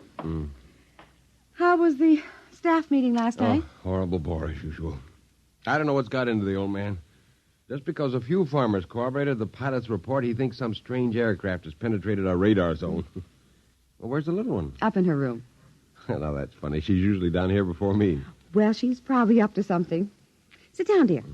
Say, remind me to take some papers back to the War Department, will you? I left them in my strong box. You haven't been bringing your reports home, have you? Well, it's safe enough. Well, you told me it was against regulations to bring secret papers home. Well, I had to finish some work for the old man, and nobody will ever know the difference. Well, I don't know. Oh, would you feed the puppy before we sit down, Henry? Yes. His bowl's under the sink. Where is he? Say, that's funny. Here's his supper from last night, only half eaten. He's getting fussy. Doesn't like canned dog food anymore. Here, Blister. Here, Blister, Blister, Blister. I wonder where the dickens is that mutt? Maybe he's on the back porch. Here, Blister. Hey. Alma. What is it, dear? Alma, look. Henry, is he... He's dead. But how? But from the looks of it, he might have been poisoned. But who would do a thing like that to an innocent little puppy? I don't know. Now, let me see his dish. Look at that. I don't understand this at all. Not at all. What, dear? What is it? There are pieces of broken glass in this food. Blue glass, you see? How? Henry. What? I just remembered something. What? It may be coincidence, but in the bathroom this morning... Well, what about the bathroom? Oh, Cindy's blue glass, the one with the Mickey Mouse on it, was broken. I found pieces in the wastebasket. I meant to ask her about it. Alma, for heaven's sake, you aren't suggesting that our little girl... Well, she loved Blister more than anyone. Not last night, she didn't. Why not? He went after Toto. Now, who is Toto? That's her new doll. Her what? Honey, I was meaning to tell you. But you bought her one of those dolls, I just rented it. Well, rented it. Now, look here, Alma. You know we haven't got the kind of money to throw away Well, she had her heart set on it, dear. I used my dividend. All right. But what happened with Blister? Well, he went for the doll, and Cindy said she hated him. Well, a child... She said she'd kill him. Where'd she get a thought like that? I don't know. Has she been watching those chillers on television? I don't know. Well, it's too ridiculous. Good heavens, a 9-year-old child putting ground glass in dog food. She'd have to be a monster. Mommy! She's coming. Well, don't say anything. I'll talk to her. Morning, dear. Morning, Mommy. Morning, Daddy. What's the matter? Sit down, dear. Yes, sir. Now, your mother tells me you broke your blue drinking glass. Oh, no, I didn't break it. Cindy. I didn't. Well, now, somebody broke it. It wasn't your mother, and it wasn't me. And it must have been Toto. Cynthia. Cindy, you know Toto is only a doll. Now, a doll couldn't have broken your glass, could he? Well? I guess not. So we can't very well blame it on a doll, then, can we? But he must have done it, Daddy. Cindy, you know how Daddy feels about little girls who tell fibs. Now, did you break your glass and maybe accidentally get some pieces into Mr. Blister's dish to sort of punish him for biting your doll? No, Daddy. Well, I'd hate to think you'd done something you knew was wrong and you were blaming it on a doll. Is something wrong with Mr. Blister? Is he sick? Worse than that. Henry. The child has to face reality, Alma. What's the matter with Mr. Blister? He's dead, Cindy. Oh, no. We can't be dead. He isn't dead, Daddy. No, he isn't. He isn't. Mommy. Honey, he is dead, Cindy. But he'll come back. He has to come back. No, darling, he won't come back. Ever? Not ever. Yes. Well, now that we've told you, Cindy, do you want to change your mind about the glass? Henry, leave her alone, please. You think I killed him? Now look what you've done. The child feels guilty enough, My Henry. dear, this is no time for feelings to interfere. You go up to her room, honey. Daddy and I'll be up in a minute. I don't want to. Please, Cindy. Now, we'll be right up, please. There. That's a good girl. Close the kitchen door behind you.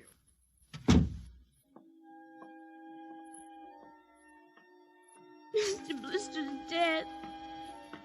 He isn't coming back. Ever. Ever. Daddy thinks it was me, but it was you. It was you.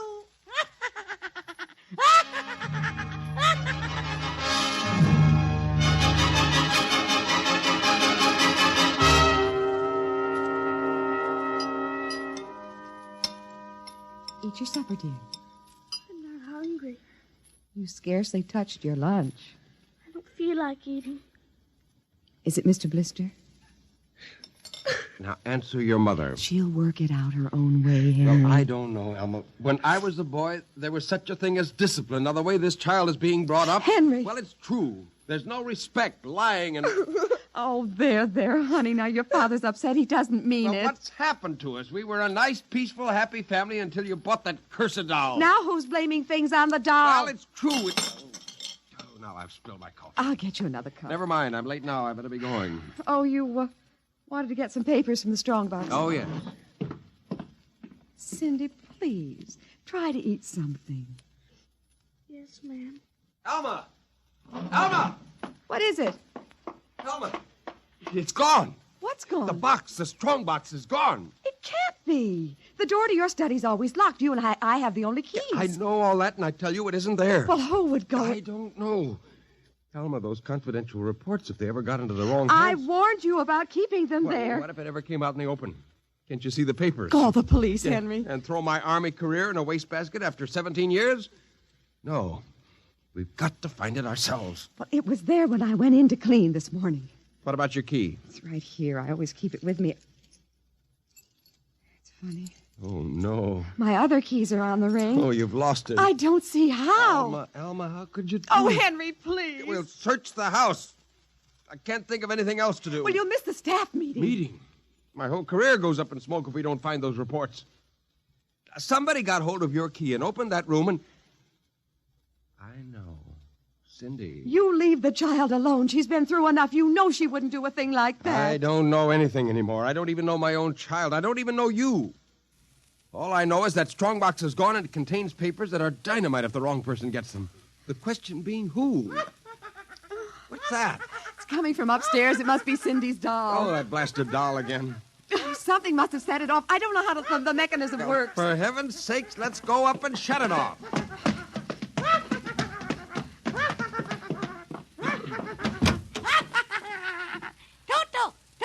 Toto, kill him. How do you do? Stop it! Blasted little imp. Henry. Ever since you... Henry. What? Look. Where? What? Around the doll's neck, the key. The key to your study. You see, Alma, it was Cindy after all. I don't believe it. Well, good heavens, do you have to have it spelled out for you? Here's our doll with a key around its neck. She wouldn't, Henry. You know she wouldn't. Oh, ever since you got this fool doll, she's been acting half insane. At first the dog, and now this. I think she hates us. Henry, Cindy is my child. I know her. I know she's a good, sensitive person with no malice in her. You're simply refusing to face the facts, my dear. What are you going to do? I'm going downstairs and have a talk with that young lady.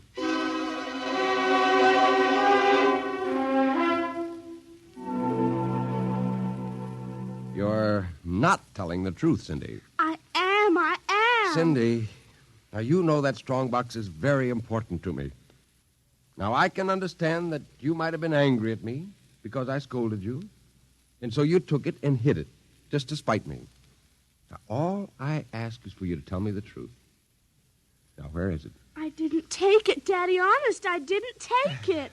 Well, I suppose you're going to tell me now that a little 6-inch doll took it and hid it. Well, I'm speaking to you, young lady. But I didn't take it, Daddy. You don't understand. Toto did it. He's terrible, awful. He says things. He's going to kill everybody. Cindy, you're inventing things. It's true. At night when I'm sleeping, he stands next to my pillow and whispers things to me. Awful things. He told me he'd kill me, too, if I Alma. if I told you. I think this child is sick. I think she needs a doctor. She's frightened, Henry. She's trembling like a leaf. Come on, dear. We'll go up to your room. I don't want to go up there. Honey, Mommy will stay with you. I'm afraid he's up there. Who? Toto. Well, he won't be up there for long. Mr. Toto is going right back to Pirigi's wonderful doll shop before I lose my sanity, which means right now.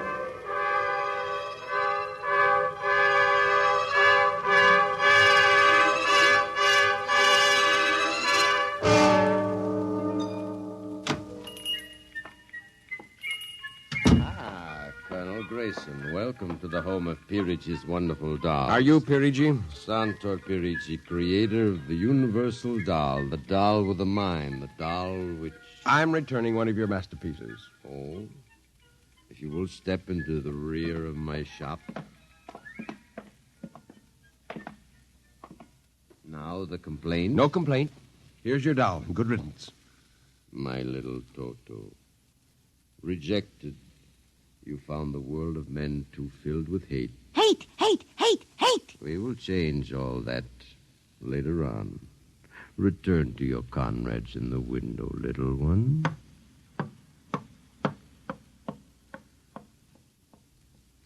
And now, Colonel Grayson. I think we have no further business. Ah, but we do, Colonel. Let me see. Ah, yes, here it is. Do you recognize this strong box, Colonel? My strong box? Well, where? My little Toto is very clever, sir. Are you trying to tell me your doll stole that from me? Let us not say stole. I am merely keeping it in custody. What's the game, Pirigi? The game, as you call it, is blackmail. You give me what I want, and I do not ruin your career. What do you want? Information. We already know something from the reports of the War Department concerning a certain strange-looking sphere reported by one of your pilots. What government do you represent? I represent Pirigi's wonderful dolls, none other. I am not so naive, sir. Perhaps I should explain. Each man hides something from the world. Each man loves something more than life. With the help of my wonderful dolls, I obtain personal information which enables me to control the men who control the world. You're a madman. A genius. You would be surprised at the list of men who have become the confidants for my dolls. Do you think you can blackmail me into betraying my country? If the price is right. And in this case, sir, the price is your career and the lives of your wife and child. Why are you so interested in the flying sphere? Let us say for reasons of my own. Well, Colonel? Hand over the strongbox. I warn you, I have a gun. Give it to me. You are being foolish. Put down that walking stick. Now. No closer. Now.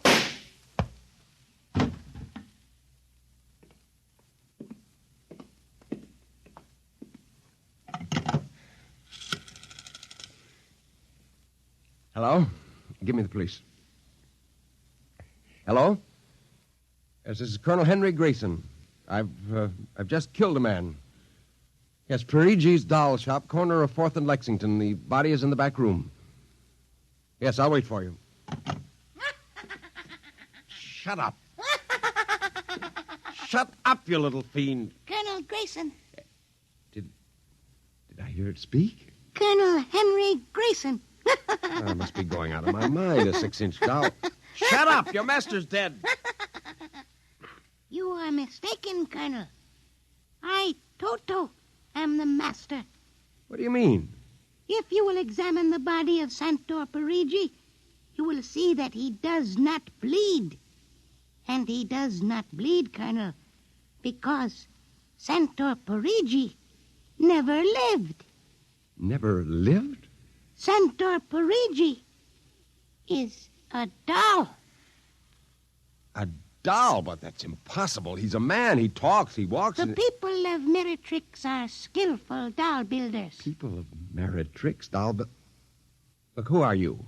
I am Xanthus Imperator, commander of the legions of the 3rd planetoid, Meritrix. Legions? Planetoid? My people and I, whom you regard as dolls, come from a tiny planet beyond the moon, so small that it cannot support our population. We landed one of our space spheres on Earth 3 months ago with the intention of colonizing. Unfortunately, one of your pilots intercepted us. So that's why you wanted our information. Precisely. Are you human? Oh, quite human. Of course, in order to deal with Earth people without suspicion, we were forced to construct Pirigi, a man-sized doll. Well, I can't believe this. I'm having hallucinations. I'm going to get out of here. Oh, that would be impossible.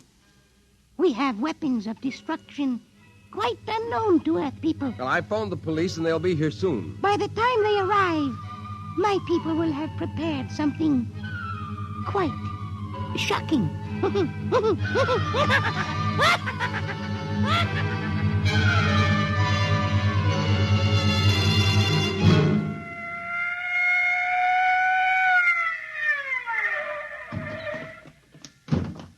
Cover him, Ryan. Okay, Sarge. You the guy who turned in the call? Yes. Where's the body? Well, it isn't exactly a body. What do you mean? It's a doll. A what? Well, you've got to let me explain. Now, this sounds fantastic, but I've stumbled onto an unbelievable plot to control the world. Keep talking. Now, these little dolls, they aren't really dolls. They're tiny people.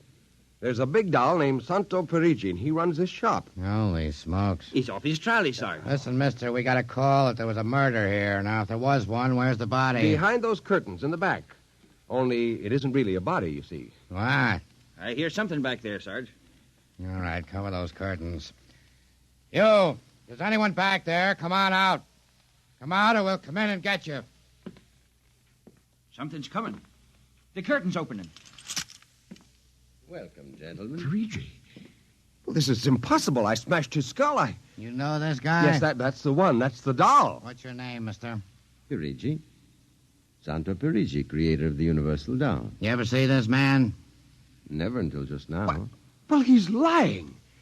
I tell you, he's nothing but a life-size doll. The real masters are these little dolls. Ryan, are you getting this? He's wacko, Sarge. Nutty as a fruitcake. Look, I'm not crazy, I tell you. I can prove it. They must have fixed up his head when I smashed it in. Touch him, you'll see. Mr. Perigi, you know what the guy is talking about. The man is demented, obviously. Look, I tell you, there's a plot to control the Earth. Listen, you've got to let me call the War Department. They'll want to know about the flying sphere. Holy mackerel, this gets worse every minute. Ryan. Take him to headquarters? Save some time. Take him down to the psycho ward. Okay, Buck Rogers. Look, I'm along nice and quiet. Look, you've got to listen to me. Don't you see the future of mankind is at stake? Sure. I know how it is. Look, he's nothing but a man-sized doll. Touch him. And the little ones are going to take over the Earth. I know. I had the DTs once. Okay, Sarge. We'll see you later. Please. Come along. Please, now. listen to me. You've got to listen to me. Sorry to cause all this trouble, Mr. Perigi. Not at all, sir. Not at all. Well, I'll be. That ain't the cutest little doll. Say, my little girl will be nuts for that. But perhaps you will accept it as a gift. Well, now. For saving my life. That madman might have killed me. No home is really complete without one of Perigi's wonderful dolls, Sergeant. Is that right, Toto? Yes, but I would like in some way to show my gratitude. You will be doing me a favor if you will take the doll home to your little daughter. Say, this ought to make her the happiest girl in the world. Yes, Toto will come as a great surprise. A very great surprise. Won't it, Toto?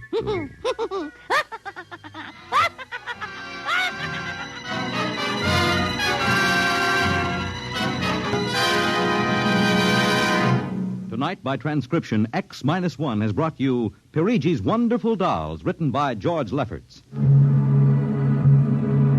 Heard in the cast were Janet Alexander as Cindy, Ann Petoniak as Alma, Nelson Olmsted as Henry, Joe DeSantis as Perigi, Michael O'Day as Toto, Ken Lynch as the Sergeant, and Frank Milano as Ryan. This is Fred Collins speaking. X-1 was directed by Fred Way and is an NBC Radio Network production.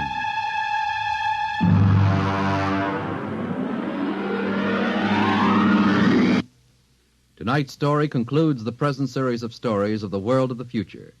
If you'd like to hear X-1 return to the air at some later date, please drop us a postcard or letter addressed to X-1, care of the National Broadcasting Company, RCA Building, New York.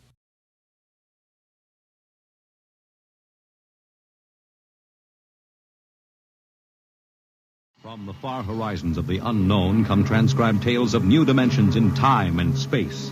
These are stories of the future, adventures in which you'll live in a million could-be years on 1,000 maybe worlds. The National Broadcasting Company, in cooperation with Street and Smith, publishers of astounding science fiction, presents X minus one.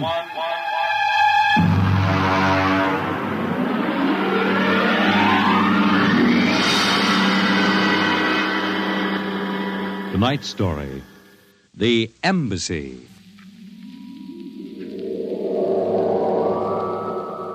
Out of the infinitude of stars and planets in the solar system and other systems in the universe, it is almost mathematically certain that other forms of life exist on other worlds.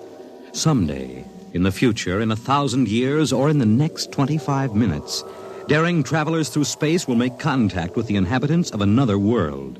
But the question is, will we contact them first, or will they contact us?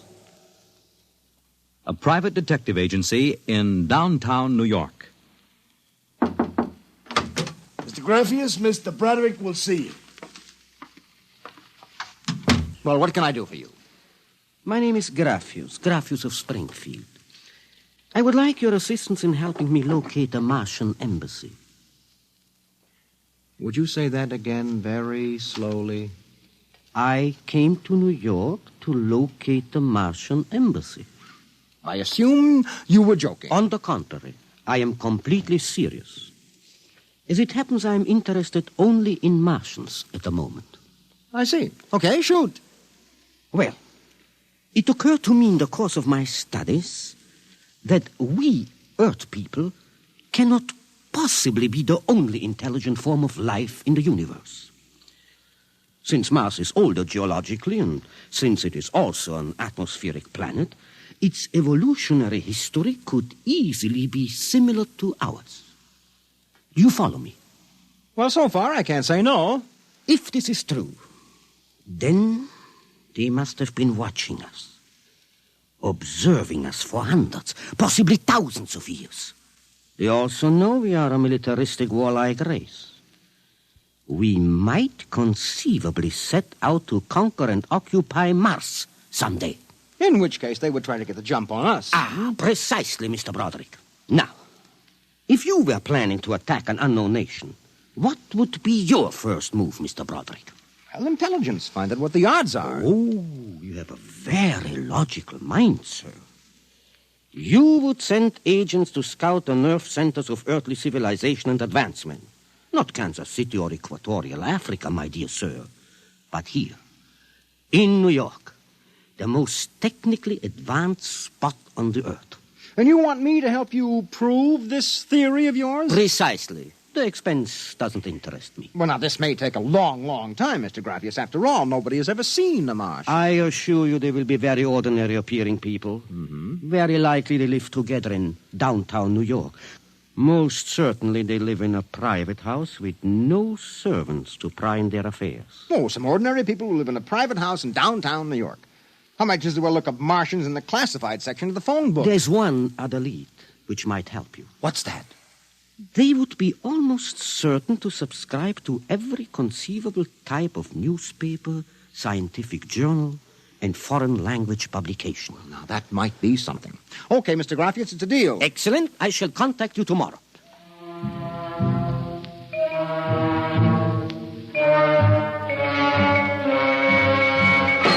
Boss, here's an address. Takes everything from Pick Magazine to the Manchester Guardian. Here, listen to this here. Pick, Look, Scientific America, the Daily News, Daily Worker, the Police Gazette, Journal of Engineering, a Scientific Quarterly, American Psychiatric Journal. Let me see that. Yeah. Oh, Doolin. Sometimes I wonder, what is the address on this? Well, it's 9 West 124th Street. Which happens to be the Harlem branch of the New York Public Library. Oh. Now, listen, Noodlebrain, what we're looking for is a private house. Oh, boss, what is the sense of all this? You know there ain't no Martian embassy in New York. This crackpot is paying us $100 a day, and we got to keep him happy. Do you understand? Yeah. Also, I have a hunch that Mr. Graffius is not looking for any Martian embassies. He is looking for something quite different. So we are going to find it for him.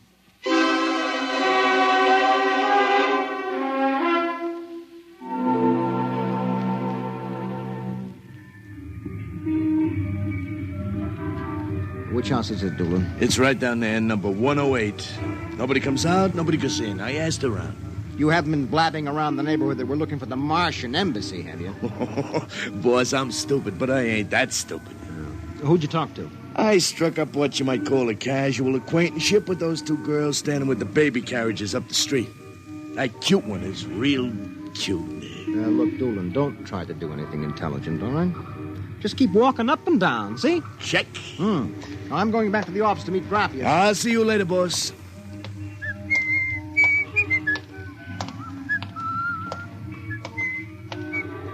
Hiya, beautiful.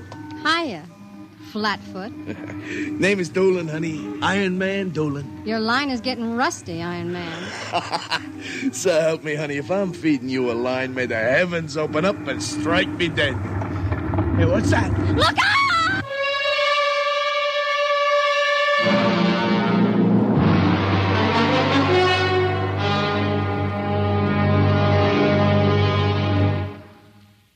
I'm sorry to have kept you waiting, Mr. Graffius. Thank you. But I've had Doolin casing our first lead for a week now. It's a house down in Greenwich Village, privately rented, number 108 Conklin Street.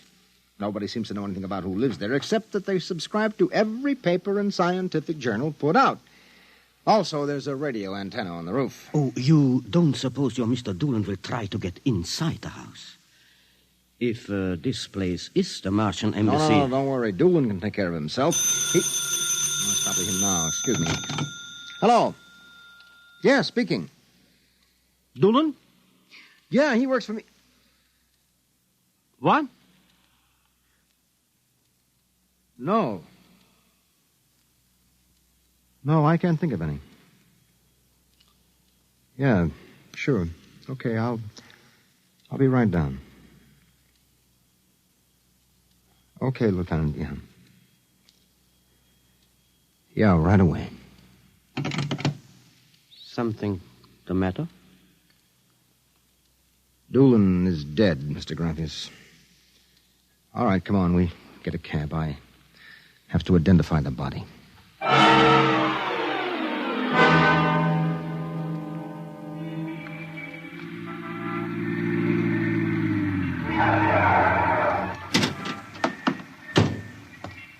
Lieutenant, I'm Broderick. Oh, there's your boy, Broderick. Anybody see it? A maid pushing a baby carriage. We can't seem to get any sense out of her. You mind if I talk to her? Hanson, this guy wants to ask the girl a few questions. Please. I told you what I saw. How many times I got to tell you? Look, miss, the dead man was a personal friend of mine. Would you tell me what happened? Helen and I were standing in front of Rackman's candy store up on the corner. We both had the babies out. He said hello and joked a little. Then he... What happened? It's too awful. No, please. Well, first he squashed, and then the stone fell on him. Did you repeat that? They don't believe me, but Helen saw it too. Saw what? First he squashed, and then it fell on him. He was mashed flat before it even hit him. Now, look. That's the story, Broderick. Please, let me alone. Let me go home. I told you what I saw. Now let me alone. Let me alone. Did you learn anything, Mr. Broderick? I don't know. May I ask, what do you intend doing? Well, as soon as the cops clear out and this place quiets down, little Broderick is going to pay a personal call on the Martian embassy. Or whatever number 108 is.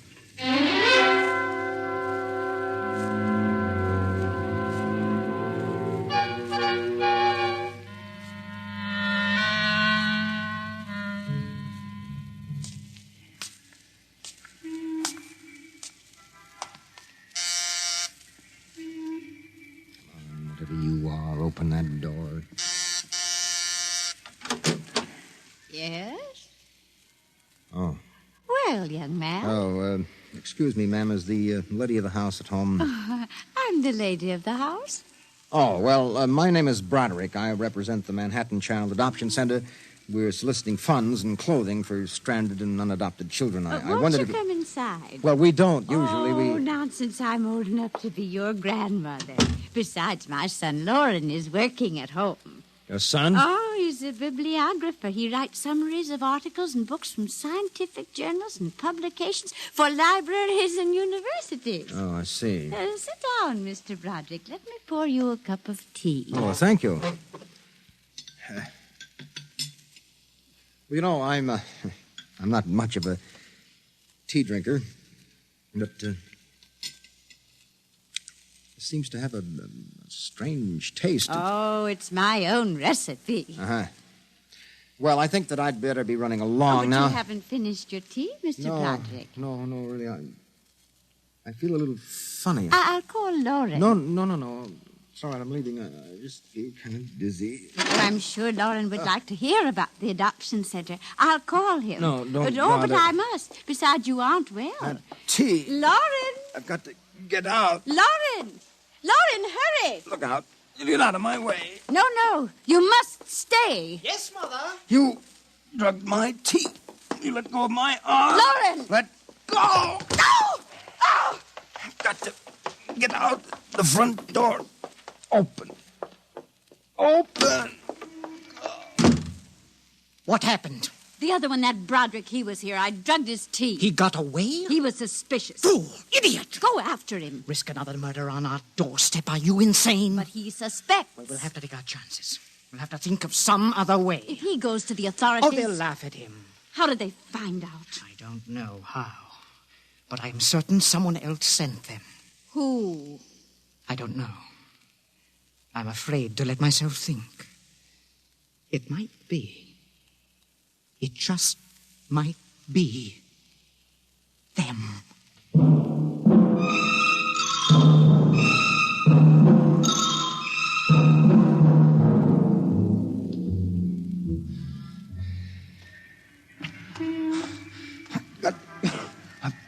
To get help. Oh. Look out! Miss, please. All right, miss, we'll take care of him. Come along, mister. I'm going to give you a break and take you back to the wife and kids. No, you can't. I'm sick. Sick, is it? What's the matter? I'm drugged. They drugged me. Who drugged you? In number 108, the Martian. Who? The Martians in 108 at Martian Embassy. Well, I've seen them with pink elephants, rabbits, and mice, but you're the first one that's got Martians. No, it's true, I tell you. Ah, come along. Listen, don't take me back there. They'll kill me. I've got to make you understand. Here, I'll help you up the steps. Look, listen, my name is Broderick. I'm a private dick. We'll find out about this. No. Here, don't try any tricks. Officer, listen, please. I'll give you anything, $1,000, but please, listen. For God's sake, listen. Yes, officer?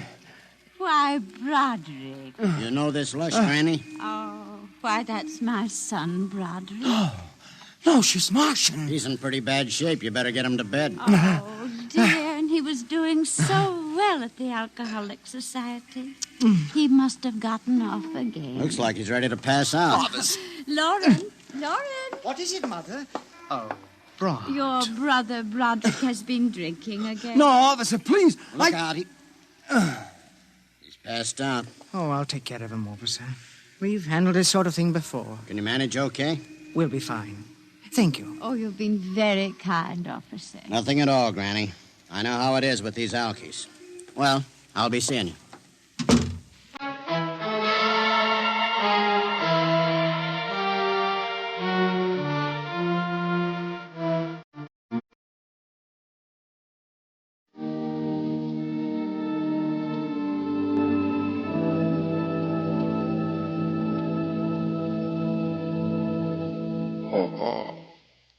Martian Embassy.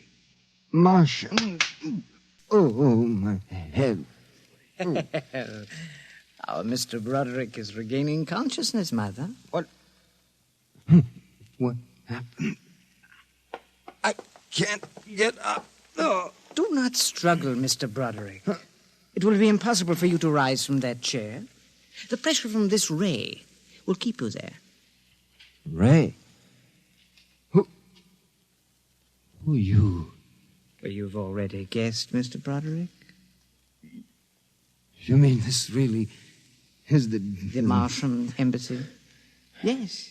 Yes, you have the honor to be the first prisoner of the Imperial Government of Mars.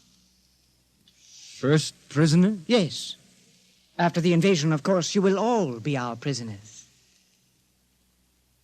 What sort of nonsense is this? No nonsense, Mr. Broderick. As your people will soon find out. Our preparations for invasion are nearly completed now. As soon as we give the signal, our armed forces will launch a surprise attack. And then the Earth will be ours. You're crazy. Or not half as mad as you, Mr. Broderick, to come muddling so foolishly into our affairs. It was a mistake, Mr. Broderick. A fatal mistake. So Doolan's death was no accident, then, huh? Oh, assuredly not. We found it necessary to use a pressure ray on your friend. The block of concrete was an afterthought. We thought it might help to divert suspicion. All right. So what happens now? If you cooperate, you can look forward to a quick, painless death. Like your friend, Mr. Doolan. If not? Well, this pressure ray has many delicate adjustments. It can move a pin, or it can crush a boulder. Let me demonstrate.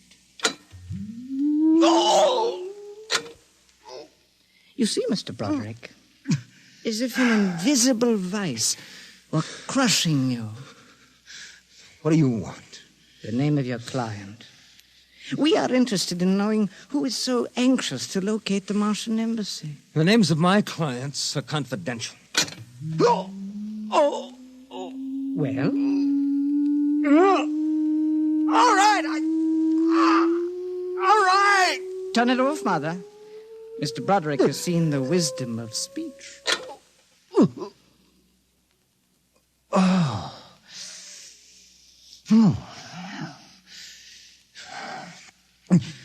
His name is Graphius.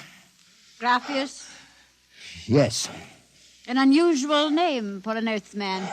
Describe him. Well, I don't think I really can. Describe him.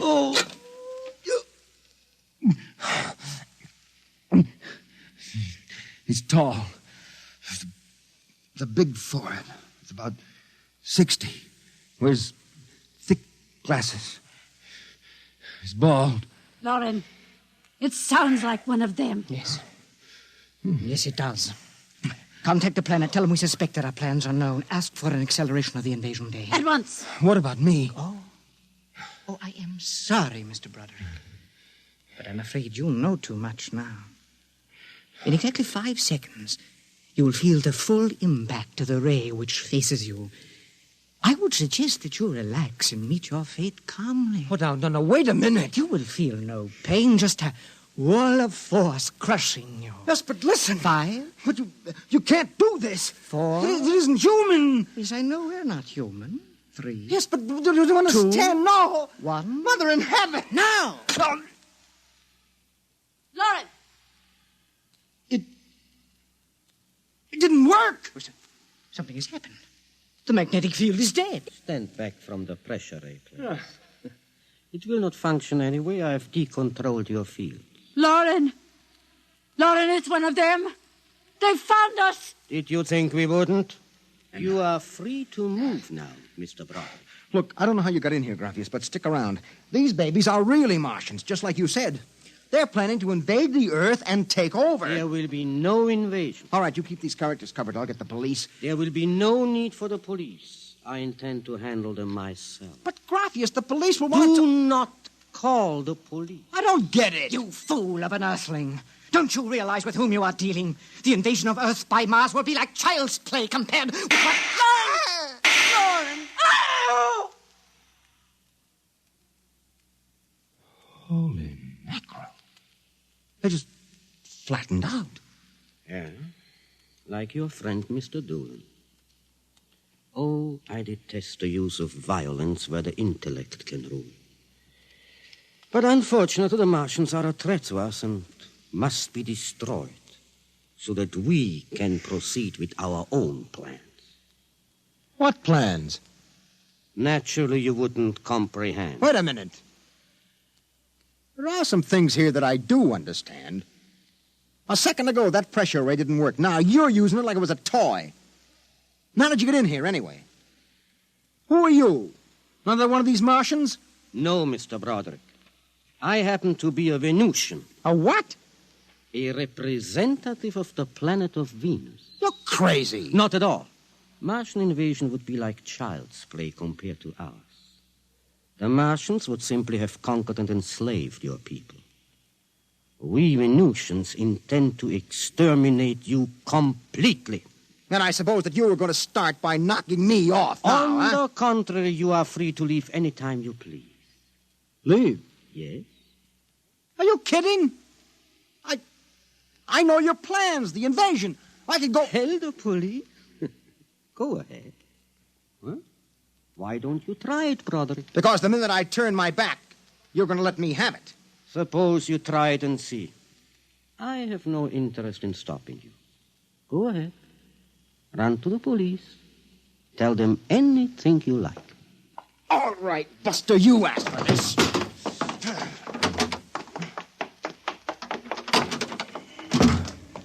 I'm alive. You let me go. Here. Where do you think you're running to? Officer, listen to me. Oh, it's you again. The one with the Martians. Listen, that story is true. You've got to believe me. You've absolutely got to believe me. They're inside that house, inside number 108. He killed them. Who killed him? Graphius, the leader of the Venusian invasion. Venusian invasion. Look, they're going to take over the Earth. Listen to me. Go in that house. Martians, now Venusians. Okay, brother, I've heard enough. Your Betty is a bedbug. Come along. Please, where are you taking me? Bellevue Psychiatric Ward, my friend. Come on. Oh, but you... Come along. You don't understand. Why are you such a fool? Let go of me. There's going to be an invasion. The Venusians are going to invade us. Why don't you listen to me? Why don't you listen?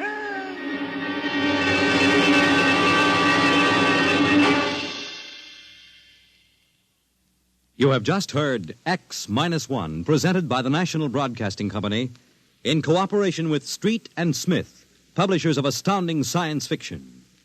Tonight, by transcription, X-1 has brought you The Embassy by Donald A. Wollheim, adapted for radio by George Lefferts.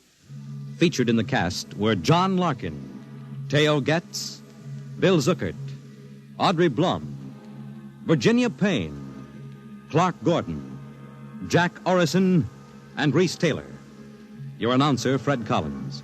X-1 was directed by Dan Sutter and is an NBC Radio Network production.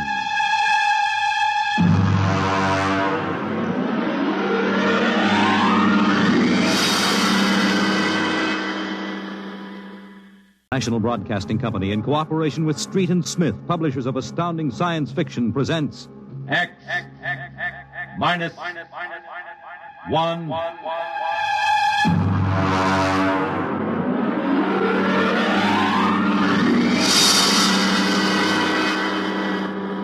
Tonight's story, Shanghai. Okay, very funny, very funny. Think it over, boy. Tomorrow the old ball and chain. Yeah. Eat, drink, and be merry, for tomorrow you commit matrimony. Come on, now, look. Oh, come on. We came down here to Scarley Square to have a little fun. We might as well be at my mother's musicale in Beacon Street. Oh, the problems of the rich. Tell me, Jeff, just where does the coffin fortune come from? Pirate treasure? No, I guess it started in Nantucket. My great something or other used to be a whaler. A whaler, there she blows. A dead whale or a stove boat. Watch my trusty harpoon. hey, well, look out with the fort. Oh, my. Where's the money now? Oh, I don't know. We've got a lot of commercial holdings, mills, import-export outfits, rocket lines, you know. Mere trivia. All right, now look, why don't we get out of this dump? We could go up to the Copley Plaza. It may be stuffy, but at least the glasses are clean. Well, you're the condemned man. All right, you two go ahead and get in the car. I'll settle. All right, meet you out in front. Right. Excuse me. You want something, Bud? Yeah, the check. Okay. Hey, Milton, check. He'll be right out. Right, thank you. Hello, mate. Nice night, eh? Oh, yeah, I suppose so. I've been watching you. Celebrating? Sort of. Yeah, so am I. Just got off a deep space run out to Centaurus. Oh, that's a 15-year run, isn't it? 15 and 3 blooming months. Mm-hmm. Well, how'd you know? You a spaceman? No, not exactly. Where's that check, barkeep? Hang on to your hat, Bud. Milton's slow, but he's sure. Fill it up, Charlie. Say, why don't you join me, matey? Yeah, Charlie. Oh, no, thank you. Oh, come on. Won't take off him, no? Well... Celebrate whatever it is you're celebrating on me. Pour it, Charlie. Okay. Well, all right, thank you. I guess I might as well. Yeah. Cheers. Yeah, right. Cheers. Oh, what was that, Varnish? Charlie's special bread, eh, Charlie? Yeah. Well. Oh, say, look, Charlie, would you get that waiter out here? I've got to meet... Hey, what's your hurry, matey? You got plenty of time. Sure. Sit down. Take it easy. You don't look so good. No, I don't feel so good. Now, sit right here. You feel chipper as a blooming grasshopper in a sec. No, I've got to get outside. The car's in a hurry. Where's the check? Check. Oh.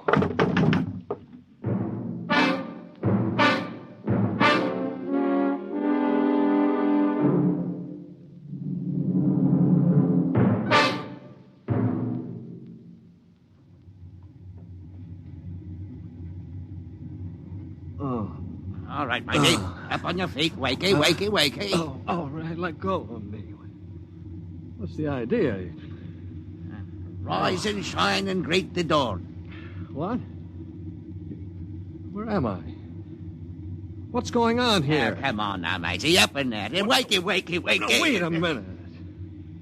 Say, you were at that bar, Scully Square. Come on now, up on deck or you'll be in trouble. Deck?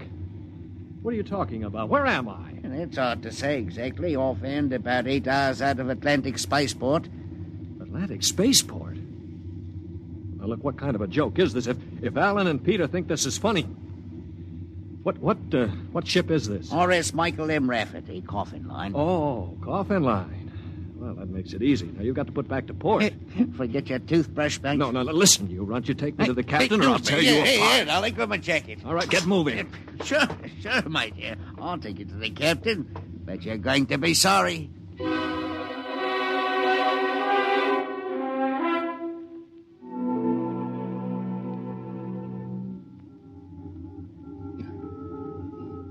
Morton, what the devil are you doing on the bridge? Get below before Right away, sir. Only this here gentleman asked to see you. Yeah, that's right, Captain. There's been a mistake made.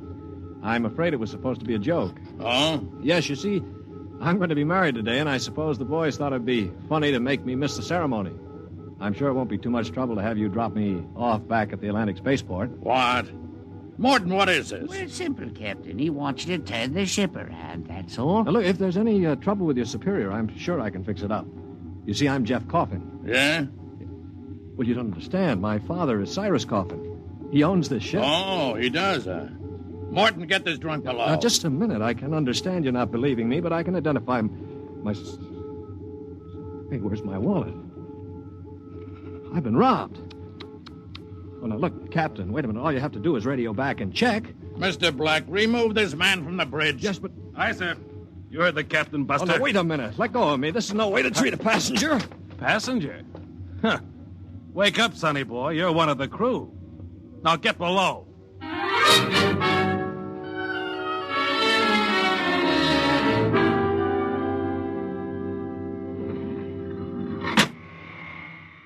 All right now, mate. Grab yourself a buffer. Get to work on those deck Now, plates. look, they can't get away with this. This is kidnapping. Perhaps yes, perhaps no. Now get this here deck nice and shiny, and we might even see about some grub. I'll be back in 2 hours. And mind you, I want to be able to see me bloomin' reflection in it. Better polish that deck plate. They can't get away with this. Well, the law says once you sign on, you're under absolute orders. I looked it up. Yeah, but I didn't sign on. I was kidnapped. You won't be able to prove it. Come on, mister, please. I didn't get anything to eat yet today, so give me a break, huh? Oh, all right. What do you do, run the buffer over it? Yeah, that's right. Like this. You sign on? Yeah, I ran away from home. How old are you? 16. 30 when we get back. Yeah. What do you mean 30? We're headed for Mars, aren't we? Only to refuel. We're outbound to Centaurus. Oh, no, it can't be. Well, that's a 15-year run. Morton! I've got to get back. It's no use. I'm getting married. My bride-to-be will think I'm dead. Martin! Morton! What's up here? You want me to call Mr. Black again? He'll give you what for. Listen to me, Morton. Listen, I've got to get back to Earth. I can't disappear for 15 years. Oh, is that the fact? Look, we stop at Mars, right? Yes, and you'll be below decks under lock and key. Listen to me. If I can make it worth your while, will you get me off at Marsport? Jumping ship, huh? That's real naughty, mate. $1,000? Why, what would I tell me poor old mother in better say? 2,000. 5 in advance. What do you mean in advance? You're probably the one that rolled me for my wallet. I'll find a way. They don't believe your young Coffin, but maybe I know better. All right, it's a deal. Look, Mr. Coffin, can you take me with you? I didn't realize what it would be like. I can pay my share. I could work it out for you, or maybe borrow money. I couldn't stand 15 years. I'd go crazy. All right, sure. What about it, Morton? Boy'll cost you another 1,000. You cheap swindler. Here now, Mr. Coffin. I'm all what stands between you and a lovely pleasure cruise for 15 years. So I'll thank you to treat me with the respect and politeness what a gentleman like myself deserves.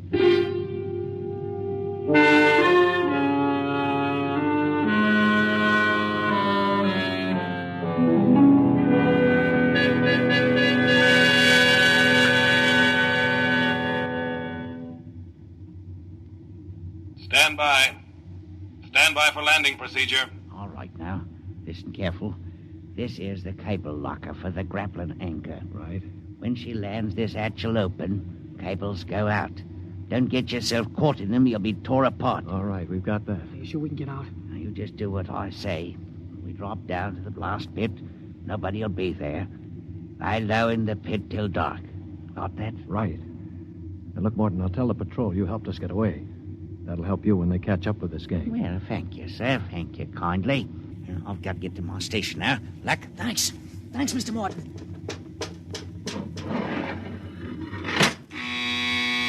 Well, there's a landing horn.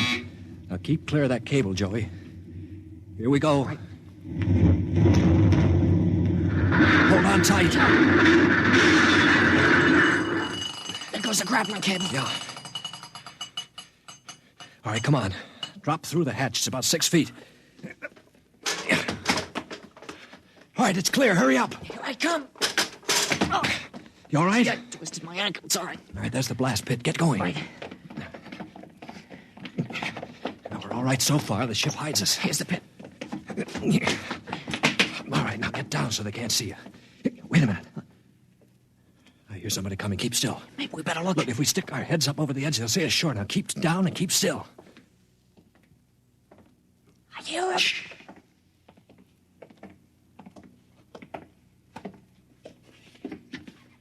Well.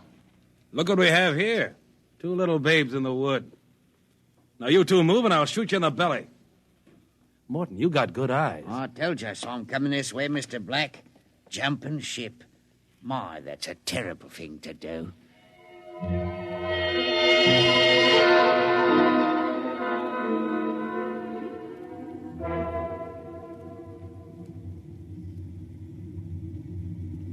Mr. Black, inform the ship's company that these 2 men have been found guilty of attempted desertion. Desertion? You kidnapped me, you dirty crook. Don't you talk to Captain Howell that way. I'm sentencing them to 24 hours hull watch. Take them away. Morton, take him to the aft lock. Aye, sir. You calm down after 24 hours hull watch. What's hull watch? Very simple. We put you 2 in spacesuits, shove you through the airlock on the end of a line. You sit out there and watch the hull for 24 hours. No food, no water, and the eating units in those suits are just a little bit defective. Makes it interesting along about the 18th hour. Yeah, I'll bet. Here we are, gentlemen. The airlock. You get in there. Got 5 minutes to get into them suits before we blow the air out. See you in 24 hours. Maybe.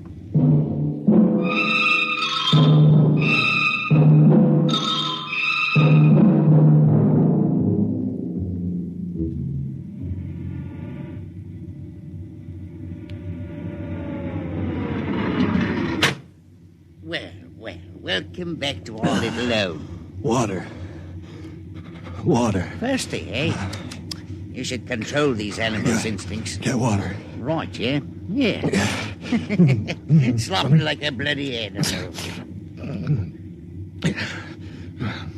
Joey passed out. Help him. He'll be all right. Teach a lesson, both of you.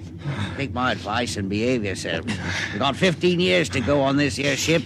You might as well make the best of it.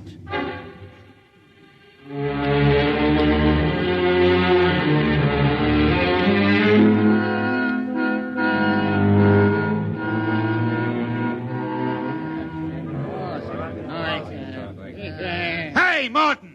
What do you call this mess? That's your supper, matey. Food concentrate. What's the idea? Only 2 months out and on concentrates already? You complaining, Rick? Yeah, I'm complaining. If Captain Howell's chiseling on the manifest, that's his business. But when he tries to take it out in our hides... You keep quiet or I'll turn you into Mr. Black. Concentrate is what you get to eat from here on out. Now shove it into your face and keep quiet. Suppose I shove it into your face and see how you like it. What's going on in here? What's going on? Morton. He struck me, Archwant. 48 hours hull watch. All right, what are you all looking at? Get back into your places. Morton, bring that man down to the aft airlock.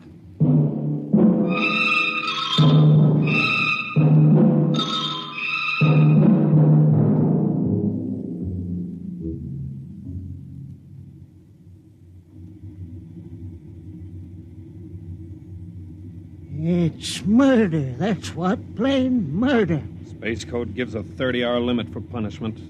They didn't even have a burial. Just shoved them out the lock.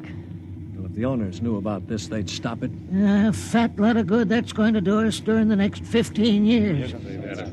Wait a minute, we could get the ship back to Mars. No, 2 weeks after we landed, we'd be hung. That's what Space Code says about mutiny. And if they catch you in the act, they shoot you down and no questions. All right, I'm willing to take that chance.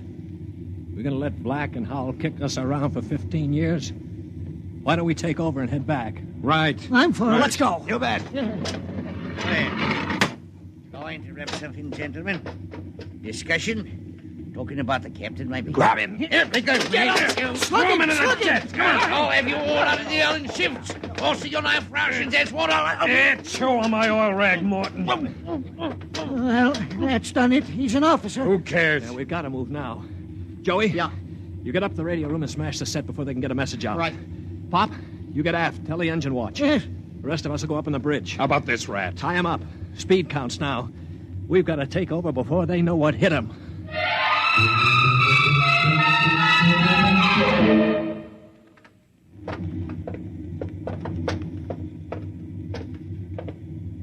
All right, careful. We've got to surprise them. Don't worry, we'll get him cold. Jeff, Shh, quiet. Sparks were sending when I got in, but I knocked them out and smashed the set. We're okay. Good boy. All right, come on. Right past the bulkhead. Look out! The blast bulkhead. Yeah, we're cut off from the bridge. We'll never get through that. They must have found out somehow. The intercom. Black can turn it on from the bridge. You heard the whole thing. Well, we better get out of here. What'll they do? I don't know. We got all the controls up there. We can shut down the driver, but we can't steer. Yeah. You better dog down the hatch behind us. All right, men. Captain Howell's giving you 1 minute to give up quiet. In a pig's eye, Black. You'll hang for mutiny, every one of you. What do we do now? Quiet.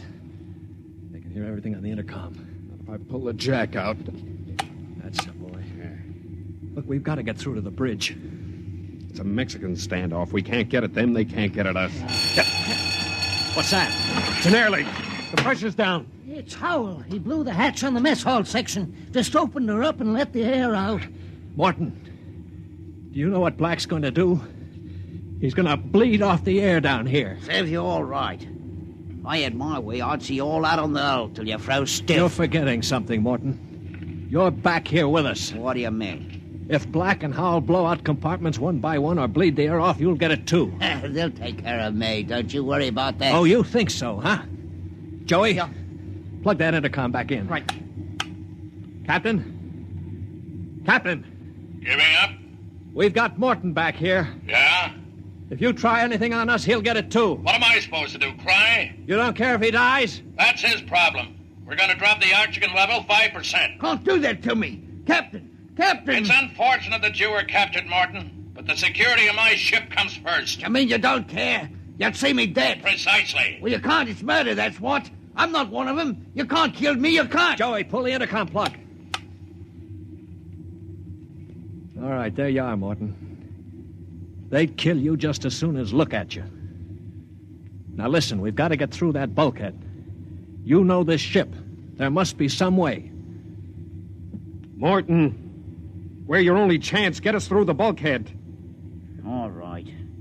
All right, why shouldn't I? They'd kill me. Well, then there is a way to get through. An emergency release. Uh-huh. They don't tell crewmen about it to keep them from breaking through in an engine blast and leaking radiation to the bridge. Well, then let's get going. We've got to get through that bulkhead before Howell cuts the air down and gets us all.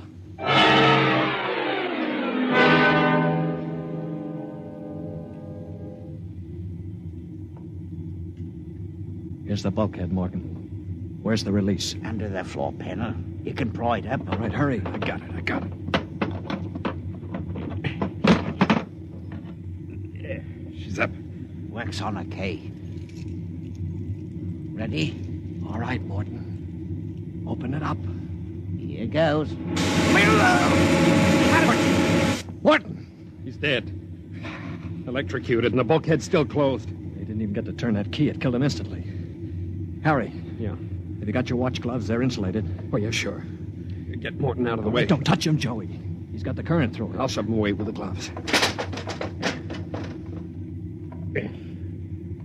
All right, now. Stand by. Here goes a key.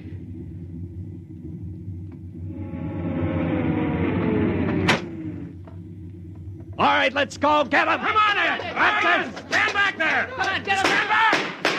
All right, Black, see how you like this. All right, grab the guns. Joey, look out. Let go of that gun, Howell. All right, hold them both. You don't have to worry about Black. I got him square with a wrench. We better tie up the captain. Yeah. Well, what do you think you're going to do now? We're going to turn around and go back home. I don't think so. I burned the navigation tapes, and none of you can recalculate them. Why, you You'll dirty- just wander in space till the fuel gives out. You'll die right here on this ship.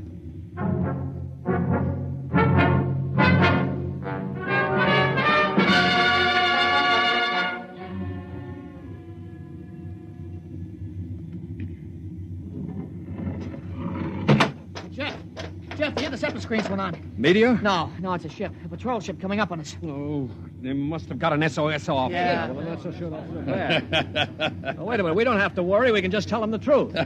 You're not familiar with space code, young man. Mutiny is punishable by immediate execution. In other words, they don't ask questions. They just shoot. He's right, Jeff. We're through. Can we get away? Not from a patrol ship. Already sent us a heave-to flash. If we run, they'll blow us out of space. I'm afraid your mutiny is about over with, gentlemen. They'll be aboard in an hour. And 10 minutes after that, you'll all be dead.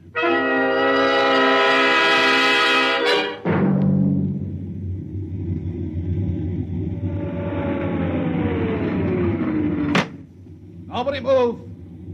Sergeant, take a squad and secure the ship. Collect all weapons and post a guard in the engine room. Yes, sir. You, Brown, William, Osinski, come on. Well, I'm delighted to see you, Major. I wasn't quite sure my SOS had gotten through. Oh?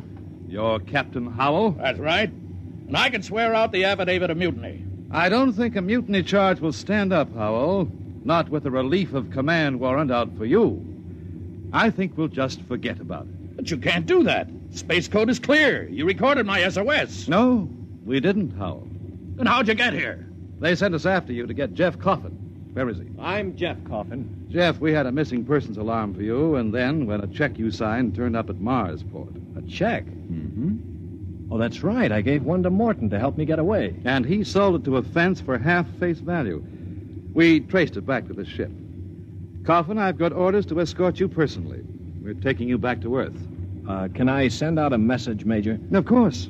Oh, that reminds me, Jeff. I've got one for you from your fiancée. She said to tell you that she didn't object to a bachelor party in principle, but she did think 6 months was stretching it a bit.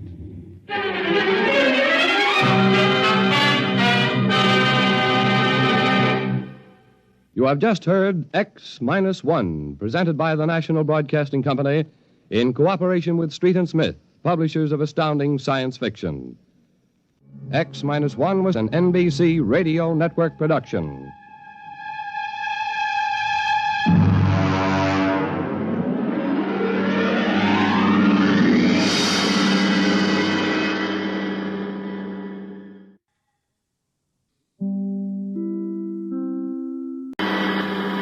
Tonight's story, Ray Bradbury's tale, The Veldt.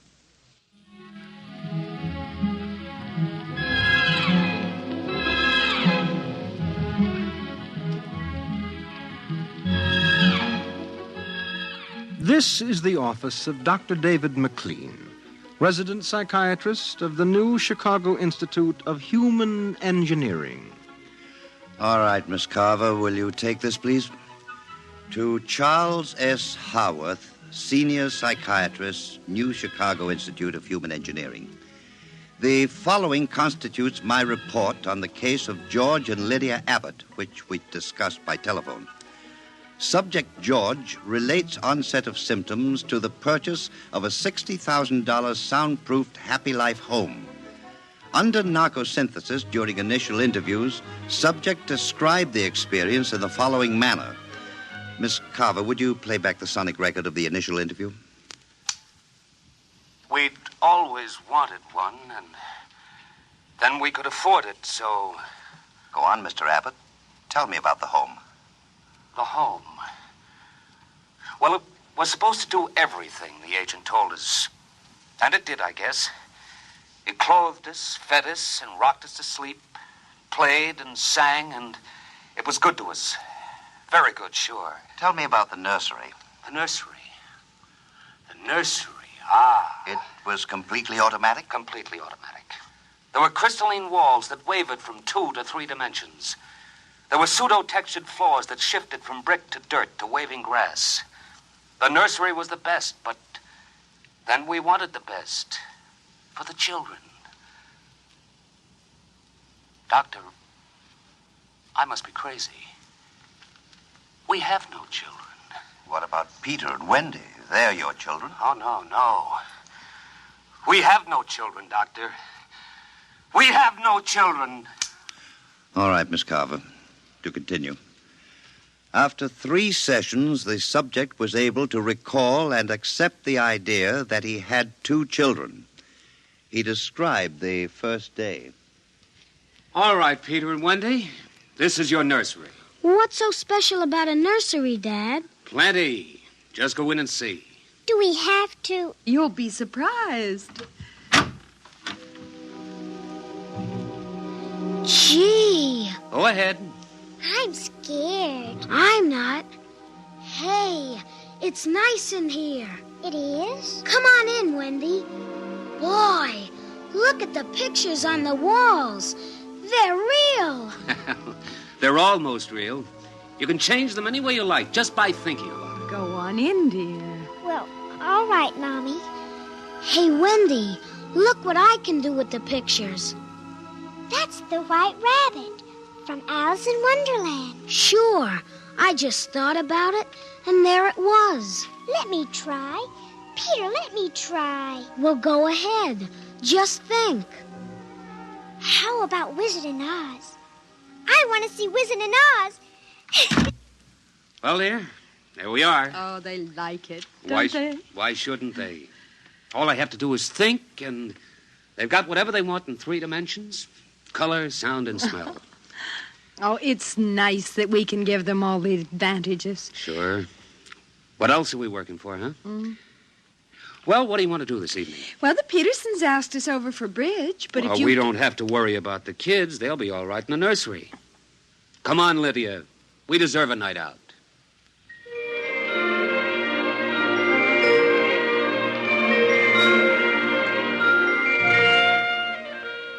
And in the nursery, the walls were a kaleidoscope of time and space and imagination. The green forest of Sherwood and the quiet forms of Robin and his merry men gave way to the roll of the high seas and the smell of salt in the air as Sir Henry Morgan sailed into the harbor at Jamaica. And behind the crystalline quartz walls, the vacuum tubes and grids and banks of metal image tape spun quietly and efficiently, erasing the line between illusion and reality. Of course, the electric bill from Consolidated Utilities was tremendous, but it was worth it. The Happy Life home breathed contentedly as life proceeded with soft automaticity as guaranteed in the brochure and bill of sale. George. Hmm? George, I wish you'd look at the nursery. What's wrong with it? I don't know. I was in the nursery last week. It's perfectly all right. It's different now. What do you mean, different? I want you to come and see. Are the kids there? No. Madge Allen took them to a show along with her kids. That's why I want you to look at it now, before they get back. Oh, all right. But what you expect me to do, I don't know. I'm no mechanic. This isn't a question of a leaky faucet, George. All right, dear. I'm coming.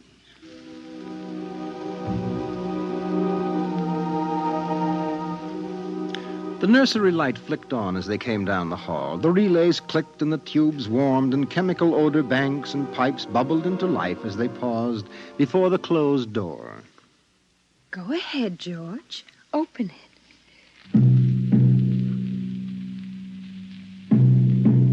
On all sides, in 3 dimensions, stretched the hot, tired landscapes of an African veldt reproduced to the last stick and pebble and bit of straw.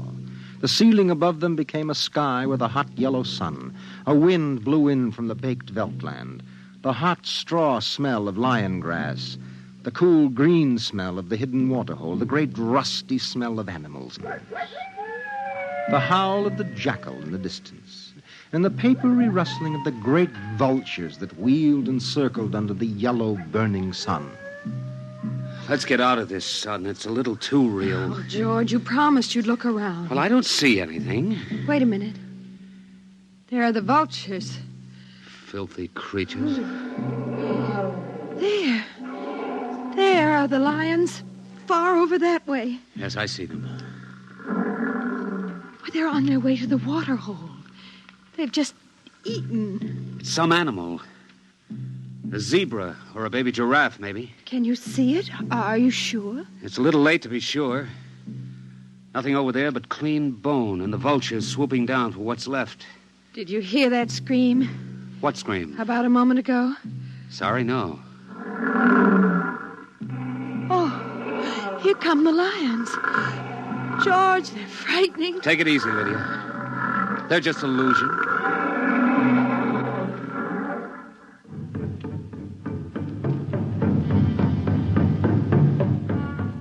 The lions were 15 feet away. So real, so startlingly real, you could feel the prickling fur on your hand, and your mouth was stuffed with the dusty upholstery smell of their heated pelts. And the yellow of them was in your eyes like the yellow of an exquisite tapestry.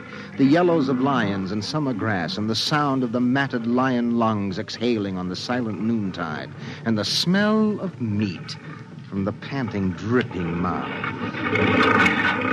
George, I'm afraid they're so real. They're only an illusion, Lydia, that's all. Watch out! Ah! Out, quick, outside. They almost got us. Now, take it easy. Calm down. I could feel their breath. Get a hold of yourself, Lydia. They aren't real. Walls, that's all it is. Crystalloid walls. They look so real. Of course they do. But it's all dimensional color reactionary process, a metal tape film behind glass screens. It's all odorophonics and sonics. Now, here, take my handkerchief. I'm afraid. Did you see? Did you feel it? It's too real. Now, Lydia. And we've got to tell Wendy and Peter not to read any more on Africa. Of course, dear. I want you to lock that place up. But you know how difficult Peter is about that. I punished him last week by locking the nursery for an afternoon, and he threw a tantrum. And Wendy, too. Well, they live for the nursery. It's got to be locked. That's all there is to it. You've been working too hard, Lydia. You need a rest. I don't know. Maybe I don't have enough to do. I have too much time to think. All I do is set the menu selector dials at the beginning of the week. But that's the whole idea. The house is automatic. I know, but couldn't we turn it off for about a week and take a vacation? You mean you want to fry eggs for me? And darn socks. I feel like I don't belong here. The house is wife and mother and maid. How can I compete with the African velds? George, those lions can't get out of there, can they? Of course not, dear. Now, don't think about it anymore.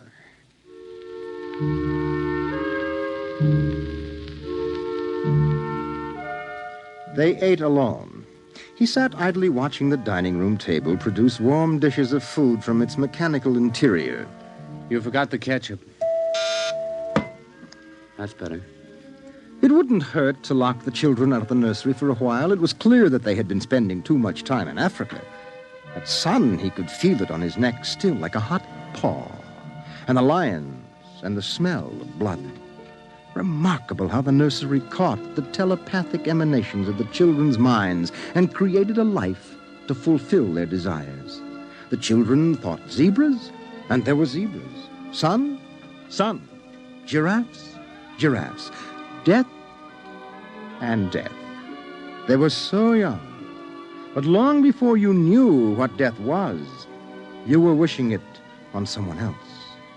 But this, the long, hot African veldt, the awful death in the jaws of a lion, and repeated again and again and again.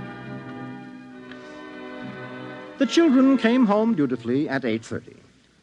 Hi, Mom. Hi, Pop. Hello, darlings. Do you want something to eat, dear? We're just having dessert. We're full of strawberry ice cream. And hot dogs. We'll just sit and watch. Sure. Peter, tell us about the nursery. The nursery? All about Africa and everything. I don't understand. Well, your mother and I were just traveling through Africa with rod and reel. There's no Africa in the nursery. Oh, come now, Peter. We know better. I don't remember any Africa. Do you, Wen? Go run and see, huh? Sure. I'll be right back. Wendy, come back here. Wendy! Oh, she'll be right back, Pop. She doesn't have to. I've seen it. Come on. Sure, Pop, but Wendy'll tell us. Open the door. See, Daddy? It's not Africa. It's Florida. Like in Bambi. There go the deer. See? It isn't Africa. I see it isn't. Go to bed. But it isn't 9 o'clock. You heard me. Go to bed. Okay. Good night, Mom. Good night, Pop. Good night. Good night, dear. I'll be right in. Wait a minute, Lydia. Look at this. What is it? This is the corner where the lions were, isn't it? What is that you picked up? An old wallet of mine. There's a smell of hot grass on it. And the smell of a lion. It's wet with saliva. And it's been chewed. George, those smears of blood. Come on out. Now let's go to bed.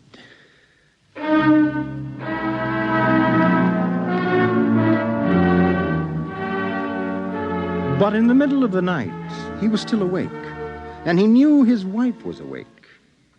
George, how did your wallet get in the nursery? I don't know. Wendy must have changed the walls from the African veldt. I'm going to keep it locked. Maybe it isn't good for the children. My father used to say children are like carpets. They should be stepped on occasionally. We've never lifted a hand. They're spoiled, and we're spoiled. I think I'll have Dr. McLean come tomorrow morning and have a look at Africa. But it isn't Africa now. It's Florida and Bambi. I have a feeling it'll be Africa again before then.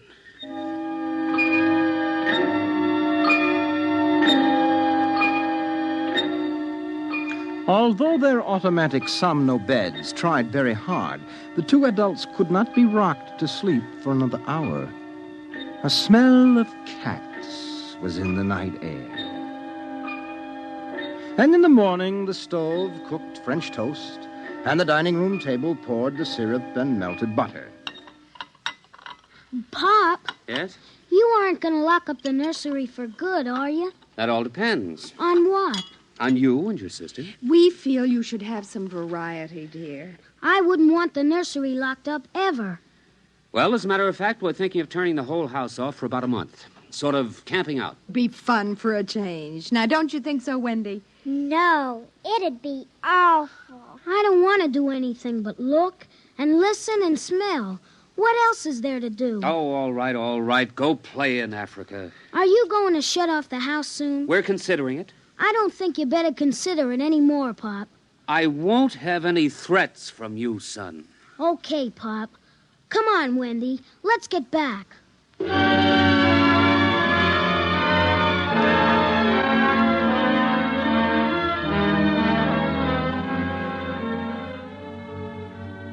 After breakfast, Dr. David McLean arrived. Oh, I saw the nursery last year, George. It looked all right to me. You didn't notice anything unusual? No. The pattern showed the usual violence, a tendency towards slight paranoia. All children feel persecuted by their parents. It's perfectly normal. There it is. Suppose we take a look at it now.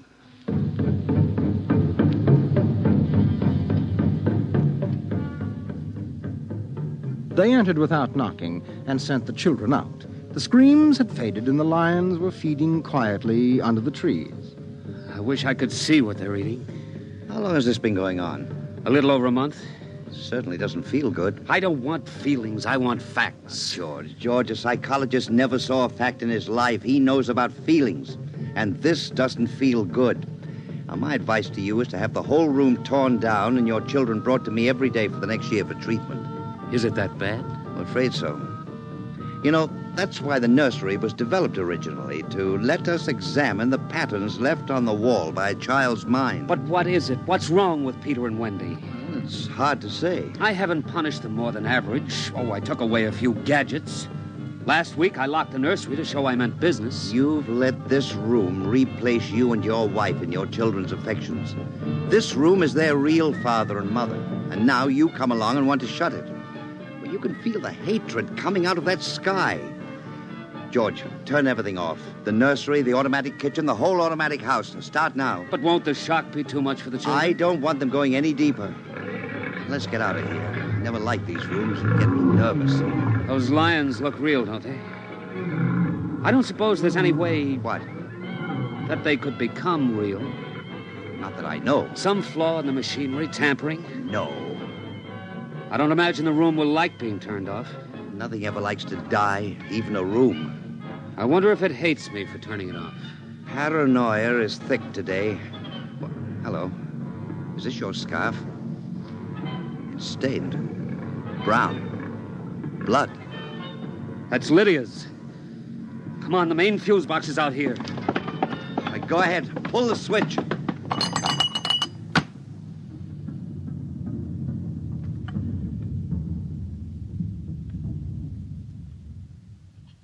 Yeah. It's off.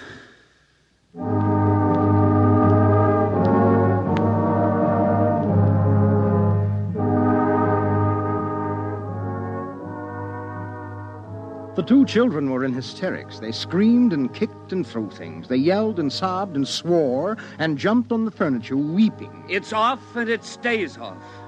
The whole house dies as of now. He marched around the house, cutting switches and pulling fuses. Don't let them do it. Don't let Pop kill everything. I hate you.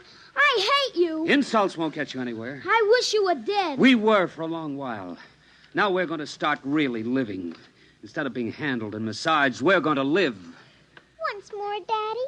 Just once more. One more minute of the nursery, that's all. Just one more minute. Oh, George, it can't hurt, really. Oh, all right, only shut up. 1 minute, and that's the end. Forever. Gee, thanks, Pop. Thanks. And then we're going on a vacation. Dr. McLean is coming in half an hour to help us out. Lydia, turn on the nursery for just a minute. Oh, boy. Come on, Wendy. Come on. Thanks, Daddy. Thanks a lot. Just 1 minute, remember? Now, where'd I put those suitcases? Lydia! Don't shout, George. I'm right here. Did you leave them alone in the nursery? Well, I've got to get ready, George. Well, I guess we better get them out of there before they get involved with those beasts again. Pop! Pop, come here! Daddy! Mommy! Come on, quick. Wendy! Peter!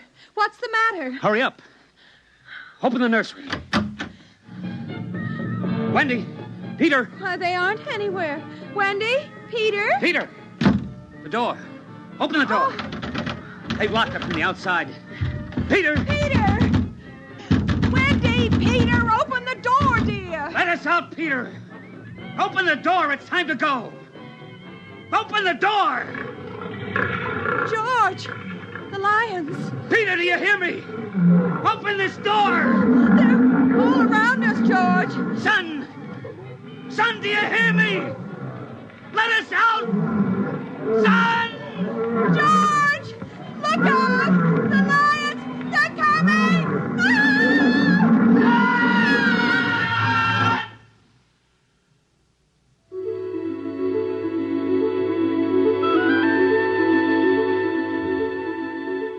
When Dr. David McLean came, half hour later, he found the two children in the nursery sitting in the center of the open glade eating a picnic lunch. Beyond them was the waterhole and the yellow veldland. Above was the hot sun.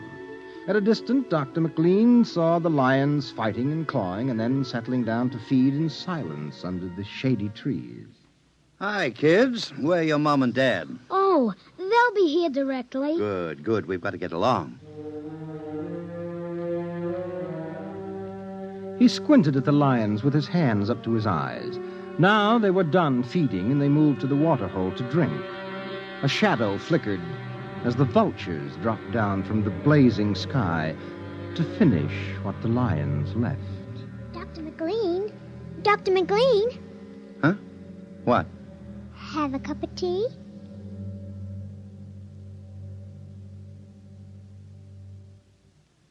which concludes my report to date.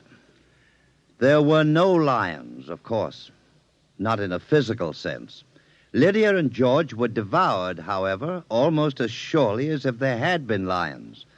Their personalities were devoured by the mechanistic marvels which had usurped their role as parents. All 4 members of the family are under intensive therapy now and are doing as well as can be expected.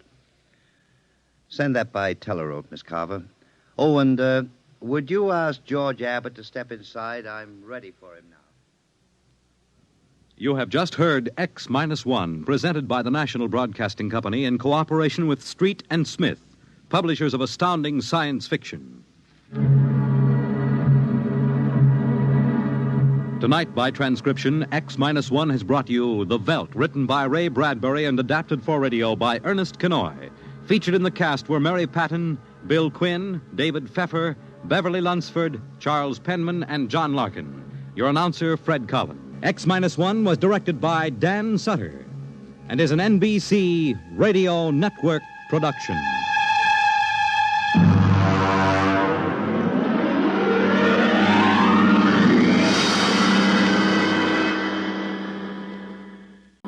Tonight's story, Almost Human, by Robert Bloch. Have you heard of the new science called cybernetics?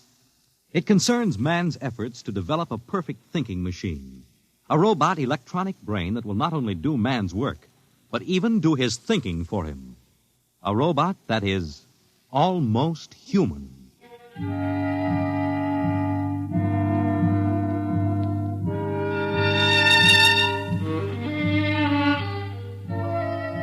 No, it's not impossible at all. In fact, one day, something like this may happen. A tall, suave gentleman in a black raincoat will walk down the street until he reaches a shuttered, isolated house. And then he will slowly mount the front steps, push the doorbell. Just a minute. I said just a minute. Hold your horses. What do you think you'd... Good evening, my dear. Duke, why did you come here? Curiosity, darling. I've been thinking over what you told me at our chance meeting last week. Duke, you promised me. I decided to come and take a look for myself. Where is the professor? In his study. Where's Junior? In the nursery. The nursery? How quaint. And you, I take it, are Junior's nursemaid? I helped the professor. Tell him he has a guest. Duke, he's a nice old guy. Don't Tell do him, it. darling. All right. Yes? What is it, Miss Williams? Professor Blasman, a gentleman... Here? I don't understand. I gave orders no one was to be admitted to the house. He insisted. Very well. Wait here. I'll get rid of him. Sir? Professor Blasserman, I've come to see Junior. Junior? There must be some mistake. There are no children in this house. I don't... Professor, what you feel pressing against your belly is the muzzle of a .45 caliber pistol. Now, shall we visit Junior? How... What do you know about it? I know everything. Shall we go inside? I warn you. On the contrary, I warn you. Very well. This way.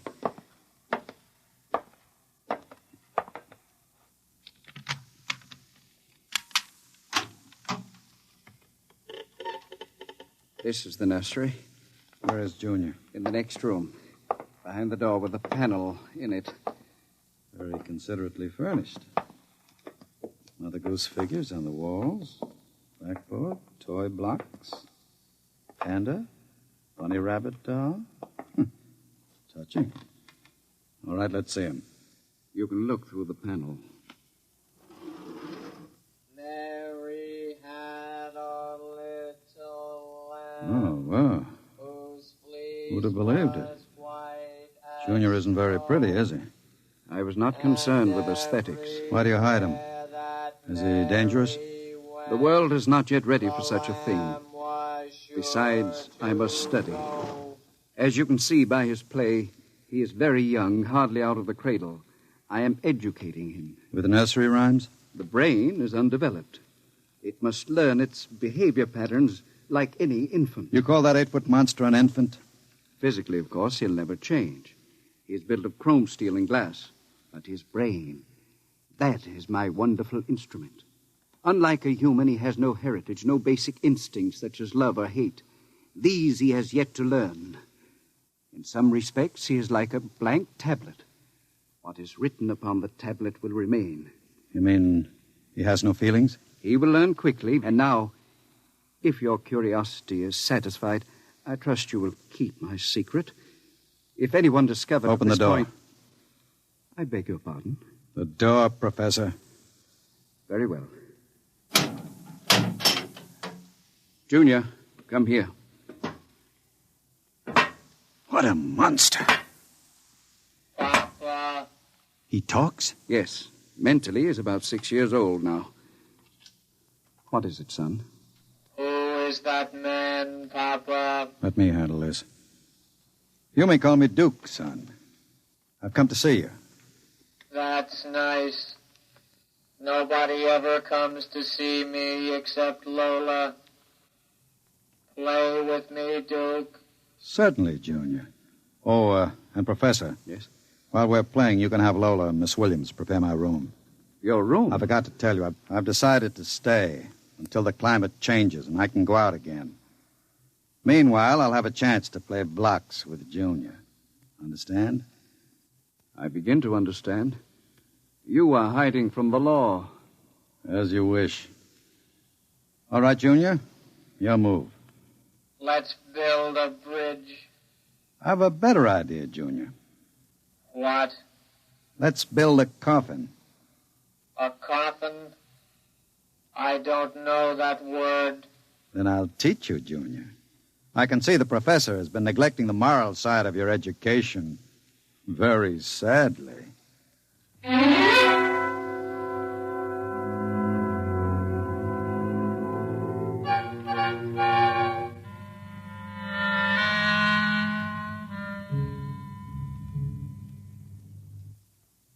You shouldn't have come here, Duke. Why not, my dear? Afraid of me? No, I'm afraid of myself. You're no good for me. You've always brought me trouble. Except this time. This time it will be different, darling. This time I'll bring you diamonds. Duke, what have you been teaching that thing? Nothing, honey. I've just been playing with them. Very educational. I don't believe you. What's bothering you, Lola? Today when I walked in there, he said to me, I know how to kill people, Lola. I'll kill you if you want me to. He's learning very quickly. Duke, I'm scared of that thing. It's unholy, a machine that acts like a human with that voice grinding at you, saying things you'd expect from a child. You dislike him so much. Why did you take this job as his nursemaid? Because I wanted to start over again. I answered an ad. The professor didn't ask questions. I would have been all right, too, if you hadn't come along. I'm very glad you did tell me, darling. Because Junior is going to make us two very successful people. Ha! Like any child, Junior listens to what he's told. Duke, I don't know what you're teaching, Junior. But I can guess. And it isn't right. It's evil.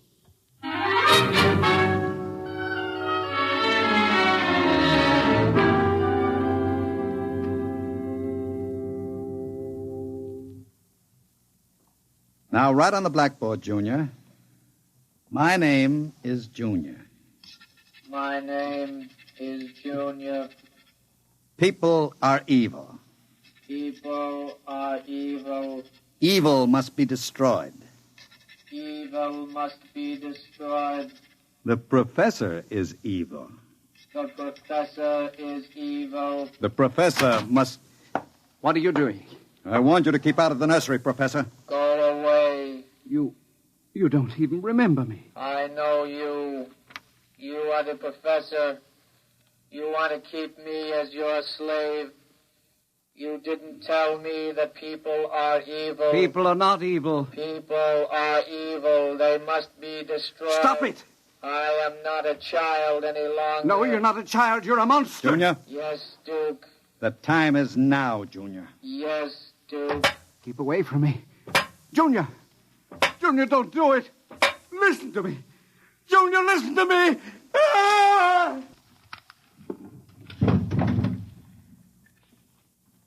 I did it, Duke. Duke, Can we go away now, Duke? I don't like it here anymore. Duke, why did you do it? The professor was in the way. We'll have to move very quickly now, Lola. We? Professor, if you don't plan to come along, just say so. I can have Junior write your name on his blackboard. Where are we going? We'll go to Charlie's. With Junior? With Junior. Oh, Duke, you can't. I'm afraid. Relax, my dear. The Duke has great plans for you two. Wouldn't you like to be independently wealthy for the rest of your life? No cares, no worries? Just good times and fine clothes all the time? The only way you get that way is by inheriting $1 million. Not when you have a fellow like Junior around. I'm still afraid of him. Junior wouldn't hurt you. You wouldn't hurt Lola, would you, Junior? I like Lola. She's pretty. There, you see? He thinks you're pretty. Junior's growing up.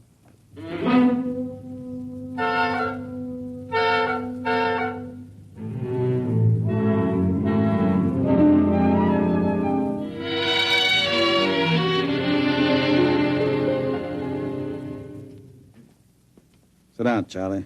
Sure, Duke. Lola and I are going to hide out here for a while. We'll need some help. Listen, Duke, I'm trying to keep the cops away. Sure. Now listen to me. I need a casing job done. Oh. Sure, Duke. You know the armored truck service? Sure. I want to know when they take the Acme deposits from Boston to Worcester. Duke, you ain't thinking of a payroll truck, are you? They got cannons on those trucks. They travel in pairs. You couldn't get near one. I asked you to do a casing job, Charlie. Sure, Duke. Anything you say. Find out what time they passed the narrowest and most deserted stretch of road. Well, if you're going to pull a job like that, you'll need 50 men. You want me to get some of the boys? I won't need anybody. I've got somebody. Where? He's out in the car. Oh, what's his name, Duke? Anybody I know? His name is Junior. Junior? I don't know any Junior. You will, Charlie. You will.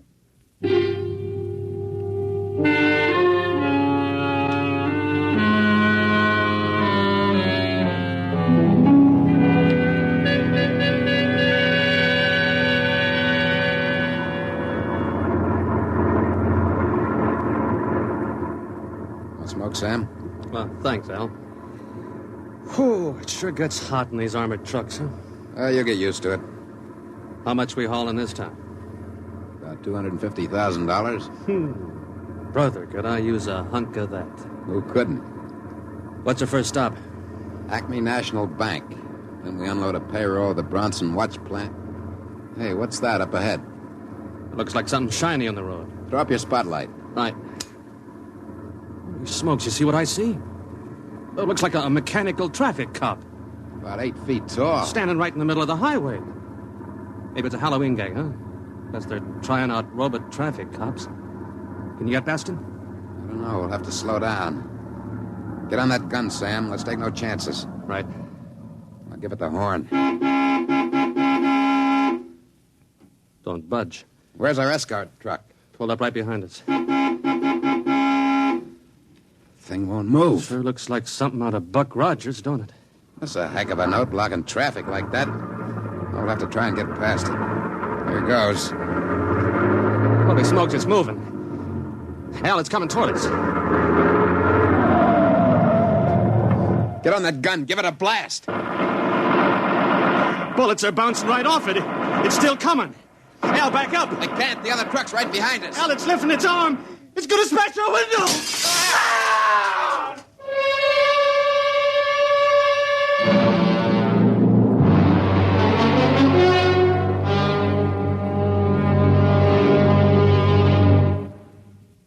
Jeez. If I hadn't have seen it with my own eyes. Duke, we got to quit this. What's the matter, Charlie? Getting shaky? The papers say he killed all 4 drivers. Listen, Duke, that robot is hot. We got to get rid of it. Stop your blubbering. One more good robbery. You ain't going to pull another one. Why not? Count me out, Duke. The law's going to track that baby. Are you quite finished, Charlie? You got no heart, Duke. You're like Junior, all steel inside. And you're just a big, warm-hearted slob.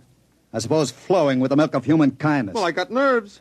I can't stand that thing, the way it looks at you with that iron face and clanking around all the time. Listen, here it comes.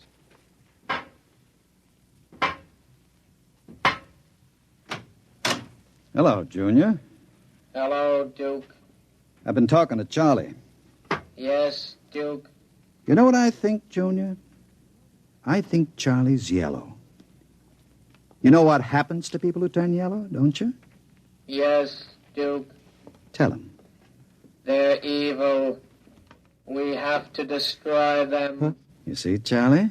Junior doesn't like people who sing to the police. Duke, wait a minute. You know I'd never turned stoolie or anything like that. I never sang to the coppers in my life. You can count Junior. on me. I don't want no trouble with you. Stop him. I wouldn't...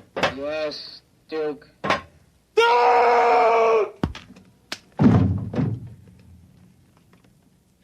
I stopped him, Duke. All right. Take him down to the cellar. Duke, that noise. Charlie! Junior, put him down. Take him down to the cellar, Junior. Yes, Duke. Duke. Relax, darling. Stop shaking. Duke, we can't stay here. Charlie's going to be missed. He's got friends. Now we'll have the gangs after us, too. Oh, come on now. Don't worry, darling. The Duke will take care of everything. Where are you going? Out to a travel agency to get some tickets. You and I are going to take a trip, Lola. You're leaving me alone here? Junior's here, too. It's just it. It's being alone with that thing. Duke, I got the jitters. Now, don't you worry. In 48 hours, you and I will be on our way to Switzerland with $500,000 worth of loot. What about Junior? Junior will be taken care of. How can you get rid of him? Junior will do anything I say. So I'll merely have him get into the furnace and sit there while I fill it with oil and set fire to it. Too bad the professor couldn't have stayed around to see him growing up. He's almost a man now, Junior is. But not quite as clever as a man. You'll find that out after he steps into the furnace. Get rid of Junior now, Duke, before you leave. There's no time. I'll be back about 8. Duke, please. And be nice to Junior while I'm gone. Don't show him you're afraid of him. Goodbye, darling. Goodbye, Duke.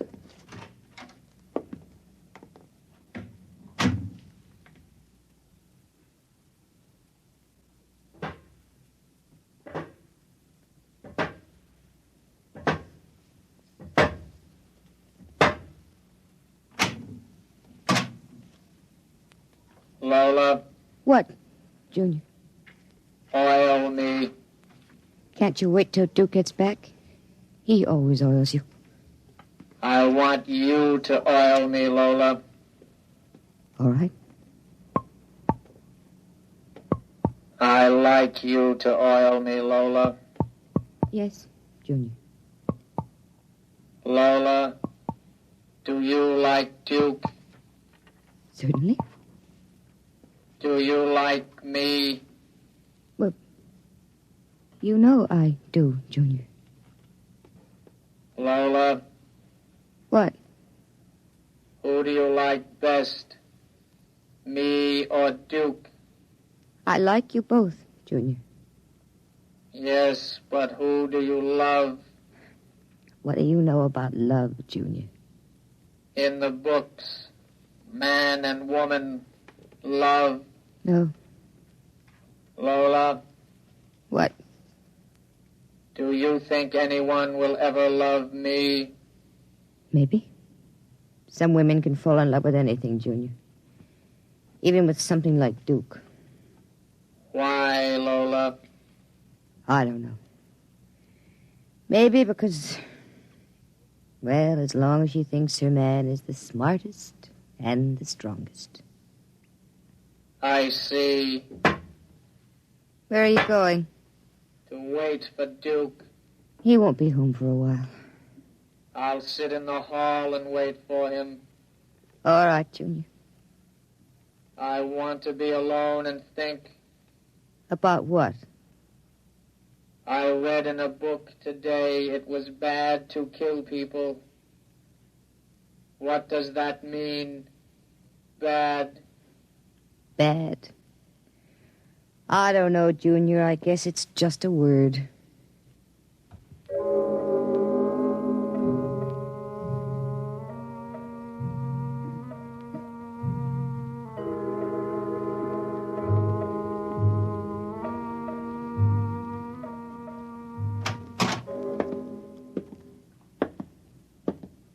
Lola?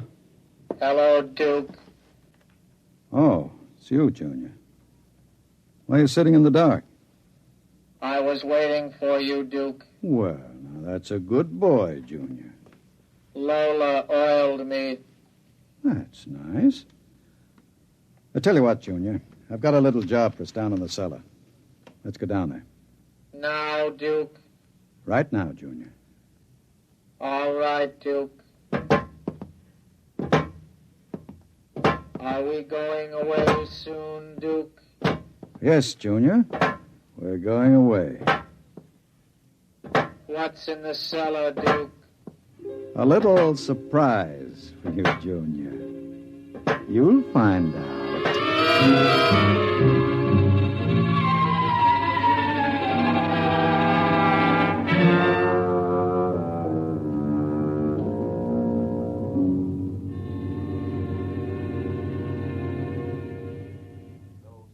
For the latest news. And now, a brief interlude of recorded dance music.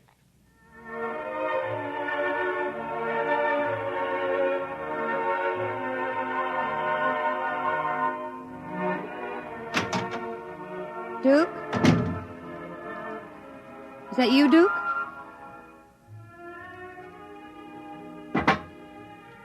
Junior.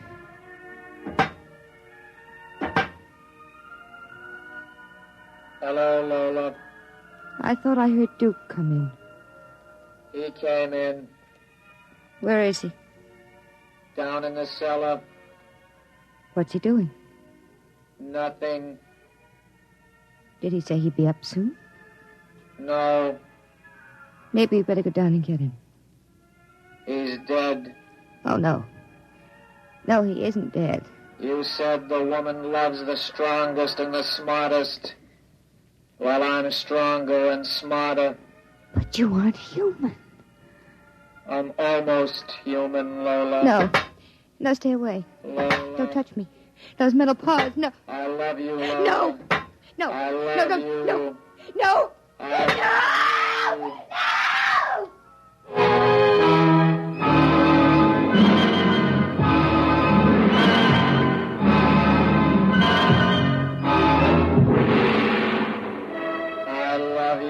The last thing she heard was the robot's harsh voice, droning it over and over again. I love you. I love you. I love you. And strangely enough, it did sound almost human.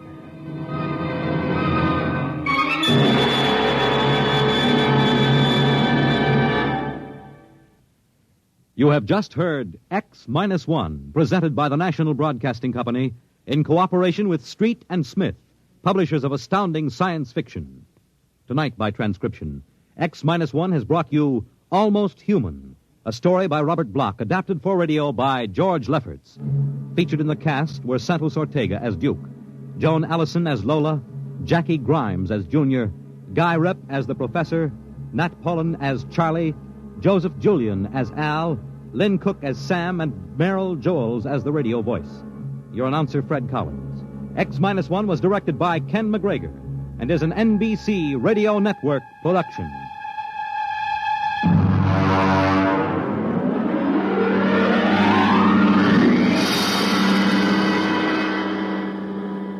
And now, next week, when the mighty Earthmen arrive in their ships of space, courtesy and proper humility on the part of the natives is expected. But some native inhabitants are too small to be impressed. We'll see what happens to such an expedition marooned on a far planet next week at X minus 1. X minus 1.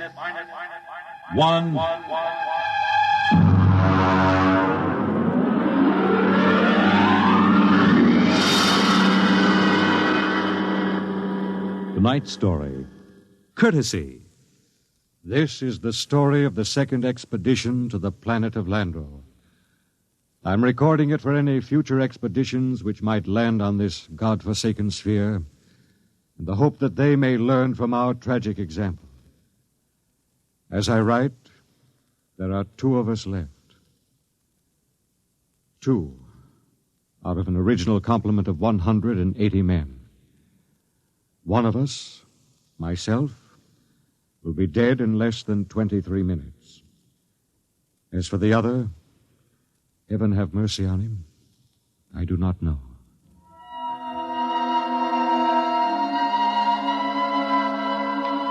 On June 3rd, 1997, less than 2 months ago, the last of our supply ships blasted off from Lando for their return to Earth. After it had gone, I remember looking out across the plain at the dead city, one of thousands that dotted this planet.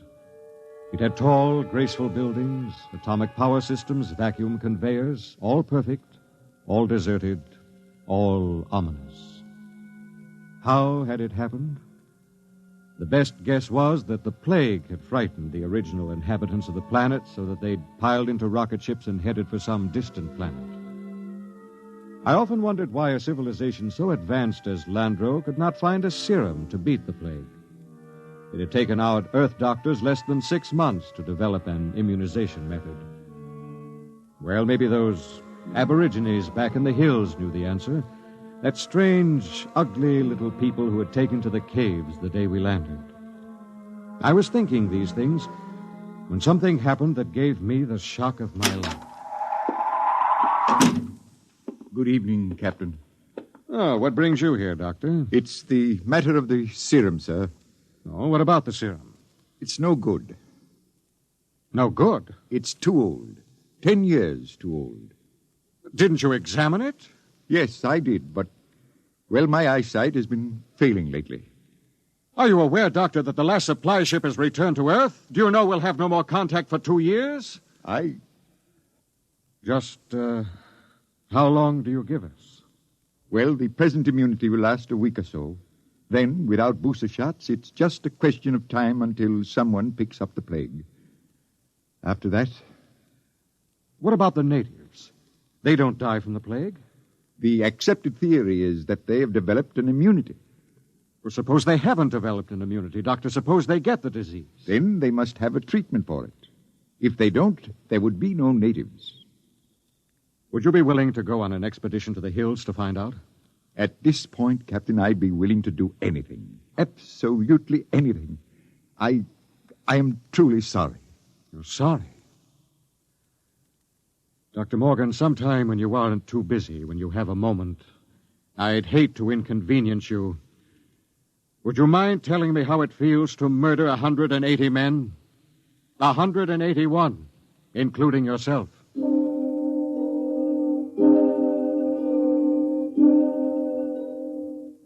I did a lot of thinking after Dr. Morgan left my hut.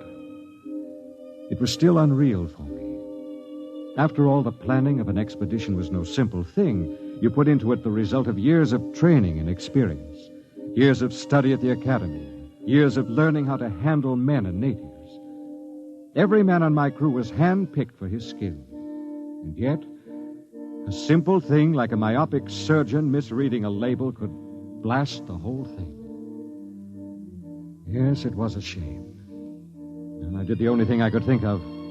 I yelled for Bat Ears Brady. Brady! Get your carcass in here. Take the lead out. Okay. Well, what's up? Sit down, Bat Ears. You got trouble, Kev? We got trouble. What? The serum's no good. What? Morgan forgot to check it. It's 10 years too old. Holy jumping snails. You're going to court-martial that wouldn't do much good. We'll all be dead pretty soon unless somebody figures something out. Well, what are you going to do, Kev? Well, there's only one chance. One chance in 10 million. What? The natives. Them cave rats. What good can they do us? They don't get the plague, so maybe they know a cure. Okay. Let's get a few of them and beat it out of them. That's why you're here. Shoot. How'd you like to come along on a little expedition up to the cave country? You, me, the doctor, and Faulkner. Faulkner? Now, listen, Cap, he's worse than the doctor. Yes, but he knows more about the native culture than anybody here. He's the only one who's completely familiar with the records of the first expedition. Okay, so it's me, you, the doc, and Faulkner. When do we start? Tonight, in half an hour. We should reach the cave country by tomorrow. With luck, we'll be able to find natives before night.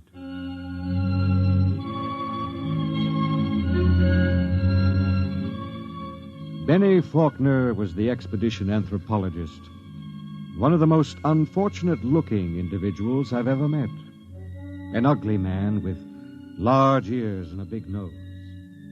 His body was small and consumptive, but he had a good brain, and he was the best anthropologist the Interplanet Institute could recommend. He and Dr. Morgan were the only two civilians on the expedition. We set out, and after several hours hard walking...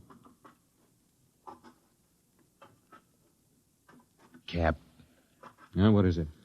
Don't look now, but very slowly turn your eyes to the right and look behind that big yellow rock. Okay. You see anything? No. Well, keep looking. Don't stop walking or let on. Okay. There. Yes, it looked like a shadow or something. It's one of them gimpos. He's been following us now for almost an hour, dodging in and out behind the rocks. Shall I bring him in? No, not yet. Just pretend you don't see him. Tell the others, if they notice, to show no fear. There's nothing will start these simple-minded cavemen like fear.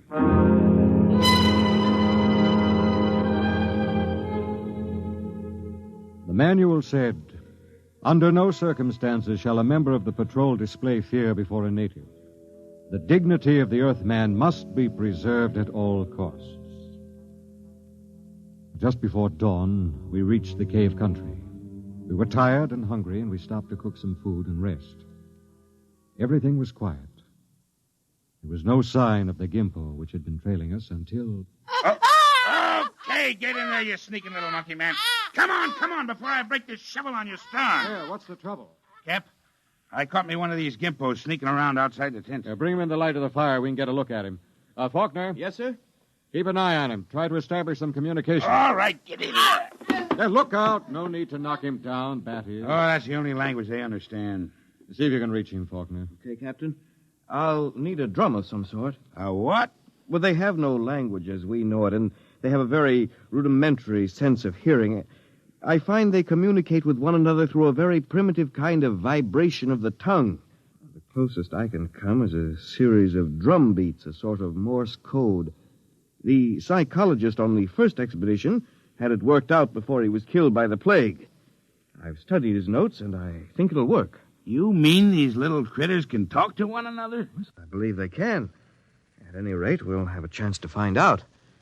Do we have something I can use for a drum? Here. Take my water bottle. Thank you, Doctor. Now, I'll tap it 3 times. That's a greeting of some sort. Just a moment. Yes, sir? I don't want you treating this fellow like an equal. Don't give him the idea that we're desperate. Once they sense that, you're lost. I have to communicate with him, sir. Well, just bear in mind what I said. Dignity. Yes, sir. I'll do my best, sir. It was a strange sight. On one side of the water bottle crouched little Benny Faulkner, looking for all the world like a human spider. Across from him crouched the Landrian, a humpbacked, gray little creature with an enormous head and those huge, soft lavender eyes. Every few moments, one would stop the strange tattoo of communication, and the other would take it up. I'm setting forth in this narrative the most vital part of their conversation, as Benny Faulkner later transcribed it from the best of his memory. Benny asked, "Why were your cities abandoned? Was it the plague?" The native said yes. Benny said, "Do you still fear the plague?" The native answered yes. "Do any of your people become afflicted?" The answer was some. "How do you treat them?"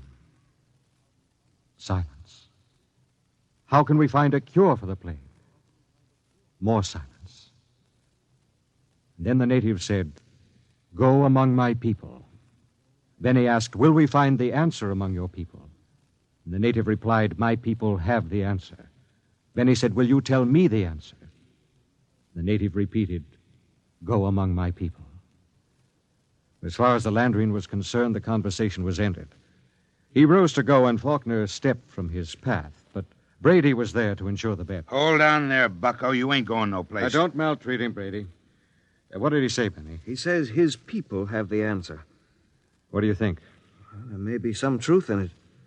He says some of his people still get the plague. That must mean it isn't a question of immunity. They must have a cure. Well, he wasn't clear on that. Then they must have a vaccine to keep it from spreading. Does he know? His answer is for us to go among his people. Well, that leaves it up to us. The first level of caves is on top of that cliff about a mile ahead. It's a trap. I'll bet my last dollar on it. Well, maybe not.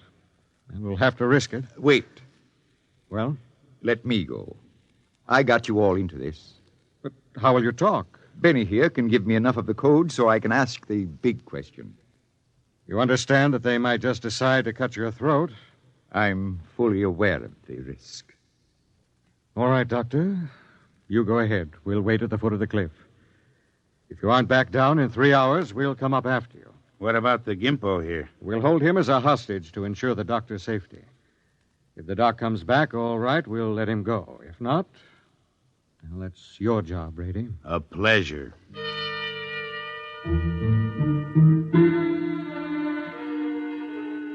It took Dr. Morgan about an hour to pick his way up the side of the cliff to the first of the openings where the Landrians lived.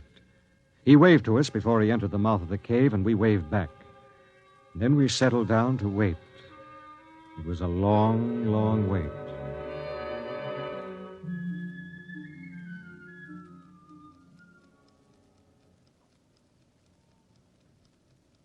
Eight o'clock. He's been up there more than 3 hours, Cap. We'll give him a little more time. It's getting colder. Yes, keep that fire going. How much longer are you going to wait, Cap? Oh, we've got lots of time. You'd think we'd have heard of something by now if they was going to knock him off, I mean. No, not necessarily. Wait. Look, up on the cliff. That's him, all right. Hey, what's he running for? I don't know. He looks scared. That crazy fool, if he don't look out... Doctor! Dr. Morgan, look out! Look out!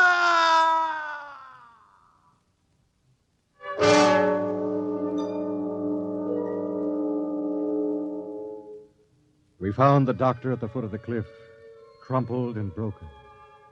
There were no marks on his body, nothing except a twisted, mocking grin on his face. Oh, yes, and one other thing. Scrawled across the pad he had taken with him on which to make notes concerning the answer was a single word. The word was courtesy. We threw the paper away. The expedition was a failure, though Bat Ears claimed he'd get it out of the Gimpo if I'd let him. I nodded in agreement. Bat Ears took the little native off behind an outcropping of rock. He was back in 15 minutes, dripping with sweat. Well? Let's go, Cap. Nothing, huh? But nothing. Is he, They ain't made very good, these little gray people. They come apart too easy, so... Let's go, huh, Cap? All right. Benny... Benny, what is it? I feel kind of sick all of a sudden. In the back of my head, a dull kind of pain. Let me see your tongue. Come on, give him a hand, Bat Ears. We've got to get him back to camp. What is it? I'm not sure, but that blackness on the tongue and the headache, it could be the plague.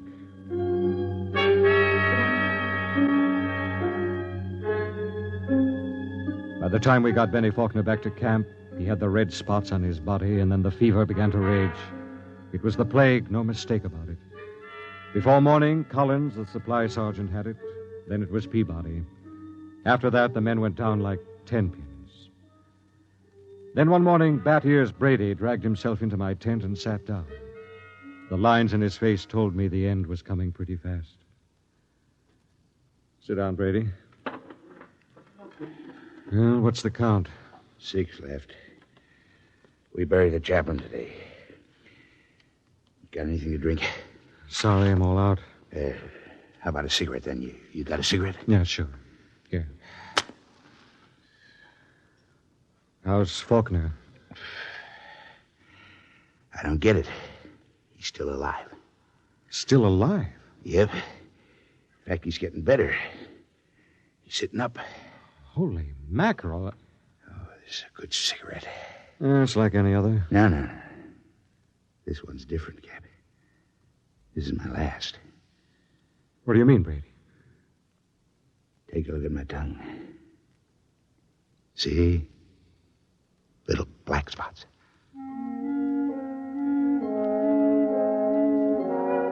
Somehow I managed to get him into bed.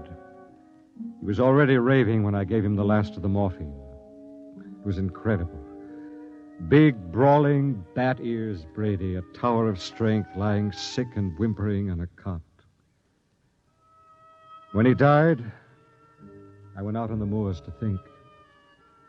The sun was a dull red glow. Cold breeze whipped up. But somehow I couldn't forget Faulkner. Why should Faulkner recover from a plague from which no man has ever recovered? Surely there must be a reason. Nothing happened without a reason. I turned and went back to see Benny Faulkner. Hello, Captain. Hello, Benny. How are you? Pretty good. I got up and walked a couple of steps today. How goes it? Brady's gone. Oh. I just buried him. Listen, Benny, there must be some reason why... Well, there's nothing strange about me, nothing different from any other man. There must be. You survived the virus. Oh. Benny, I want you to tell me everything you know about yourself, everything you can remember. Because somewhere in your makeup is some little thing that makes the difference. If I can find that thing, then maybe I can do something to save myself and the rest. Even if I can't, at least I can leave a record for any future expedition that comes to Landro. Okay? Okay, Captain. Where should I start? At the beginning. I'm going to take notes. Well, I was born on the 2nd of July in 1971. My parents were ordinary people. My father was...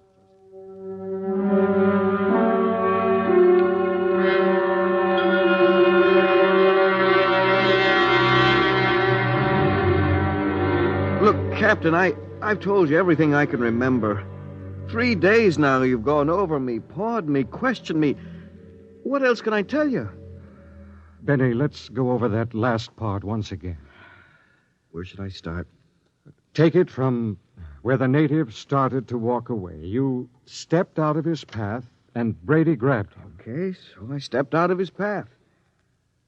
Why? What do you mean, why? Why did you step out of his path? Why not? Courtesy, I guess. What's the matter? Courtesy. That's the word that Dr. Morgan had scrawled in his notebook. Well, I don't see that... I don't either.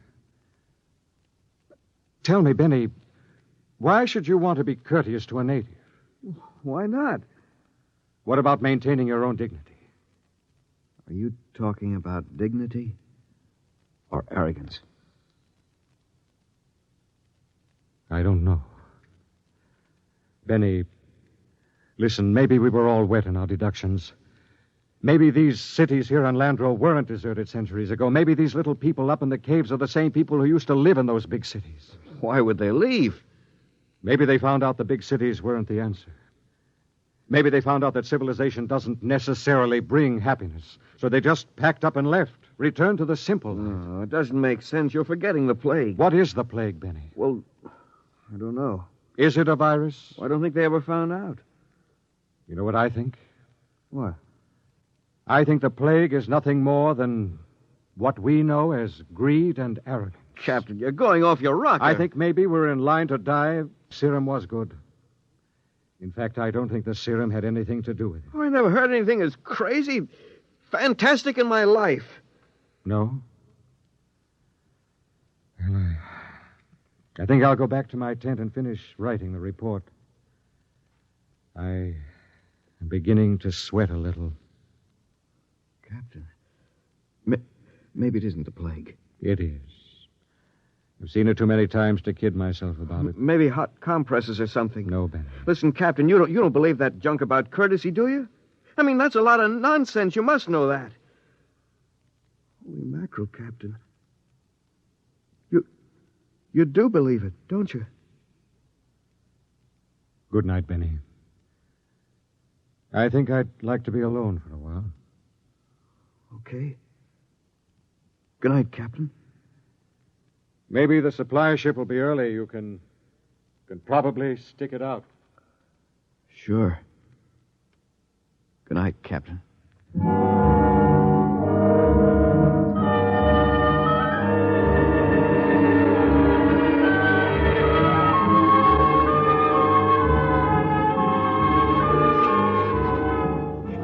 This concludes my report.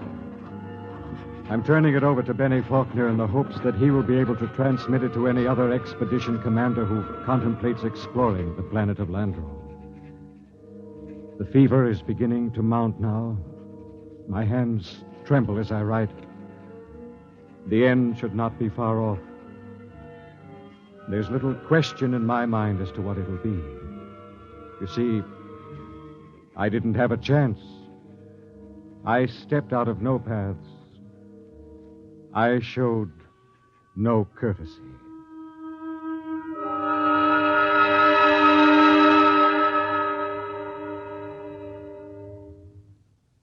You have just heard X-1, presented by the National Broadcasting Company in cooperation with Street and Smith, publishers of astounding science fiction. Tonight, by transcription, X-1 has brought you Courtesy, adapted for radio by George Lefferts from the story by Clifford Simad. Featured in the cast were Brett Morrison as Captain Ira Warren, Arnold Robertson as Battiers Brady, Edwin Jerome as Dr. Morgan, and Bill Griffiths as Benny Faulkner. Your announcer, Fred Collins. X-1 was directed by Ken McGregor and is an NBC Radio Network production.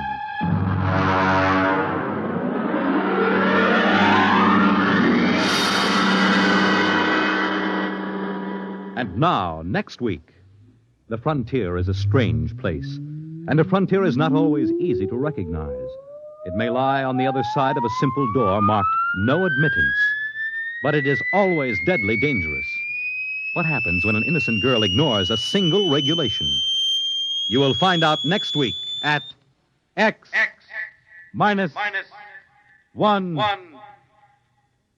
When you buy United States savings bonds, you help to build your own future security. Here's an opportunity to save systematically for long-range personal objectives. And with their increased yield and other improvements, U.S. savings bonds are a better investment than ever before. The National Broadcasting Company, in cooperation with Street and Smith, publishers of astounding science fiction, presents X-1.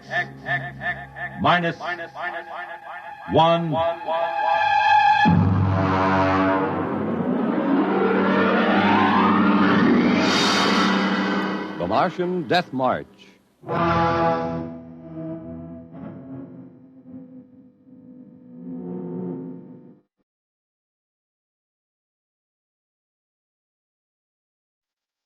I've always been interested in lost causes. The revolt of the Scottish Jacobites against England, the last stand of the Cherokee and Sioux Indians, and the death march of the Martian Highlanders in 1997. There's been a lot written about that march.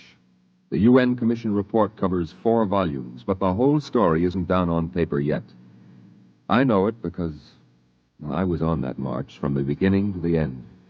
There's one part of the story that no one ever mentions. The Martian Death March of 97 was led by an Earthman.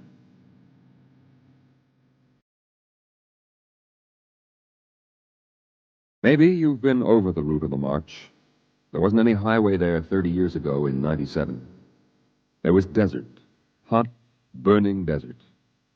I lived at the edge of the Calmac Canal then with my father.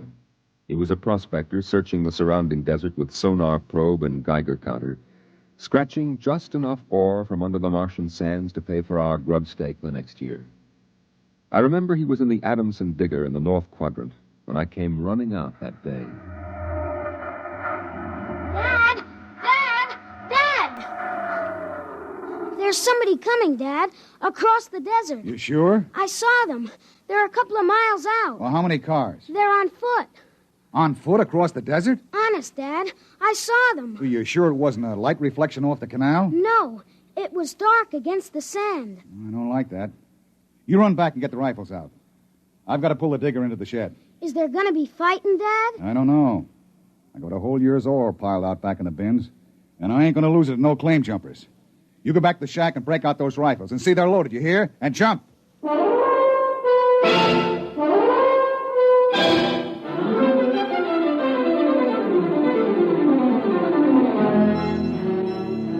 Dad had 3 surplus Army rifles and a couple of homemade grenades made out of ore cans stuffed with Adamson A explosives. We crouched inside the shack, waiting. The shadow of the water tower in the doorway grew longer. as the quick Martian dusk settled down over the desert. And there they come, Al. There's two of them. What's that on the first one's back? Why, I haven't seen one of those in 20 years. What is it? A one-man desert tank. They used to carry water that way before Adamson put out the air-still units. There's something funny about that second one. Look, he's all spindly, and his head's funny. He's funny, all right. Al, that's a Martian. I never saw one off the reservation before. Well, there hasn't been one, not in 10 years. I don't like this. Here they come into the dooryard. You remember what I told you. Line up the sights and just squeeze the trigger. Hello! Hello there! Now, Dad? Hello! Wait a minute. What do you want? Water! I need water. Who are you? My name is John. John, huh? What are you doing with that spider? His name is Kantalkar. I don't care what his name is. What's a human doing with a Martian? I found him in the dry bed of Kalmak Canal, nearly dead of thirst. He probably ran off from the reservation. When our brothers are caged, they seek freedom. Brothers? Those spiders? All living creatures are our brothers, on Mars as on Earth. Hey, wait a minute. Bert Olstrom at False Wells told me there was a screwball heads preacher over there hollering about letting the spiders loose off the reservations. Let no man call his own, no man nor tribe nor nation. I guess that's you, all right. Bert told me they called you Crazy John. I don't suppose there's any harm in you. Fill your tank up at the air still. And you can even have supper with us. We would be happy to. We? What do you mean, we? Kantalkar and myself. That spider? Oh, no, I ain't having a Martian sitting down to eat with me. You come on, though. Thank you, sir. No. Where my brother is not welcome, I cannot go. Well, suit yourself. Al, get the key to the water tower. Come out here. All right, Dad. And put away the guns. We won't have any trouble from these two.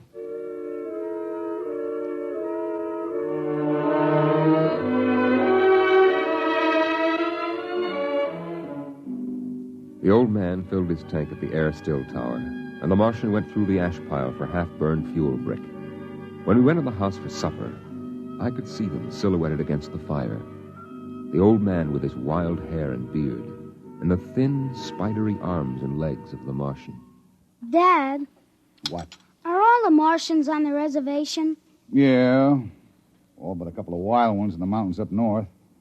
The patrol catches a couple every year. Why? Well, they murder people. No, I mean, why are they on the reservation? Because it's the safest place to keep them. They pass this off. How many are there? Oh, I don't know. A few thousand. They keep dying off. Why? Well, they catch earth diseases. Chickenpox almost wiped out the whole gang of them 2 years ago. Chickenpox? I had that. It didn't wipe me out. You ain't a Martian. I was born on Mars. Well, I mean you ain't one of those spiders. Now eat your food. It'll get cold. Okay. Dad? Oh, what now? Were the Martians always on the reservation? Well, since the Outpost 3 massacre, they have been. What was that? Oh, back before you were born, they lived wild in the mountains up north. Were they fierce? Fierce enough. Only place for them spiders, behind wire. Yeah, it sure is.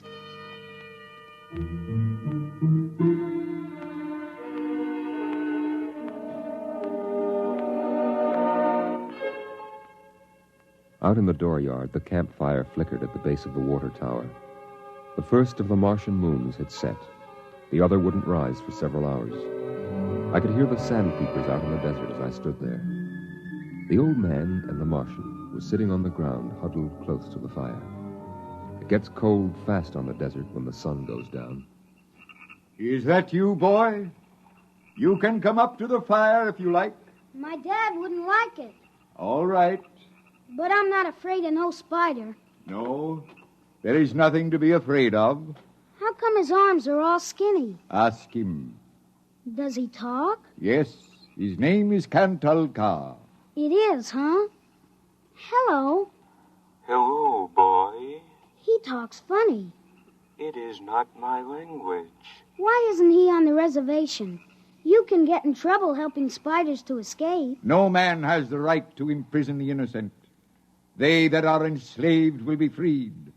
They that are in sickness and misery will be comforted. They that are exiled in a strange place will be restored.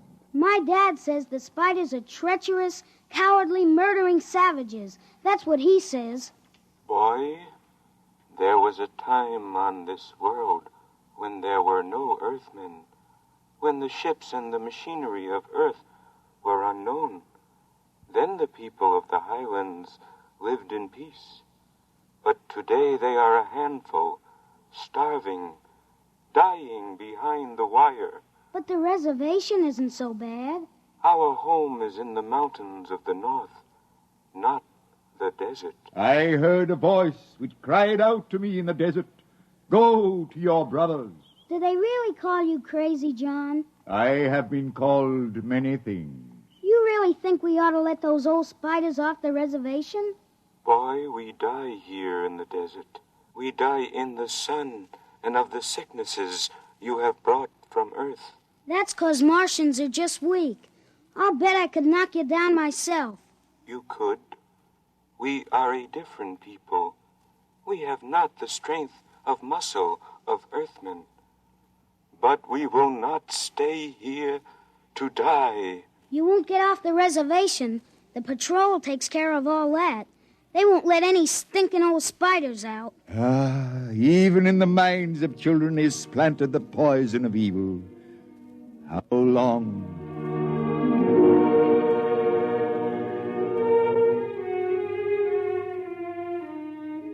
That night through the window, I could see the flicker of the old man's campfire.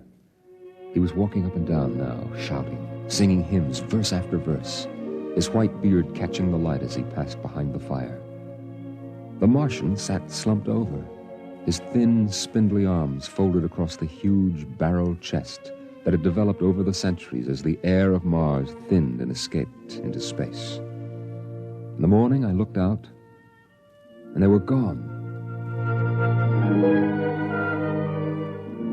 Looking back now, we wonder how they did it. The high-voltage wire around the reservation carried a fatal charge. The patrolmen in the tower had 50-caliber machine guns. The desert around the camp was mined heavily. Yet, at dawn, August 7th, 1997, they broke out. I was down at the dried-up canal bed hunting sandpeepers when my father came running after me. Al! Al! Here I am. Come on, back to the house. What's the matter, Dad? You shut up and run. What is it? The spiders busted loose. Bert Olstrom radioed in. They come in here? They're headed this way, the murdering devils. They kill anybody? 6 patrolmen when they busted through the wire. What are you gonna do, Dad? Fire a keg of Adamson A across the gate. You get in there and get the guns out.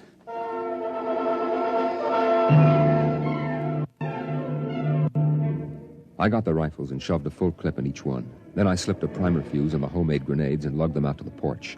Dad was running lead wires back to a detonator from a half keg of Adamson A he'd set across the gate. There. And that's it. Now give me one of those rifles. Will they be here soon? You can see the dust over the rise. Murdering spiders. What'll they do? I don't know. Now make sure you get a good sight, Al. Don't waste any bullets. There they are, Dad. There they come. Oh, wait a minute. Hold up now. I want to get a good shot. Let him get closer. Dad, that's Crazy John up in front. There. He's taller than the spiders. You can see his beard. You're right. Oh, that renegade rat. He probably helped him break out of the reservation. Listen, Al. If anything happens to me, you light out back to the shed. You can hide out in the empty ore bins till they go away. Now, you got that? All right, Dad. We're going to come in. The spider's shouting something, Dad. Probably a trick. Get down a little, Al. You're in the way. I got him clear now. Right in the head. Up a little now. Got him! Got him, Al. Dad, look out! They've got guns! Down! Get down! Oh! Dad! Get out, Al! Get out to the shed! Dad, you're hit! Go on! Those spiders are going to rush. Now get going! No, I can't let you! Shut up and get out of here, you hear? Get out of here!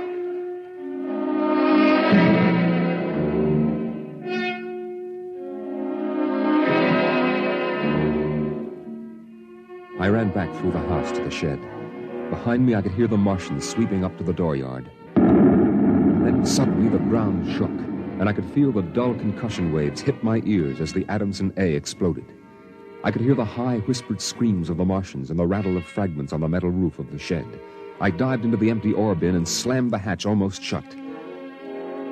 I sat there waiting. And then suddenly a shadow fell across the edge of light, and the hatch slid open on top of me. You leave me alone. I'll kill you. Boy, I've been looking for you. Where's my dad? What did you do to my dad? He's dead. You killed him. You and those spiders. I'll kill you. I'll kill all those stinking, murdering spiders. They are our brothers, boy. Your father shot without warning, and the fire was returned against my orders. You mean you weren't going to attack us? Our brothers came in peace. They are going home to their mountains. We came to get water for the journey. You mean you just wanted water? You... Dad! John, the Earth Patrol will be following us soon. We must go. And the boy? We'll have to leave him here with water and supplies. No, the Earth Patrol would question him. We need the time. He goes with us.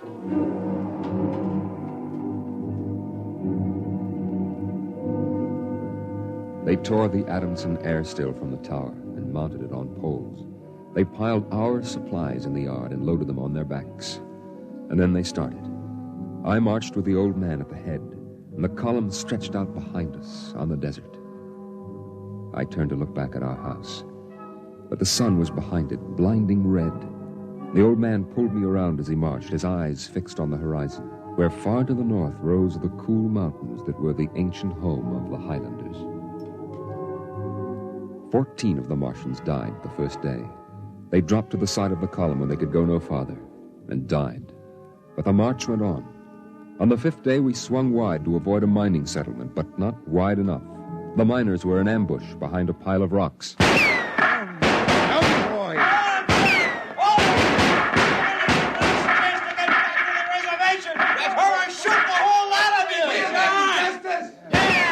I shall lead them home, home to the promised rest, home to the mountains.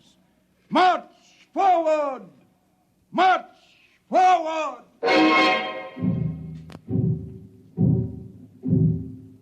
And the march went on. We wound across the desert in wild zigzags, following the paths the old man had traveled through the years. Only once a patrol plane hovered on the horizon and then shot away. The days went on, the weeks, and the Martians died. They died of exhaustion. They died of the diseases we had given. And they died of thirst. The Adamson still could produce 27 units of water an hour, no more. And on that, they died of thirst. Here, boy, here's your water. But that's more than the others got. Take it. It's yours. You're giving me your water. It will be provided to me. He that brings justice to his brothers will drink deep of the water of righteousness. He that... Drink your water, boy. Across the desert, from the Kalmak Canal to Fever Dip, past the towering mesas of the Higgins Badlands, across the dry sea bottoms they marched.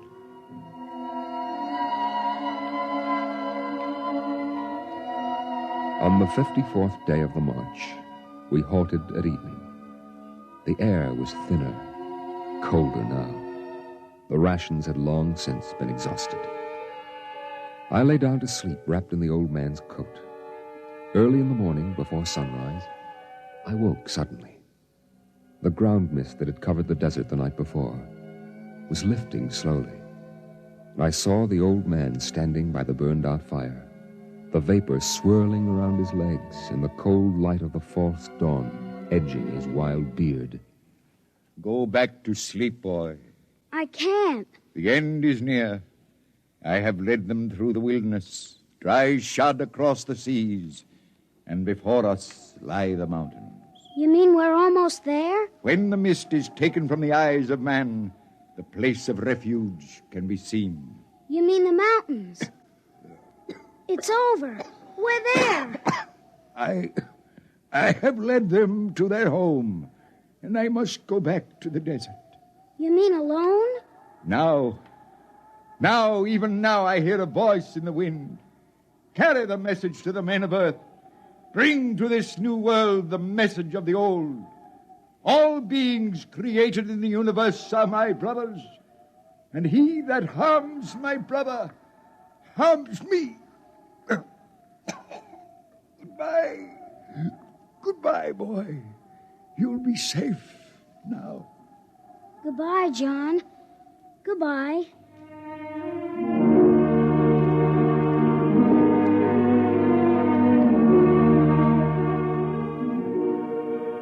The Martians found him 500 yards from the camp, dead.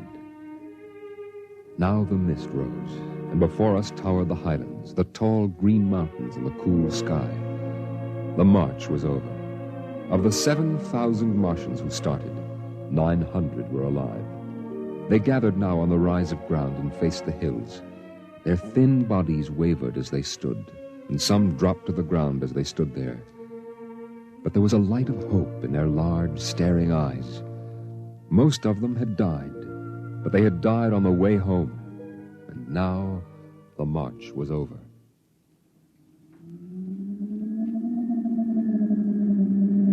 Then the patrol planes were spotted on the horizon, and within 10 minutes they had landed. The Martians stood silently as the squads piled out and set up the .50 caliber machine guns and the petroleum gel flamethrower. All right, you spiders. Hands up and stay together. Gather in a bunch and don't try anything. Sergeant? Yes, sir. Shoot the first spider that moves. And shoot to kill. All right, where's that boy? There was a boy reported. Here I am. Oh, you all right, kid?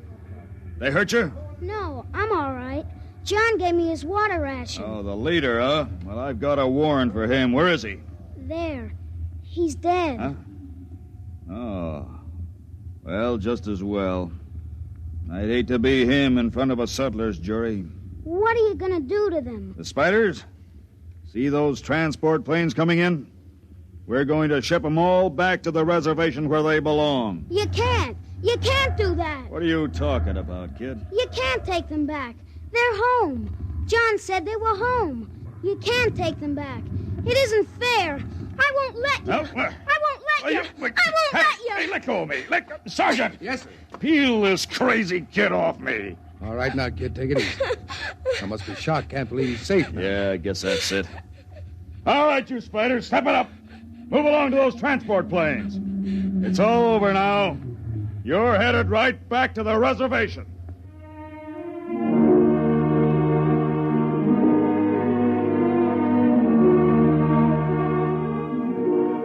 They separated them in groups of 50 and loaded them on the planes. 900 out of 7,000. And soon the first big-bellied ships waddled out on the hard sands and lifted slowly into the air, headed back to the south, flying over the trail of dead and dying who started on the march to the highlands, the march to home. Don't worry about them spiders, kid. We'll take care of them. Come on now, kid. You'll feel better as soon as you get back to civilization. I looked once more at the green mountains towering through the mist. And then, just before the motor raced, I saw John. Crazy John propped up against a dognut bush where the Martians had placed him. The wind from the south gave the wild hair and beard a rippling life. He faced the hills, the home and rest he had promised his brothers, as he led them through the wilderness of Mars.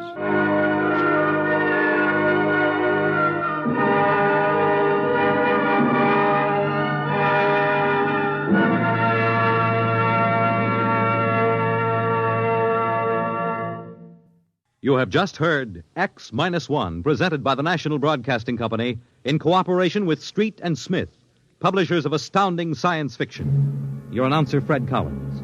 X-1 was an NBC Radio Network production.